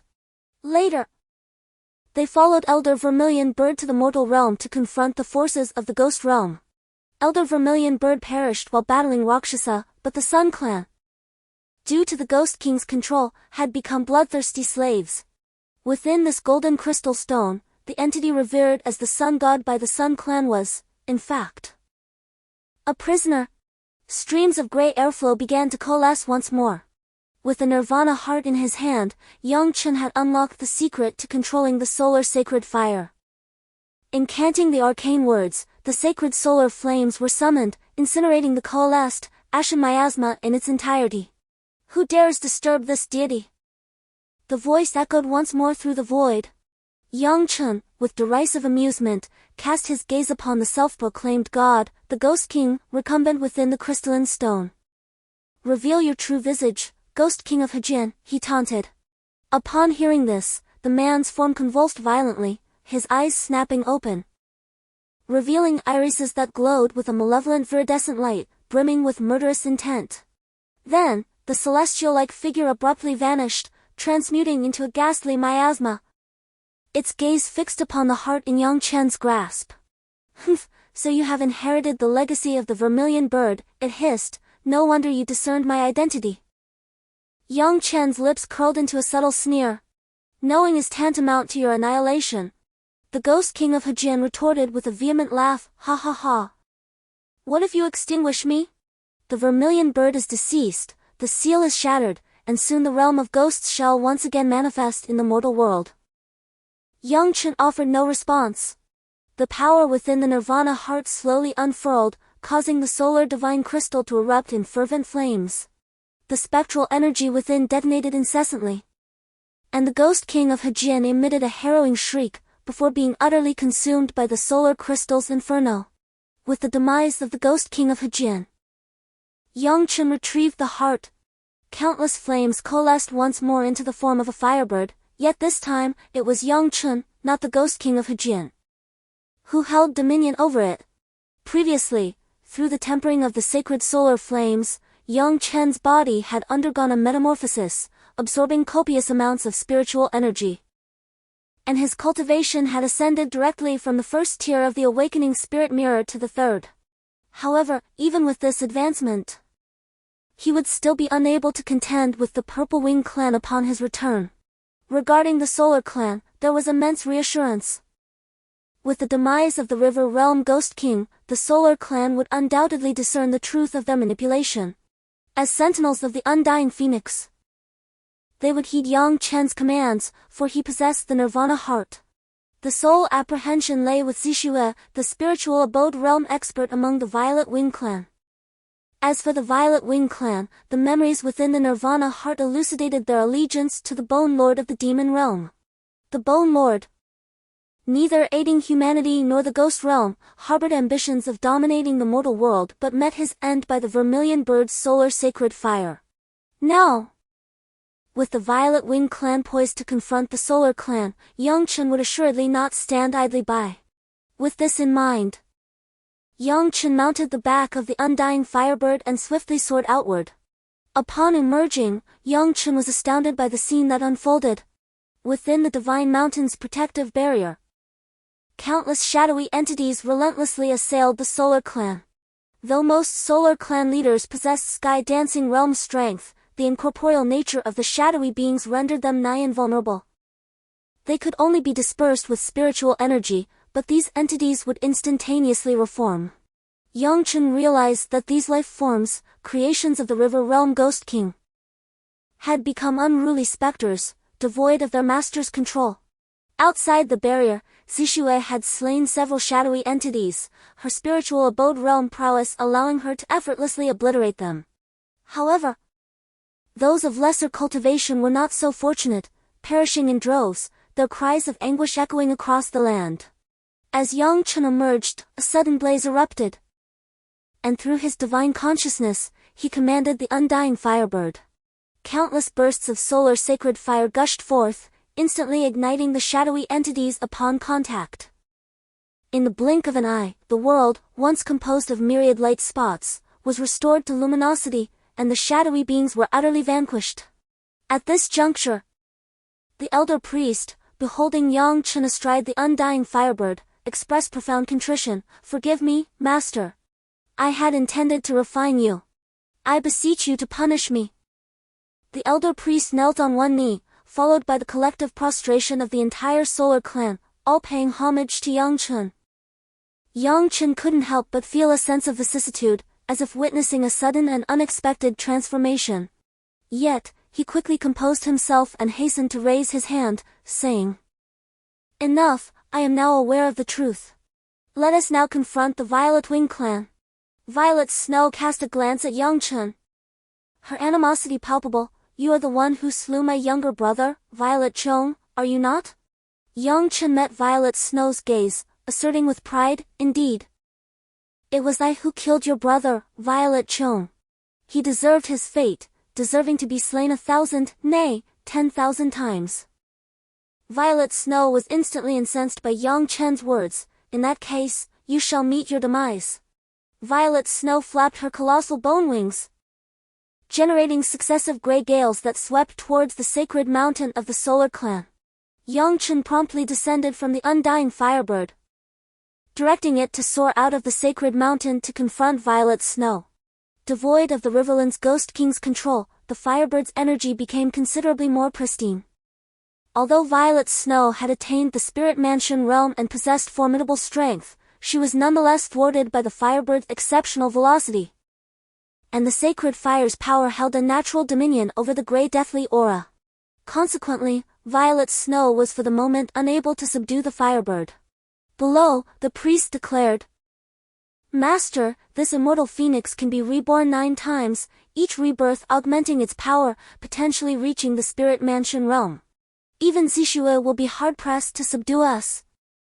Yang Chen observed the aerial battle, noting that while Zixue was indeed a Spirit Mansion expert, she couldn't gain the upper hand against the phoenix.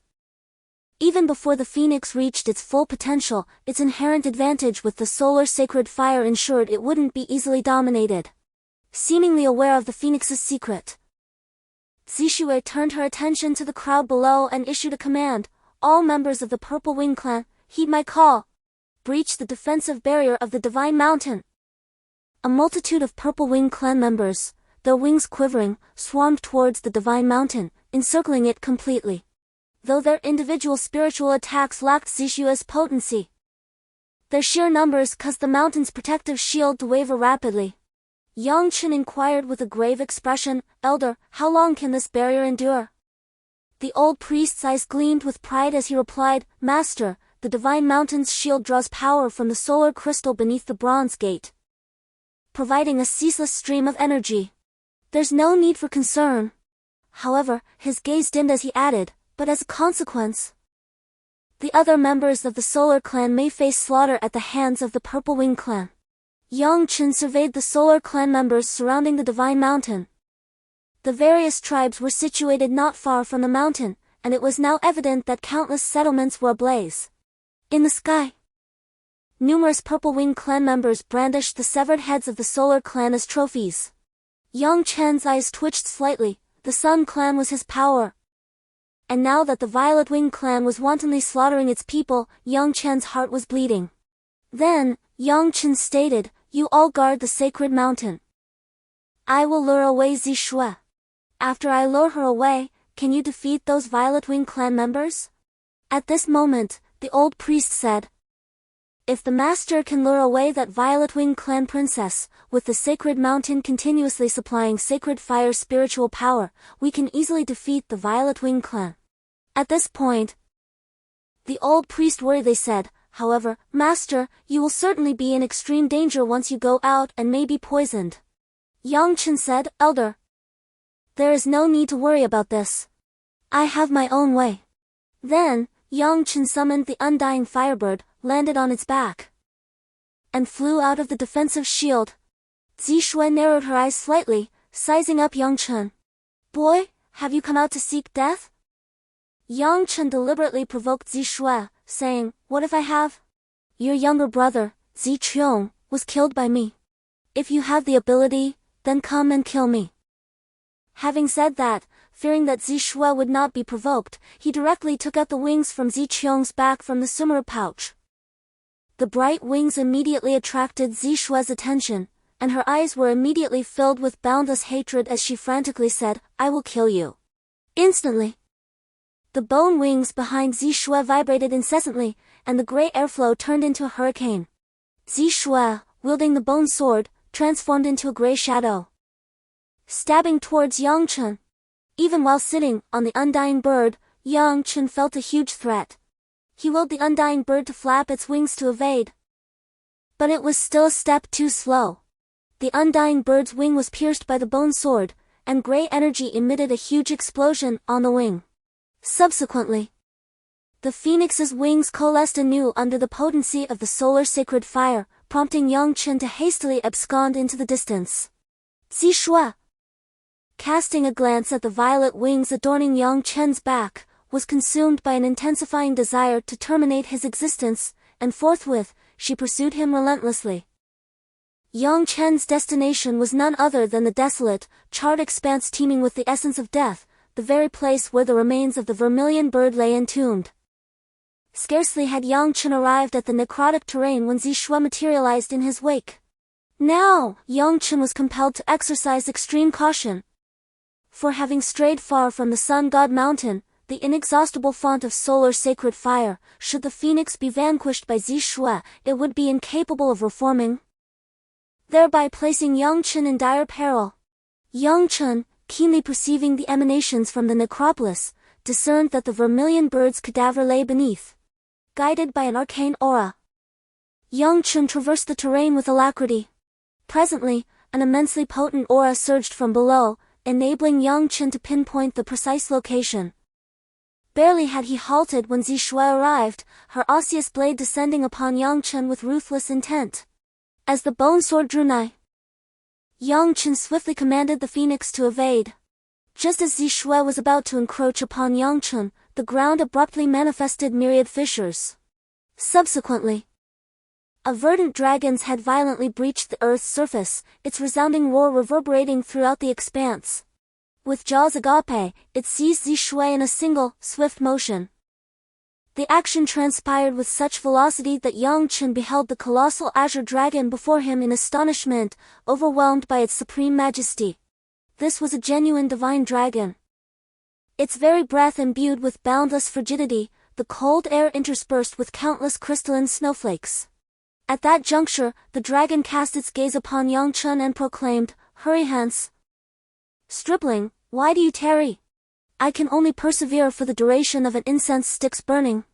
The majestic form of the divine dragon emanated an aura of power, with wisps of gray vapor escaping its maw. It became clear that Zixue had survived.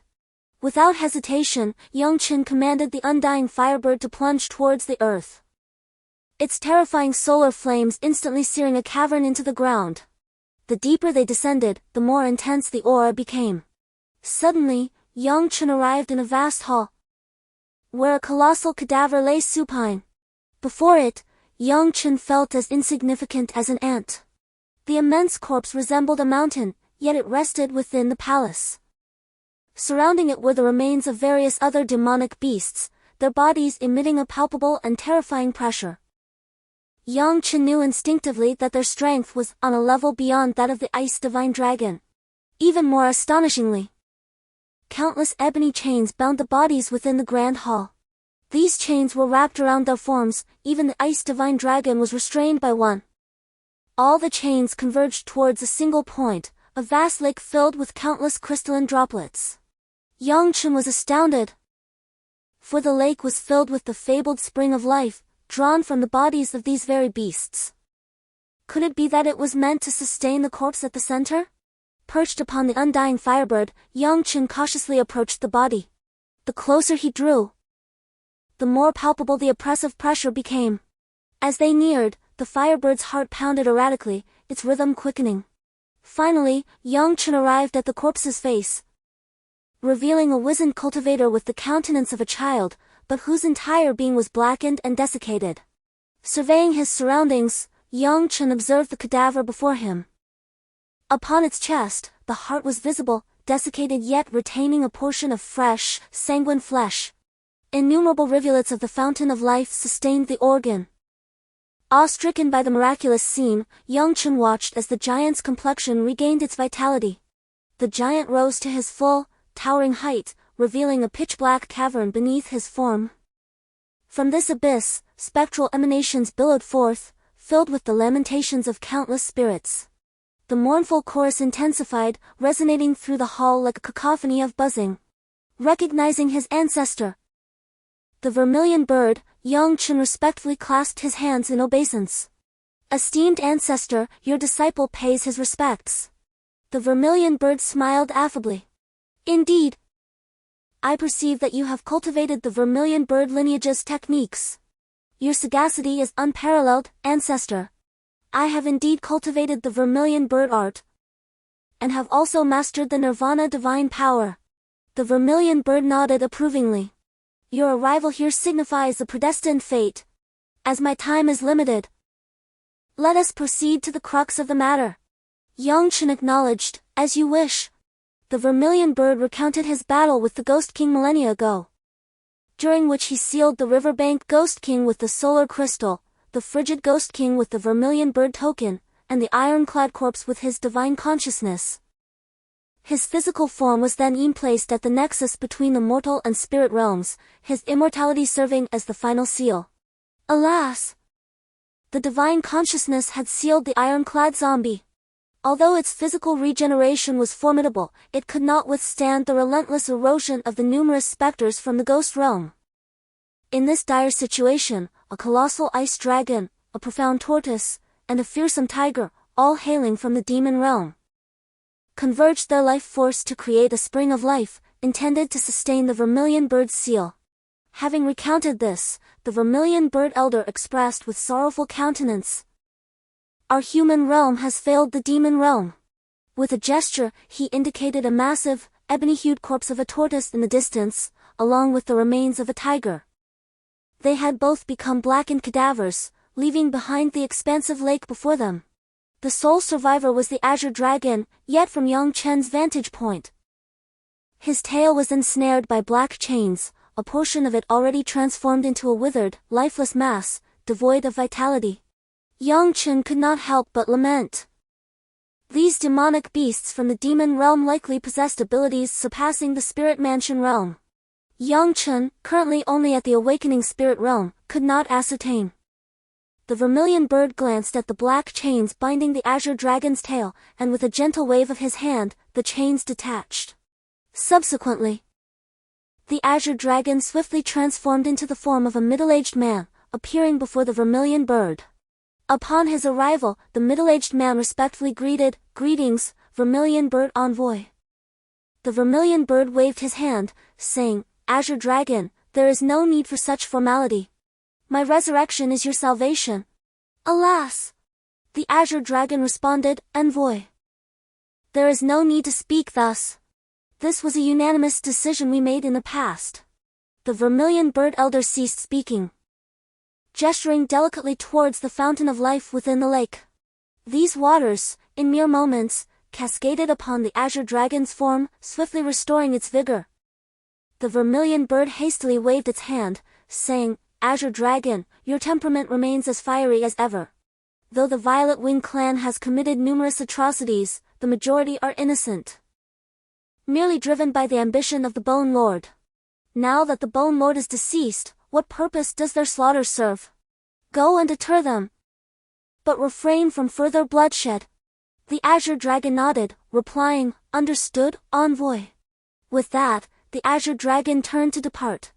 The vermilion bird promptly interjected, "Wait, azure dragon. Though your body has been revitalized, your strength is but a fraction of what it once was. To venture forth blindly would be perilous.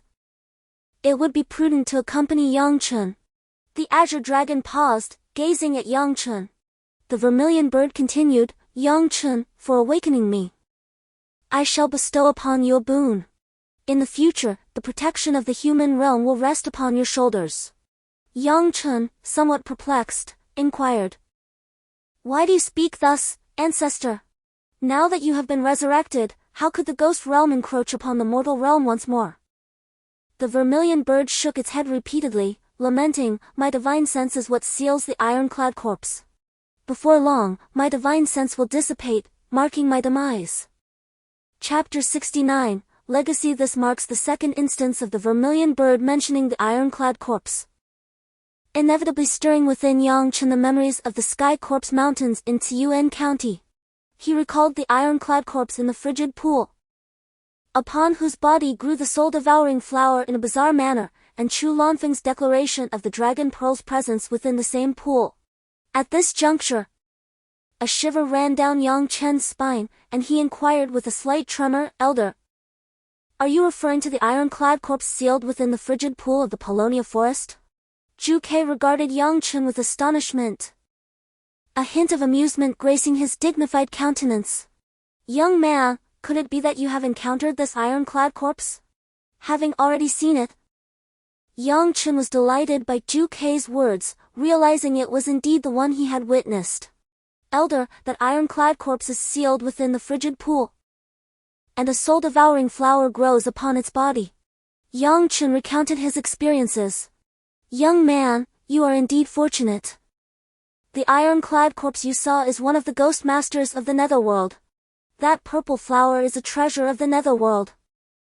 It is precisely because of the soul-devouring flower's consumption of my divine consciousness that my time is fleeting. The connection to the sealed divine consciousness is waning. Zhu Ke said with a heavy sigh. That soul-devouring flower is a treasure of the netherworld, beyond my ability to destroy. Over millennia, it has absorbed my divine consciousness. Zhu Ke appeared remorseful. Yang Chen felt the elder's figure growing taller before him. He had used his physical body to seal the netherworld passage, his heart to seal the frigid-born ghost king, and the solar divine crystal, which Yang Chen correctly surmised was a crystallization of Zhu Ke's innate fire. He had done all this for the sake of the mortal realm. Such profound love filled Yang Chen with shame. Yang Chen's lips trembled slightly as he inquired, Elder, is that soul-devouring flower truly so formidable that it cannot be destroyed? With a subtle sigh, the vermilion bird murmured, to dispel it is indeed within my capabilities. But controlling the soul-devouring flower presents a formidable challenge, especially since it has already sworn fealty to a master. Attempting to govern it is an exercise in futility. Here! The vermilion bird's countenance brightened with amusement. Yang Chen, upon inheriting my legacy, you will inevitably be compelled to thwart the reawakening of the ironclad corpse. Failing that, you must escort him to the soul-suppressing hall, where I shall confine him within the ghost realm. As he spoke, the elder's emotions intensified, as though recalling a deeply unsettling event. The vermilion bird's voice trembled, overcome with emotion, as he enunciated each word with deliberate gravity. Should the ironclad corpse awaken, the populace of the celestial martial kingdom will suffer immeasurably. He will employ the soul-devouring flower to drain the souls of all its inhabitants. Having mastered the imperishable celestial corpse physique, he may very well unify the Xuanwu kingdom under the dominion of the ghost realm. Yang Chen inhaled sharply, breaking out in a cold sweat. He had entertained the notion of controlling the ironclad corpse as his personal combat construct. But it now became apparent that this entity was far more formidable than he had imagined, even surpassing the vermilion bird in power. To confront him would be akin to a fragile egg striking a rock, a suicidal endeavor. In his previous life, Yang Chen had pursued the path of a refiner, possessing unparalleled mental fortitude while his physical form remained exceedingly vulnerable. He had not delved deeply into the mysteries of the celestial desolation continent. Now, enlightened by the vermilion bird's exposition, he realized the immense power wielded by the ghost realm. A moment's reflection revealed that the artifacts he possessed were not mere mortal instruments but rather treasures of the ghost realm. Observing Yang Chen's shifting expressions, alternating between furrowed brows and sudden enlightenment, the vermilion bird inquired, Yang Chen, what troubles you? Yang Chen replied somberly, Elder, it is nothing of great concern. It is merely that this disciple is grappling with the revelation of the ghost realm, which is entirely new to me. Do not be alarmed by this, Yang Chen. Suzaku reassured. The world is far more intricate than the ghost realm. Extraordinary tales abound. Yang Chen's attention was immediately captivated by Suzaku's words. Elder, are there other dimensions in this world? He inquired. Suzaku nodded, eyes gleaming with wisdom. Indeed, she affirmed. In the past, countless powerful beings, having cultivated to a certain level, possessed the ability to create worlds.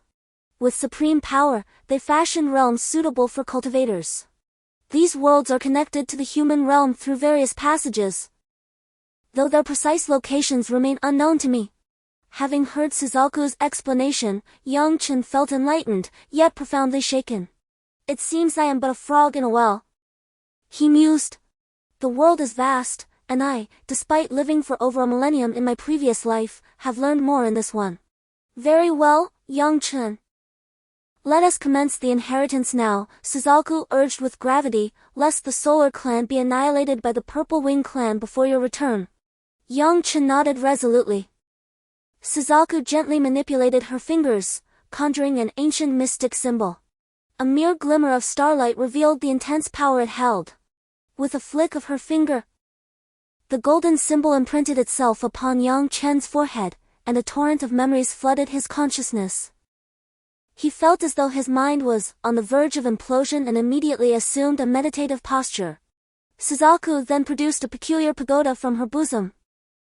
As soon as the pagoda appeared, the black iron chains that bound the demonic beasts within the soul-suppressing hall shimmered with golden light, retracting swiftly with a series of tremors. Subsequently, Suzaku recited another incantation, causing the boundless fountain of life to coalesce as if drawn in by a whale, hovering in midair before shrinking and being entirely absorbed into the black pagoda. Yang Chen endured immense agony, despite his formidable mental fortitude. The sheer volume of inherited information was overwhelming. He persevered for the duration of an incense stick burning, yet it felt like centuries had passed. With a mere gesture, Suzaku ignited an incense stick, and a faint aroma of sandalwood permeated the soul suppression hall, abruptly calming Yang Chen's acutely throbbing mind, allowing him to assimilate the copious information. This information encompassed Suzaku's cultivation insights, but primarily detailed the cultivation methods of the Suzaku technique, with a level of intricacy that Star River Sect could scarcely match. After an indeterminate period, with Suzaku repeatedly igniting and extinguishing the sandalwood, Yang Chen finally opened his eyes. At that moment, he attentively sensed his mental power, finding it exceptionally clear and lucid. Yang Chen realized that his mental strength had improved significantly due to this inheritance. Previously, his mental power could only perceive a distance of about 7 or 8 zhang, but now he could effortlessly sense more than 20 zhang, controlling the spiritual power within his body with ease. He exhaled a deep breath of stale air, then directed his attention outward. Suzaku was seated opposite Yang Chen, eyes gently closed, with a serene aura. Yang Chen could sense an incredibly potent life force flowing within Suzaku's body. Suzaku opened her eyes, her gaze limpid, glanced at Yang Chen, and said with benevolence, "Are you well?" Yang Chen nodded, murmuring, "Yes, I understand." Elder Suzaku was greatly pleased. Expressing her contentment, "I initially anticipated a more protracted duration, however, you ignited the incense within the time it takes for 3 incense sticks to burn. Your aptitude surpasses any I have previously encountered." Subsequently, Suzaku added, "I am bequeathing to you a spiritual imprint, encompassing my explorations and insights into the Suzaku art. You must utilize it judiciously." Receiving Suzaku's affirmation, Yang Chen felt profoundly gratified. "This is the Buddha, which I fortuitously acquired during my peregrinations across various realms. Its mysteries elude my comprehensive understanding. You may take it and explore its secrets when time permits." Upon concluding, the Buddha in Suzaku's hand emitted a fleeting glimmer, its formerly profuse array of talismans dimming as it descended into Yang Chen's possession. Chapter 70, Dragon Blood Mysteries. Demonstrating his alchemical prowess, Yang Chen, upon receiving the Buddha, discerned a modicum of its profound essence. The Buddha's primary composition was of black jade, remarkably rigid. The interior black jade iron chains, through forging, could extend or contract, and were capable of restraining a formidable beast such as the frost dragon, which was truly astounding. Yang Chen also sensed the presence of the fountain of life within. These waters constituted the essence of those demonic beasts transformed into black corpses within the soul-suppressing hall. Now, Suzaku was bestowing them upon him, leaving Yang Chen feeling immensely burdened and somewhat perplexed. "Elder, you must continue to guard the soul-suppressing hall. It seems inappropriate for you to give me these fountains of life." Suzaku, with a genial countenance, gently shook her head. Presently, having obtained the Nirvana heart, I possess inexhaustible vitality. The fountain of life is no longer essential for me. consider it a token of our acquaintance. Yang Chen bowed slightly. I am grateful, elder. Zhu Ke waved his hand, remarking, now that you've attained the 3rd level of the awakening spirit mirror, contending with Zixue will still pose a considerable challenge. Unexpectedly, the middle-aged man's countenance shifted to one of astonishment as he exclaimed, Ah, this is the blood of the Azure Dragon. Yang Chen, taken aback by the man's reaction, promptly inquired, Senior, do you recognize this? At that moment, Zhu Ke approached, his expression mirroring that of the middle-aged man, and said, Yang Chen, are you aware of the treasure you've acquired? Yang Chen offered a wry smile, retorting that had he known, this dragon blood wouldn't have continued to plague the Yang family. With a bewildered expression, Yang Chen helplessly admitted, I am ignorant of its nature, I implore the senior to enlighten me. This dragon blood has hindered the cultivation of the Yang family's descendants for centuries. Upon hearing this, Zhu Ke erupted in laughter, his voice filled with boundless longing, exclaiming, Yang Chen, you are truly ignorant of its value. This is the blood of the Azure Dragon, the blood of a divine dragon. Even I am not entirely privy to its mysteries. However, I am aware of one of its functions. Those who possess the blood of the 4 divine beasts have the ability to transform. With a gentle smile, Zhu Qiue's body was suddenly engulfed in flames, the crimson blaze enveloping him entirely. He transformed into a veritable flame sovereign, his presence formidable, his body adorned with feather-like. All this shimmered with golden light, radiating an intense heat capable of incinerating anything. Even Yang Chen, with his transformed physique, found himself struggling under the scorching heat, his body feeling as though it were on the verge of melting. The ice dragon, standing nearby, had long since retreated, watching Zhu Ke with awe and trepidation, exclaiming, Envoy, if you continue to exert your power, I shall be reduced to dried meat. The vermilion bird finally quelled the flames and burst into laughter. Within me flows the blood of the vermilion bird, which grants me the ability to transform. Yang Chen felt a surge of elation and inquired, Elder, how can I harness the blood of the Azure Dragon for transformation? The vermilion bird replied, transformation is not as arduous as it seems. I have sensed the dragon blood within you. Although it is remarkably pure, it has become exceedingly diluted due to the passage of generations. You must hunt beasts possessing the bloodline of divine dragons to stimulate it. After saying this, the vermilion bird cast a pointed glance at the middle-aged man. Startled by the gaze, the man instinctively took a step back and asked, Why are you looking at me like that? The vermilion bird responded, Han Yi.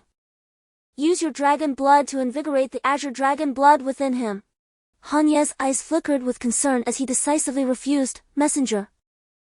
The Azure Dragon blood is not akin to the blood of the vermilion bird, its consuming power is far too overwhelming. I fear that if I am not careful, I might be drained to mere jerky. The vermilion bird extended a hand, and white vitality gradually coalesced within it, soon forming a radiant white elixir. The Azure Dragon chuckled. Ha, Messenger, with this life elixir, I am ready to take the plunge. The vermilion bird flicked its finger lightly, sending the elixir soaring towards the Azure Dragon, who eagerly caught it and swallowed it whole. Now, young one, indulge in the consumption of my dragon blood. Suddenly, Han Ye's fingers elongated into sharp azure claws. With a swift stroke, a massive gash appeared on his arm, and torrents of icy azure dragon blood gushed forth from the wound. Under Han Ye's control, the dragon blood floated in midair, gradually coalescing. Yang Chen's heartbeat accelerated suddenly, the chilling aura of the dragon blood was palpable.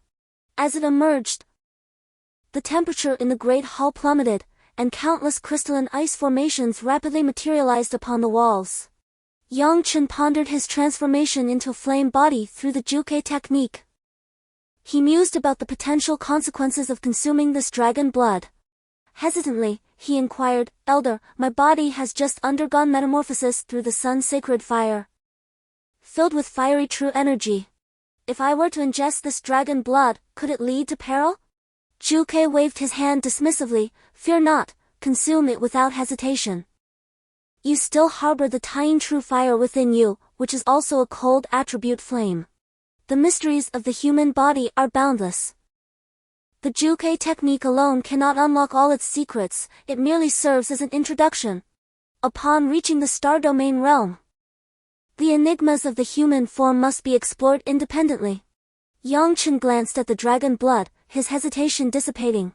He suddenly opened his mouth wide, directing his spiritual energy to guide the azure dragon blood into his being.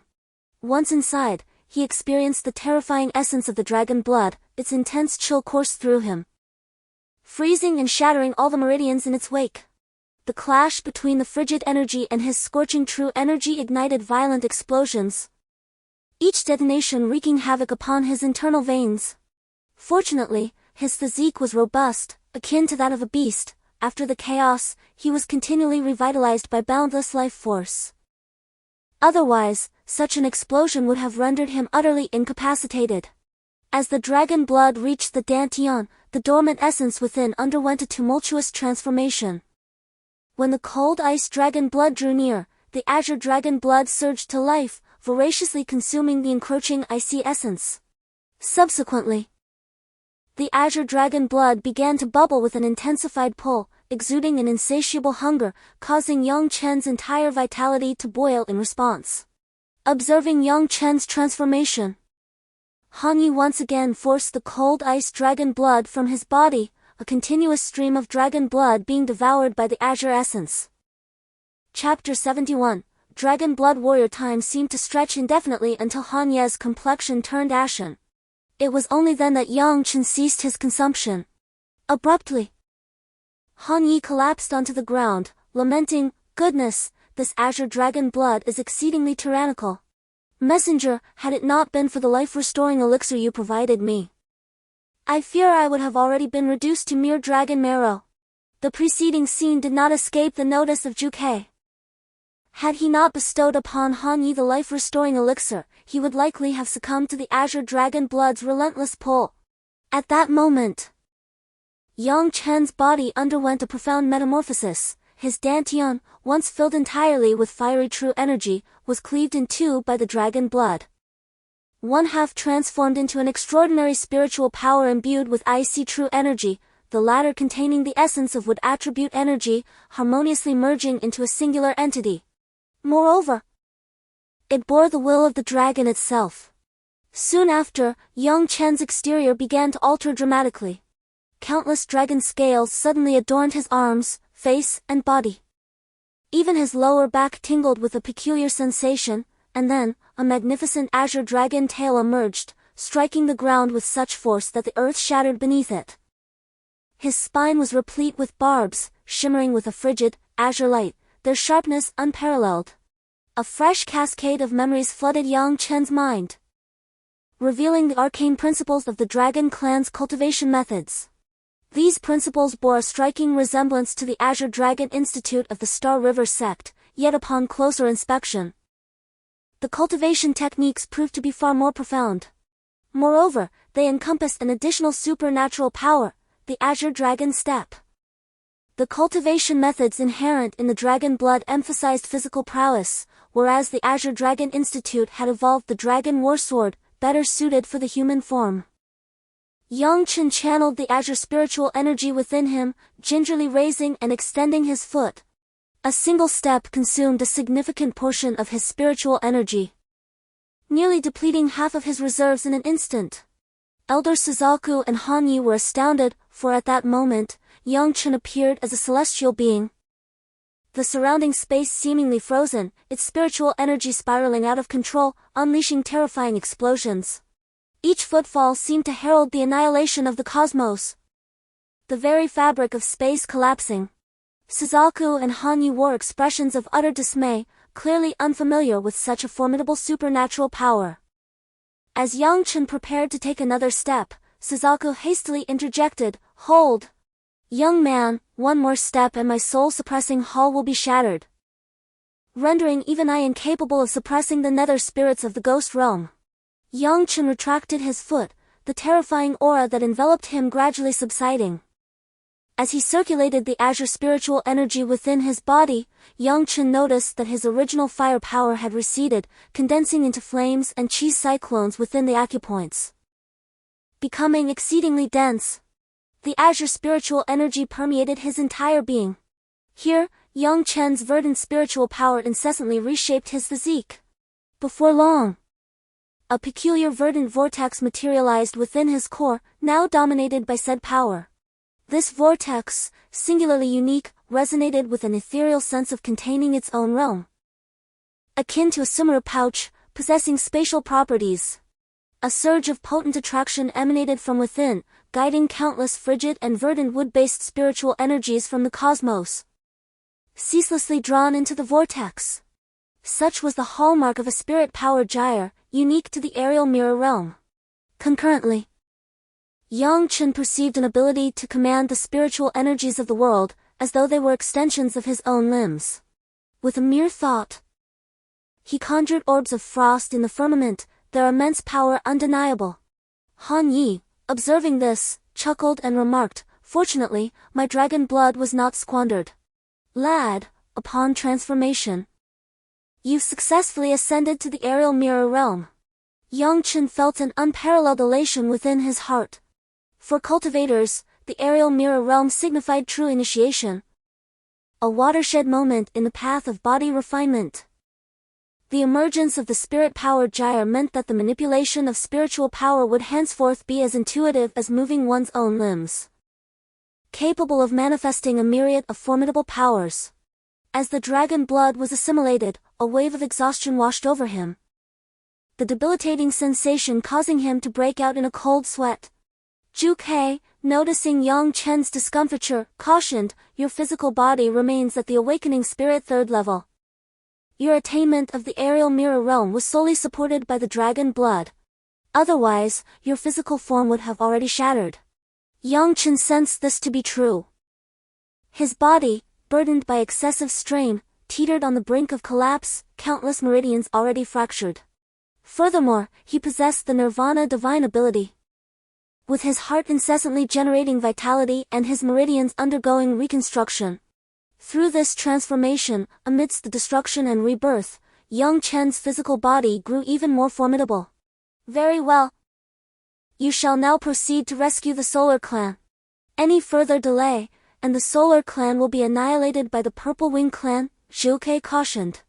Subsequently, Yang Chen and Han Yi simultaneously soared, hurtling towards the aperture above the soul-suppressing hall. After their departure, Zhu Ke waved her hand, and the earth above slowly coalesced, plunging the hall into darkness. At that moment, wings of frosty ice spiritual energy materialized on Han Ye's back, granting him an eerily swift velocity. Yang Chen, running on foot, quickly fell behind. Yang Chen shouted as he ran, "Senior Han Yi, this simply won't do, my pace is far too sluggish." Han Yi decelerated slightly, gazing at Yang Chen, and remarked, "Insolent whelp, what else do you expect if you don't run?" Yang Chen chuckled sheepishly, yet still voiced his request, "Senior, could you possibly grant me a ride on your back?" Upon hearing this, Han Yi instantly bristled with indignation, his hair standing on end. "You impudent brat! Don't push your luck. I only indulged you inside out of deference to Elder Zhu Ke. Alas, my dragon blood! I shudder to think how long it will take to recover." Yang Chen hadn't anticipated that Han Yi would be so unaccommodating. If this were the case, how would he command him in the future? Immediately, a smile spread across his face. "Senior Han Yi, that dragon pearl." Yang Chen's words were cut short by Han Yi, who interjected, "Boy, don't bring up sore subjects. That dragon pearl is mine, come what may. At worst, I'll retrieve it once my injuries have healed." Yang Chen stated, "That dragon pearl is already being targeted by a certain faction. Without my assistance, it might be seized by someone else." Han Ye's eyes turned frigid, his murderous intent palpable. "Who? Tell me, and I shall obliterate them immediately." Previously, due to his lower cultivation level, Yang Chen couldn't discern Han Ye's strength. Now, he realized that Han Ye's cultivation was merely at the spirit mansion realm. He was likely no match for the Chu family. Chu Moran, the head of the Chu family, possessed the yin-yang demon diagram, which was probably completely refined by now.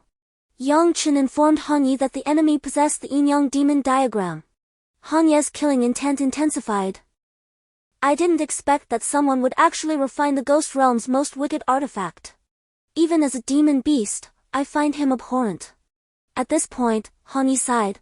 Kid, I alone cannot contend with that Chu family, nor can I deal with the ironclad corpse king of the Demon Lock Pool. If you assist me, I will agree to any reasonable request. Chapter 72, Arrogance Brings Regret. Yang Chen revealed a triumphant smile. My request is simple, allow me a ride. Upon hearing this, Han Ye bristled with indignation and snorted. If 2/3 of my meridians weren't damaged, I would never allow you to ride me. Clearly, being ridden was a great indignity in Han Ye's eyes. Despite his words, Han Ye abruptly transformed into a blue dragon, hundreds of feet long. His roars reverberated, shaking the surroundings. When he saw Yang Chen leap onto his back, the dragon's mouth twitched violently. During the previous cataclysm, the old priest orchestrated events deliberately to unleash the shadowy entities. With wings fluttering, Zixue's countenance darkened as she hovered in the sky. Are all you solar race elders content to cower within like frightened turtles? The faces of the solar race leaders were grave, for while they found sanctuary, their kin were being slaughtered. Zixiao, carry out my decree. Exterminate every member of the solar race, their essence shall serve to enhance the wings of my Z clan. Zixue coldly commanded, in full view of the solar race. Priest, we must confront them, lest our race be annihilated, one leader exclaimed, incensed. The priest, his face ashen, his eyes clouded with a deathly pallor, shook his head. You must not venture forth. To do so would only invite certain death at her hands, ensuring our race's extinction. If only we were in the demon realm, the Z clan would not dare to act with such impunity, Chief Anchen lamented. Zixiao, leading a formidable contingent of Z clan experts, swept through the solar race's settlements, leaving a trail of screams and carnage. The once golden villages were now stained crimson with blood, as the heads of the solar race were severed by wings. Suddenly, the sound of dragon roars echoed from the horizon. Zixiao, in the midst of severing the head of a solar race warrior with his grey wings, looked up to see a colossal dragon claw descending. With a single strike, Zixiao was driven into the earth, his body convulsing in violent explosions, his meridians shattered. With a draconic exhalation of glacial essence, the frost dragon smote a multitude of the Violet Wing clan, encasing them in crystalline prisons that plummeted to the earth. Were it not for Yang Chen's entreaty for leniency, the dragon's breath alone would have ensured their demise upon impact, their forms shattering along with the ice. Purple Snow's gaze narrowed perceptibly. With a single unfurling of her ashen wings, she ascended to confront the frost dragon.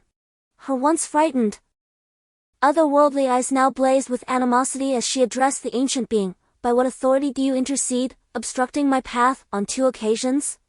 The frost dragon, in its disdain, deigned not to acknowledge her, instead emitting a chilling gust from its nostrils. Through the tutelage of the vermilion bird elder, Yang Chen was aware that this being, Han Ye, was once an existence of similar magnitude to the Violet Wing clan's Bone Lord. Such a venerable entity could scarcely be bothered with a mere descendant like Purple Snow. However, Purple Snow perceived this as a grave insult. Her countenance darkened with displeasure. Brandishing her ashen bone sword, she lunged forth with murderous intent. The frost dragon, with a swift snap of its jaws, attempted to engulf Purple Snow and her blade in a single bite. Yet, the dragon's teeth failed to penetrate the spiritual energy barrier that enveloped her. The frost dragon telepathically lamented to Yang Chen, insolent whelp. It is due to the donation of my blood to you that my strength has waned. Now, I struggle to subdue even a mere fledgling. As Yang Chen sought to offer solace, Purple Snow, with a sudden surge of power, unleashed a cataclysmic burst of energy in midair, freeing herself from the dragon's grasp. Her face contorted with even greater malice. Purple Snow, sensing the dragon's diminished power, transformed into a myriad of sword phantoms, each aimed at the dragon and Yang Chen. The velocity was extraordinarily uncanny, leaving only the vaguest, most evanescent afterimages in the air. In this manner, following an inexhaustible barrage of grayish energy, the spiritual energy shield surrounding the divine dragon was breached, and an immense aura of death surged forth, engulfing all. Yang Chen warily observed the deathly aura, akin to a torrential flood, poised to invoke the azure dragon bloodline. At this juncture, Han Yi erupted in fury. "If you prick us, do we not bleed?" With a thunderous draconic roar, Han Yi extended a dragon claw. The dragon claw seemed to embody a certain profound principle, subtly influencing the surrounding spiritual energy. With a single strike, it exerted a force capable of suppressing the very firmament, causing the earth below to collapse and countless members of the purple-winged tribe to be crushed into a bloody mire, their ichor splattering in all directions. Han Yi had unleashed his true might. This strike from the ice dragon was beyond the capabilities of even the spirit mansion realm, leaving Yang Chen aghast, for he had sensed the power of law within it. Purple snow was struck by the claw and slammed into the ground. Her eyes filled with astonishment and dismay as she exclaimed, "Star Domain Realm!" Upon uttering these words, purple snow transformed into a stream of grayish energy, which then dissipated into malevolent motes of light, vanishing from the world. Witnessing purple snow's escape under the might of this single blow, all the purple-winged tribe members frantically flapped their wings, fleeing in disarray. Once the purple-winged tribe had departed, the ice dragon abruptly transformed back into the visage of a middle-aged man, whose face was ashen. He suddenly coughed up a mouthful of blood. Yang Chen inquired, "Senior, what is wrong?" Han Yi waved his hand dismissively, saying, "It is of no consequence. It is merely that I mobilized the laws of the universe when refining the essence blood within my body, and my body has suffered some injury as a result." Startled, Yang Chen realized the reason for the earlier sensation of being controlled by the heavens and earth, which had left him feeling powerless. It was the power of the law that only the star domain mirror could command. This was due to Zixue's underestimation of her opponent. Although the ice dragon's strength was impaired, with a cultivation level of only the spirit mansion mirror, its Tao mirror had reached the star domain mirror, making the two incomparable. Concerned about potential hidden injuries to Han Ye's body, Yang Chen promptly produced a Tianhuang pill and offered it to him. Han Yi, astonished, gazed at Yang Chen with great excitement, exclaiming, "Boy, you possess such a treasure as the Tianhuang pill and didn't bring it out sooner." The medicinal effects of the Tianshan snow lotus, without the need for a dragon pearl, could have aided in restoring my body's meridians. Yang Chen replied with a smile, "Senior, I have a few more. How many would you like?" Han Yi immediately became animated, saying, "The more, the better, of course. If I had 100 Tianshan snow lotuses, my injuries could recover by half." Yang Chen was momentarily speechless and awkwardly responded, "I don't have that many." Han Yi then conceded, "Forget it, one pill will suffice. The spiritual energy of the Tianshan snow lotus has little effect on me, only the medicinal properties are somewhat useful. Consuming more would be a waste. It's more important to help me find the dragon pearl." At that moment, the old priest of the Sun tribe led the tribe's leader in flying over, kneeling on one knee before Yang Chen with a face full of joy. "Master, the Sun tribe owes its salvation to your assistance, otherwise." The priest didn't finish his sentence but was filled with sorrow. Yang Chen said, "Arise. Your tribe previously captured many human slaves, please release them all." The priest nodded incessantly. "Master, our Sun clan came to this continent to safeguard the human realm. Our enslavement of humanity was due to the machinations of the Riverland's Ghost King. Now that the Ghost King has been vanquished by you, we of the Sun clan will never again harm a single human." At his command, a multitude of potent auras arose, each emanating from a cultivator of the Aerodance Mirror realm, numbering no fewer than several hundred. Subsequently, these Sun clan members soared before Yang Chen, beholding their new master. Yang Chen was greatly pleased with the Sun clan's power. He glanced at Han Yi and inquired, "Senior, how fares your recovery? Are you?" Han Yi averted his gaze, his countenance immediately assuming a pained expression. "Alas, my injuries." Yang Chen was keenly aware that Han Ye's energy flowed smoothly, his injuries having been restored by the efficacy of the celestial origin pill. His reluctance to be ridden by Yang Chen stemmed purely from a matter of pride. The Sun Clan, with its millennia of heritage, possessed knowledge of the existence of the frost-scaled divine dragon, yet none had ever laid eyes upon one. Even upon encountering Han Yi, they dared not presume. However, in due course, Han Ye's true identity would undoubtedly be revealed to the Sun Clan.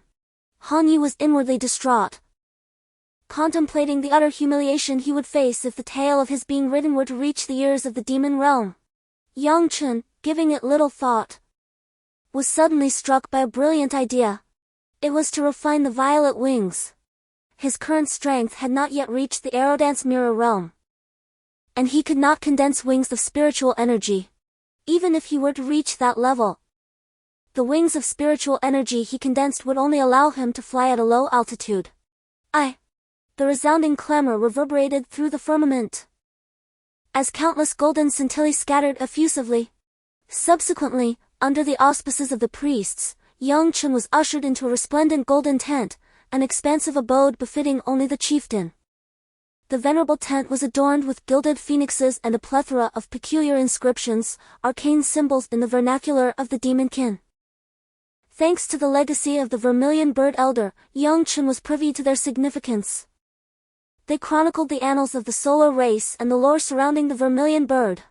At the epicenter of the Grand Hall, an extraordinary tapestry captivated Yang Chen's attention. It depicted a monstrous entity with 9 heads, each possessing distinct powers, gazing skyward. The beast assailed the heavens with fury, while a shadowy figure lurked amidst the tempestuous clouds. Obscured from clear view, the tableau evoked a sense of déjà vu within Yang Chen, as if his memory held a prior acquaintance with it, a peculiar sensation indeed. As Yang Chen was lost in contemplation, his reverie was interrupted by Han Ye's voice from outside the tent. "Yang Chen, are you within?" Yang Chen was roused from his profound absorption and responded, "Enter." Han Yi then breezed into the golden tent with impetuous haste.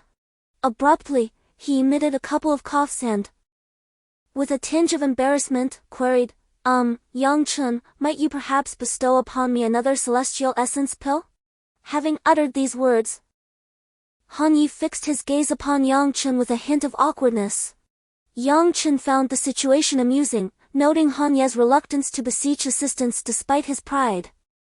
Yang Chen forthwith accessed his sumeru pouch, retrieving 3 sky origin pills from a crystal receptacle and presenting them to Han Yi. Upon receiving the celestial elixirs, Han Yi remarked, "Yang Chen, should you desire my escort this evening, it is imperative that we proceed as a duo. After all, the Solar Clan, within the demon realm, serves as a vassal to the Vermilion Bird, and my reputation." Yang Chen, comprehending, responded, "Fear not, should your esteemed assistance be required this evening, we shall venture forth as a pair." Han Yi, thus appeased, nodded in affirmation, seemingly relieved, and exited the gilded tent with a smile, leaving Yang Chen to his own devices. Yang Chen's proposition was not born of arrogance. By channeling his verdant spiritual energy and undergoing transformation, he could attain the cultivation level of a Spirit Mansion Mirror Cultivator. With 2 Spirit Mansion Mirror Cultivators, they would possess a considerable advantage, even against the entirety of the Violet Wing Clan. The twilight sun waned beyond the gilded tent, heralding the approach of night. Through the tent's fabric, one could observe the expansive firmament, where countless Solar Clan members fluttered, each cradling a member of their kin. This presented Yang Chen with a considerable quandary, and after a period of contemplation, he grew visibly agitated, retrieving the wings of Ziqiong of the Violet Wing Clan.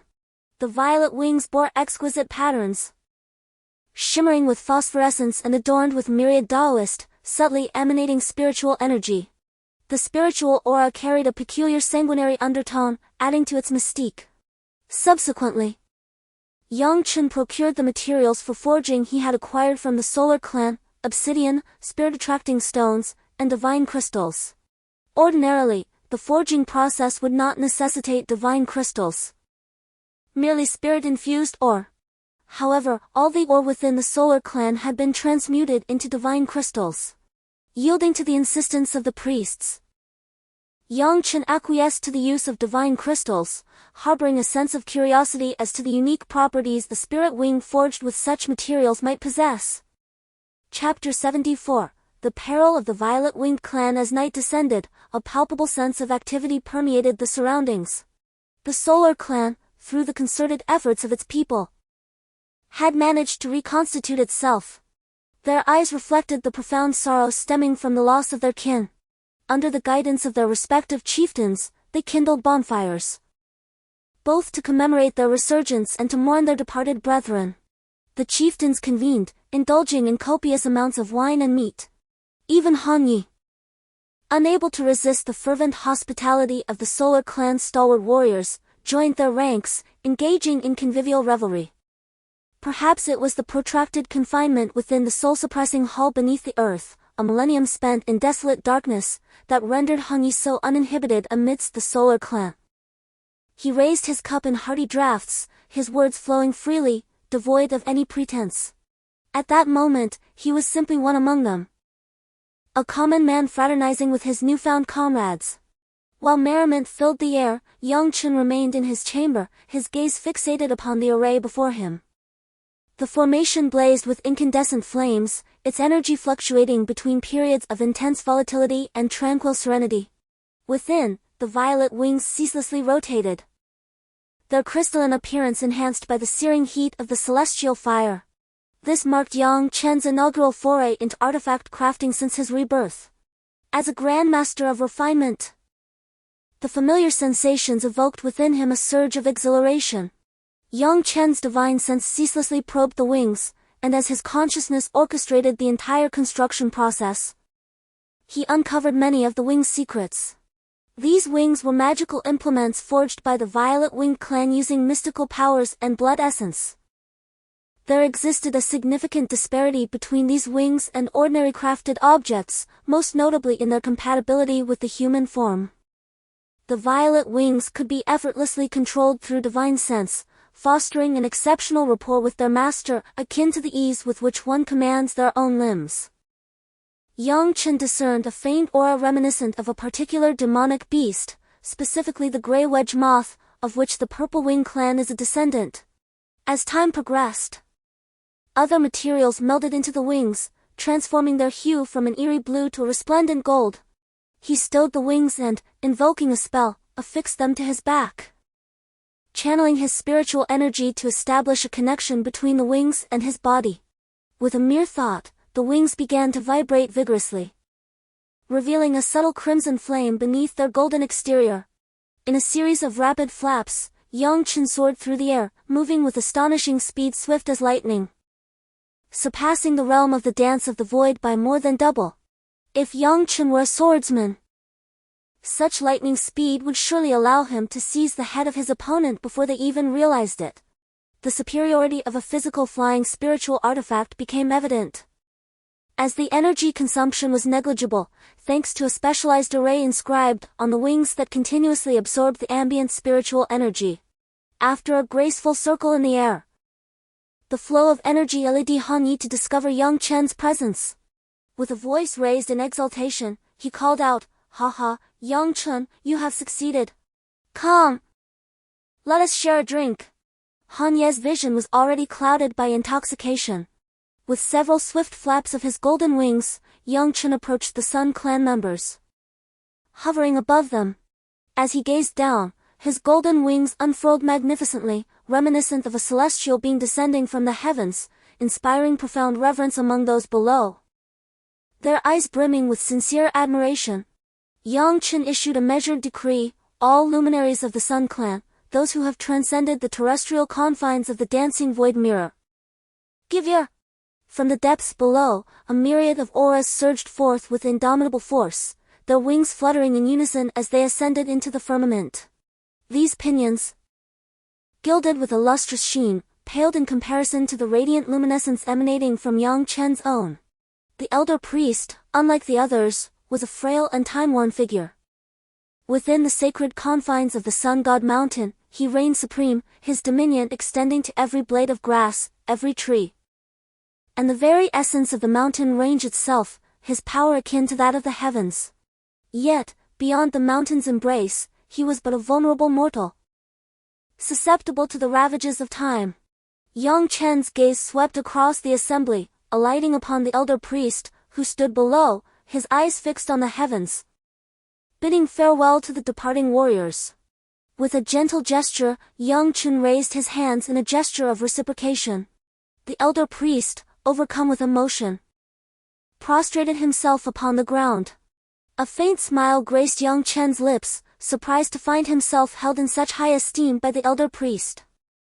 He was acutely aware of the weighty responsibility he bore in safeguarding this clan. Having bid farewell, Yang Chen turned, leading the Sun Clan warriors toward the domain of the Violet Wing clan. Despite his outward resolve, Yang Chen harbored a sense of trepidation. The act of slaying Zishue's kin had ignited an unquenchable vendetta. Had Zishue possessed the power, Yang Chen was certain that she would have extinguished his existence 1,000 times over. They soared across the Sky Corpse mountain range, a formidable procession that instilled fear in the hearts of the lesser demons. Sensing their formidable presence, these creatures fled in terror. Those audacious enough to challenge their passage were swiftly vanquished by the Sun Clan warriors. Even the more formidable third-tier beasts could not escape their wrath, succumbing to the Sun Clan's unique solar sacred fire true chi. The Solar Clan warriors were inherently valiant and rugged. Some of them roasted the flesh of demonic beasts and devoured it heartily, relishing the savory taste. Before long, the group arrived in force before the settlement of the Purple Wing clan. It was a precipitous cliff, a region where only a race like the Purple Wing clan could comfortably reside. The natural barrier deterred any demonic beast, unless the Purple Wing clan willingly emerged. Other lower-level demonic beasts could only gaze in admiration. Moments after the arrival of the group, the Black Cliff army of the Purple Wing clan detected the visitors, agitatedly flapping their wings as they scurried toward the cliff. Before they could report, they were slain by Solar Clan experts with solar true chi. Yang Chen furrowed his brow slightly, aware of the irreconcilable hatred they harbored, but he had to consider the greater good. After all, they were ignorant of the soul-suppressing hall. Yang Chen still needed to unite forces for the safety of the human realm, so that when the ghost realm truly descended upon the mortal world, they would have sufficient strength to resist. However, if the other party truly proved incorrigible, then he would have no choice but to eliminate the internal threat before addressing the external one. On the inky black cliff, trees swayed incessantly, and peculiar cries resembling those of birds and beasts echoed from within the woods. Just then, Zishue, with her gray wings in motion, appeared. Upon her arrival, she cast an arrogant glance at the crowd below, quickly surveying them before fixing her gaze upon Yang Chen. Immediately, a surge of intense fury washed over her face. Yang Chen, you are indeed formidable, to have refined my brother's wings into a magical artifact. Zishue's swift recognition of Yang Chen's wings slightly surprised him, indicating that a decisive battle was likely imminent. In Zishue's estimation, Yang Chen was indubitably flaunting his power, humiliating the Z clan for their perceived impotence. Yang Chen furrowed his brow and articulated, Zishue, your younger brother, Ziqiang, indiscriminately slaughtered tens of thousands of the human race. My dispatching him was, in truth, an act of meting out justice on behalf of the heavens. We are presently in an era of precariousness. I beseech you not to misjudge the situation. It is imperative that we unite and collectively resist external adversaries, as that is the righteous path. Zishue was instantly incensed, exclaiming, the Sky Corpse Mountains have always been governed by the principle of the survival of the fittest. Your slaying of my younger brother, Ziqiang, renders you an enemy of my Z clan. Even if the Z clan is reduced to a solitary survivor, we shall endeavor to slay you. Prepare to meet your end. Having uttered these words, Zishue flapped her immense, ashen wings and launched a deadly assault. The ashen current swept across the terrain, instantaneously depriving all living entities of their vitality, leaving behind a desolate and withered wasteland. Within the Solar Clan, countless experts at the Sky Dancing Mirror stage witnessed their spiritual energy shields shatter upon the impact of Zishue's wings. Numerous experts, unable to evade in time, suffered the complete severance of their arms. The terrifying ashen currents, akin to tenacious maggots clinging to bone, relentlessly bored into the wounds. Wherever they traversed, life was extinguished in an instant, transforming the affected areas into putrid, necrotic appendages. Certain sky-dancing mirror experts of the Solar Clan exhibited an exceptional degree of ruthlessness towards themselves. Upon realizing that their left hands had been partially corroded by the encroaching ashen currents, which surged upward with unstoppable force, they raised their right hands, transforming them into blades of keen spiritual energy, and amputated their left arms entirely at the shoulder. Blood gushed forth like a torrential spring, adding a crimson hue to the firmament. Han Yi was immediately incensed, gazing upon Zixue as she gracefully soared through the sky, an epitome of unbridled arrogance. "Insolent girl," he declared, "cease your impudence." In Han Ye's grasp, a colossal sphere of water coalesced, seemingly drawing forth the entirety of the surrounding aqueous forces. The sky swiftly darkened, cloaked in ominous clouds, casting a heavy pall over the landscape. The mountains, already shrouded in gloom, were further pressed down by the encroaching blackness, accompanied by the crackling of thunder and the fury of lightning, as if the god of thunder had unleashed his wrath. Countless bolts of lightning cascaded down, resembling a torrential storm, striking the cliffside lair of the Purple Wing clan. In an instant, a multitude of Black Cliff soldiers erupted from their stronghold in disarray. Overwhelmed by the electric onslaught, a noxious scent of charred flesh wafting through the mountain winds. The relentless lightning continued to flash, incinerating the surrounding forest into charred remnants, transforming the woods into a blazing inferno. Even the imposing black palace above was not spared, engulfed in fierce flames. Strangely, no higher beasts emerged from within, instead, only the lowest-ranking Black Cliff soldiers fled the chaos. The absence of the Purple Wing clan elders gnawed at Yang Chen's conscience, stirring a foreboding sensation within him. As anticipated, the flames consuming the charred woods abruptly extinguished, releasing a torrent of grayish smoke that surged forth in a billowing wave. Then, a cacophony of deafening cries erupted, each sound resonating through the air, compelling the blood within the solar experts abruptly gaped, ejecting torrents of blood mist. Their robust physiques and potent bloodline energies were forcefully extracted through their pores by an invisible force. Yang Chen fared slightly better, yet an inexplicable nausea churned within his mind. The gray aura dissipated, revealing a pair of crimson eyes glaring menacingly at the onlookers. With a swift, coiling motion of its tongue, the monster devoured the aerial Black Cliff troops, wings and all. Its beak gnashed as it swallowed them whole, then resumed its hunt for more airborne prey. Yang Chen, despite his vast knowledge, had never encountered such a monstrous entity. Its power was undeniable, reaching at least the Star Domain realm. Each footstep caused the mountains to tremble. And not only blood essence but also the spiritual energy within every cultivator seemed to uncontrollably seep from their bodies, converging toward the creature. The once spirited Han Yi approached Yang Chen, visibly shaken. "Yang Chen, we must retreat." Trembling, Han Yi stammered, "That is no mere beast. It is a demon from the demon realm, known as a mountain wraith." Before Yang Chen could inquire further, a piercing shriek reverberated, causing a terrifying hum within his ears, threatening to rupture his eardrums. Subsequently, as Zixue chanted the incantation once more, the crimson eyes fixed upon Yang Chen, radiating an aura of fervent elation, causing a chilling sensation to permeate Yang Chen's very core. Han Yi, now virtually paralyzed, lamented with a sense of utter helplessness, "It's over, we are all doomed." The mountain wraith bounded forth with exhilaration, its colossal form dwarfing the Solar Clan members into insignificance, akin to ants beneath the feet of a titan. With a sudden and terrifying appearance, it opened its maw wide, instantly piercing the heart of a Martial Sky Mirror Solar Clan member. In a swift motion, its tongue coiled around the unfortunate victim, conveying the Martial Sky Mirror expert into its crimson beak. After a few chews, it contentedly devoured the Solar Clan member, a look of profound satisfaction gracing its countenance. At this juncture, its countenance became discernible, revealing a gigantic physique with a face resembling that of a black demonic ape. Its scarlet eyes gleaming with a bloodthirsty malevolence, and its mouth a formidable avian beak. In the inky darkness, a chilling dread surged within the hearts of all present. "Solar Clan, retreat!" Yang Chen commanded, unwilling to engage in futile sacrifice, and unfurled his golden wings, commencing his own withdrawal. The mountain wraith advanced with measured steps.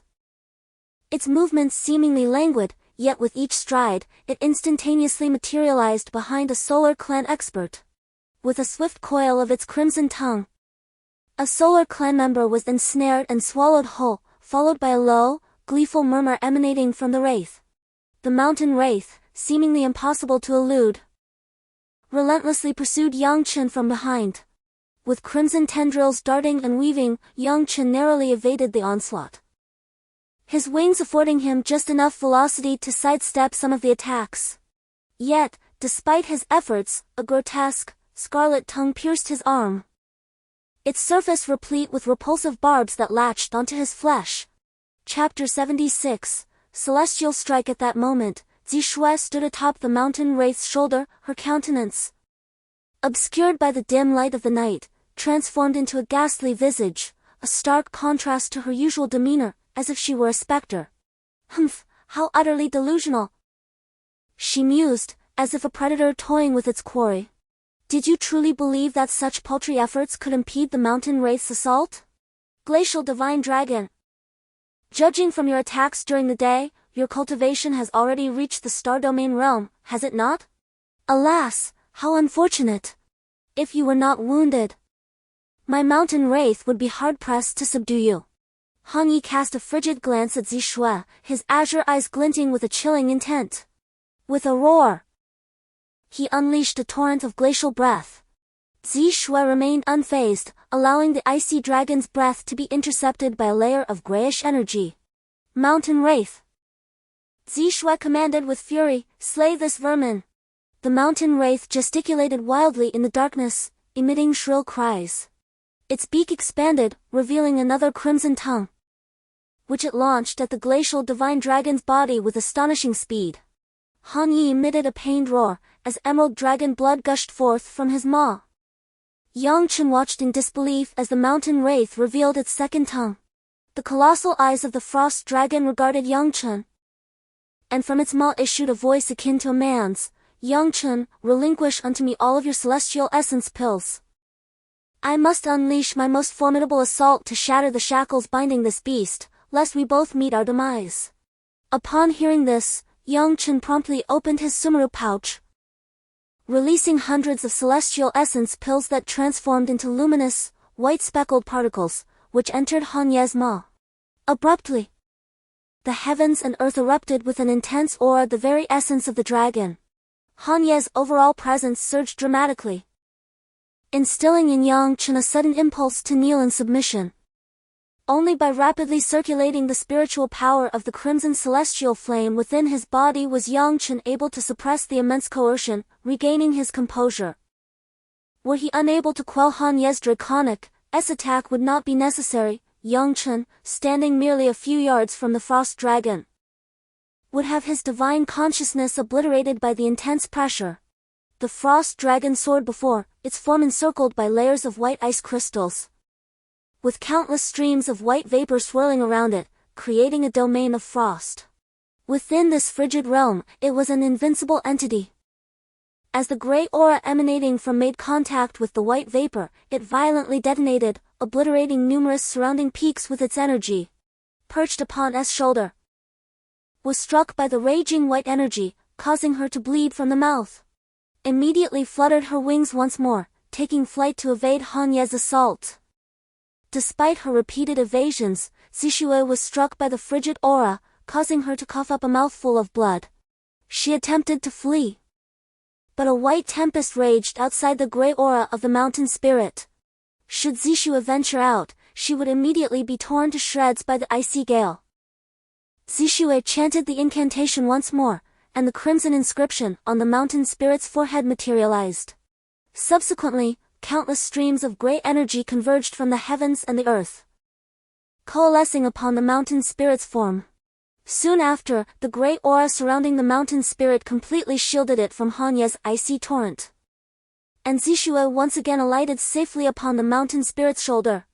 Zixue cast a glance at Hanyi, who had now attained the star domain realm, and chuckled, "Oh? You've truly reached the star domain realm. I dare say your cultivation will not endure for long." Hanyi paid no heed to Zixue, for, as she had stated, his time was exceedingly limited. His draconic maw opened once more, and a colossal azure orb of water materialized, swiftly transforming into countless icy blades that sliced through the air with a formidable whir. They crashed upon the crimson tongue that connected Hanyi and Yang Chen.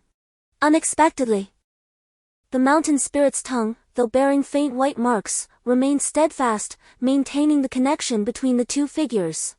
Spurred by Hanye's assault, the mountain spirit's mountainous aura surged once more. The mountain spirit before them seemed as boundless as the endless ocean, immovable and unyielding.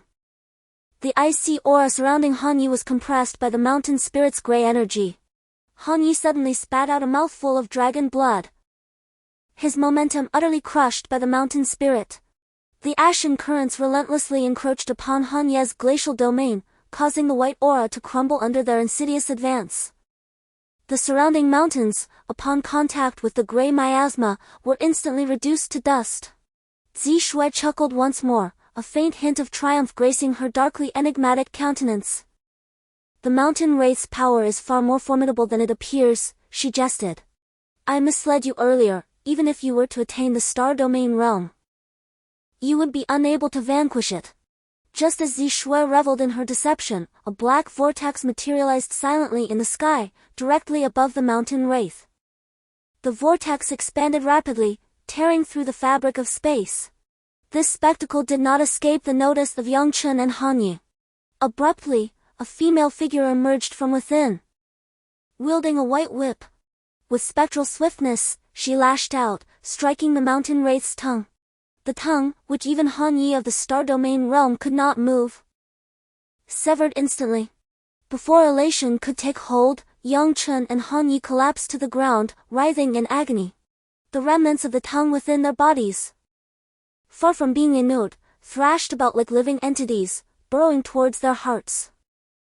Torrents of blood gushed forth from their wounds as the crimson tongues relentlessly bored towards their vital organs. Suddenly, a cry reminiscent of a petrel echoed through the air. From the black vortex, an immense, sky-obscuring gray bird emerged, resembling a cloud of ash. The bird descended swiftly, diminishing in size, and with a single, precise peck of its sharp beak, extracted a quivering, scarlet tongue from Hanye's body. Subsequently, the avian unhesitatingly devoured the entirety of the tongue. Without pause, it pecked at Yang Chen's arm once more, extracting yet another scarlet tongue in its entirety, which it then swallowed with a mere twitch of its throat. Though the great bird appeared rugged, each of its actions seemed to embody the celestial laws, imbued with a majestic power. At this juncture, the two were able to observe all that transpired in the heavens. The figure of the wraith-like maiden, her exquisitely beautiful face as frigid as an iceberg, was now in full view. With a twitch of her white braid, the mountain-like mountain spirit's eyes suddenly dimmed, and it disintegrated into countless fragments, which then cascaded upon the earth. Without respite, the maiden once more lashed out with her white whip towards Zixue. The gray currents of energy surrounding Zixue swiftly swirled, miraculously evading the maiden's strike, and she vanished into thin air, disappearing from sight. Having completed these actions, the maiden did not cast a single glance below, but turned and vanished into the black vortex in the sky. The deathly still night finally ceased its agitation, reverting to its former lifelessness. Yang Chen, having narrowly escaped with his life, found all that had transpired to be as vivid as a dream. Hanyi had by now resumed his human form, the backlash from wielding the power of the star domain mirror having been severe. The color had drained from his face, making him appear like a patient with a terminal illness. Hanye's breath was now faint, and he weakly parted his lips, whispering, "Quick, take me away from here. If that Zixue reappears, we are both doomed." Yang Chen glanced around, noting the absence of any movement. Recalling how Zixue had vanished into the darkness at the last moment, he was certain that she had not perished. The crisis that had just begun to fade now erupted once more in the depths of his heart. Oblivious to any respite, Yang Chen, with his formidable azure dragon hand, seized Han Yi and propelled himself towards the Sun God Mountain, driven by the golden wings on his back. The mountain spirit had already been vanquished by the enigmatic maiden. And without the mountain spirit's violet snow, even if she were to arrive at the Sun God Mountain, she would be unable to breach the formidable defensive barrier. Yang Chen calculated inwardly, his figure diminishing into the distant horizon. Scarcely had he departed when, in the same spot, a grey vortex reappeared, from which emerged Zixue. Her complexion had regained its former pallor, no longer the ghastly black, yet it was unervingly pale. A shudder ran through her as she plummeted from midair. With a flap of her wings, she steadied herself aloft. Then, the tranquil forest was shattered by the agonizing cries of demonic beasts as Zixue extracted their lifeblood, devouring it to restore color to her previously ashen face. Chapter 77, Ancient Legends I Recall in the Demon Realm. It was not uncommon to find traces of demons from the demonic realm. However, whenever these demons descended upon the demon realm, the demon lords would slay them. Although most of them possessed considerable strength, none surpassed the star domain mirror. Yang Chen was taken aback by the priest's words, for the demon he had encountered was also of the star domain mirror's strength. Yang Chen recounted this matter. Are these demons all limited to the star domain mirror? The priest merely furrowed his brows slightly and said, I am merely speculating. Even if I knew, it would be beyond my control. If a being surpassing the star domain mirror were to appear, I fear the celestial martial kingdom would be annihilated in an instant. The elder priest's words were tinged with profound helplessness. Even the most commonplace demon nearly led to the extermination of the solar clan's experts. What use was there in discussing anything further? At this juncture, the priest's countenance grew visibly animated. He inquired, Master, where is that star domain mirror demon now? Yang Chen paused to gather his breath, replying, it was slain by a maiden who materialized from a spatial tear. A palpable relief washed over the elder priest's face, his expression shifting to one of elation. That is indeed heartening. I overheard the chieftains mentioning that the one manipulating the demons was, in fact, a princess of the Purple Wing clan. Had she truly gained control, the Solar clan would have been compelled to abandon the sacred mountain and flee this land. The sacred mountain's defensive barriers simply could not withstand an assault from a star domain mirror demon. Yang Chen's curiosity regarding the maiden's origins was piqued. To instantly vanquish a star domain mirror demon bespoke a realm of power beyond comprehension. Priest, do you happen to know the maiden's true provenance? The priest's eyes narrowed slightly as he responded, the maiden you speak of is known to most demon lords in the demon realm. Whenever an insurmountable demonic threat arises, she appears, meting out judgment upon the demons as if she were an arbiter. In the demon realm, she is known by the epithet the Arbiter. The Arbiter. The maiden's image resurfaced in Yang Chen's mind. Indeed, with a mere flick of her whip, she had vanquished the mountain demons they had deemed invincible. The title of Arbiter was certainly well deserved. Han Yi, who had been in a state of unconsciousness, stirred upon hearing Yang Chen utter the word Arbiter. As if galvanized by a sudden jolt, his eyes snapped open. The Arbiter? He muttered, indeed, that girl is the Arbiter, I have beheld her. Initially unaware of Han Ye's true identity, the priest, an ancient being from millennia past, now regarded him with a newfound gleam in his eyes upon hearing Han Ye's claim of acquaintance with the Arbiter. Such a display was a rare sight in the old man, who typically possessed the profound depth of a well-aged wine. Han Yi offered a wry smile, lamenting, it seems your Solar clan has conveniently forgotten about our lot. I am Han Yi, the Azure Dragon Envoy. With sudden reverence, the priest prostrated himself before Han Yi, exclaiming, Envoy, I beg your forgiveness for my impudence. Han Yi waved his hand dismissively, replying, Priest, there is no need for such formalities. I had not intended to reveal my identity, but the violet-winged demoness, Zixue, still lives, and that mountain wraith's emergence is clearly linked to her. Henceforth, I shall remain within the solar clan to hasten my recovery. Only then can we hope to contend with another demon of the star domain mirror realm. The priest's respect for Han Yi intensified further. As one of the 4 envoys of the demon realm, Han Ye's willingness to safeguard the solar clan was an act worthy of their utmost gratitude.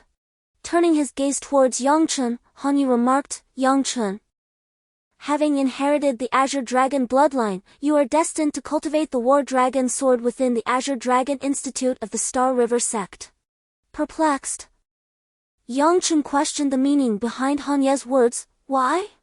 A peculiar smile, tinged with a hint of the bizarre, crept across Han Ye's pallid face as he chuckled, ha ha. These are the seeds left in the human realm by the Vermilion Bird and the Demon Lord of the Demon Realm. He added, very well. You simply need to safeguard them, for they all possess formidable talents. Yang Chen remained silent, but the shock reverberating within him was profound. Chapter 78, Li Yao's vile deeds. Leading the group was none other than Li Yao. It had been half a month since Li Yao's previous escape. Upon this reunion, Yang Chen was genuinely surprised to see that this disciple of the White Tiger clan had advanced to the 8th level of the awakening spirit realm. A remarkable leap in cultivation. At that moment, Li Yao's face was malevolent, clearly indicating ill intentions. Beside him was the scoundrel known as a Gu. A Gu wore a lewd grin, saying, Brother Yao, that Lianhua is truly unappreciative. You've pursued her for so long, yet she pays you no heed. Upon hearing this, Li Yao's face visibly darkened, and he cast a resentful glance at the pavilion before him, Lianhua's exclusive residence. After a long pause, Li Yao spat out a sentence, vile harlot. If you won't yield to gentle persuasion, I'll make you submit by force. Having said that, he turned to the 4 thugs around him and said, After I've had my fill, you can all have your turn to enjoy yourselves. The 4 thugs eagerly rubbed their fists, already lost in their lascivious fantasies. With that, Li Yao kicked open the door before him. Immediately, a sharp sword aura emanated from within, accompanied by flickering flames, a signature of Lianhua's unique swordsmanship. Lianhua still wore a black veil over her face, clad in black robes, appearing quite mysterious. Although her face was concealed, the coldness radiating from her was palpable. Li Yao, I see you've grown tired of living, daring to run amok in the Star River Sect, Lianhua said, her tone filled with fury. Li Yao brandished his gleaming longsword with formidable swordsmanship, befitting a disciple of the White Tiger Academy. His every move was ruthless and lethal, leaving Lianhua, despite her 9th level Lotus Awakening cultivation, in a precarious position. As Li Yao's blade pressed against Lianhua's throat and his lecherous hand reached out, Yang Chen intervened. He could not bear to see his serene fellow disciple defiled. With a silent flutter of golden wings, Yang Chen swiftly appeared behind Li Yao before he could react. The orb of annihilation materialized, adhering to Li Yao's back. Release her if you wish to live, Yang Chen's frigid voice echoed. Lianhua's gaze fell upon Yang Chen, her eyes, visible beneath the veil, shimmering like autumn spinach in the night, stirring Yang Chen's soul. The malice on Li Yao's face receded as he sensed the terrifying energy emanating from his back. The sheer power sent shivers down his spine, threatening to obliterate him and everyone present. Yang Chen, it's you. I didn't expect you to be alive, Li Yao spat venomously. I couldn't possibly depart before you, could I? Yang Chen retorted with a sneer. Li Yao sneered, I may release her, but how can I ensure my own safety? Upon hearing this, Yang Chen surmised that Li Yao valued his life more than anything, which was a relief.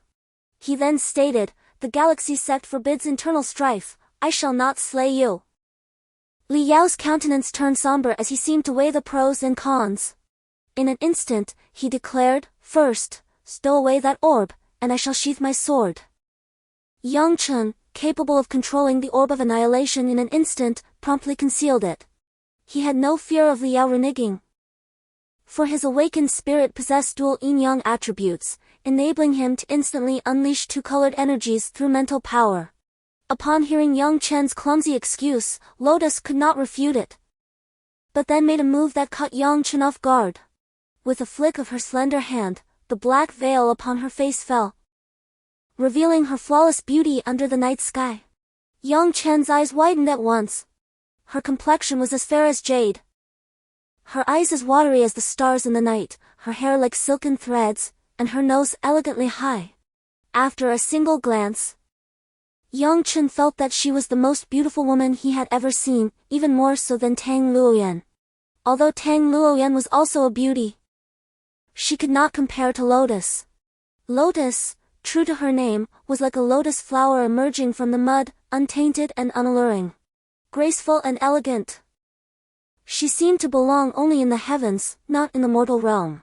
Tang Luoyan, on the other hand, possessed a hint of immaturity, lacking the charm of a mature woman compared to Lotus. But after all, Tang Luoyan was only 16, with age yet to add to her allure. It is said that a woman changes greatly as she grows, and this saying is true. Yang Chen was well aware that Tang Luoyan would also become a beauty in time. These thoughts flickered through Yang Chen's mind, causing him only a momentary pause before he reverted to his usual facetious demeanor. "Senior Sister Lotus," he remarked, "I hadn't realized you were so comely. I had initially presumed you were unsightly, hence the veil." Lotus cast a sidelong glance at Yang Chen, retorting, "Humph, what utter nonsense you speak." Following this, a hint of disappointment tinged Lotus's expression as she lamented, "I had hoped you were dissimilar to the others, but it seems you are all the same." With these words, Lotus turned to depart. It was then that Yang Chen recalled his intended query, "Are you not apprehensive of Li Yao's return?" Upon hearing this, Lotus halted in her tracks. From Yang Chen's vantage point, he could discern her frame trembling beneath the dark fabric of her attire, a testament to his keen spiritual perception.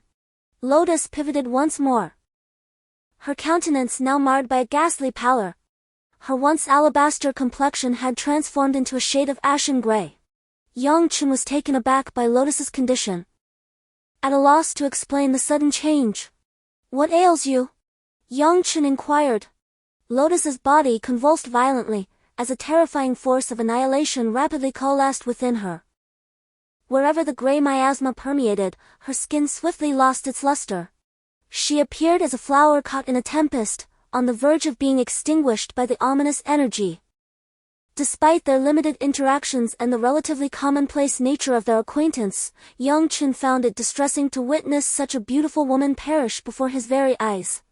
Swiftly, Yang Chen conjured a dense surge of vitality into his palm, and akin to Elder Julke, a pristine white Dan crystal materialized, exuding a prodigious aura of life.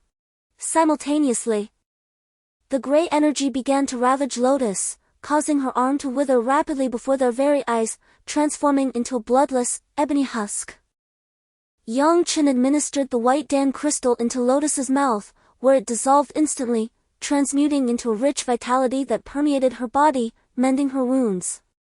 The life force proved far superior to the gray aura of death, so much so that after a brief standoff, the gray aura dissipated without a trace. Lotus's pallid complexion gradually regained its color as she inquired with perplexity, "Yang Chen, why did you save me?" Yang Chen mused that Lotus's question was peculiar, wondering why he had saved her. However, since the fair maiden had posed the question, he had to devise a more refined response to avoid appearing boorish. Yet, Yang Chen was not easily flustered by Lotus's words, otherwise, his millennia of experience would have been in vain. Yang Chen scrutinized Lotus once more, his face bearing an air of seasoned composure. Ironically, it was this close scrutiny that unsettled Lotus, causing her face to flush with bashfulness. After a prolonged pause, Yang Chen finally nodded and said, "In all honesty, Lotus, you are quite beautiful. Then, do you harbor affection for me?" Yang Chen was once again taken aback by Lotus's directness. His heart already belonged to Tang Luoyan, and the prospect of accommodating another seemed daunting.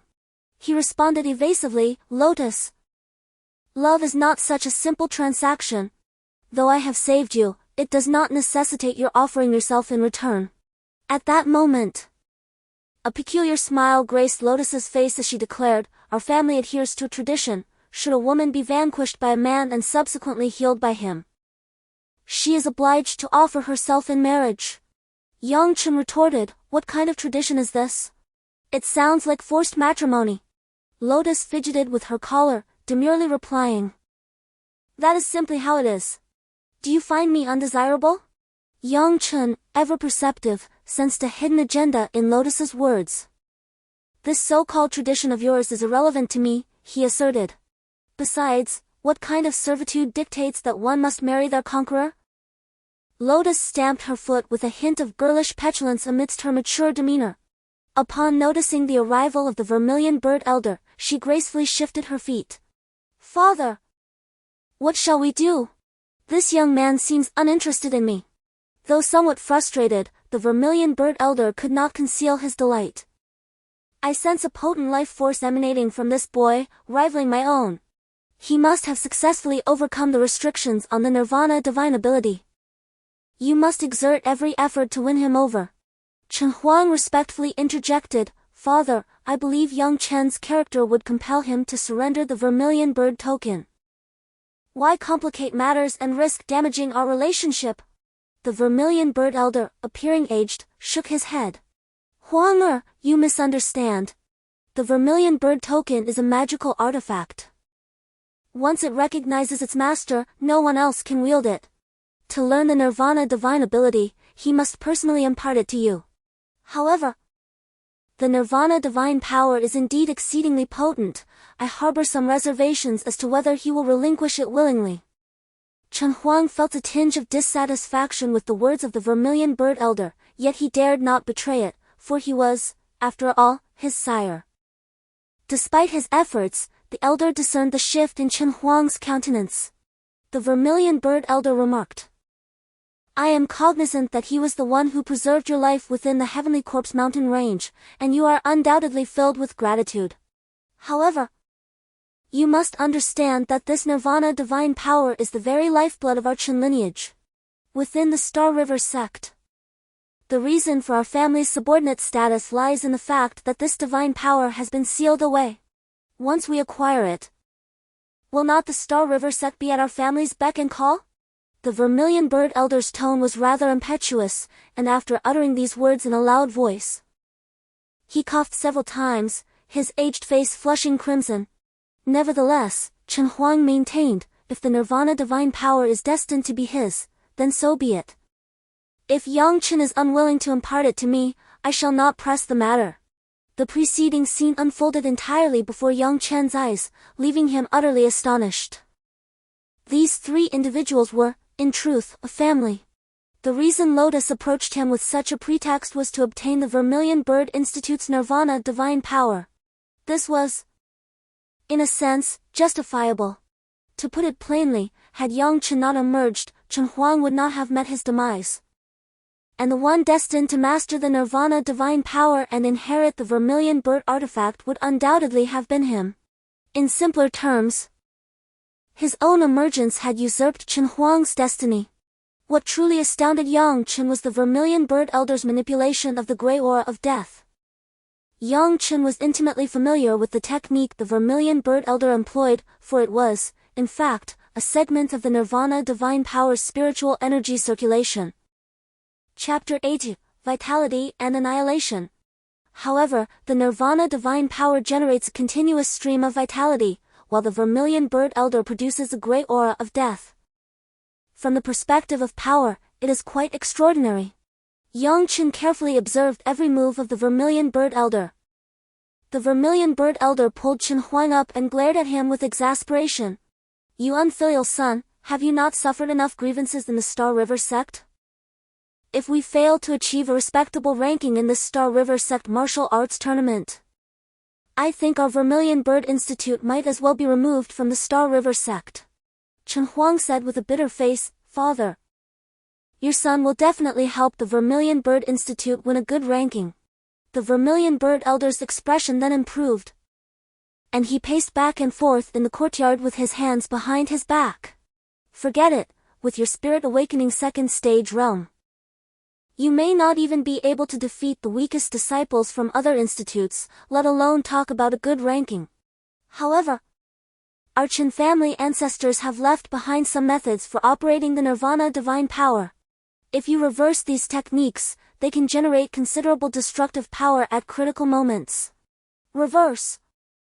Yang Chen quickly seized the keywords, his heart surging. He really did not expect that the Nirvana divine power could be used in this way.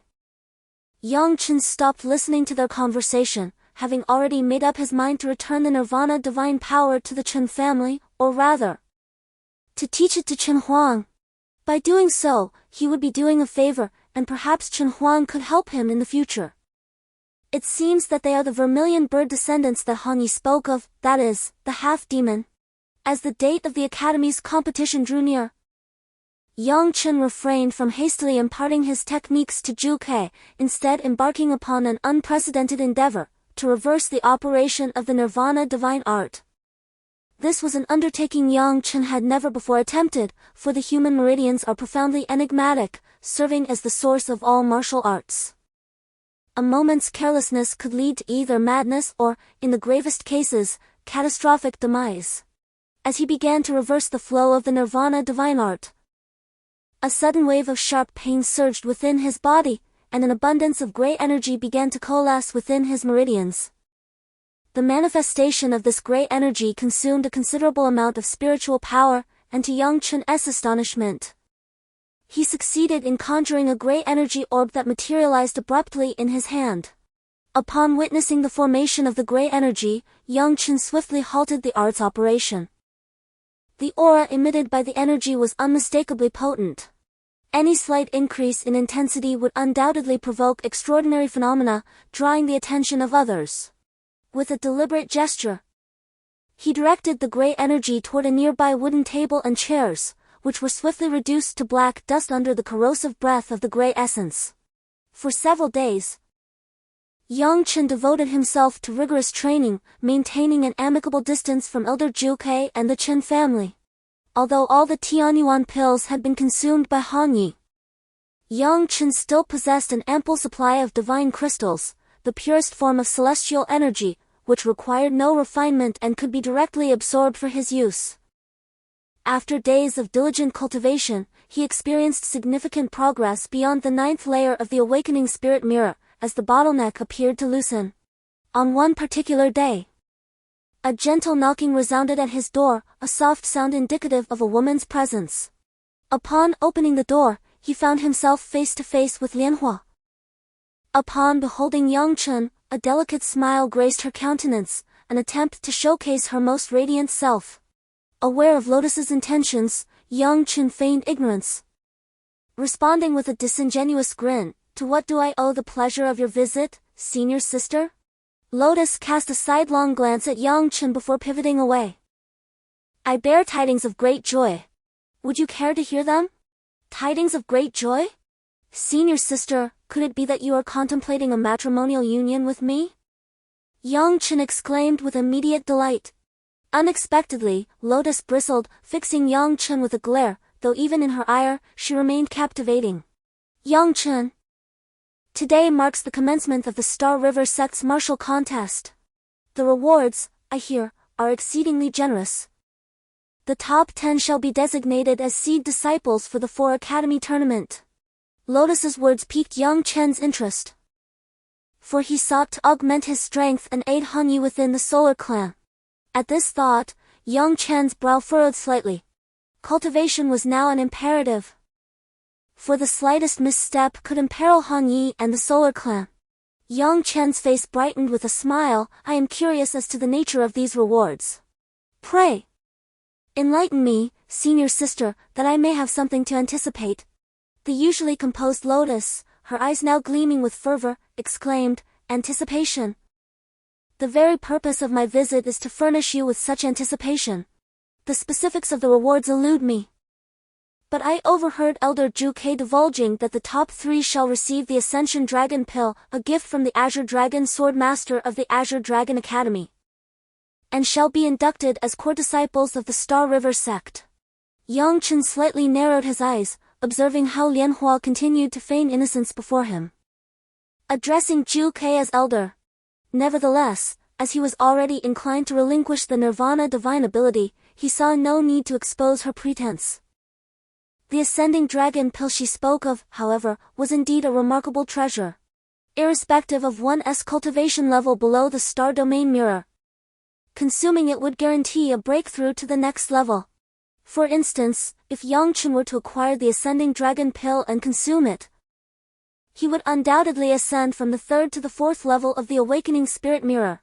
With a smile, Yang Chen remarked, "The top 3 will each be rewarded with an ascending dragon pill.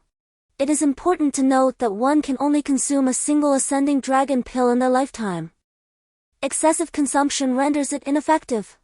Lianhua's delicate brows furrowed slightly, seemingly grasping the implications of this fact, and inquired, "I heard the elder mention that the first place winner receives 3 ascending dragon pills. If they are ineffective, then what is the point of such a generous reward?" Yang Chen chuckled heartily. "I assure you, they will not be useless. Primarily, they may not benefit an individual directly. Most contenders are nurtured by their families. And even if they do not consume the pills themselves, they can be utilized by other members of their families." Lianhua appeared relieved, and suddenly, with wide, sparkling eyes, gazed at Yang Chen as if discovering a new facet of him. "Yang Chen, I never realized you possessed such knowledge." The 4 academies subsequently formed 4 distinct formations, each adorned with their respective insignias, Qinglong, Baihu, and Xuanwu. Yet, within the Zhuke formation, there stood but a single individual, Tianhuang.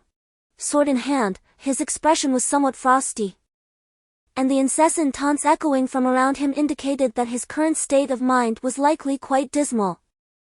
Facing the scornful gazes of others is undoubtedly a burden that only a few can endure. When Lianhua arrived with Yang Chen, discordant voices began to echo. It was Li Yao's voice that rang out, "Look, isn't that from the Vermilion Bird Academy? Ha! Only 3 of them. I suggest we cancel this academy altogether to spare us the embarrassment for our Xinghe sect." Li Yao spearheaded the derision, and soon, those around him joined in, voicing their mockery and expressions of admiration for Lianhua. "Isn't that Lianhua from the Vermilion Bird Academy? Why has she suddenly removed her veil? Wow! She is the most beautiful woman I have ever seen. If I could win her favor, my life would be worthwhile, even in death." Lianhua heard these words from below and deliberately inched closer to Yang Chen, narrowing the distance between them. Instantly, many from the Xinghe sect, who harbored fantasies about Lianhua, could no longer contain themselves. Some even began to hurl insults at Yang Chen. "Who is this guy daring to be so close to the woman our leader fancies?" came a voice from the White Tiger Academy. "Damn it, he is a newcomer. A newcomer has managed to attract the attention of our Xinghe sect's Ice Queen? I'll take him down. Luo, if you keep talking, I shall have to teach you a lesson," came a voice filled with disbelief. As Tang Luoyan extended her hand to tickle Luo, terrified of the sensation, Luo fled in disarray. At that moment, an aged elder appeared on the martial stage, surveying the crowd with a commanding presence, and declared, "This competition directly pertains to next month's S4 Academy Martial Arts Tournament. I hope all the participants will engage eagerly." After delivering his remarks, he solemnly recited the competition rules with a composed demeanor. The regulations were straightforward: opponents would be determined by drawing lots, and each faction could dispatch a considerable number of capable disciples. However, the Zhuke Academy could only send 3 representatives. Thus they had no choice but to compete as a trio. As Chen Huang stepped forward, the disciples from the White Tiger Academy did not shy away. Leaping onto the battle platform, one disciple from the White Tiger Academy, boasting a formidable appearance, possessed a cultivation level of the 5th stage of the awakening spirit mirror, a significant advantage over Chen Huang, who was at the 3rd stage. The White Tiger disciple ascended the stage, unsheathing a pair of gleaming cold iron twin swords, their blades shimmering with an otherworldly light, unmistakably of exceptional quality. Undeterred, Chen Huang drew his distinctive black iron longsword, and as he channeled the Zhuke technique, flames erupted around the blade, causing the surrounding air to grow noticeably warmer. The White Tiger disciple arrogantly declared, "I've long heard from Brother Yao that you are nothing but a waste. Today, I see that all of you from the Juke Academy are indeed worthless. Allow me to cast you off the stage. After uttering these words, the disciple from the White Tiger Academy wasted no more time. With his water elemental spiritual energy shimmering, he prepared to extinguish the flames, giving Tianhuang yet another disadvantage in their spiritual conflict. Nevertheless, Tianhuang was well versed in the techniques of the 4 academies of the Xinghe sect, making him quite familiar with the methods of the White Tiger Academy. He deftly countered every sword strike from the White Tiger disciple, effortlessly neutralizing his attacks. Unbeknownst to him, his steps mirrored those of the White Tiger disciples, treading with an elusive grace that rendered the White Tiger assailant incapable of inflicting harm or even approaching him. Conversely, Tianhuang's sporadic sword thrusts often caught his opponent off guard. Tianhuang wielded his sword with a natural finesse, as if divinely inspired.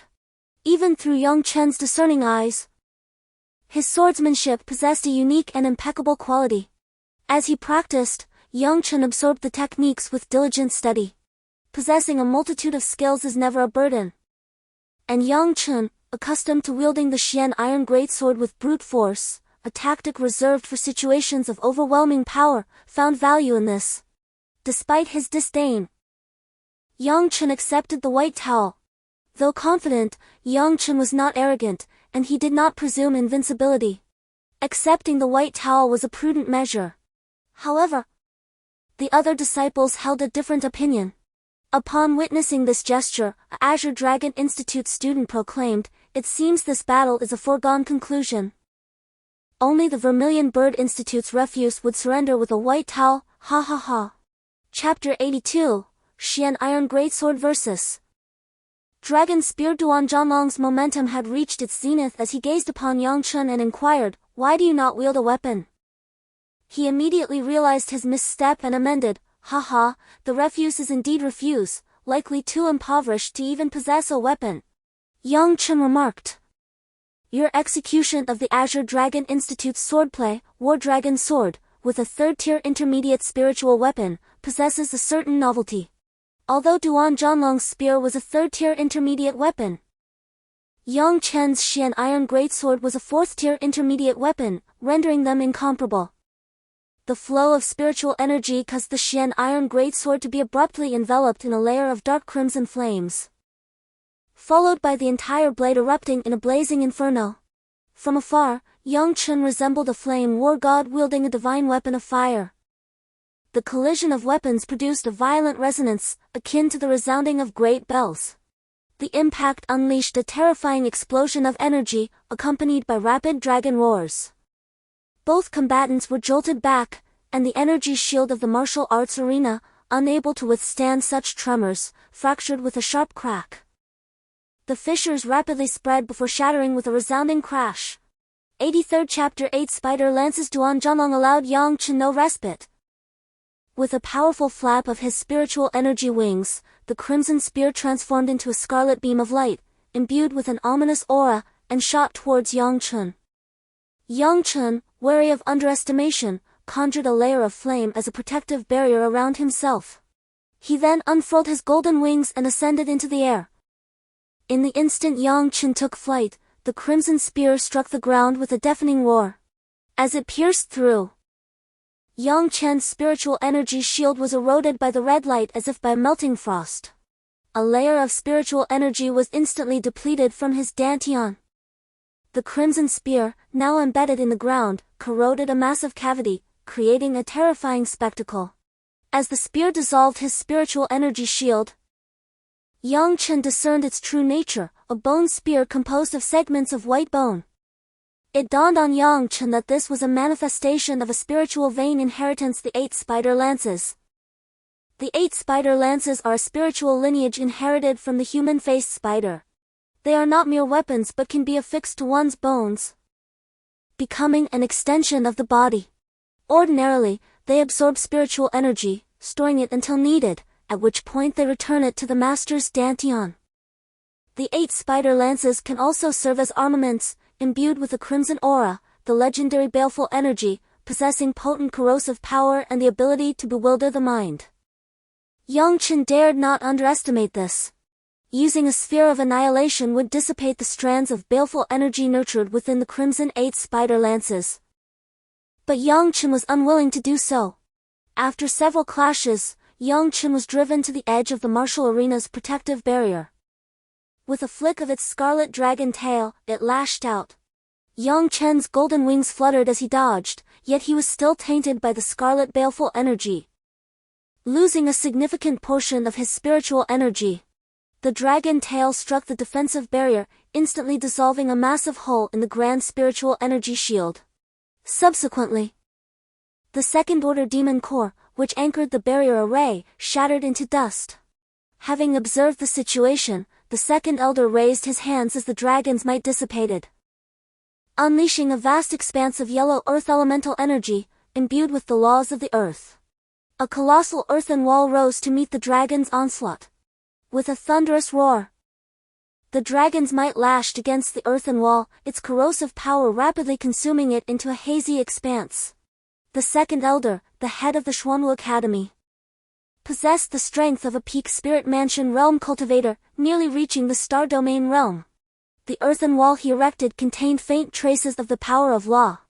Yet, even so, under the strike of the dragon's color and spirit, the earthen wall imbued with the power of the laws unexpectedly crumbled. The second elder's expression shifted with alarm, and he hastily turned to the elder beside him, saying, "Elder, this disciple harbors malevolent energy. The formation sustained by the second-tier demon core is insufficient. We must employ a third-tier demon core. The third-tier demon core is akin to the strength of a human in the void dance realm, and such cores are typically regarded as strategic resources for defending against external threats in the Xinghe sect. It is challenging to utilize them for formation consumption. However," the elder's eyes sparkled with boundless joy as he commanded, "Bring forth the third-tier demon core." Upon this decree, an elder was dispatched to retrieve the core.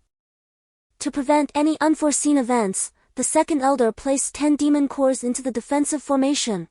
The formation immediately radiated light. Nonetheless, the second elder remained vigilant, attentively observing the unfolding situation. With the protection of these demon cores, even if the two students were indeed void dance realm experts, they would not easily dismantle the defensive formation.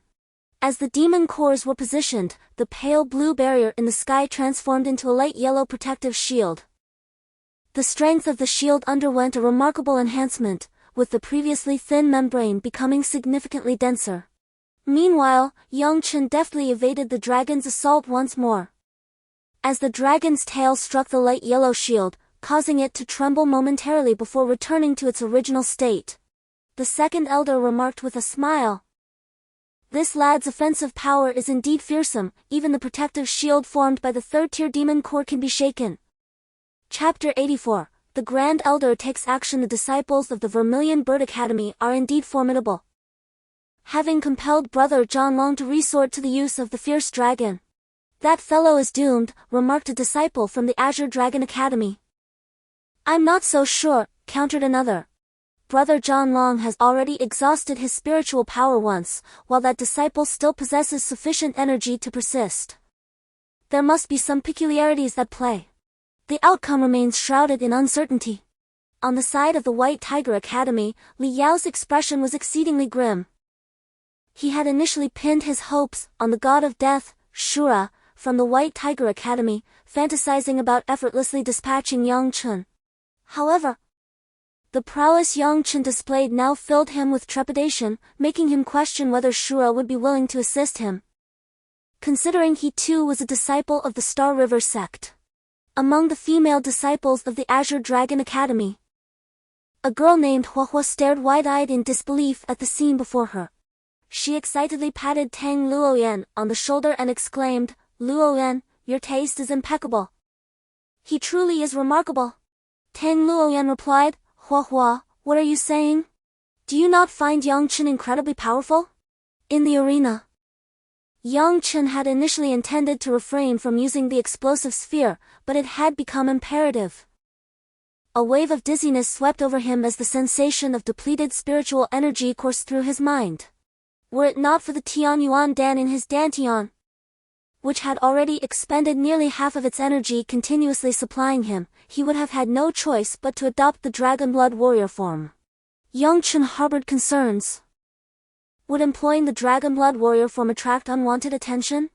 Suddenly, in an instant, the explosive sphere coalesced to a size resembling a head. With the tidal force escaping Yang Chen's mental control and violently intertwining together. As the explosive orb shot forth, it transformed midair into a pure sapphire hue, gradually revealing a blinding glimmer that pierced the darkness.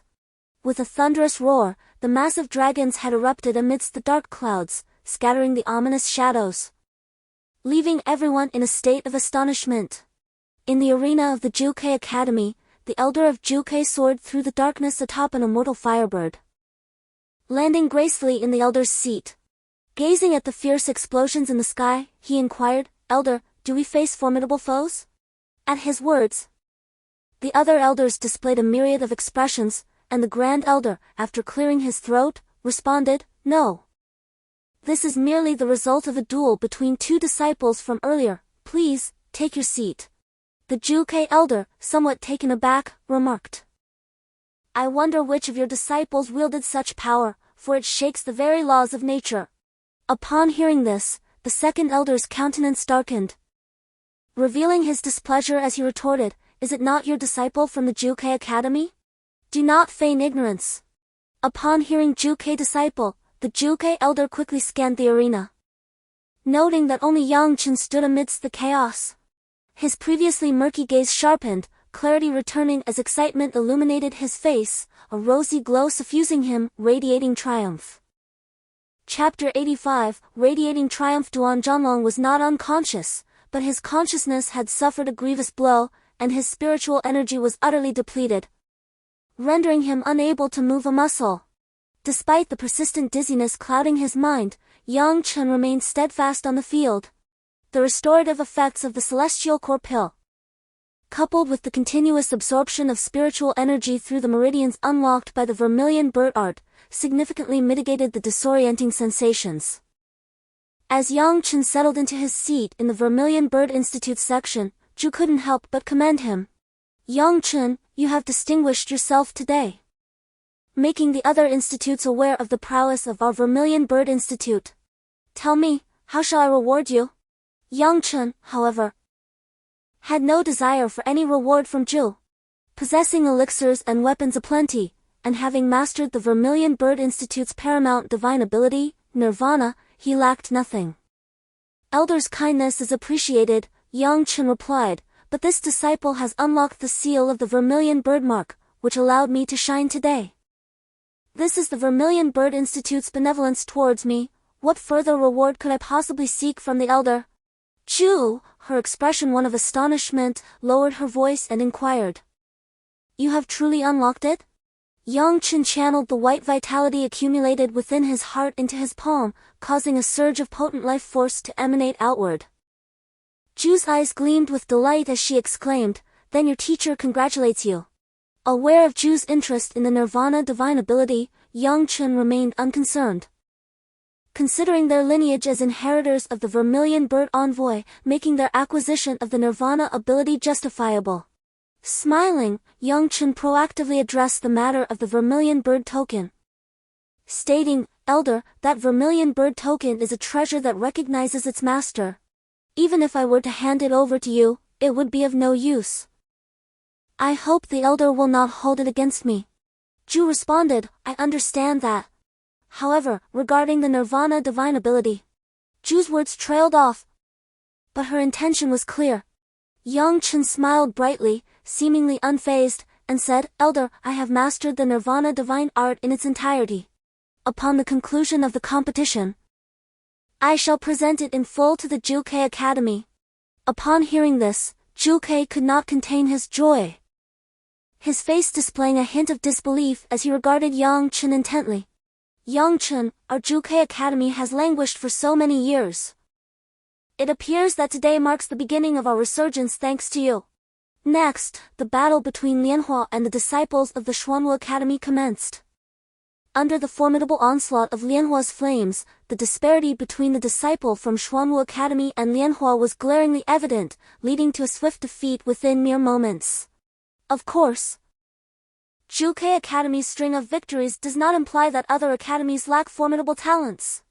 Yang Chen was aware of several, including the chief disciple of the Baihu Academy, Shura, and the chief disciple of the Tianhuang Academy, Baifeng. Xuanwu Academy also had two disciples, the chief disciple, Canho, and another lesser-known disciple named Qin Wang. At this moment, Yang Chen recalled that Chen Huang was proficient in the Tianhuang Academy's techniques, which would complement the cultivation of the Tianhuang blood. The Tianhuang blood contained the divine ability of dragon steps, while the Tianhuang sword was a swordsmanship devised by the Tianhuang envoy. To acquire this knowledge, he would need to seek out Chen Huang. As for approaching the head of the Tianhuang Academy, that seemed implausible. There exists a rule within the Xinghe sect: only after one becomes a core disciple and engages in arduous training on the bitter training mountain may one learn techniques from other academies. Upon arriving at Zhuge Academy, Yang Chen summoned everyone to the Grand Hall. Once there, the Zhuge elder, with a pleasant expression, inquired, "Yang Chen, may I ask why you have gathered us here?" Yang Chen respectfully replied, "Elder, I am now prepared to record the Nirvana divine art." Having concluded his remarks, Yang Chen retrieved a fragment of memory jade from his Sumeru pouch and meticulously inscribed the Nirvana divine power within it, withholding nothing. A fiery radiance emanated from Yang Chen's eyes, and boundless vitality surged from his entire being. The flora surrounding the Vermilion Bird Institute experienced rapid growth under the influence of this exuberant life force, visibly elongating in a short span. Startled, the Vermilion Bird waved his hand, and a soul-devouring banner, permeated with the gray aura of death, emerged. Countless gray currents coalesced upon it, occasionally forming skull-like apparitions, which confined the immense vitality within the Vermilion Bird Institute. At that moment, the formidable aura surrounding Yang Chen gradually dissipated, and he presented the jade fragment to the Vermilion Bird, stating, "I have inscribed the entirety of the Nirvana divine power upon it." As the Vermilion Bird elder scanned it with his divine sense, a cluster of white vitality coalesced in his palm, instantly rejuvenating his aged countenance. "Soul-devouring banner!" Yang Chen exclaimed, his gaze fixed upon the deathly aura surrounding the banner, inadvertently reminding him of the yin-yang demon diagram he had witnessed in the Wang family hall of Tiyuan County, sending a chill through his heart. In Yang Chen's current estimation, this spiritual artifact was undoubtedly a product of the ghost realm. Amidst his elation, the Vermilion Bird elder noticed Yang Chen's unusual demeanor. He retracted the soul-devouring banner and inquired, "The soul-devouring banner was crafted using a technique I acquired during my travels. Is there something amiss?" Yang Chen solemnly responded, "This soul-devouring banner is exceedingly malevolent, prone to devouring one's primordial spirit. How could Elder cultivate such a sinister artifact?"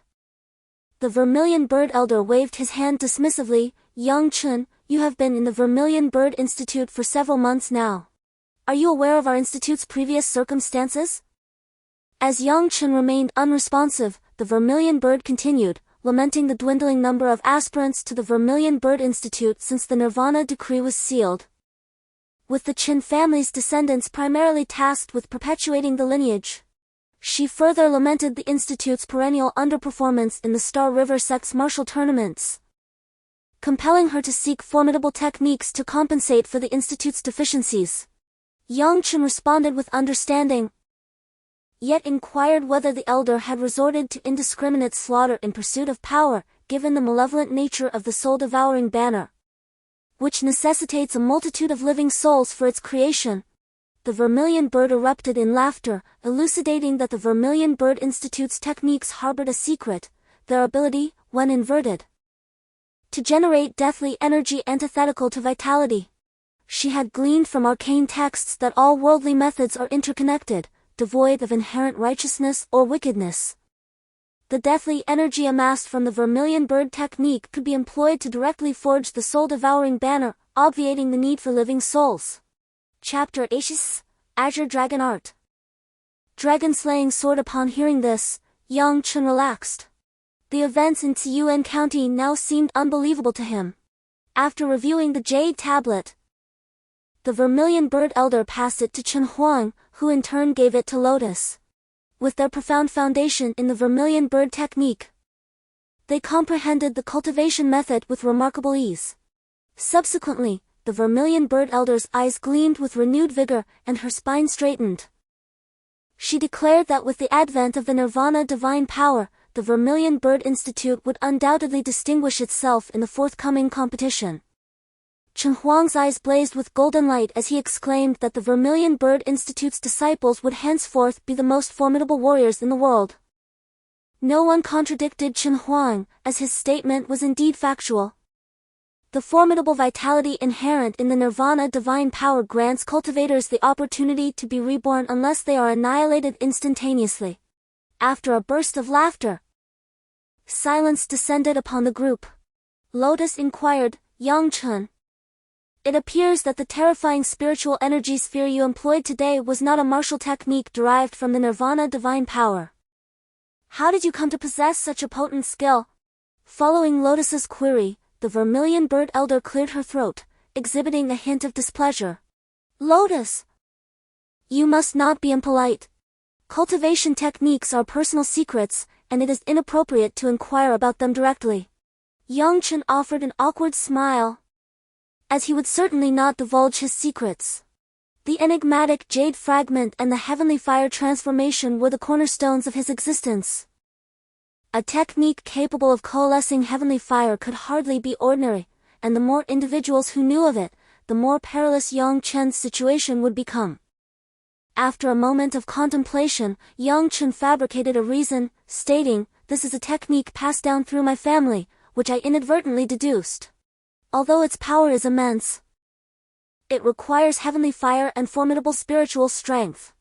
The Vermilion Bird Elder did not press for further details regarding Yang Chen's secrets, remarking, "So you possess the ability to condense heavenly fire. No wonder it generated such immense power.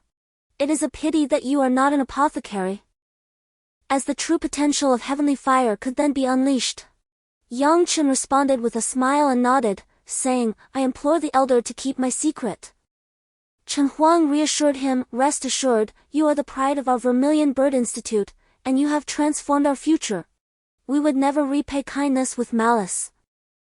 With Tianhuang's forthright assurance, Yang Chen then broached the subject, "I wonder if senior brother Chen could impart the Azure Dragon Institute's Azure Dragon skill to me." Tianhuang did not find Yang Chen's inquiry problematic, replying with a smile, "After disciples of the Galaxy Sect complete their apprenticeship and master the sect's techniques up to the 5th level, they are eligible to join the core disciples and are free to study at other institutes. However, since we are not strangers, now that you've mentioned it, why shouldn't I instruct you?" Subsequently, Tianhuang glanced at Yang Chen and remarked, "Although the Azure Dragon art possesses immense power and exceptional combat prowess, I do not believe it surpasses the Vermilion Bird art, as its combat endurance is lacking." "Oh, Brother Chen, there is no need for concern. With celestial fire in my possession, the Vermilion Bird art is the most ideal technique. The reasons that cultivate the Azure Dragon art are twofold. First, I, Yang Chen, share a certain affinity with this Azure Dragon art. Second, I sense pressure from other institutes, and only by cultivating the Azure Dragon art can I remain invincible. Thank you, Brother Chen, for your fulfillment." Yang Chen's words were merely polite, as he had already divulged the greatest secret of the Vermilion Bird Sect, the Nirvana technique. Now, he was simply exchanging it for a minor Azure Dragon technique. Anyone with a modicum of sense would not refuse. Tianhuang nodded in understanding and, like Yang Chen, took up a jade slip and gazed intently at it. At that moment, Tianhuang's countenance radiated boundless majesty, as if a deity had possessed him. His entire being pulsating with azure spiritual energy, accompanied by the resounding roars of dragons. Before long, he had completed the inscription and handed the jade slip to Yang Chen. After reading it, Yang Chen felt the dragon blood within him surge uncontrollably. The Azure Dragon art consists of 9 levels.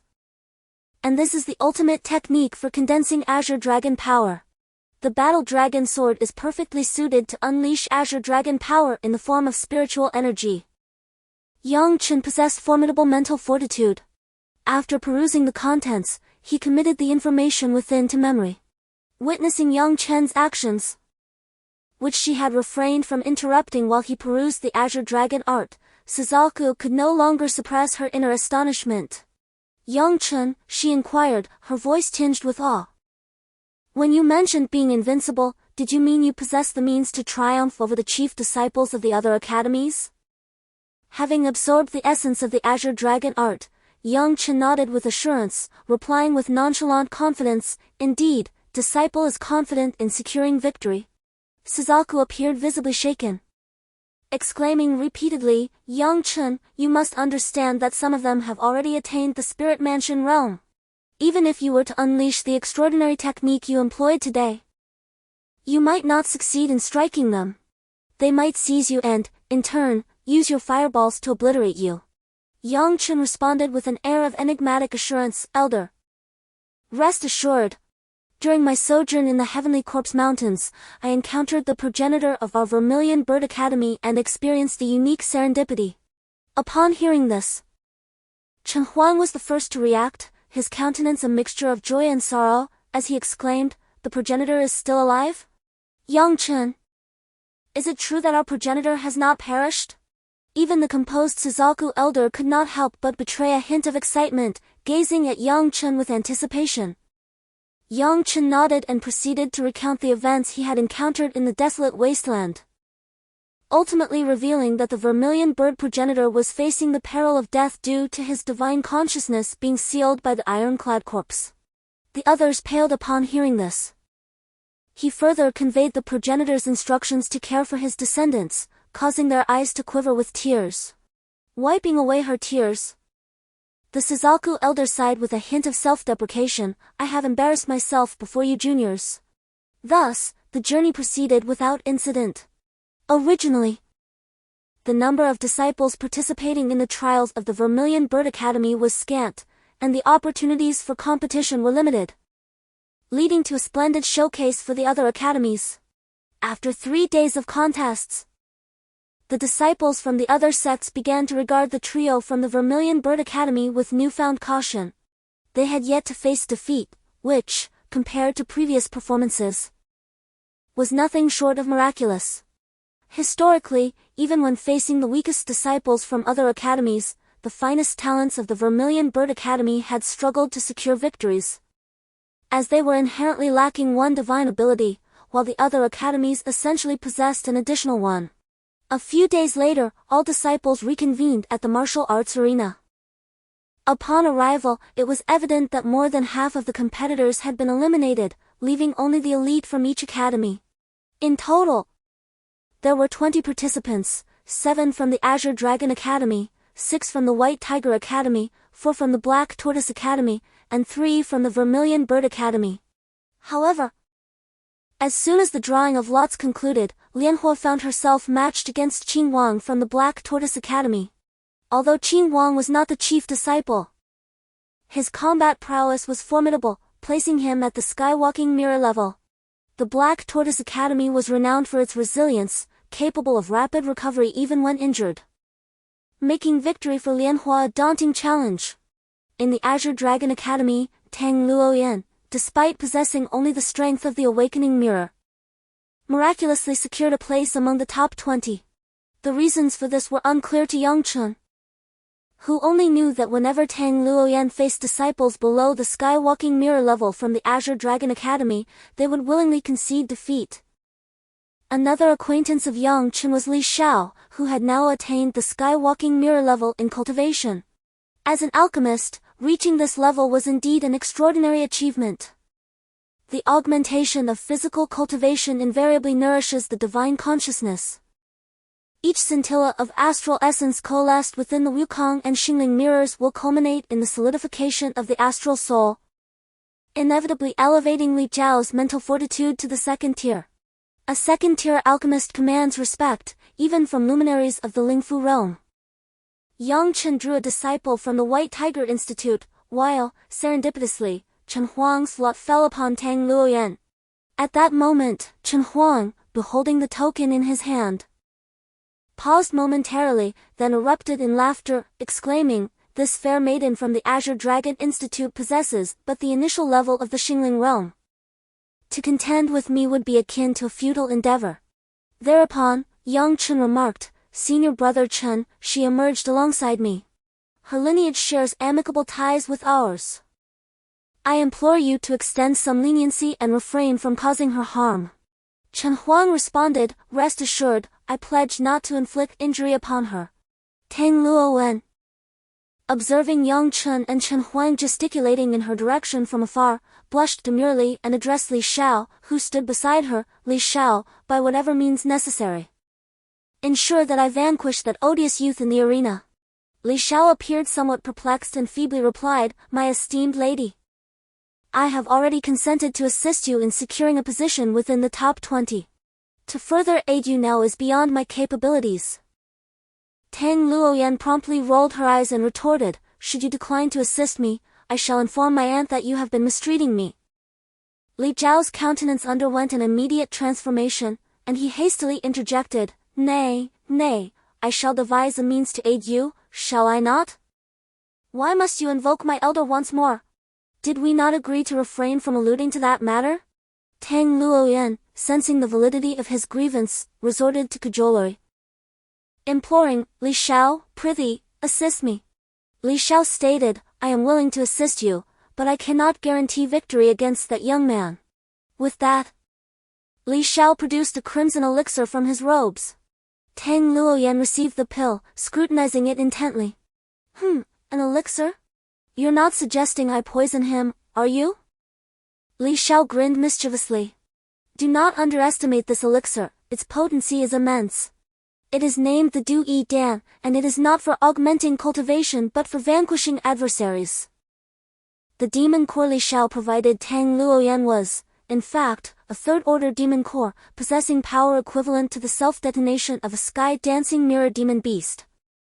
Although Chen Huang's cultivation had surged due to his training in the Nirvana divine art, he was merely at the 6th level of the awakening spirit mirror.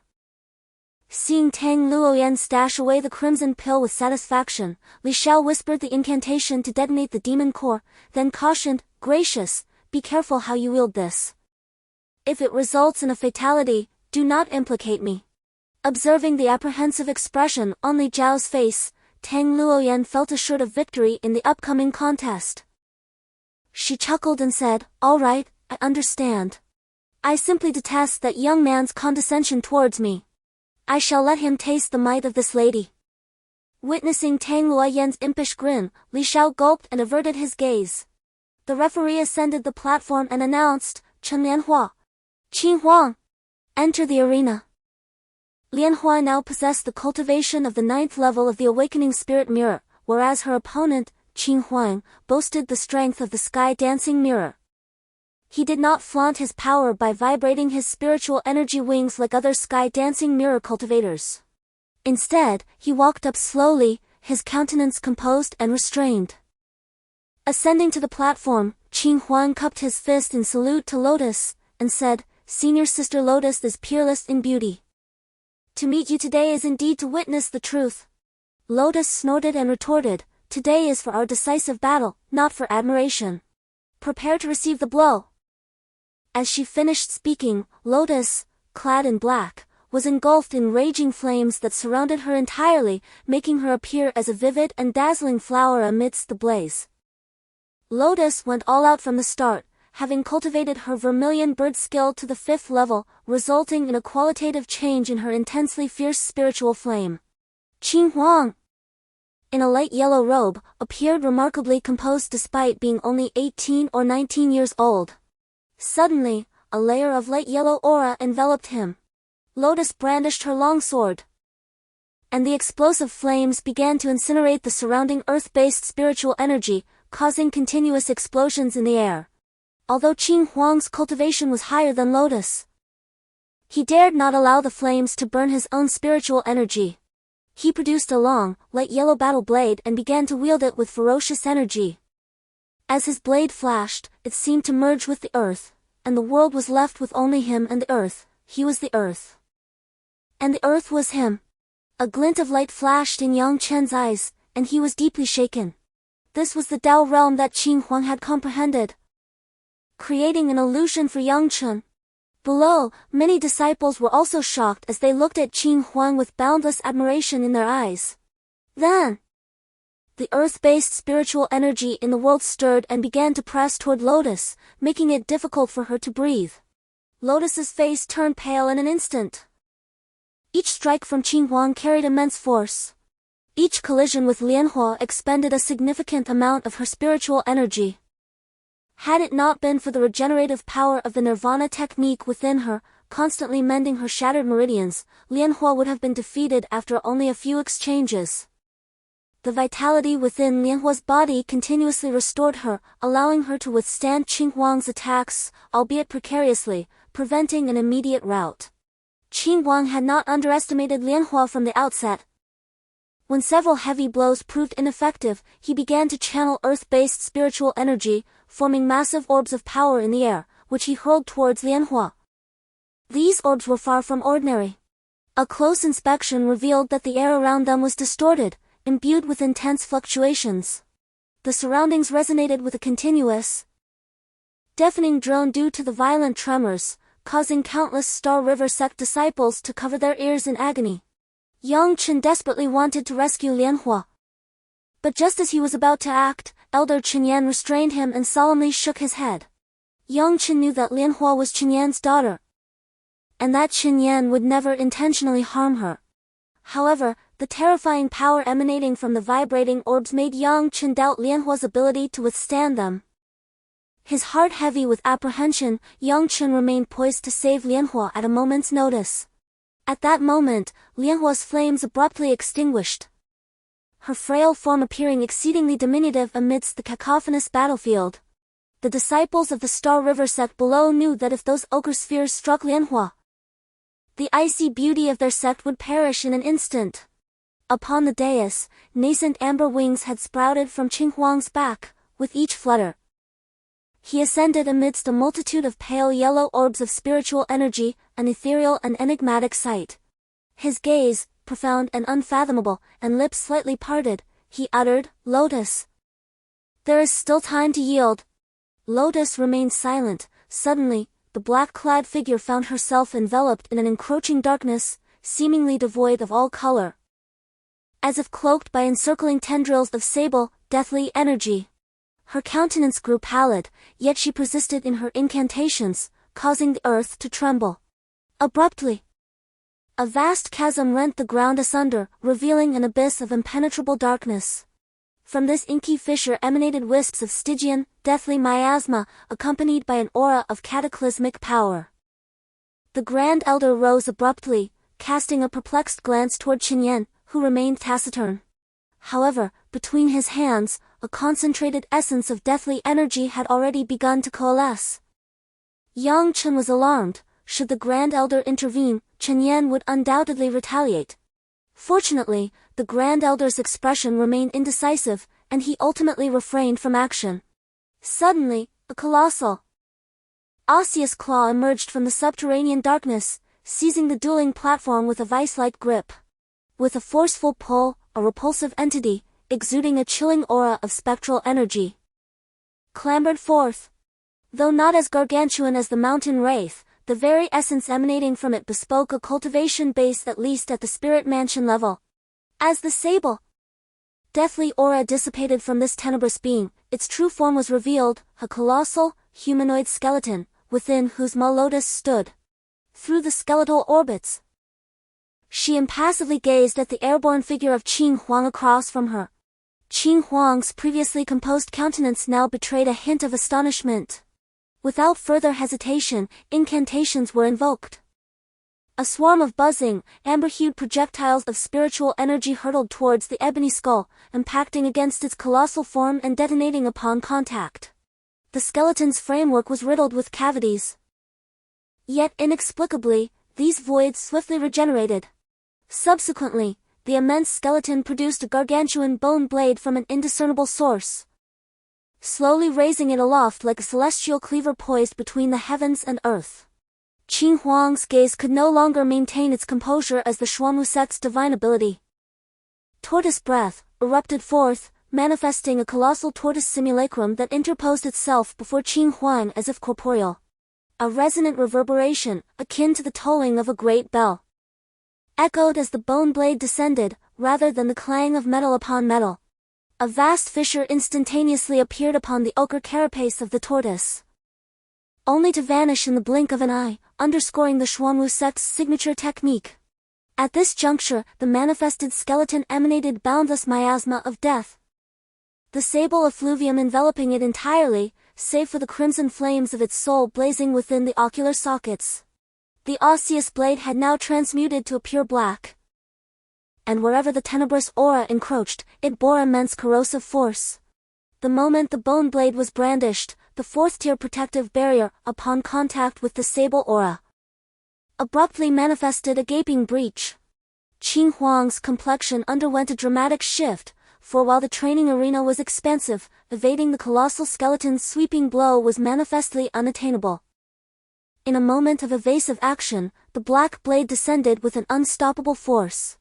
With a resounding slice, the colossal Xian turtle was cleaved in two, and countless tendrils of black energy surged forth, voraciously encroaching upon the remaining parts of the turtle. The Xian turtle, a guardian spirit of the Xuanwu Gate, possessed formidable defenses. However, it proved futile against the corrosive might of the skeletal blade.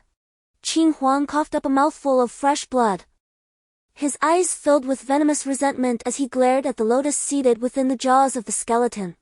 Yet, with a flicker of azure light enveloping him, he activated the turtle breathing technique, and his injuries began to mend. Meanwhile, the massive turtle spirit succumbed entirely to the decay of death energy, no longer summoning ghostly spirits. Tianhuang's ethereal wings pulsated with vigor, allowing him to deftly navigate the skeletal framework. Although the skeleton wielded immense strength, its speed was lacking, rendering the minuscule figure of Tianhuang seemingly insignificant, yet it could not touch him, resorting only to its black energy attacks. Enveloped in a soft azure aura, Tianhuang effectively repelled the onslaught, rendering it harmless. Swiftly, he maneuvered towards the lotus nestled within the skeleton's maw. In an instant, he reached her side. The skeleton could not strike, the death energy proved ineffective against him, and the lotus, possessing merely the cultivation of the 9th tier of the awakening spirit mirror, was no match for him. In a heartbeat, Tianhuang's sword was poised at the delicate, white neck of the lotus. With an air of tranquility, the lotus responded, "You have won." Upon hearing this, Tianhuang gracefully descended, swiftly alighting upon the martial stage, his speed remarkable. Chen Yan smiled and remarked, "Elder, do you see?" Chen Yan extended his palm, and from it suddenly coalesced a deathly aura 100-fold more intense than that of the lotus just moments prior. Then, as Chen Yan channeled his energy once more, a vast vitality emerged from his hand, starkly contrasting the previous manifestation. The Grand Elder, with a face wrought with astonishment, exclaimed, "Could it be that the seal of the Nirvana divine art has been lifted?" Chen Yan, satisfied, nodded affirmatively and replied, "The power of death is indeed a force bestowed by Nirvana, it is not an evil power." The Grand Elder, grinning widely, responded, "Of course.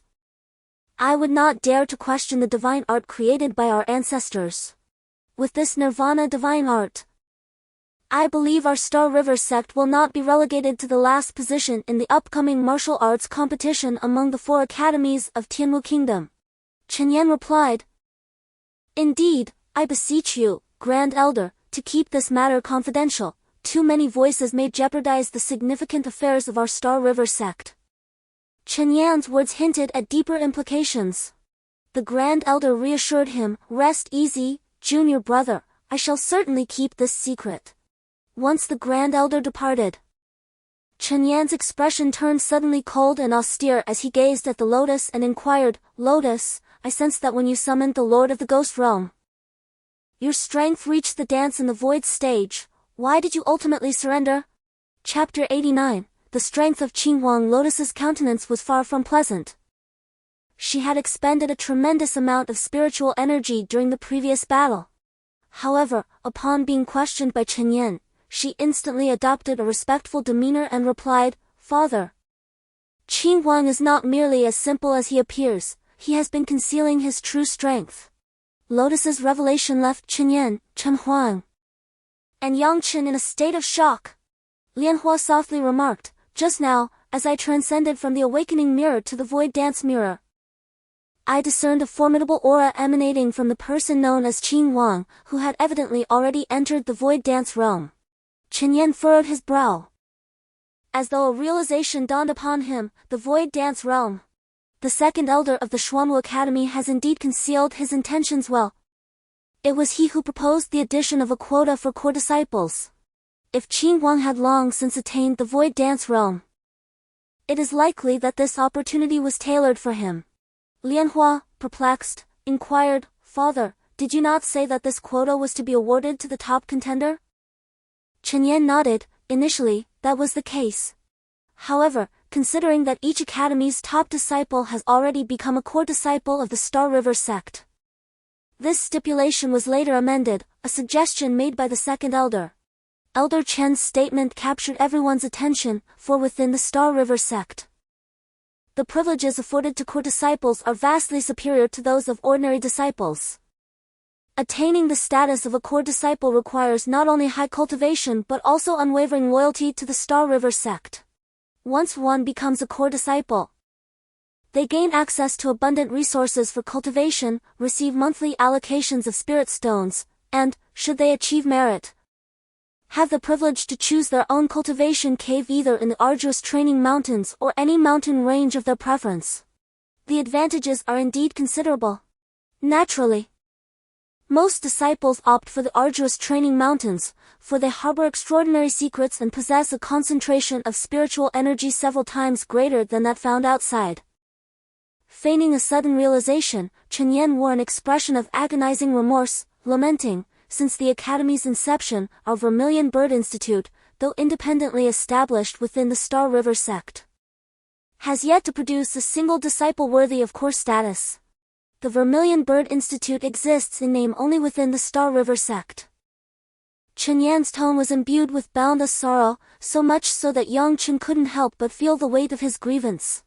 Lotus Yu inquired, "Father, now that we are privy to the second elder's designs, what course of action should we pursue? Should I concede the match? Tianhuang may have emerged victorious, but he remains ignorant of my breakthrough to the sky dancing realm and the subsequent epiphany that unveiled his secret." Lotus cast a meaningful glance at Yang Chen after her statement. Chen Yan, understanding the implication, sought Yang Chen's counsel with his gaze. Yang Chen responded calmly, "My young family ancestors inherited the blood of the divine beast Azure Dragon. With the aid of the Vermilion Bird Elder, I have unlocked the power of the dragon blood, enabling me to transform into a dragon blood warrior. Even against opponents in the sky dancing realm, I am confident in my ability to prevail." Ridiculous! Yang Chen, having just mastered the solar sacred fire and engaged in a skirmish with Zixue atop the undying bird, would scarcely fear a mere sky dancing realm student.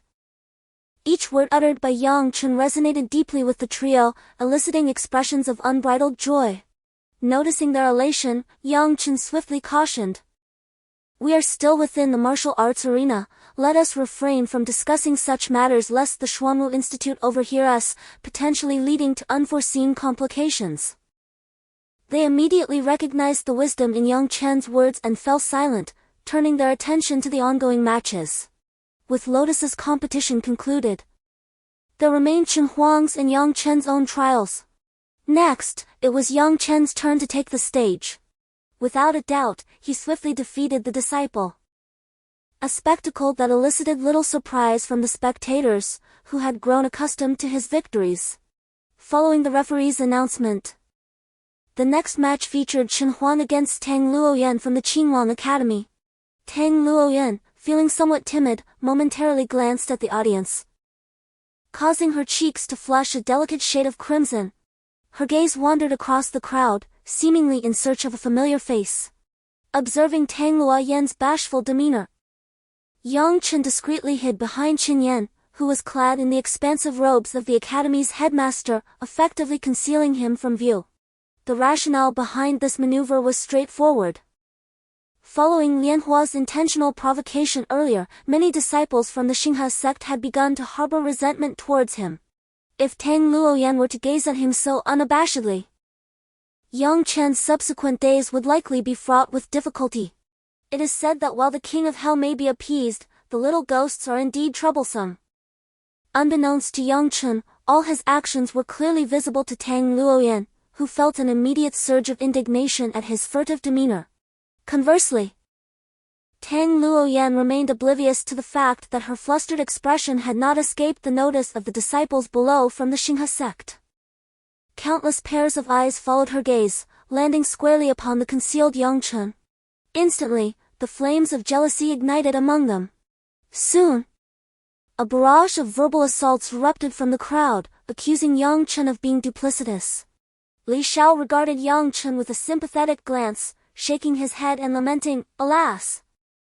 Brother, you are truly unfortunate. If I were in your shoes, I would rather burrow into a hole." Initially, Chen Yan was enjoying the competition, however.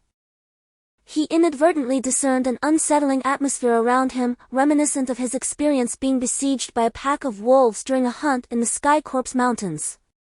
He became instantly vigilant and soon realized that countless eyes were glaring at him with animosity.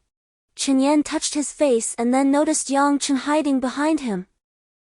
Understanding dawned upon him, and he cleared his throat gently, saying, "Disciple, your behavior is rather inappropriate, using your elder as a shield.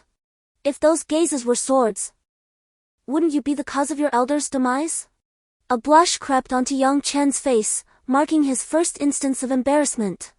He swiftly regained his composure, becoming impassive once more. When Tang Luoyan looked at him, he met her gaze directly, confident that she wouldn't descend from the stage to reprimand him. He believed that Chen Huang could easily dispatch her with a single move, ensuring his well-being. He glared at the referee, anticipating the signal to commence. Chen Huang had already ascended to the stage, displaying a rare, self-proclaimed courteous smile due to his relationship with Tang Luoyan and Yang Chen. Unexpectedly, Tang Luoyan glared at him and retorted, "Ugly, what are you grinning about? Even if you smile, your grandmother will still send you packing." Chen Huang was taken aback, lamenting the bleakness of his existence. Despite his inner turmoil, he couldn't afford to lose face, so he replied, a slight smile, purely out of courtesy. Tang Luoyan glared at Chen Huang, channeling her spiritual energy as she drew a cyan longsword. Chen Huang exclaimed in surprise, "Autumn Wind Sword." Tang Luoyan responded with a triumphant smile, "So, your eyes aren't entirely dim, you actually recognize this sword." Chen Huang remarked, "The Autumn Wind Sword is certainly recognizable to me. A mid-tier spiritual weapon of the 4th rank, yet it has fallen into the hands of a mere girl, which is indeed a rather egregious waste." Chapter 90, The Pill Determines Victory and Defeat. The expression on Chen Huang's face nearly conveyed, "How fortunate it would be if this were mine." Tang Luoyan found herself increasingly irked by the conversation with the man before her, pondering that none associated with Yang Chen seemed to possess any redeeming qualities. With this thought in mind, she began to wield the Autumn Wind Sword, infusing it with azure spiritual energy, causing the long blade to emit a series of low hums amid the chill of autumn winds and the resounding cries of dragons. Chen Huang could not afford to be careless, despite Tang Luoyan's cultivation being merely at the first level of the awakening mirror. The earth-grade spiritual weapon she wielded was no trivial matter, capable of unleashing a destructive force surpassing his own. He drew his weapon, the black iron sword. A second-tier spiritual weapon, significantly inferior in rank, and now that he was on the battlefield, the possibility of switching to another weapon was evidently out of the question. Flames erupted instantaneously upon the black iron sword. Water extinguishes fire, while fire consumes wood. The fire-based spiritual energy inherently countered Tang Luoyan's wood-based powers, and during their initial clash, she expended a considerable amount of her spiritual energy. Chen Huang, too, suffered. The Autumn Wind Sword's might was overwhelmingly potent, and upon clashing with his black iron sword, His hands experienced severe vibrations, leaving his palms numb. Yet this was not the primary concern. The Autumn Wind Sword was renowned for its sharpness within the Star River sect. And Tianhuang feared that a moment's lapse in caution could render his black iron sword utterly ruined. In their subsequent exchanges, although Tianhuang's vermilion bird spiritual energy allowed him to press the attack against Tang Luoyan, the sounds of impact from their weapons grew increasingly unsettling, as he dreaded that at any instant, his black iron sword might shatter. Though unrefined in its appearance, the sword was forged by Tianhuang himself, a humble second-tier blade, yet rich in sentimental value. The clash of steel echoed as Tianhuang's black iron sword was cleaved in twain, one half falling to the earth. A wave of distress washed over Tianhuang, his hands outstretched in a gesture of lament. Observing Tianhuang's pitiable state, Tang Luoyan erupted in a fit of giggles. A veritable imp. Yang Chen, watching from below, was astounded. Yet, he maintained faith in Tianhuang's ability to overcome Tang Luoyan. Despite the absence of a weapon, the disparity in their cultivation levels was vast. Having mastered the Nirvana divine ability, Tianhuang had ascended 2 minor realms, reaching the 5th level of awakening spirit, while Tang Luoyan remained at the 1st level, unable to unleash the full potential of the Autumn Wind Sword. In a confrontation with Tianhuang, Tang Luoyan was likely to face defeat. Though Tang Luoyan wielded the Autumn Wind Sword, Tianhuang was a master swordsman, intimately familiar with the Azure Dragon Institute's War Dragon Sword. Initially, Tianhuang had not taken the fight seriously. But as the tide turned against him and his weapon was lost, he recognized the impending danger. With a leap, Tianhuang evaded another strike from Tang Luoyan's sword. But the Autumn Wind Sword still managed to graze his spiritual energy shield. Tianhuang's spiritual energy shield vibrated violently, consuming a significant amount of spiritual energy from his dantian. Employing the traceless step, Tianhuang began to condense wisps of deathly energy in his hands, his complexion growing pallid and ghastly. Then, Tianhuang produced the soul-devouring banner. An item once belonging to Chen Yan, now passed on to Tianhuang. Below, Yang Chen could not help but feel apprehensive for Tang Luoyan. This soul-devouring banner was not comparable to spiritual energy attacks. It inflicted damage upon a person's vitality and primordial spirit. Elder Chen Yan, standing nearby, grumbled with discontent, lamenting that the boy was becoming increasingly ineffectual, resorting to the soul-devouring banner, which he had imparted, to deal with a mere slip of a girl, much to his vexation. Tianhuang was, in fact, in a difficult position. His black iron sword had been severed by Tang Luoyan's Autumn Wind Sword, and he had expended a considerable amount of spiritual energy in his escape. Now, he had only 1/3 of his spiritual energy remaining. If he did not retaliate, he would not even have the opportunity to do so. Upon seeing Tianhuang produce the peculiar artifact, Tang Luoyan also grew cautious and inquired, "Hey, you unsightly freak.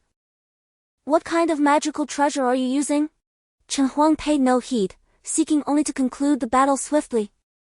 A vast aura of death instantly coalesced within the martial arts arena, with countless malevolent spirits lingering upon it. Subsequently, Tianhuang chanted an incantation, uttering, "Hasten!" Innumerable specters, accompanied by a dense black fog of death, surged towards Tang Luoyan like an oppressive dark cloud. Tang Luoyan's complexion paled, and she erected a protective barrier of azure spiritual energy around herself. The black specters instantly descended upon the spiritual energy barrier, opening their mouths and tearing at it. In an instant, the spiritual energy barrier shattered. Tang Luoyan brandished her Autumn Wind Sword, and the resounding roar of a dragon echoed forth. As the dragon was the most righteous and pure creature in all creation, the spiritual energy infused with the dragon's aura, when brandished, dispersed the specters despite their overbearing nature. Subsequently, the scattered specters transformed into specks of black mist, only to reassemble and continue their assault upon Tang Luoyan, brandishing her Autumn Wind Sword with reckless abandon. Tang Luoyan dispersed the vengeful spirits once more, yet their resurgence accelerated ominously. At this rate, Tianhuang would inexorably deplete Tang Luoyan's dwindling spiritual energy. In a surge of determination, Tang Luoyan wielded her autumn wind sword, unleashing the Azure Dragon Bite, the inaugural move of the War Dragon Sword technique. A verdant dragon's head materialized in the firmament, its jaws agape, devouring the spectral apparitions. The Azure Dragon's visage underwent constant contortions, the vengeful spirits contained but not vanquished, poised to breach their ethereal prison at any moment. With a fierce clench of her teeth, Tang Luoyan retrieved the crimson elixir bestowed upon her by Li Xiao. At that instant, Li Xiao, an unwavering spectator of the fray, abruptly craned his neck skyward, then shielded his eyes with his palms, averting his gaze. He merely mouthed a silent benediction, "May fortune favor you, dear friend." Tianhuang, too, discerned Tang Luoyan's actions, scoffing, "Child, your cultivation is far too feeble. That Azure Dragon Bite is incapable of truly binding these spirits." "Oh, and what is that you hold in your hand?" Yang Chen, having observed Tang Luoyan's retrieval of the crimson elixir, recognized it instantly as a third-order calamity-crossing pill, a potent substance fraught with peril for Tianhuang. Without delay, Yang Chen hastened to the array's control nexus, apprising the guardian disciple of the situation. The disciple, acting decisively, opened a breach in the defensive array, through which Yang Chen darted. Oblivious to Yang Chen's intervention, Tang Luoyan giggled at Tianhuang, proclaiming, "A gift for you." With these words, she nonchalantly tossed the crimson elixir toward Tianhuang, chanting an incantation. At that precise moment, Yang Chen materialized before Tianhuang, enveloped in a formidable celestial fire shield. A deafening explosion reverberated through the air. The quaternary defense array shuddered violently, filled with dust and billowing smoke. As the haze dissipated, a massive crater was revealed, within which lay Yang Chen and Tianhuang. Yang Chen's body was covered in a mesh of bloody lacerations, while Tianhuang fared slightly better, though blood trickled from the corner of his mouth. On one side of the martial arena, Tang Luoyan stared blankly at the gaping, smoke-filled hole, tears streaming down her cheeks as she squatted on the ground, overcome with grief. The elders, on the upper platform, realizing the gravity of the situation, hastily descended. Tianhuang, having been shielded by Yang Chen, had sustained lighter injuries and had already regained consciousness. Chen Yan approached Tianhuang and reached out to pull Yang Chen up. Tianhuang swiftly stopped Chen Yan's outstretched hand, saying, "Father, do not touch him." Chen Yan appeared puzzled. Tianhuang pointed around them, saying, "Look." A dense aura of fire spiritual energy was rapidly permeating the area around the crater, rippling around Yang Chen. Chen Yan's face lit up with joy as he exclaimed, "He's about to break through." Chen Yan, his face beaming with delight, activated the spiritual energy wings on his back and flew out, preventing the other elders from descending. And explaining the reason, the Grand Elder approached Tang Luoyan and sternly inquired, "Little girl, this Dui Den can be lethal. Who gave it to you?" Tang Luoyan stood up, looked at the Grand Elder, and replied with a stubborn expression, "I made it myself." The Grand Elder stroked his beard and chuckled, clearly disbelieving her. "The Dui Den you used was undoubtedly crafted from a Tier 3 demon beast's core. With your awakening spirit mirror, first level cultivation. To refine such a pill, I simply cannot believe it. Furthermore, the concoction of calamity-crossing pills is the exclusive domain of alchemists. You wouldn't dare suggest to this old man that you are one, would you?" Although the Grand Elder is benevolent, he is not easily deceived, and with a single utterance, he sealed off all of Tang Luoyan's avenues of retreat, nearly bringing her to tears once more. At this juncture, Li Xiao could no longer bear to witness the scene. He was already deeply grateful that Tang Luoyan had not implicated him. Promptly, Li Xiao, with his azure spiritual energy wings fluttering, descended before the Grand Elder and declared, "Grand Elder, the Calamity Crossing pill was given to her by me. I implore the Grand Elder to punish me accordingly." Upon recognizing Li Xiao, the Grand Elder's countenance darkened. After a moment's contemplation, he relented, forget it. The Calamity Crossing pill hardly constitutes a violation. You're merely causing trouble for my Azure Dragon Institute." With that, the Grand Elder ceased to acknowledge the pair, turning his gaze towards Yang Chen below. Following the cataclysmic explosion, Yang Chen had suffered grievous injuries. However, it was precisely because numerous meridians were obliterated by that surge of energy that, amidst the restoration by Yang Chen's formidable vitality, he deliberately channeled spiritual energy to connect the meridians of the vermilion bird art, thereby succeeding in condensing another vortex. With the formation of the vortex, the capacity for Yang Chen to accommodate spiritual energy expanded. At this moment, 4 of the 10 principal vortices of the vermilion bird art had been successfully breached. Spiritual energy within a radius of 100 yards converged instantaneously, and at that very moment, the spirit awakener, which had remained dormant within Yang Chen's consciousness, began to stir. It seemed that Yang Chen had entered a wondrous state of communion with the cosmos, and the Tao mirror encompassed within the spirit awakener underwent yet another transformation. The previously faint sentience expanded once more. Within Yang Chen's sea of consciousness, a palm-sized, illusory flame had substantially solidified. Most peculiarly, the spiritual energy in the surrounding space seemed amenable to manipulation, with a subtle connection between the awakened sentience and the ambient energy. The vortex within his dantian, formerly a mere swirl of energy, had transformed into a black hole-like vortex, capable of absorbing spiritual energy at an accelerated rate and in greater quantities.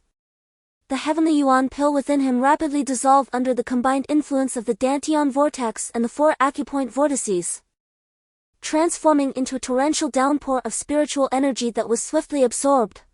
By this point, Yang Chen's physical injuries had largely mended.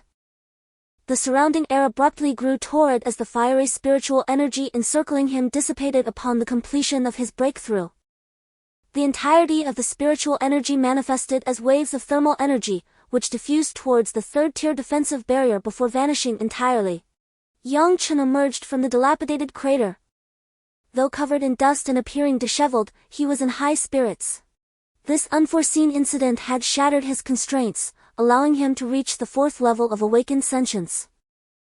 Yang Chen's mental fortitude, which had been accumulating at the peak of the 2nd tier for an extended period, had also reached the early stages of the 3rd tier due to this advancement. It turned out that severely injuring the body, coupled with the wondrous effects of the Nirvana technique, could rapidly enhance one's strength. At this realization, Yang Chen's mind felt as though a new window had been opened, revealing a more expansive world. Surveying the surroundings, Yang Chen noticed Tang Luoyan, her face etched with remorse, and Li Xiao standing beside her. He flapped his wings and soared towards them. "Why the tears, Luoyan?" Yang Chen inquired with a playful grin. Seeing Yang Chen's jesting expression and his dust-covered appearance, Tang Luoyan, who had been deeply sorrowful, couldn't help but chuckle. "Yang Chen, I'm so sorry," Tang Luoyan expressed. "It's all my fault for being so headstrong." Yang Chen chuckled, "No worries. I even owe my breakthrough to the 4th level of the Sky Dancing Realm to you." With a hint of sadness, Tang Luoyan responded, "Please don't mock me, Yang Chen. I truly didn't realize the 3-tier tribulation pill was so potent, I almost harmed your friend." She then turned to Tianhuang with a sincere expression, "Tianhuang, I apologize. I nearly caused you harm." Tianhuang chuckled, but Yang Chen, with his keen eyes, noticed a sly glint in the young man's eyes. Tianhuang feigned discomfort and said, "It's nothing. If you truly feel bad, how about gifting me the autumn wind sword?" Tang Luoyan's face fell, and Yang Chen, not expecting Tianhuang to take advantage of the situation, quickly interjected, "Tianhuang, your black iron sword is broken, I can forge you a new one." "There's no need to exploit the situation." Tang Luoyan hesitated. "The autumn water sword was a gift from my aunt, anything else, I would gladly offer." Fearing Tianhuang might make excessive demands, Yang Chen continued, "Luoyan, don't blame yourself. We're all fine, aren't we? Let the competition continue." At that moment, the elder referee stepped into the center of the arena and announced, "In this match, Tang Luoyan of the Azure Dragon Institute is victorious." After the referee declared the outcome, Tianhuang glanced at Yang Chen with a wry smile and said, "Junior brother, you must excuse my poor showing. That black iron sword is my most cherished possession, and I implore you to help me reforge it. Yang Chen was quite surprised by the result. He smiled and responded to Tianhuang, indeed. Your black iron sword is only at the second tier. If you desire to enhance its potency, you can procure some ores for me. Yang Chen spoke with an air of nonchalance, adopting the persona of a master craftsman. Tianhuang immediately inquired with enthusiasm, is that truly feasible? Yang Chen nodded. And Tianhuang erupted in laughter, excellent. What caliber can you elevate the black iron sword to? Yang Chen responded with a cheerful mien. It should reach at least the third tier. Tianhuang was so elated that he was rendered speechless. He gazed at Yang Chen as if beholding a beautiful woman, which made Yang Chen glance at Tianhuang with some trepidation. Hey, if you look at me like that, I might become bashful. Chapter 92, Third Tier Spiritual Weapon. A sect as vast as the Star River sect is hardly lacking in mineral resources. Yang Chen briefly enumerated the materials necessary for forging a third-tier spiritual weapon: spirit serpent ore, star ore, and dark obsidian ore. Since the black iron sword already contained some black iron and dark iron, Yang Chen omitted them from the list. Tianhuang procured a large quantity of the requested ores for Yang Chen in short order. Yang Chen listened and laughed heartily. Therefore, you could only forge a second-tier black iron sword. Now, observe my work quietly and refrain from interrupting me. Tianhuang immediately fell silent. Yang Chen skillfully cast the ores into the alchemical cauldron. For him, with his current mental prowess combined with the experiences of his previous life, the crafting of such a grade of spiritual artifact was as effortless as reaching into a pocket. Some medicinal pills required specific minerals, while certain spiritual artifacts necessitated unique materials from herbs. Having spent years refining both pills and artifacts, Yang Chen had long since regarded the two as one and the same. Although Tianhuang harbored considerable doubts about Yang Chen's methods, he dared not voice them, for Yang Chen's gaze was firmly fixed on the cauldron, his expression deeply focused. What appeared to be a small mountain of minerals began to diminish rapidly under the crimson celestial fire conjured by Yang Chen, ultimately melting into a viscous liquid. The spirit snake ore possessed the ability of memory. When incorporated into a weapon, as long as the fragments could be gathered, they could coalesce once more.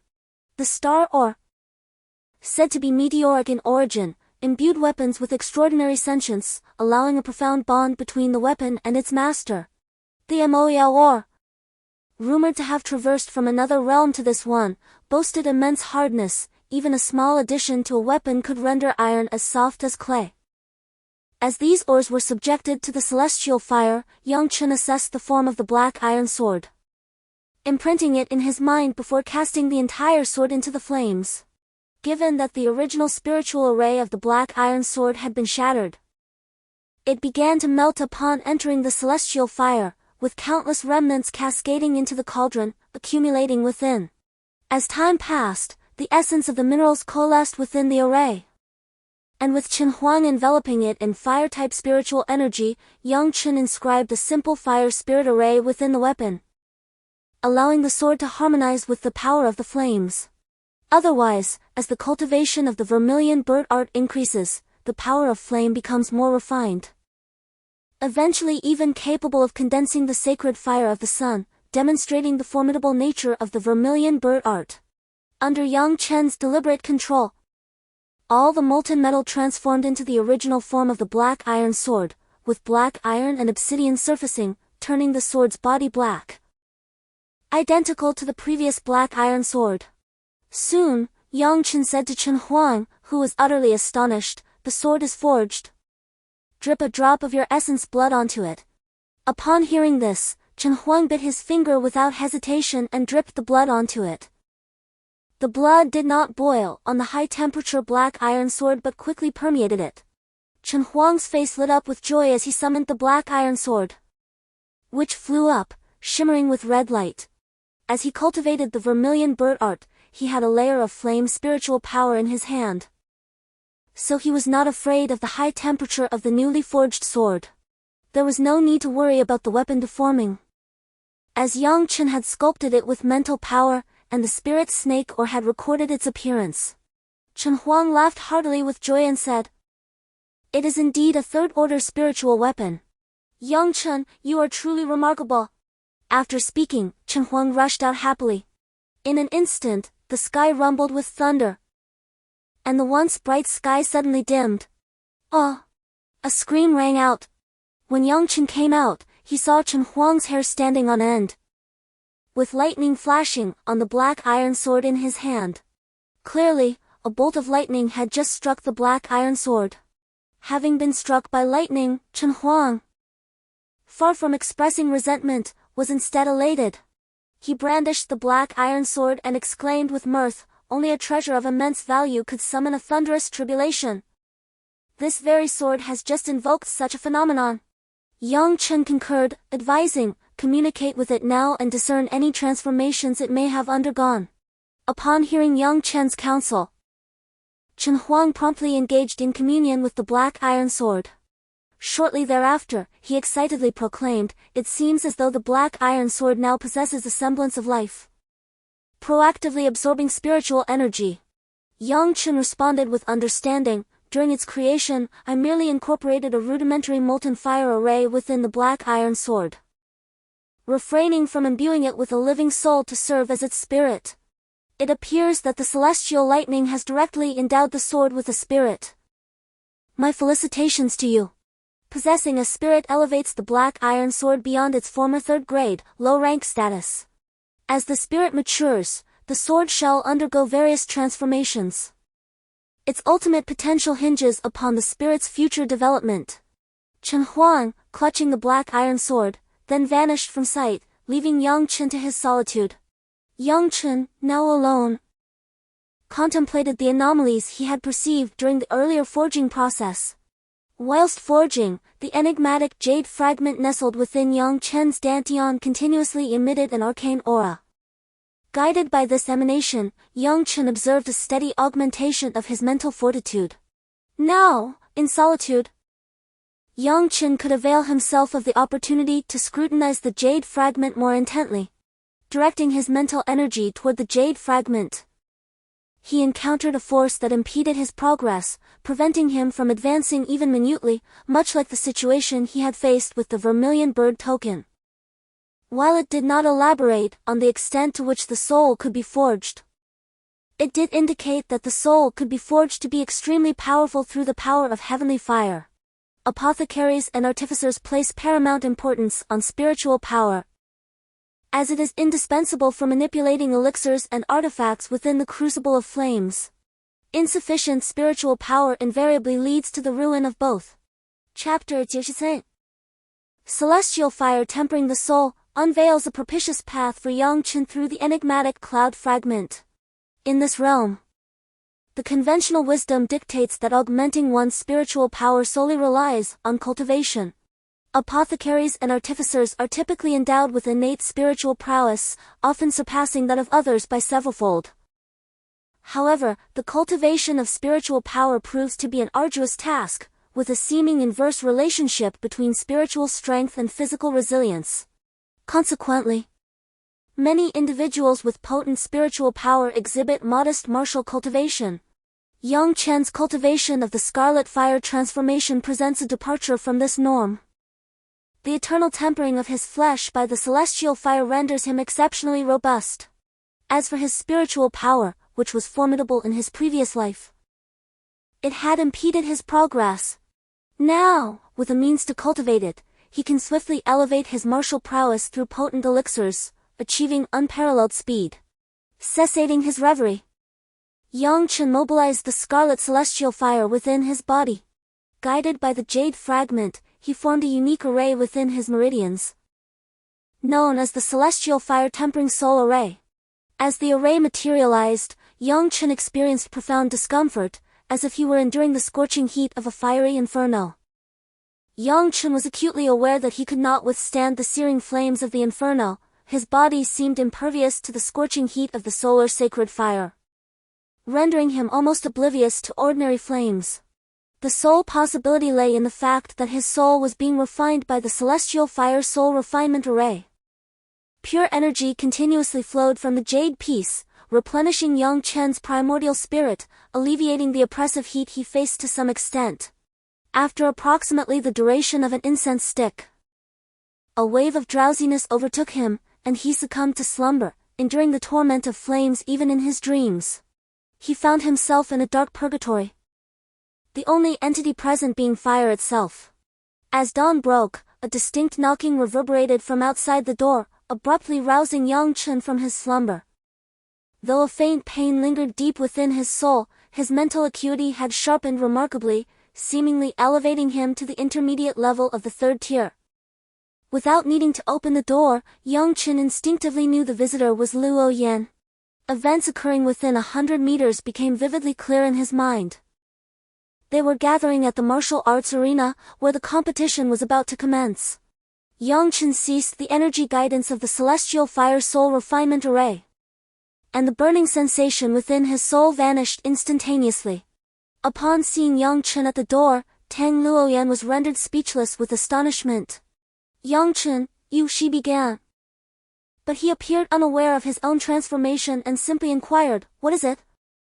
Tang Luoyan continued to wear a look of astonishment as she produced a bronze mirror from seemingly nowhere, holding it before Yang Chen. Upon gazing into the mirror, Yang Chen was struck by the piercing intensity of his own eyes, which evoked a sensation akin to being pricked by needles, almost bringing him to tears. It dawned on him that he was still ensnared in the mental struggle against the heavenly fire soul refining array. Gradually calming himself, he looked into the mirror once more. At that moment, his gaze softened considerably, though his entire demeanor underwent a significant transformation. Has he become even more handsome? Handsome my foot. Tang Luowen rolled her eyes. The competition is about to begin, we must hurry. Now, only Yang Chen remained in the Juke courtyard, while a few others lingered in the other courtyards, totaling 10 individuals. Due to her victory over Chen Huang, Tang Luoyan found herself among the top 10. Among those Yang Chen recognized was Xiao Li, Li Xiao. The others included the Shura from the Baihu courtyard, Li Luo and Li Yao, as well as Baifeng and Zhanya from the Qinhuang courtyard, and Canho and Qin Wang from the Shuamu courtyard, alongside Yang Chen from the Juke courtyard. To Yang Chen's surprise, Li Yao had also made it into the top 10. And today, Yang Chen was drawn to face him. After casting a glance at Li Yao, Yang Chen offered a slight smile, which was met with a fiery glare from Li Yao, who had already deciphered the meaning behind Yang Chen's smile. Li Luo, standing beside Li Yao, cast a cold glance at Yang Chen and whispered a few words to Li Yao. Yang Chen's expression hardened, for he distinctly sensed a terrifying aura emanating from the disciple named Li Luo, a murderous aura, one that only those who had taken lives would possess. The aura of lethal intent emanating from Li Luo, as perceived by Yang Chen's spiritual power, was overwhelmingly intense. As if he had traversed countless mountains of corpses and seas of blood, enduring eons to accumulate such potent murderous aura. However, Li Luo concealed it masterfully. A slightly weaker spiritual sense would only detect a faint chill permeating his surroundings. In combat, the sudden release of this killing intent would undoubtedly overwhelm the opponent's consciousness, even in battles between equals, leaving them paralyzed with terror. Li Luo presented himself as a cultivator in the martial sky realm, but Yang Chen harbored serious doubts. Suspecting that this man, with his profound cunning, was adept at deception, Yang Chen cautiously inquired of Chen Huang, "Chen Huang, you've been in the Star River Sect for quite some time, do you know of this Li Luo? He has long been a core disciple of the White Tiger Institute, with unfathomable strength." Yang Chen carefully noted Chen Huang's words. What is the relationship between Li Yao and him? Their relationship is common knowledge throughout the Star River Sect. The fact that you are unaware suggests you haven't paid much attention to the sect's hierarchy. Li Yao is Li Luo's younger brother, Chen Huang elucidated. Yang Chen now understood. Realizing why Li Yao dared to act so brazenly within the Star River Sect, shielded by his powerful elder brother, while others might fear Li Yao, Yang Chen felt no trepidation. Having endured the fiery energy of the heavenly fire-tempering soul array the previous night, Yang Chen felt his mental fortitude had been greatly enhanced. The initial contest did not feature Yang Chen, but rather a disciple from the White Tiger Institute's Shura facing off against Ken Ho from the Black Tortoise Institute. This was a high-stakes battle. The second match pitted Yang Chen against Li Yao. The third was Tang Luoyan versus Li Shao. The fourth was Baifeng against Li Luo. Apart from the anticipated duel between Tang Luoyan and Li Shao, the fifth round of the Azure Yellow competition held considerable excitement for the spectators. Chapter 94, A refusal to compete. Chen Yan scoffed, this is likely arranged by the second elder. Their refusal to compete serves a dual purpose. First, it conceals the strength of the Galaxy Sect's core disciples, preventing exposure of any hidden members from the other four houses. With the inter-academy competition looming in a month, the Galaxy Sect must take precautions.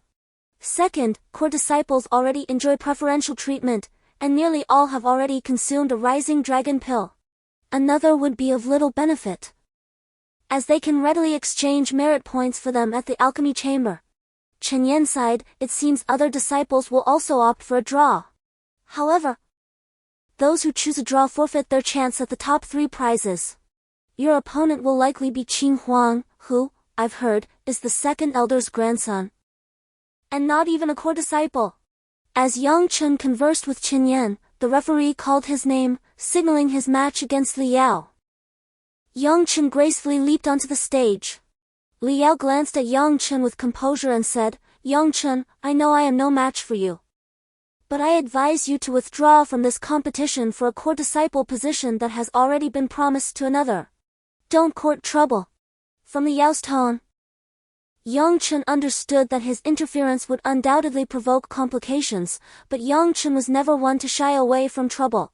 With that, Li Yao unleashed an aura of formidable power. Behind him, a pair of ethereal wings unfurled, revealing a manifestation of spiritual energy. In a mere few days, Li Yao astonishingly reached the sky dance realm. Yang Chen, do not presume that you alone are a genius. Within the Star River sect, talents abound, though you may remain unaware of them. Yang Chen's eyes suddenly turned cold, for the genius Li Yao referred to was likely his brother, Li Luo. Instability in energy and a tenuous grasp of spiritual power ultimately mark one as a weaker individual. With a disdainful snort, Yang Chen spread his fiery, violet wings, asserting his overwhelming presence and swiftly eclipsing Li Yao's aura. This fellow possesses a flying treasure, no wonder he displays such arrogance. It is no surprise that he could penetrate the top 10 rankings with mere 4th-tier awakening strength. Yang Chen indeed harbors secrets. It is said that only the great families possess the knowledge to forge flying treasures, suggesting that Yang Chen's origins are extraordinary as well. Li Luo observed the duel unfolding in the arena, his gaze toward Yang Chen now tinged with a hint of coldness. Li Yao was startled but quickly regained his composure. After all, he was a formidable presence in the sky dance realm and would not be intimidated by someone of merely 4th-tier awakening. He executed the untraceable steps, moving with uncanny speed.